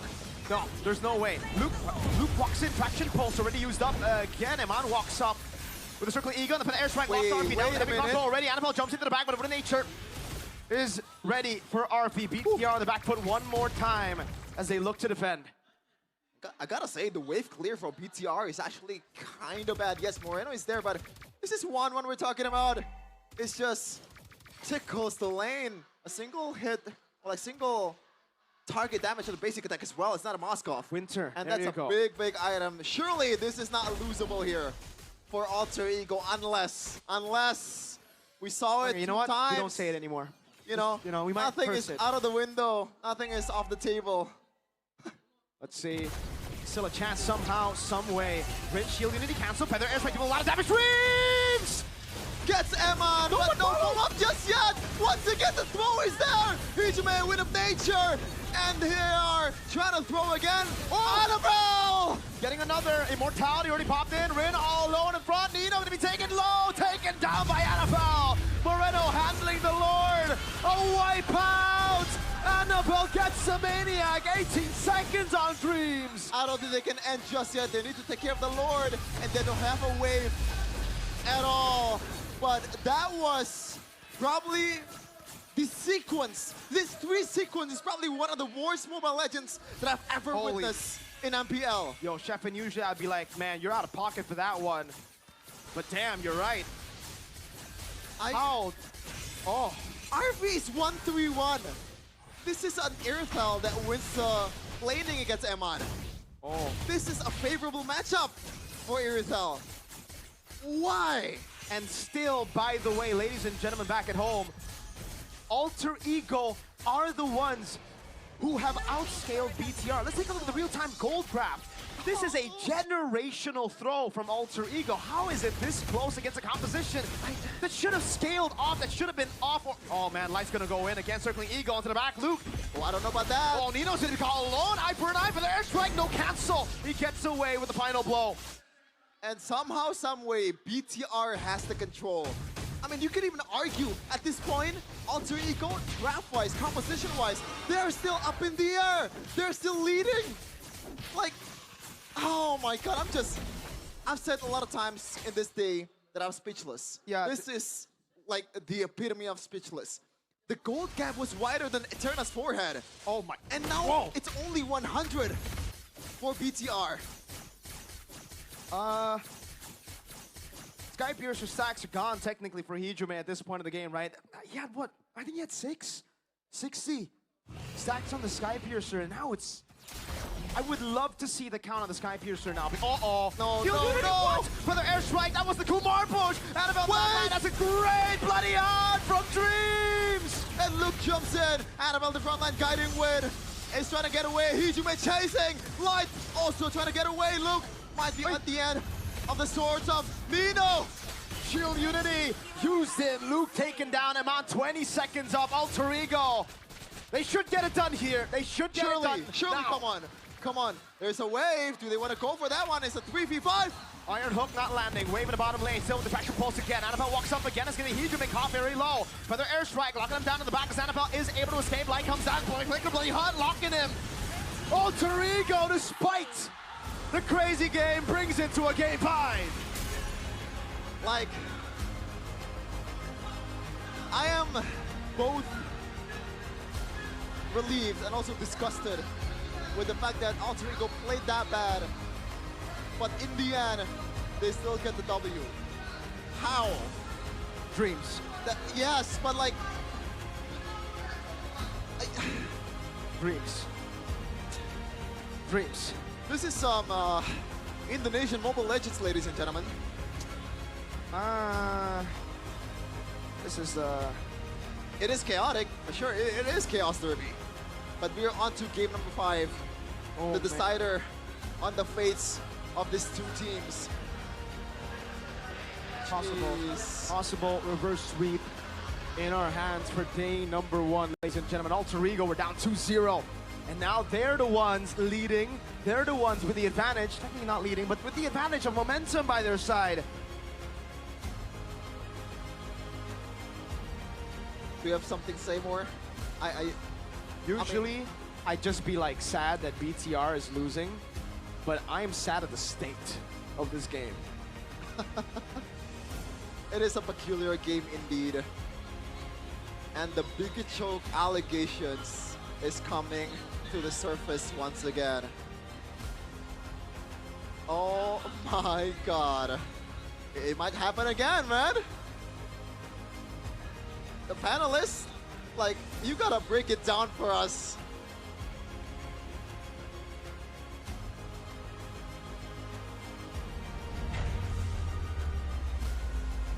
We're going to game 5! Absolute cinema. Absolute cinema. And you know, Mirko's famous last words. It's a generational throw from Alter Ego. But it was. It was. It doesn't even matter. And then it Arashi. doesn't even matter. And then Arashi. How, I don't want to say bad, but like, in that sense where Alter Ego threw, they still won the game. Exactly. So there's layers of mistakes. It doesn't even matter, bro. Dude, I can't even maintain proper posture. Like, that was... So many things were going on, bro. Coaster, so right. many things. You saw the gold graph earlier? Great scenery, bro. Up and down, That's up a and mountain down. ridge. You like mountains, you like lakes. Game number 4, it has it all. We're looking at the replay in crucial moment, I believe, and I agree with you. That was supposed to be a BTR win after the throw came through from Alter Ego, but the fact that Emon unfortunately had to get taken out first before the team fight even occurred, that's when it really sealed the deal for BTR, man. I'm at a loss for words. Like, what was that game? What was that game? I need a break, dude. This is too much excitement. Oh, Absolutely. boy. Let's crown our MVP first, though, presented to you by the official tournament smartphone Samsung Galaxy A36 5G, and it's gonna go to Dreams once again on his signature Franco. Game number 3, game number 4, super accurate. I still don't know how he has the game sense to get these hooks down, but it keeps landing and it keeps finding opportunities for Alter Ego to capitalize over. Dude, some of these hooks were just really, really good. And you can see that he has a thought process. Whenever the Farsa is ulting, whenever Moreno is in place, he kind of has a bit of a foresight type of deal when he's trying to land some of these iron hooks. And of course, it's a solo kill, but it's a favorable matchup, so we don't really count that. But man, Alter Ego though, despite having everything going for them, again, I have to restate it, it was a generational throw. How the heck did the game even go that far afterwards? Oh man. Once Bigatron got some gold in their pockets, they got the power spikes, they have the tools, the range, the burst damage, and Alter Ego so one-dimensional in their approach, trying to just force their way into the base. It did not pay off, man. Multiple times they lost multiple members when they're trying to get value with this Lord. But after a while, give it long enough, Bigatron finally had the chance, the opportunity, and they wipe out Alter Ego. This was the moment This was their time to shine. But unfortunately, right here, the suppression, dude. Yeah. That was a suppression. That was what happened, man. Eman gets locked in, gets taken out, and from there, it's a matter of time. Generational suppression, I'd say, from Dreams. He was so good with the Franco. Obviously, a staple pick for him, a signature. And yeah, in that last fight, I think Eman dying just sealed the deal for Bigatron. We took a look at the base conditions and was it endable or not?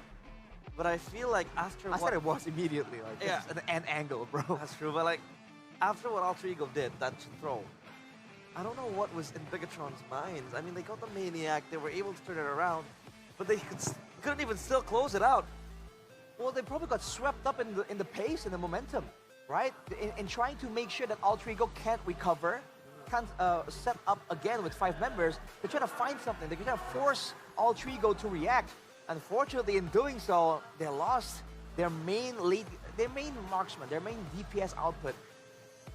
And you know, at that point, right? Technically, if you think about it, Bigatron Esports have the Farsa. They have good damage abilities and opportunities. But at the same time, they have a 1-1 that does fall off, and they're up against a team with 2 marksmen, technically. So there was some urgency for Bigatron, that's for sure. But dude, I really think that was the hype. Again, we saw it from Luke. I think we saw that from the whole team, and uncharacteristically, I think we saw quite a few of those moments from Eman in this game. I like that you mentioned that about Eman on the 1-1, because at this point of the game, 16 minutes and 34 seconds, you can see Hijume has Immortal, Dreams has Winter Crown, Rin has Winter Crown. The only person who doesn't have that kind of, you know, factor against the 1-1 is Nino. Even Arfi had the Wind of Nature as well, so even if the Crossbow of Tang was able to be triggered, that damage would be not as optimal or even rendered useless in some occasions. So the fact that BTR lost is not a big, I would say, a big question, because at that point, we were already talking about it even in the drafts. Because even in early game, they were so persistent on using the 1-1 in the first phase, picking it up first, but they didn't even deny the Irithel in the banning phase. They went for the carry ban instead. So I don't really see the window of opportunity that the 1-1 was supposed to have in this game, because early game, taken out, because it was against the Irithel. Late game, we saw what happened. I think it's more on the fact that it's a generational throw, not because the 1-1 is going to outscale and recover. It's just because they were just so far ahead in gold, and now it kind of evened out the playing field. By all means, it's still going to be favoring Alter Ego. I think we saw that playing out. But right now with the Farsa, we were talking about this. In theory, that should be enough to zone out the Kimi and the Irithel. Although technically with the Great Dragon Spear, the Irithel is going to be really, really fast. So you're seeing double value for Arfi on that Irithel, and you really start to wonder why it really wasn't respected. And maybe the idea for Bigatron is that we're gonna catch him anyways with the Mathilda Lucas, which did happen. The first 2 times Arfi got picked off was because of that Lucas. You're getting mixed up. It's with that Lucas play diving to the back line. So maybe they thought it wouldn't be a problem, but in the end, it became a massive problem. Yeah, I mean, it was done and dusted when it reached kind of like the late game, because... By the way, it's actually 16 minutes. 16 minutes? You know, we're talking it's going to be 2 minutes, 2 minutes. It's actually 16. Oh, wait. Okay. That's a pattern. Oh, well. But yeah, the Winter Crown was so good against the 1-1, obviously, rendering the Crossbow of Tang useless, their immortality as well. And for the Benedetta, it's just about escaping, right? Because Benedetta is able to do that, so mobile. And the fact that the Guiding Wind was also there, kind of like a saving grace for the 1-1. But in a way, it is also such an offensive tool, because the Matilda comes in with a Circling Eagle. The 1-1 can hitchhike a ride to then kind of semi-jump into the backline, get those weakness spots. But that was the reason why they lost the game, because 1-1 was looking for that angle, went with the Matilda to go to the semi-backline, I'd say, right? Went too deep. Yeah, but it went too deep, and the Starlium Beam from Hijume was clutch as well, like just locking the 1-1 in place. And Dreams. Because Dreams suppressed it and too. And Dreams as well, yeah. Immediately, he was bloody hunt on site, dude. Yeah. Get it. It's like kill on sight order. Basically. Yeah. That point. And I'm so happy though to see that, again, we're seeing the signature aggressive style of Alter Ego, and Yes. it's working somewhat. And dude, Nino on the Benedetta, I mean, he wasn't hard carrying, he wasn't game changing, but there were moments there where that Benedetta really made a difference, whether it's in the wave clear to roam, whether it's in diving to the back line and stopping the Farsa. And since we've been asking for it throughout the day, I'm like, finally, dude. It's fan service. It only took like, what, 4 games before we were asking for it, and it actually shows up in the Land of Dawn. Slow starters. Very Late bloomers. starters. Yeah, they're growers. Growers. Yeah. But at least they're faster than TL. What do you mean? What do you mean? They're faster to get their groove than TL, right? Ah, yeah. So, because a lot of people have been saying, you know, in the back rooms, if it was a best of 7, TL ID would have won. It wasn't me. It wasn't me. I mean, they did, but It wasn't me, you guys. know. I promise. Ooh. But game number 5 finally going all the way, full best of 5 between these two. Chaos Derby just really never disappoints. The drama from season 7 to season 8, regular season drama as well, and we're seeing that same drama being really sparked through, not just by the players up on stage, but also in the game, right? Game number 1, game number 2, heavy brawl style.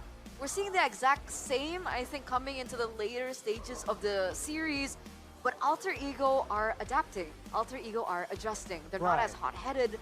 They're not as chaotic driven anymore, right? You see those moments where like, oh, should we go for it? Dreams, that's a hook, but everyone else is already, you know, kind of retreating.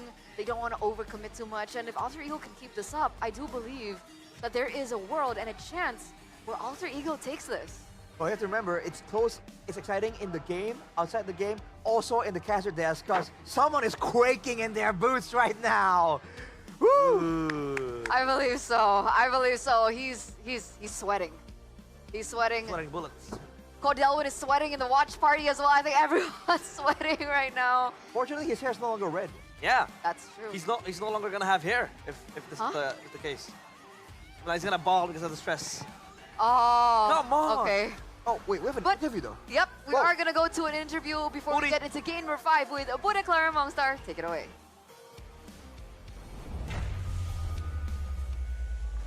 Babak play-in di MPL Indonesia Season 15 Playoff semakin mendebarkan.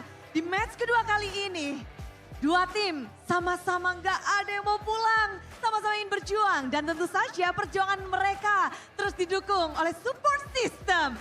Bagaimana tidak, Bude langsung melihat semangat dari ayahanda, dari salah satu player Bigetron dan salah satu player dari Alter Ego. Ada Papa Nino. Halo Om. Ya, halo juga. Apa kabar Om? Baik. Baik, dan juga ada Papa dari Moreno. Halo Om. Halo, halo. Om, ini adalah kali kedua Om berarti menyaksikan Moreno secara langsung. Ya. Betul ya, kemarin kita lihat pas di regular season. Pada saat playoff sama nggak Om vibes-nya? Beda. Beda? Ya. Lebih debar-debar atau gimana Om? Ya saya pikir buat pemain pun jago apa awal-awal pasti sedikit under pressure mungkin. Sedikit under pressure, memang ini panggung yang besar dengan kemegahannya. Tapi kalau ngelihat dari hari ini juga, Bigetron tadi menang 2 poin duluan tuh Om. Apa reaksi Om? Kalau 3-0 kayaknya nggak enak playoff. Jadi saya pikir 2-2 biar lebih seru. Kita sebagai orang tua dukung aja, mau apapun hasilnya, yang penting Bigetron menang. Yang penting Bigetron menang. Hasilnya mau 3-0, 3-1, yang penting 3-nya buat Bigetron. Ya, Itu bebas dari aja. Papa Moreno pastinya. Tapi kalau dari Papa Nino nih, Papa Nino ini berarti kita baru ketemu nih ya Om ya. Di Ya. playoff datang jauh-jauh dari Sukabumi. Ya. Bawa siapa aja Om ke sini? Bawa teman dan kakaknya Nino. Pokoknya ramean berarti Om. Ya. Jauh-jauh emang khusus di sini atas permintaan Nino atau gimana Om? Enggak sih, sebenarnya Nino tidak tahu bahwa bapaknya ngasih support untuk pertandingan di playoff ini. Biar dia juga pas tadi lihat dia langsung kaget kok bapaknya ada gitu. Saya nggak ngasih tahu dia bahwa saya akan datang lihat ke sini. Jadi surprise. Iya, begitu. Wah, ini udah kayak ulang tahun ya, surprise. Tapi muncul di sini tentunya sangat berarti untuk Nino. Tapi ngelihat Nino tadi lumayan kesulitan, apalagi di 2 game awal. Sempat ketinggalan dan nyaris aja. Tapi mereka berhasil comeback. Itu Om, gimana sih ngelihat 2 game awal Nino harus kesulitan gitu? Kayaknya dia maksudnya kalau udah pertandingan playoff begini, kayaknya dia demam panggung ya. Jadi kayaknya babak pertama dan babak kedua itu dia agak sedikit canggung gitu ya. Pas di pertandingan ketiga dia udah pas menang, jadi pas pertandingan keempat dia udah percaya diri gitu menurut saya. Momentumnya dapat ya Om, tapi sebagai ayah, sebagai papa, sebagai bapak, Bude penasaran banget. Apa sih yang Om mungkin langsung muncul ketika nama Nino muncul? Kalau saya sih sebagai orang tua ya, sama kayak bapaknya Moreno, cuman bisa mendukung aja biar dia prestasinya lebih bagus lagi lah gitu dari tahun ke tahun gitu aja. Pokoknya harapan yang terus dimunculkan. Dari Papa Moreno gimana nih? Apa yang langsung tersirat ketika nama Moreno muncul? Yang pasti bangga lah ya. Kita cuma mendukung semaksimal mungkin sama. Papanya Nino Sukabumi, saya juga dari Bandung khusus buat dukung Moreno.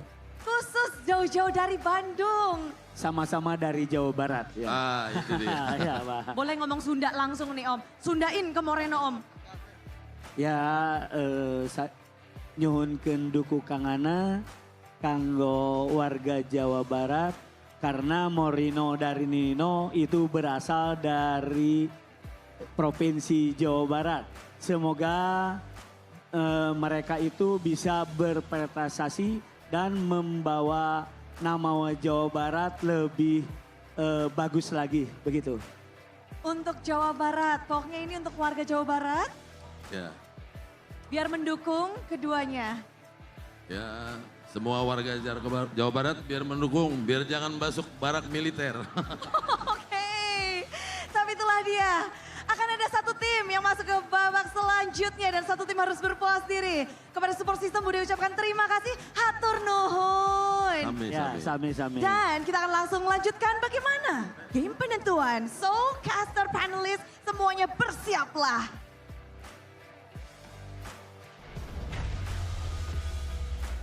Yeah, you can see where he gets. Yeah, he's super tall. Yeah, you can see where his son gets the genes. And his dad is so cool. You know the dad personally. Oh, by the way, No. those were that was Moreno's dad and Nino's dad. Yeah. So that's why we're talking about dad. He's got a Nothing great weird. voice, by the way. He does. Like great for radio. It was just He can be the a caster. The bass, Yeah. dude. You need a soundbar to enjoy that range. Oh. Yeah, not like that. Okay, my bad. But by the way, the reason why I said his dad is cool is that's where Moreno is able to get that swagger. You know? Why are you disgusted? Oh, my bad. I won't do that anymore. Say Yeah. something. Yeah. Say something. Save yourself. Save yourself. Say something. I will. I'm not gonna sweep it this time. I will save it myself. Save it. Save it like you guys can save money by investing in UBS Gold. Ladies and gentlemen, all right, you want to secure your future. You want to make sure things are right. Starting from just 200,000 IDR, you guys can own UBS Gold bars. So imagine that. You steal mine. Oh my God, he stole all of I'm ours. collecting it like Thanos is collecting. How many grams is that? This is, let me count. I'm not good with maths. I mean, Chevin was. Nerd. This is 0.1 gram. 0.1 grams. So you guys can All right. start small, all right? Yeah. 0.1 gram there in Realize's hands right now. It's 100% authentic, completely safe, and of course, highly profitable. So you guys don't want to miss out. Yay. Rude. And maybe with that value safe, you can make sure that you stay fed at home. As gamers, we have a hectic schedule, man. Hungry. And what always. you need is something that can last long and taste good and stays consistent, right? Consistency is key. This You're talking about Kila food, right? Yes, sir. Kila food. I like that you mentioned that because it's the key to everything. Victory. Did you see their stand outside? They have a stand that was showing off their new instant Sablak menu. Sablak house. There's a black house, exactly. And, yeah. and you know what? Mirko was like, this is Kyrie's house. Holy crap, it's so good. This is Kyrie's house right here. It's a black house. But Sablak is pretty good, man. It is. But the way they made it, you add hot water and boom, it's done. Yeah. So, I mean, the convenience, man. The convenience value is crazy. Exactly. Late night cravings, all G. You have an emergency hunger situation, all G. If you're too lazy like me, all G too. You know, guys can actually also get a 50% discount. So scan the QR code down below here and get yours now because holy crap, it's actually so good. I'll save it for later when I'm stuck in a bear hunting situation. When I'm hunted by a bear or like a lion. When is that going to happen though? I think a week from now or two. Huh? Where are you going? I don't know. Man has plans. But of course you can't. That sounds like an Arashi thing to do. Yeah, that is. Yeah, exactly. So I'm like, an Arashi thing. Is there an event I didn't hear about? What's going on? Arashi came by and he's like, yo, I'm stuck in the Amazon for like 2 weeks. I'm in the mountains, bro. Kila food is the answer. Exactly. Kila food. It'll keep you fed for a while, man. You would be surprised, all right? Oh, you said you were hungry. We can go get Kila. Yeah, but then who casts For here? sure. I mean, after the cast, silly. Okay. Because we're match point for both teams now. Match point, let's go. One more to go. point. There can only be one more, guys. Yes. Oh, man. 4 games has led to this. Has led to Mirko. He was filming, by the way. Quaking in his boots. Yeah. He's Came seething. over and he was like, He's seething right now. Dreams as Franco becomes BTR's nightmare in the last 2 games. Do they ban it or do they ignore it? Do you face the problems or do you just act like they don't exist? This is some philosophical denial. question MPL is asking us right now. being in denial? Oh, that's so me. That's my way of life. Get gaslit, bro. Get gas. I'm gaslighting myself. Gaslight yourself and the problem doesn't exist. Everything is fine. It's fine. Nothing's crumbling. But seriously, what do you guys think? Because technically, they actually picked up the Franco in the first phase. Does it warrant a ban in the first phase? I think in the first phase it does, to be honest, if you want to respect it fully. Because it was picked up in the first phase, by the way, by Dreams, alongside the Kimi as well. It was a Hijuma and Dreams pick. But I think if that happens, if the Franco gets banned, and then it opens up gates for Rin to use his hero. So yeah, it's a tricky situation for Bigatron right now. I feel like unless Bigatron has a plan that involves getting hooked, like, you know, or having someone to actually take the hook somehow, then there's no shame in banning it away. I think they can afford to let go. Of what? Luo Yi, Joy, and Haya. Those were the bans by Bigatron. You're right. Or do they take first pick? Yeah, they can take first pick. You're right. Technically, that is an option. Yeah, but I'm thinking like, if they do so, right? My point is that it's not the end of the world if you ban the Franco. And some players, especially if you're not used to it, can change the outcome of a game off of one good hook, right? So we see a lot of teams ban the Franco when they're up against RRQ because of Edok. So Even internationally. exactly. So if Dreams is just that big of a problem, which he kind of is, right? Yeah. That's what it seems like. Then I think banning it away is an approach they could take. I think that I feel like they should have taken that approach for the previous game, right? Knowing it's a bit of a problem, experiment by taking it away, and then you have one more chance to try something else. Okay. But now they're at the end here. Right, but face value, what are we looking at? So let's say BTR take first pick, right? They go what? Haya, Joy, and then Franco? Or do they go, yeah, Haya, Joy, Franco, and then pick up the Luo Yi? Is that the... Yeah. Is that what we're looking at? I think that's a way, right? Because at least now you have Luo Yi Okay, in your hand. scratch that, sorry. Alter Ego first pick. Ah, okay. Doesn't even matter then what we're talking about. All right. Okay, but still, the same question goes. With BTR on second pick, do they go Haya, Joy, Franco? They might let go of one of the big macro tools, the chip or the Luo Yi, and then trade whatever hero Rin really wants, right? Which they, in theory, would really want, for that could be an option. But I don't think Alter Ego would let the chip go. Right? Because this is a scenario where BTR want to take out the Franco. But then they might. You can force them to let go one of the macro tools, I guess. And so even though, so you're banning the Franco. Man, this is getting complicated. Right? What do you think, Realize? It's very tricky. We'll just have to see in the draft, I guess. Okay. I guess we'll have to see it unravel on its own. What does Coach Tazi have up her sleeves? Her back is now against the wall. No. This could potentially be the elimination match for the Red Robots, who have come so far. 2 games in a row being able to go back-to-back wins. Unfortunately, Alter Ego turned this completely around, making it a best of 1 once again. So the drafts, ladies and gentlemen, presented to you by the official tournament smartphone Samsung Galaxy A36 5G for the final time of the day. Alter Ego stick with the same ban so far. Fredrin gets banned out, Masha gets banned out. From the side of Bigatron, it looks like things are a lot slower. I think Coach Tazi is also thinking about this. Hayabusa, though, for sure, will not be let go as a big moment. They really don't want to let that slide, considering Rin has been performing incredibly well on the Hayabusa. All right, so I think my point is we can maybe Bigatron can trade that Franco if it's going to be that important for other value picks, right? Just force Alter Ego to just concede more value. I think that was the point I was trying to get at. Now they're battling the chip. So Bigatron, oh no, now if they want to ban the Franco, they have to pick between the Franco and the Luo Yi. Yeah, that was my question, right? Right. Is that okay or not? Do you want to give Alter Ego the Luo Yi? Because Hijume can also perform on the Luo Yi and utilize it. And if we're talking about early chaos, early drama, they've done it. Alter Ego are known for it, but they don't go for it. They go Boxy up first pick. Bigatron. They go for the Luo Yi here. Oh my god. This is going according to plan.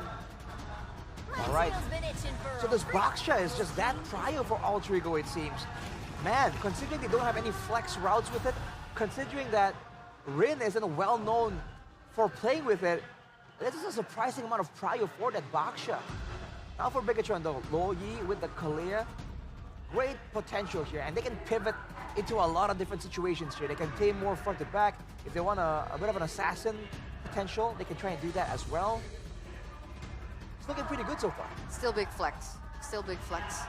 Coming in from BTR. Alter Ego, not so much. What do they want to go for here? They were able to find success because they were able to get comfort. So I'm looking at comfort heroes for Alter Ego. Do they want to secure a hero early for Nino? Maybe the Phobius, that's still up for grabs. But straight up, Iritel and Angela, the infamous Bucks. What's the name for them? The combo? Bucks Angela. The Bangela. Bangela! Bangela sounds pretty good, actually.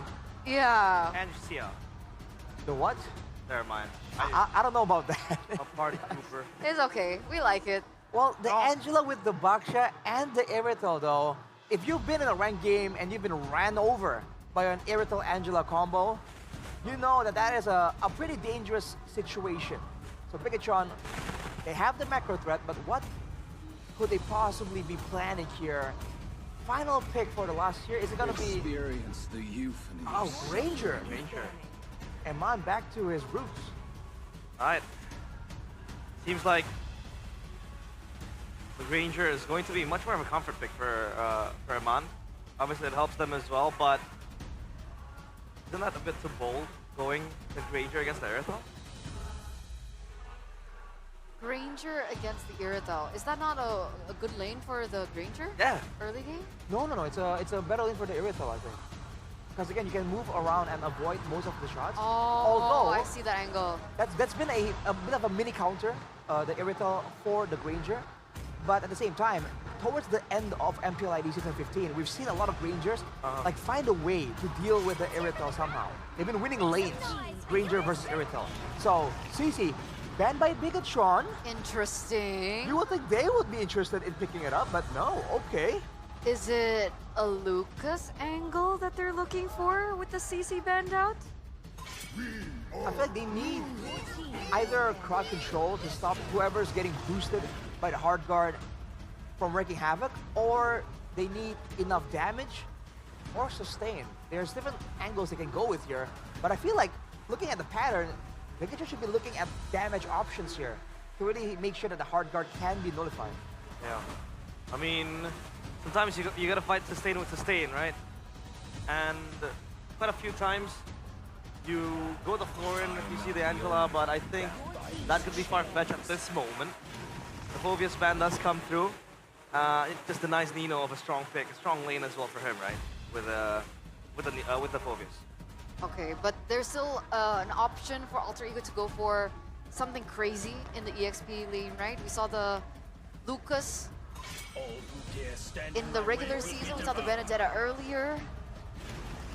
There's a lot of potential heroes that Nino can still utilize if they want to go damage, considering that this Baxia should go into the jungle, right? So, second phase, we see a ban once from Alter Ego.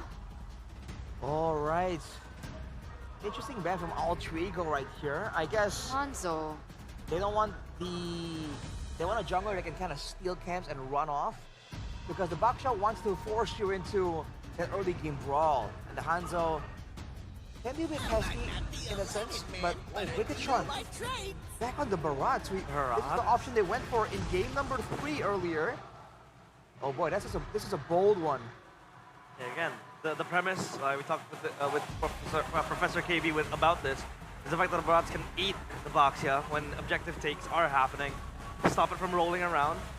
So I think that could be an answer, but we saw in that game the Barats was, I think the Barats was just not efficient enough, and it wasn't up on par to our expectations. I think they can still go Matilda though. Matilda Barats. Matilda Barats? Yeah, they have it's available from the composition wise, but I feel like what they need, Matilda can work by all means, but I think they need like more sustain, or they need more ways to just do a bit more damage, because when the Baksha and the Barats are just dueling, it's everyone else that's gonna make a difference. Oh, it's gonna be a Florin. yes.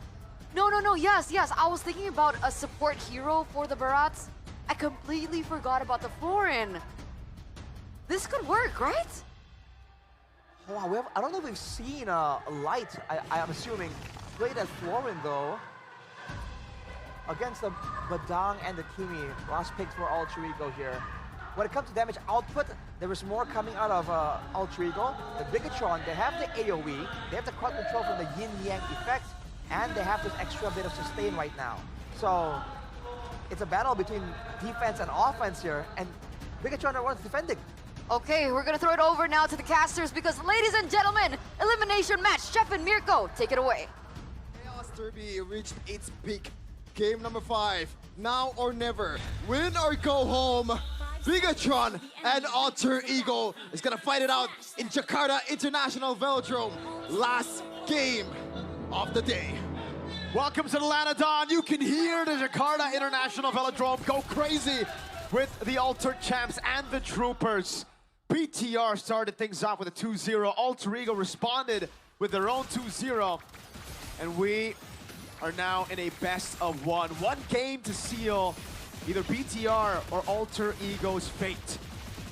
Whoa, look at the poke down in Moreno taking a lot of beating. Oh, crazy damage early on from Hidrume. It's actually Dreams also with the damage as an Angela early game. Now we gotta talk about this support utility composition that they've both brought out, man. Wow. Florin and Angela. Looking at the emblems though, it's pull yourself together. Moreno might be in trouble. Pass the flicker. But yeah, it looks like Moreno wants to play a bit fast. But Eman, gotta watch out, man. Don't wanna repeat the same mistake again. Yeah. I like that he still has the confidence here, despite, again, already getting solo kill twice in the last 2 games. Annabelle in the mid lane. Oh, a lot of damage! Purify 1 HP! Hidrume gets away. A nail biter. And you gotta go back before the first turtle. Annabelle already level 4, and the 2 is on Annabelle. Makes sense, he's gonna be taking a lot of beating throughout the game, mostly the frontliner that's gonna hold BTR together. But back again to the point where, oh, maybe gonna wait a little bit. Luke getting jumped on again. Yep, has to flicker, jumps away. It's a big resource though. Could have been the punish if he had the flicker. Yeah, finally, room to talk about this Angela and Florin matchup here. In terms of healing, I think Florin clears Angela. If we're talking about the amount of healing that they can output, but I feel like in this case, with minimal catch coming in. Tsunami slam. Wow, they're gonna go in already. Luke very, very low. That's the healing, but it's gonna be cut down by the anti-regen. Hard guard coming down. Annabelle pinned down. Alter Ego traction pulls. Hijume in the back, just going at it. Goes through the wall. Mobilization. It's oh my god. They're just running down Alter Ego to the ground. And back again with the early game Alter Ego win with that Angela Baxia combo, the Haram combo in ranked games, man. Reverse sweep. 2,000 gold lead. Luke trying to go for the steal. This is an ambitious one. Rin doesn't even need to retry.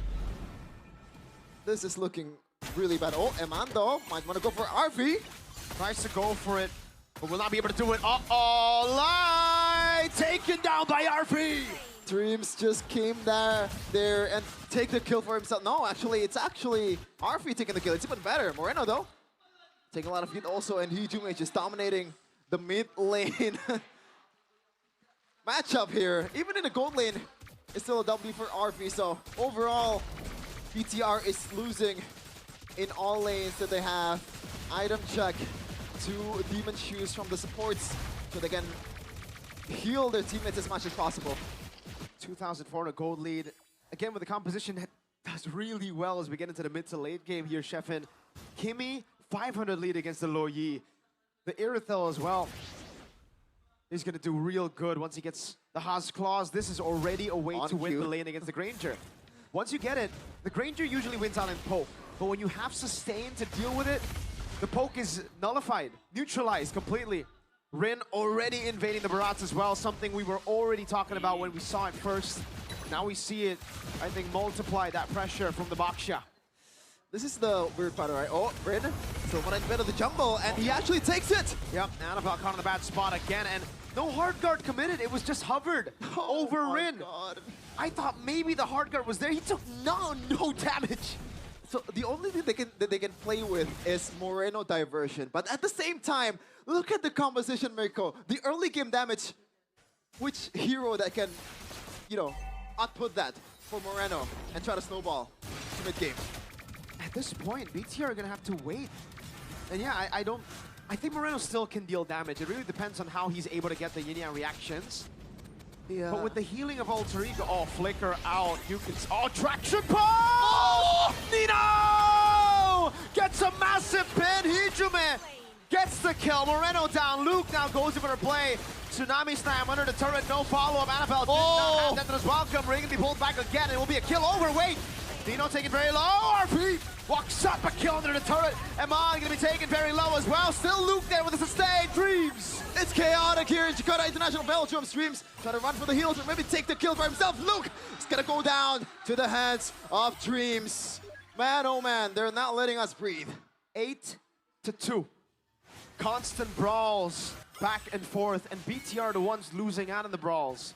No shutdowns, you gotta understand. No bounty. And Alter Ego, they are happy to oblige in a brawl battle early game. Uh-oh. Hijume spots it out. Gets the immobilization down, and the reaction does not land. Free turtle to Alter Ego. And again, the problem with this Luo Yi pick, Annabelle getting pinned down to the wall. Wrist crack. That's what is welcome, unable to be used up. He actually does in the end with the bloom coming down to heal, but the healing won't be enough. Not in the early game with a 3,700 gold lead for Alter Ego.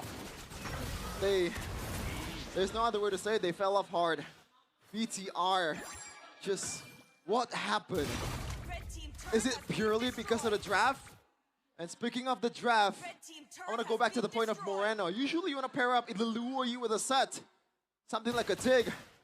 Something that can complement this very aggressive composition, but you have a Florin, which basically does not much of a set. It's just there to heal them up and try to play passive. So they can't really go ham on the offensive side. Oh my god. Traction pulls. Luke trying to get them to the wall. Being pinned down again, Annabelle has nowhere to go. The Dino's stuck. Extinguish, the Bloom comes in to save him just for a bit, but it's a 5,000 gold lead and the anti-regen is there. Even though, yes, you bypass the anti-regen with the healing, they just deal too much. Alter Ego are shredding through Annabelle, 0 and 4. Same story with Annabelle and Baksha the first time in the series. Let's take a look at the gold difference though, especially on the gold lane. 1,400 already. Mid lane, 1,402. This is the Kimi power. Once you snowball, once you're able to clear the lane much faster than your opponent, that there's really no way for you to stop them from farming. And really for Alter Ego, all they need to do is play it slow at this point, right? There's really no rush. Luke, an attempt here. Tsunami Slam actually catching him under the turret.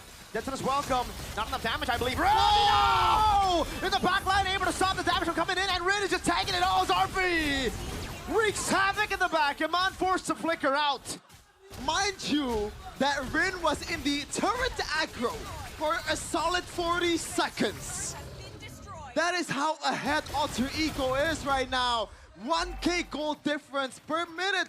This is some prime Onyx stuff from Alter Ego, the dark horse of this competition. BTR in shambles. 8,000 gold lead in 8 minutes. You called it, Sheffin. This does look like a crazy stomp, and BTR have no way to deal with it as of yet. They can have the healing in the late game, they can have the diversions in the late game, but can they even get to the late game is the big question. Alter Ego don't want late. They want to do what BTR did to them. They want a game that goes only for 11 minutes. And they're on track to end the game by 11. Ladies and gentlemen, I'm not a BTR fan, but in a way, I'm also kind of sad to see this. This is just a breakdown in its ultimate form. Blade armor, first item for Mr. Luke. He knows the damage is too much from both Hijume and also RV, and these are two marksmen in their composition. So if there's a role that can snowball, it's these two. Oh, Passion falls right away. Detona's welcome, used defensively, trying to hold it in. Lord Charge and the Holy Defense. Luke trying to go in, but Nino read it. Up top now. Oh, the damage from Hijume. Start out. Flicker Tsunami Slam with a pin down now. Nino able to get the pin down. Good blue. BTR somehow still in it, getting a pick, but there's no bounty. They want to go again. They want to try to save the turret is what they want to do. RP's on it. Hard guard already. Good clear from BTR, but another wave is coming their way. RP will decide to back away. At least they find a kill finally after God knows how many minutes. And it was a flicker Tsunami Slam combo on towards Nino. Like, they don't mind if Nino is dying 10 times. As long as Arfi and Hijume is safe and sound and can deal the damage anytime they want to, Alter Ego is just gonna live happily ever after. BTR though, man, you can say Granger is not really the greatest late game marksman, right? Yeah. At least in terms of damage. Especially with the healing that they have here. I agree. It's tough. That's why I think we're talking about a possible Harith, Moskov, you know, something to play in the side in case the team fights didn't work out. But they wanted to bank on something that they have consistently gotten wins with, to be fair. The Granger. Yeah. Just an update to the crowd right now. Ladies and gentlemen, all Alter Ego fans are standing up. Well, they're anticipating the win here. Our fans are stunned. I would be too. 2-0 lead to a possible reverse sweep. At this point, it's imminent, it seems. It's not just about how they lose out on the lead. It's how they, you know, the draft that they pulled off. Yeah. How they lose. The dominating display of Alter Ego, which is unexpected from the two games that we've seen. Like, even in Onyx and TL Id match when they got the first W, TL Id in the third game, it was Onyx actually kind of winning it out and just messing it up on the objective play. But this is just a breakdown. Agreed. 9,000 gold lead now. And you can see how good Alter Ego are doing it, just playing the disciplined game here, something that we didn't get to see in the regular season for them. They always turn out to be, you know, the chaotic team, the brawly team. Here, they know what's at stake. They know it's not worth it to take those risks. They can slow down the game by freezing the waves. They can stop BTR from scaling even though, again, I'd say Alter Ego have already they have the better scaling anyways, stopping your opponents from scaling helps you even more. 9,000 gold lead with a Lord at 12. Quick item update.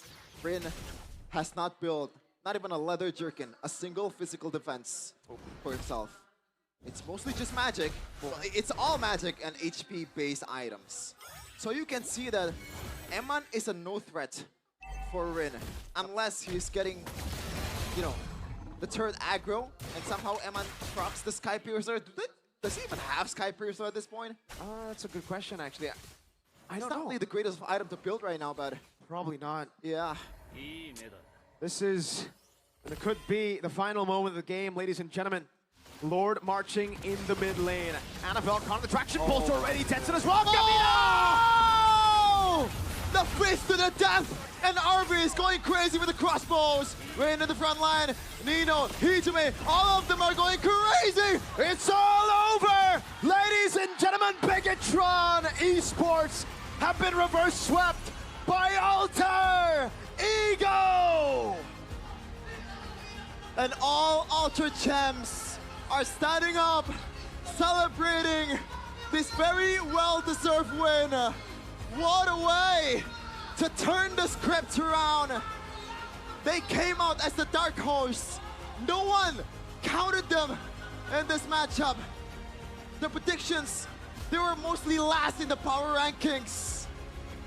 But it does not matter to La Familia. Not at all. 3-2. This is a extra gentleman's sweep. 3-2. Let your boys get 2 and then smack them. This is a stunner for the crowd here as well. You can see the Alter Champs in disbelief too. But they never wavered. When the team was down 2-0, they were the ones chanting. They were the ones louder than the troopers in the Jakarta International Velodrome. And now they get what they've been waiting for seasons on end. A win, a knockout against a team that is usually always the team that meets them in the first day. That's the power of a 6-man. Alter Ego fans might have one of the best fan bases in ID.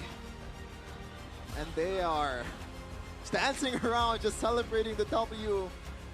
And folks, find the nearest BTR fan near you and give them a hug.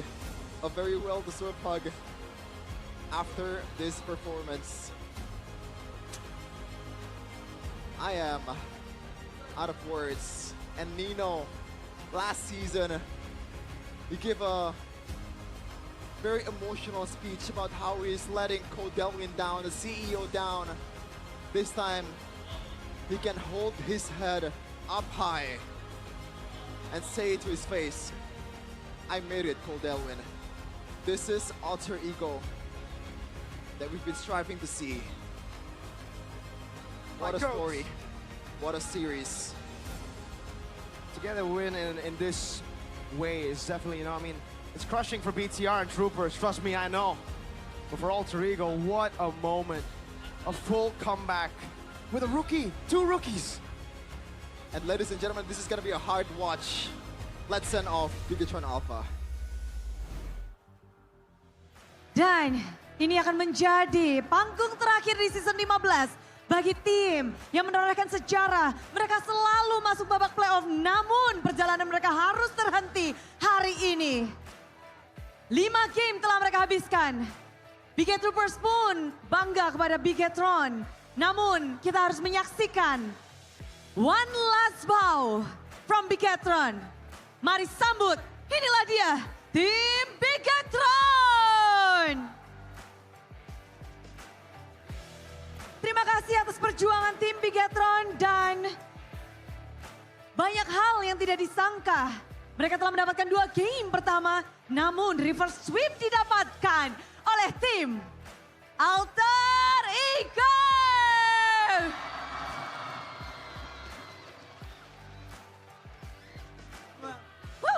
Kemenangan yang mungkin Alter Champs juga nggak nyangka karena Bude pun udah siap-siap tadi. 2 game berakhir, lanjut ke game 3, 4, 5. Best of 5 series kalian habiskan. playoff kalian. Gimana match ini? Nino? Nggak bisa berkata-kata sih Bude. Oke. Karena aku sendiri kaget aja sih. Bisa balikin gamenya gitu. 2 game awal. Seberat apa sih kalian memulai match kalian di babak playoff?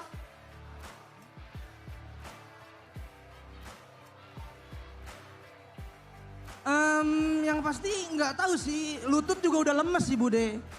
Kalah game 1, game 2. Cuman ya balik lagi, untung punya tim yang mentalnya kuat banget. Dia nggak lihat skor lah, main tetap perform, itu kayak salut banget lah sama mereka. The Young Blood, darah-darah muda ini. Tapi cukup aneh ya. Kalau musim lalu vibes-nya nggak seperti ini nih Nino. Musim lalu kamu minta maaf sama Kodelwin. Sekarang kemenangan ini pengen ngomong apa langsung nih ke Kodelwin? Yang pasti motivasinya lebih nggak mau nangis lagi sih Bude. Oke. Iya, karena kemarin udah malu kan. Terus banyak juga yang nge-DM, maaf kok gue ngecewain lagi, ternyata enggak, itu bullshit. Ternyata enggak.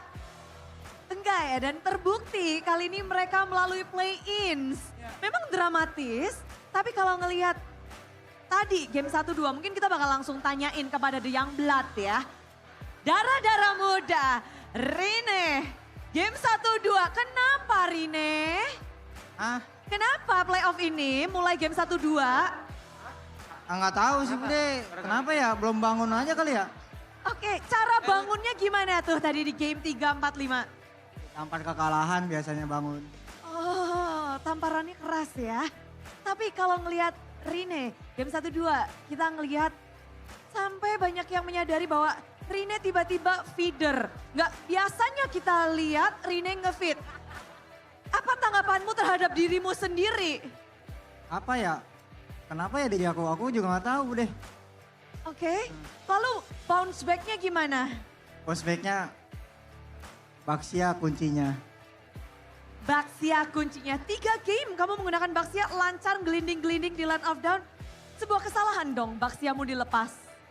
Nggak juga sih. Soalnya emang seru aja hero-nya bisa gelinding-gelinding kemanapun.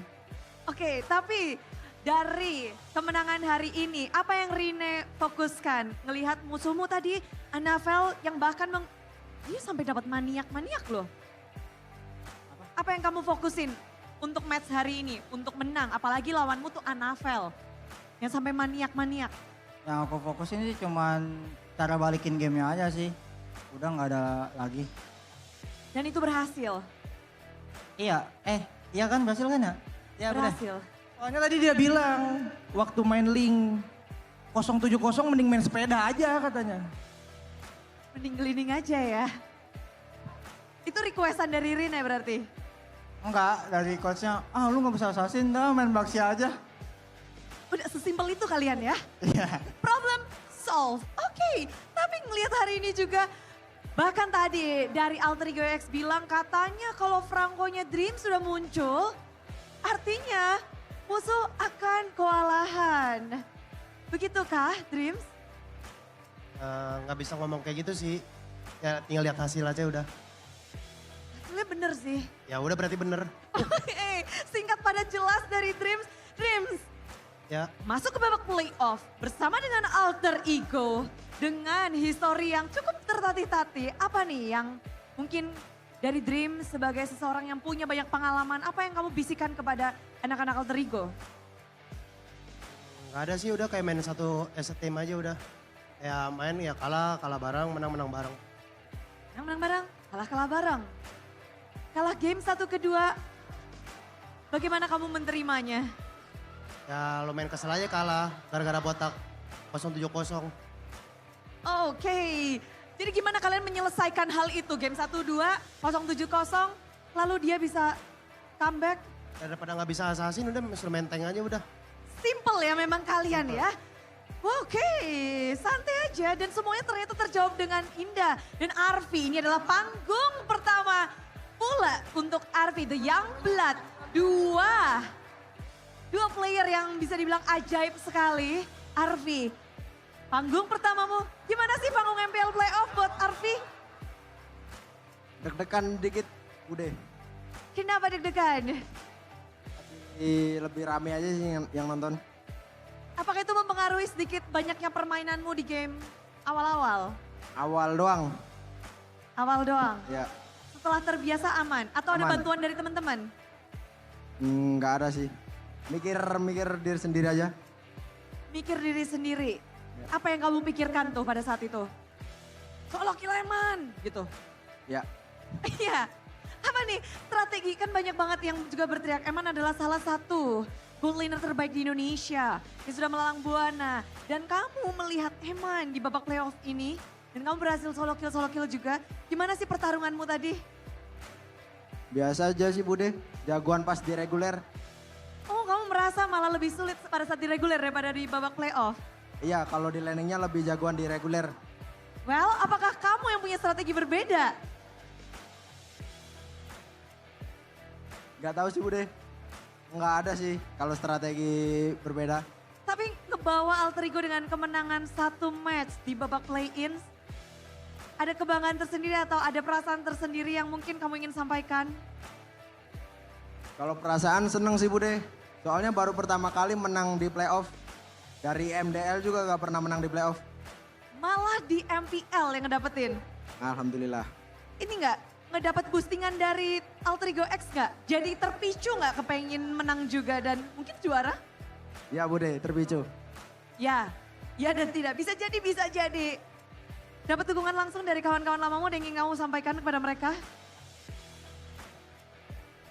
Mantap udah datang. Mantap udah datang. Siap pada jelas, tapi Hijume ngelihat perjalanan Alter Ego play-ins. Ya ampun, pernah gak sih kepikir kamu jalanmu melangkah loh ke babak playoff. Play-in lolos nih bareng Alter Ego. Pasti yang pertama pengen lolos dulu sih Bude. Mau di upper atau enggak yang penting kita lolos sih. Lolos playoff. Play-innya udah menang nih. Ya. Kan nyawa kalian hari ini cuma satu. Ya. Besok akan melanjut nih. Gimana kamu melihat, bisa ya di sini? Bisa sih Bude, mungkin game 1, game 2 kita kurang panas aja sih. Game 3 dan seterusnya kita udah lumayan panas lah. Jadi cukup pemanasannya itu game 1, game kedua? Ya bisa dibilang gitu. Oke, kalian berdua pernah punya history juga untuk kita ngelihat bahwa menjadi perwakilan di Indonesia MSC. Kepengen gak sih bawa Alter Ego sampai ke titik itu? Pastinya pengen banget kan, apalagi Alter Ego gagal MSC gara-gara ini kan. Ya. Berdua. Ya makanya kita ini banget lah buat MSC. Jadi memang goals kalian, play-in udah kelar, apa nih? Sesungguhnya apa sih goals Alter Ego? Apakah nggak kepengen bikin Bapak CEO yang lagi nobar di depan marah-marah atau pengen ke MSC atau ada goals tersendiri nih yang bisa di-share ke kita? Goalsnya pasti kita targetnya juara ya Bude. Cuman gimana caranya kita yang penting lolos EWC dulu baru step by step aja sih. Step by step dengan performa kalian yang seperti ini, kira-kira mulus gak sih Hijume? Bisa dibilang sih terseok-seok sih awal-awal. Tapi aku pernah ngerasain di posisi ini juga, jadi ya bisa dibilang belajar dari pengalaman aja sih. Oke, lihat tuh, ada yang lagi nobar-nobar rame-rame, lihat gak tadi? Itu di festival di depan ya, bersama dengan Vandik. Kenapa kamu kabur, Rine? Ini ngelihat Kodelwin langsung nobarnya di Jakarta International Velodrome loh. Demi nobar kalian. Dan menang. Kasih tahu ke kalian gak sih? Nggak tahu sih Bude harus ngomong apa. Kali ini beneran lemes. Lemes? Ya untungnya nggak nangis aja kan. Kodelwin, Nino nggak nangis di sini. Ngedapetin kemenangan. Alhamdulillah. Oke, itu pada happy banget tuh lihat di situ. Halo Ko. Senyum ya Ko, senyum ya. Senyum dong. Walaupun sempat bikin deg-degan 2-0 tapi kayaknya Kodelwin tetap bahagia. Bahagia pastinya dia. Senang. Tapi next step kalian. Lawan kalian di depan mata adalah juara dari regular season tim RRQ. Bagaimana kalian hari ini kelar? Udah siapin buat besok belum sih kalian? Pikiran kita udah besok sih Bude. Ya terus yang pasti untuk juara regular season tuh Emang pasti iya, cuman kan kalau playoff menurut Nino tuh beda turnamen gitu. Jadi ya udah main aja. Main aja, kalian berarti melihat RRQ seperti apa di babak playoff ini? Belum lihat sih Budi. Oke, Cuman berarti kalau blank misalkan di regular gitu aja ya? season dia monster. Cuman ya kita belajar dikit-dikit lah buat lawan monster. Baik, dan kemenangan hari ini lolos babak play-in, nggak ada air mata. Apa yang ingin kalian sampaikan terhadap kemenangan ini? Alhamdulillah nggak nangis. Itu aja sih Budi. Singkat, padat, Singkat. jelas. Iya, soalnya belum ngomong ke Other Champs karena mereka besok harus nonton lagi kan. Oke, nggak ada pesan-pesan untuk kalian karena besok mereka harus datang lagi. Dan semua support juga sudah didapatkan. Dan terima kasih sekali lagi untuk Alter Ego dan juga Bigetron pertarungan yang begitu memukau. Tapi kali ini Alter Champ bersiaplah untuk menyambut kemenangan dari tim Alter Ego.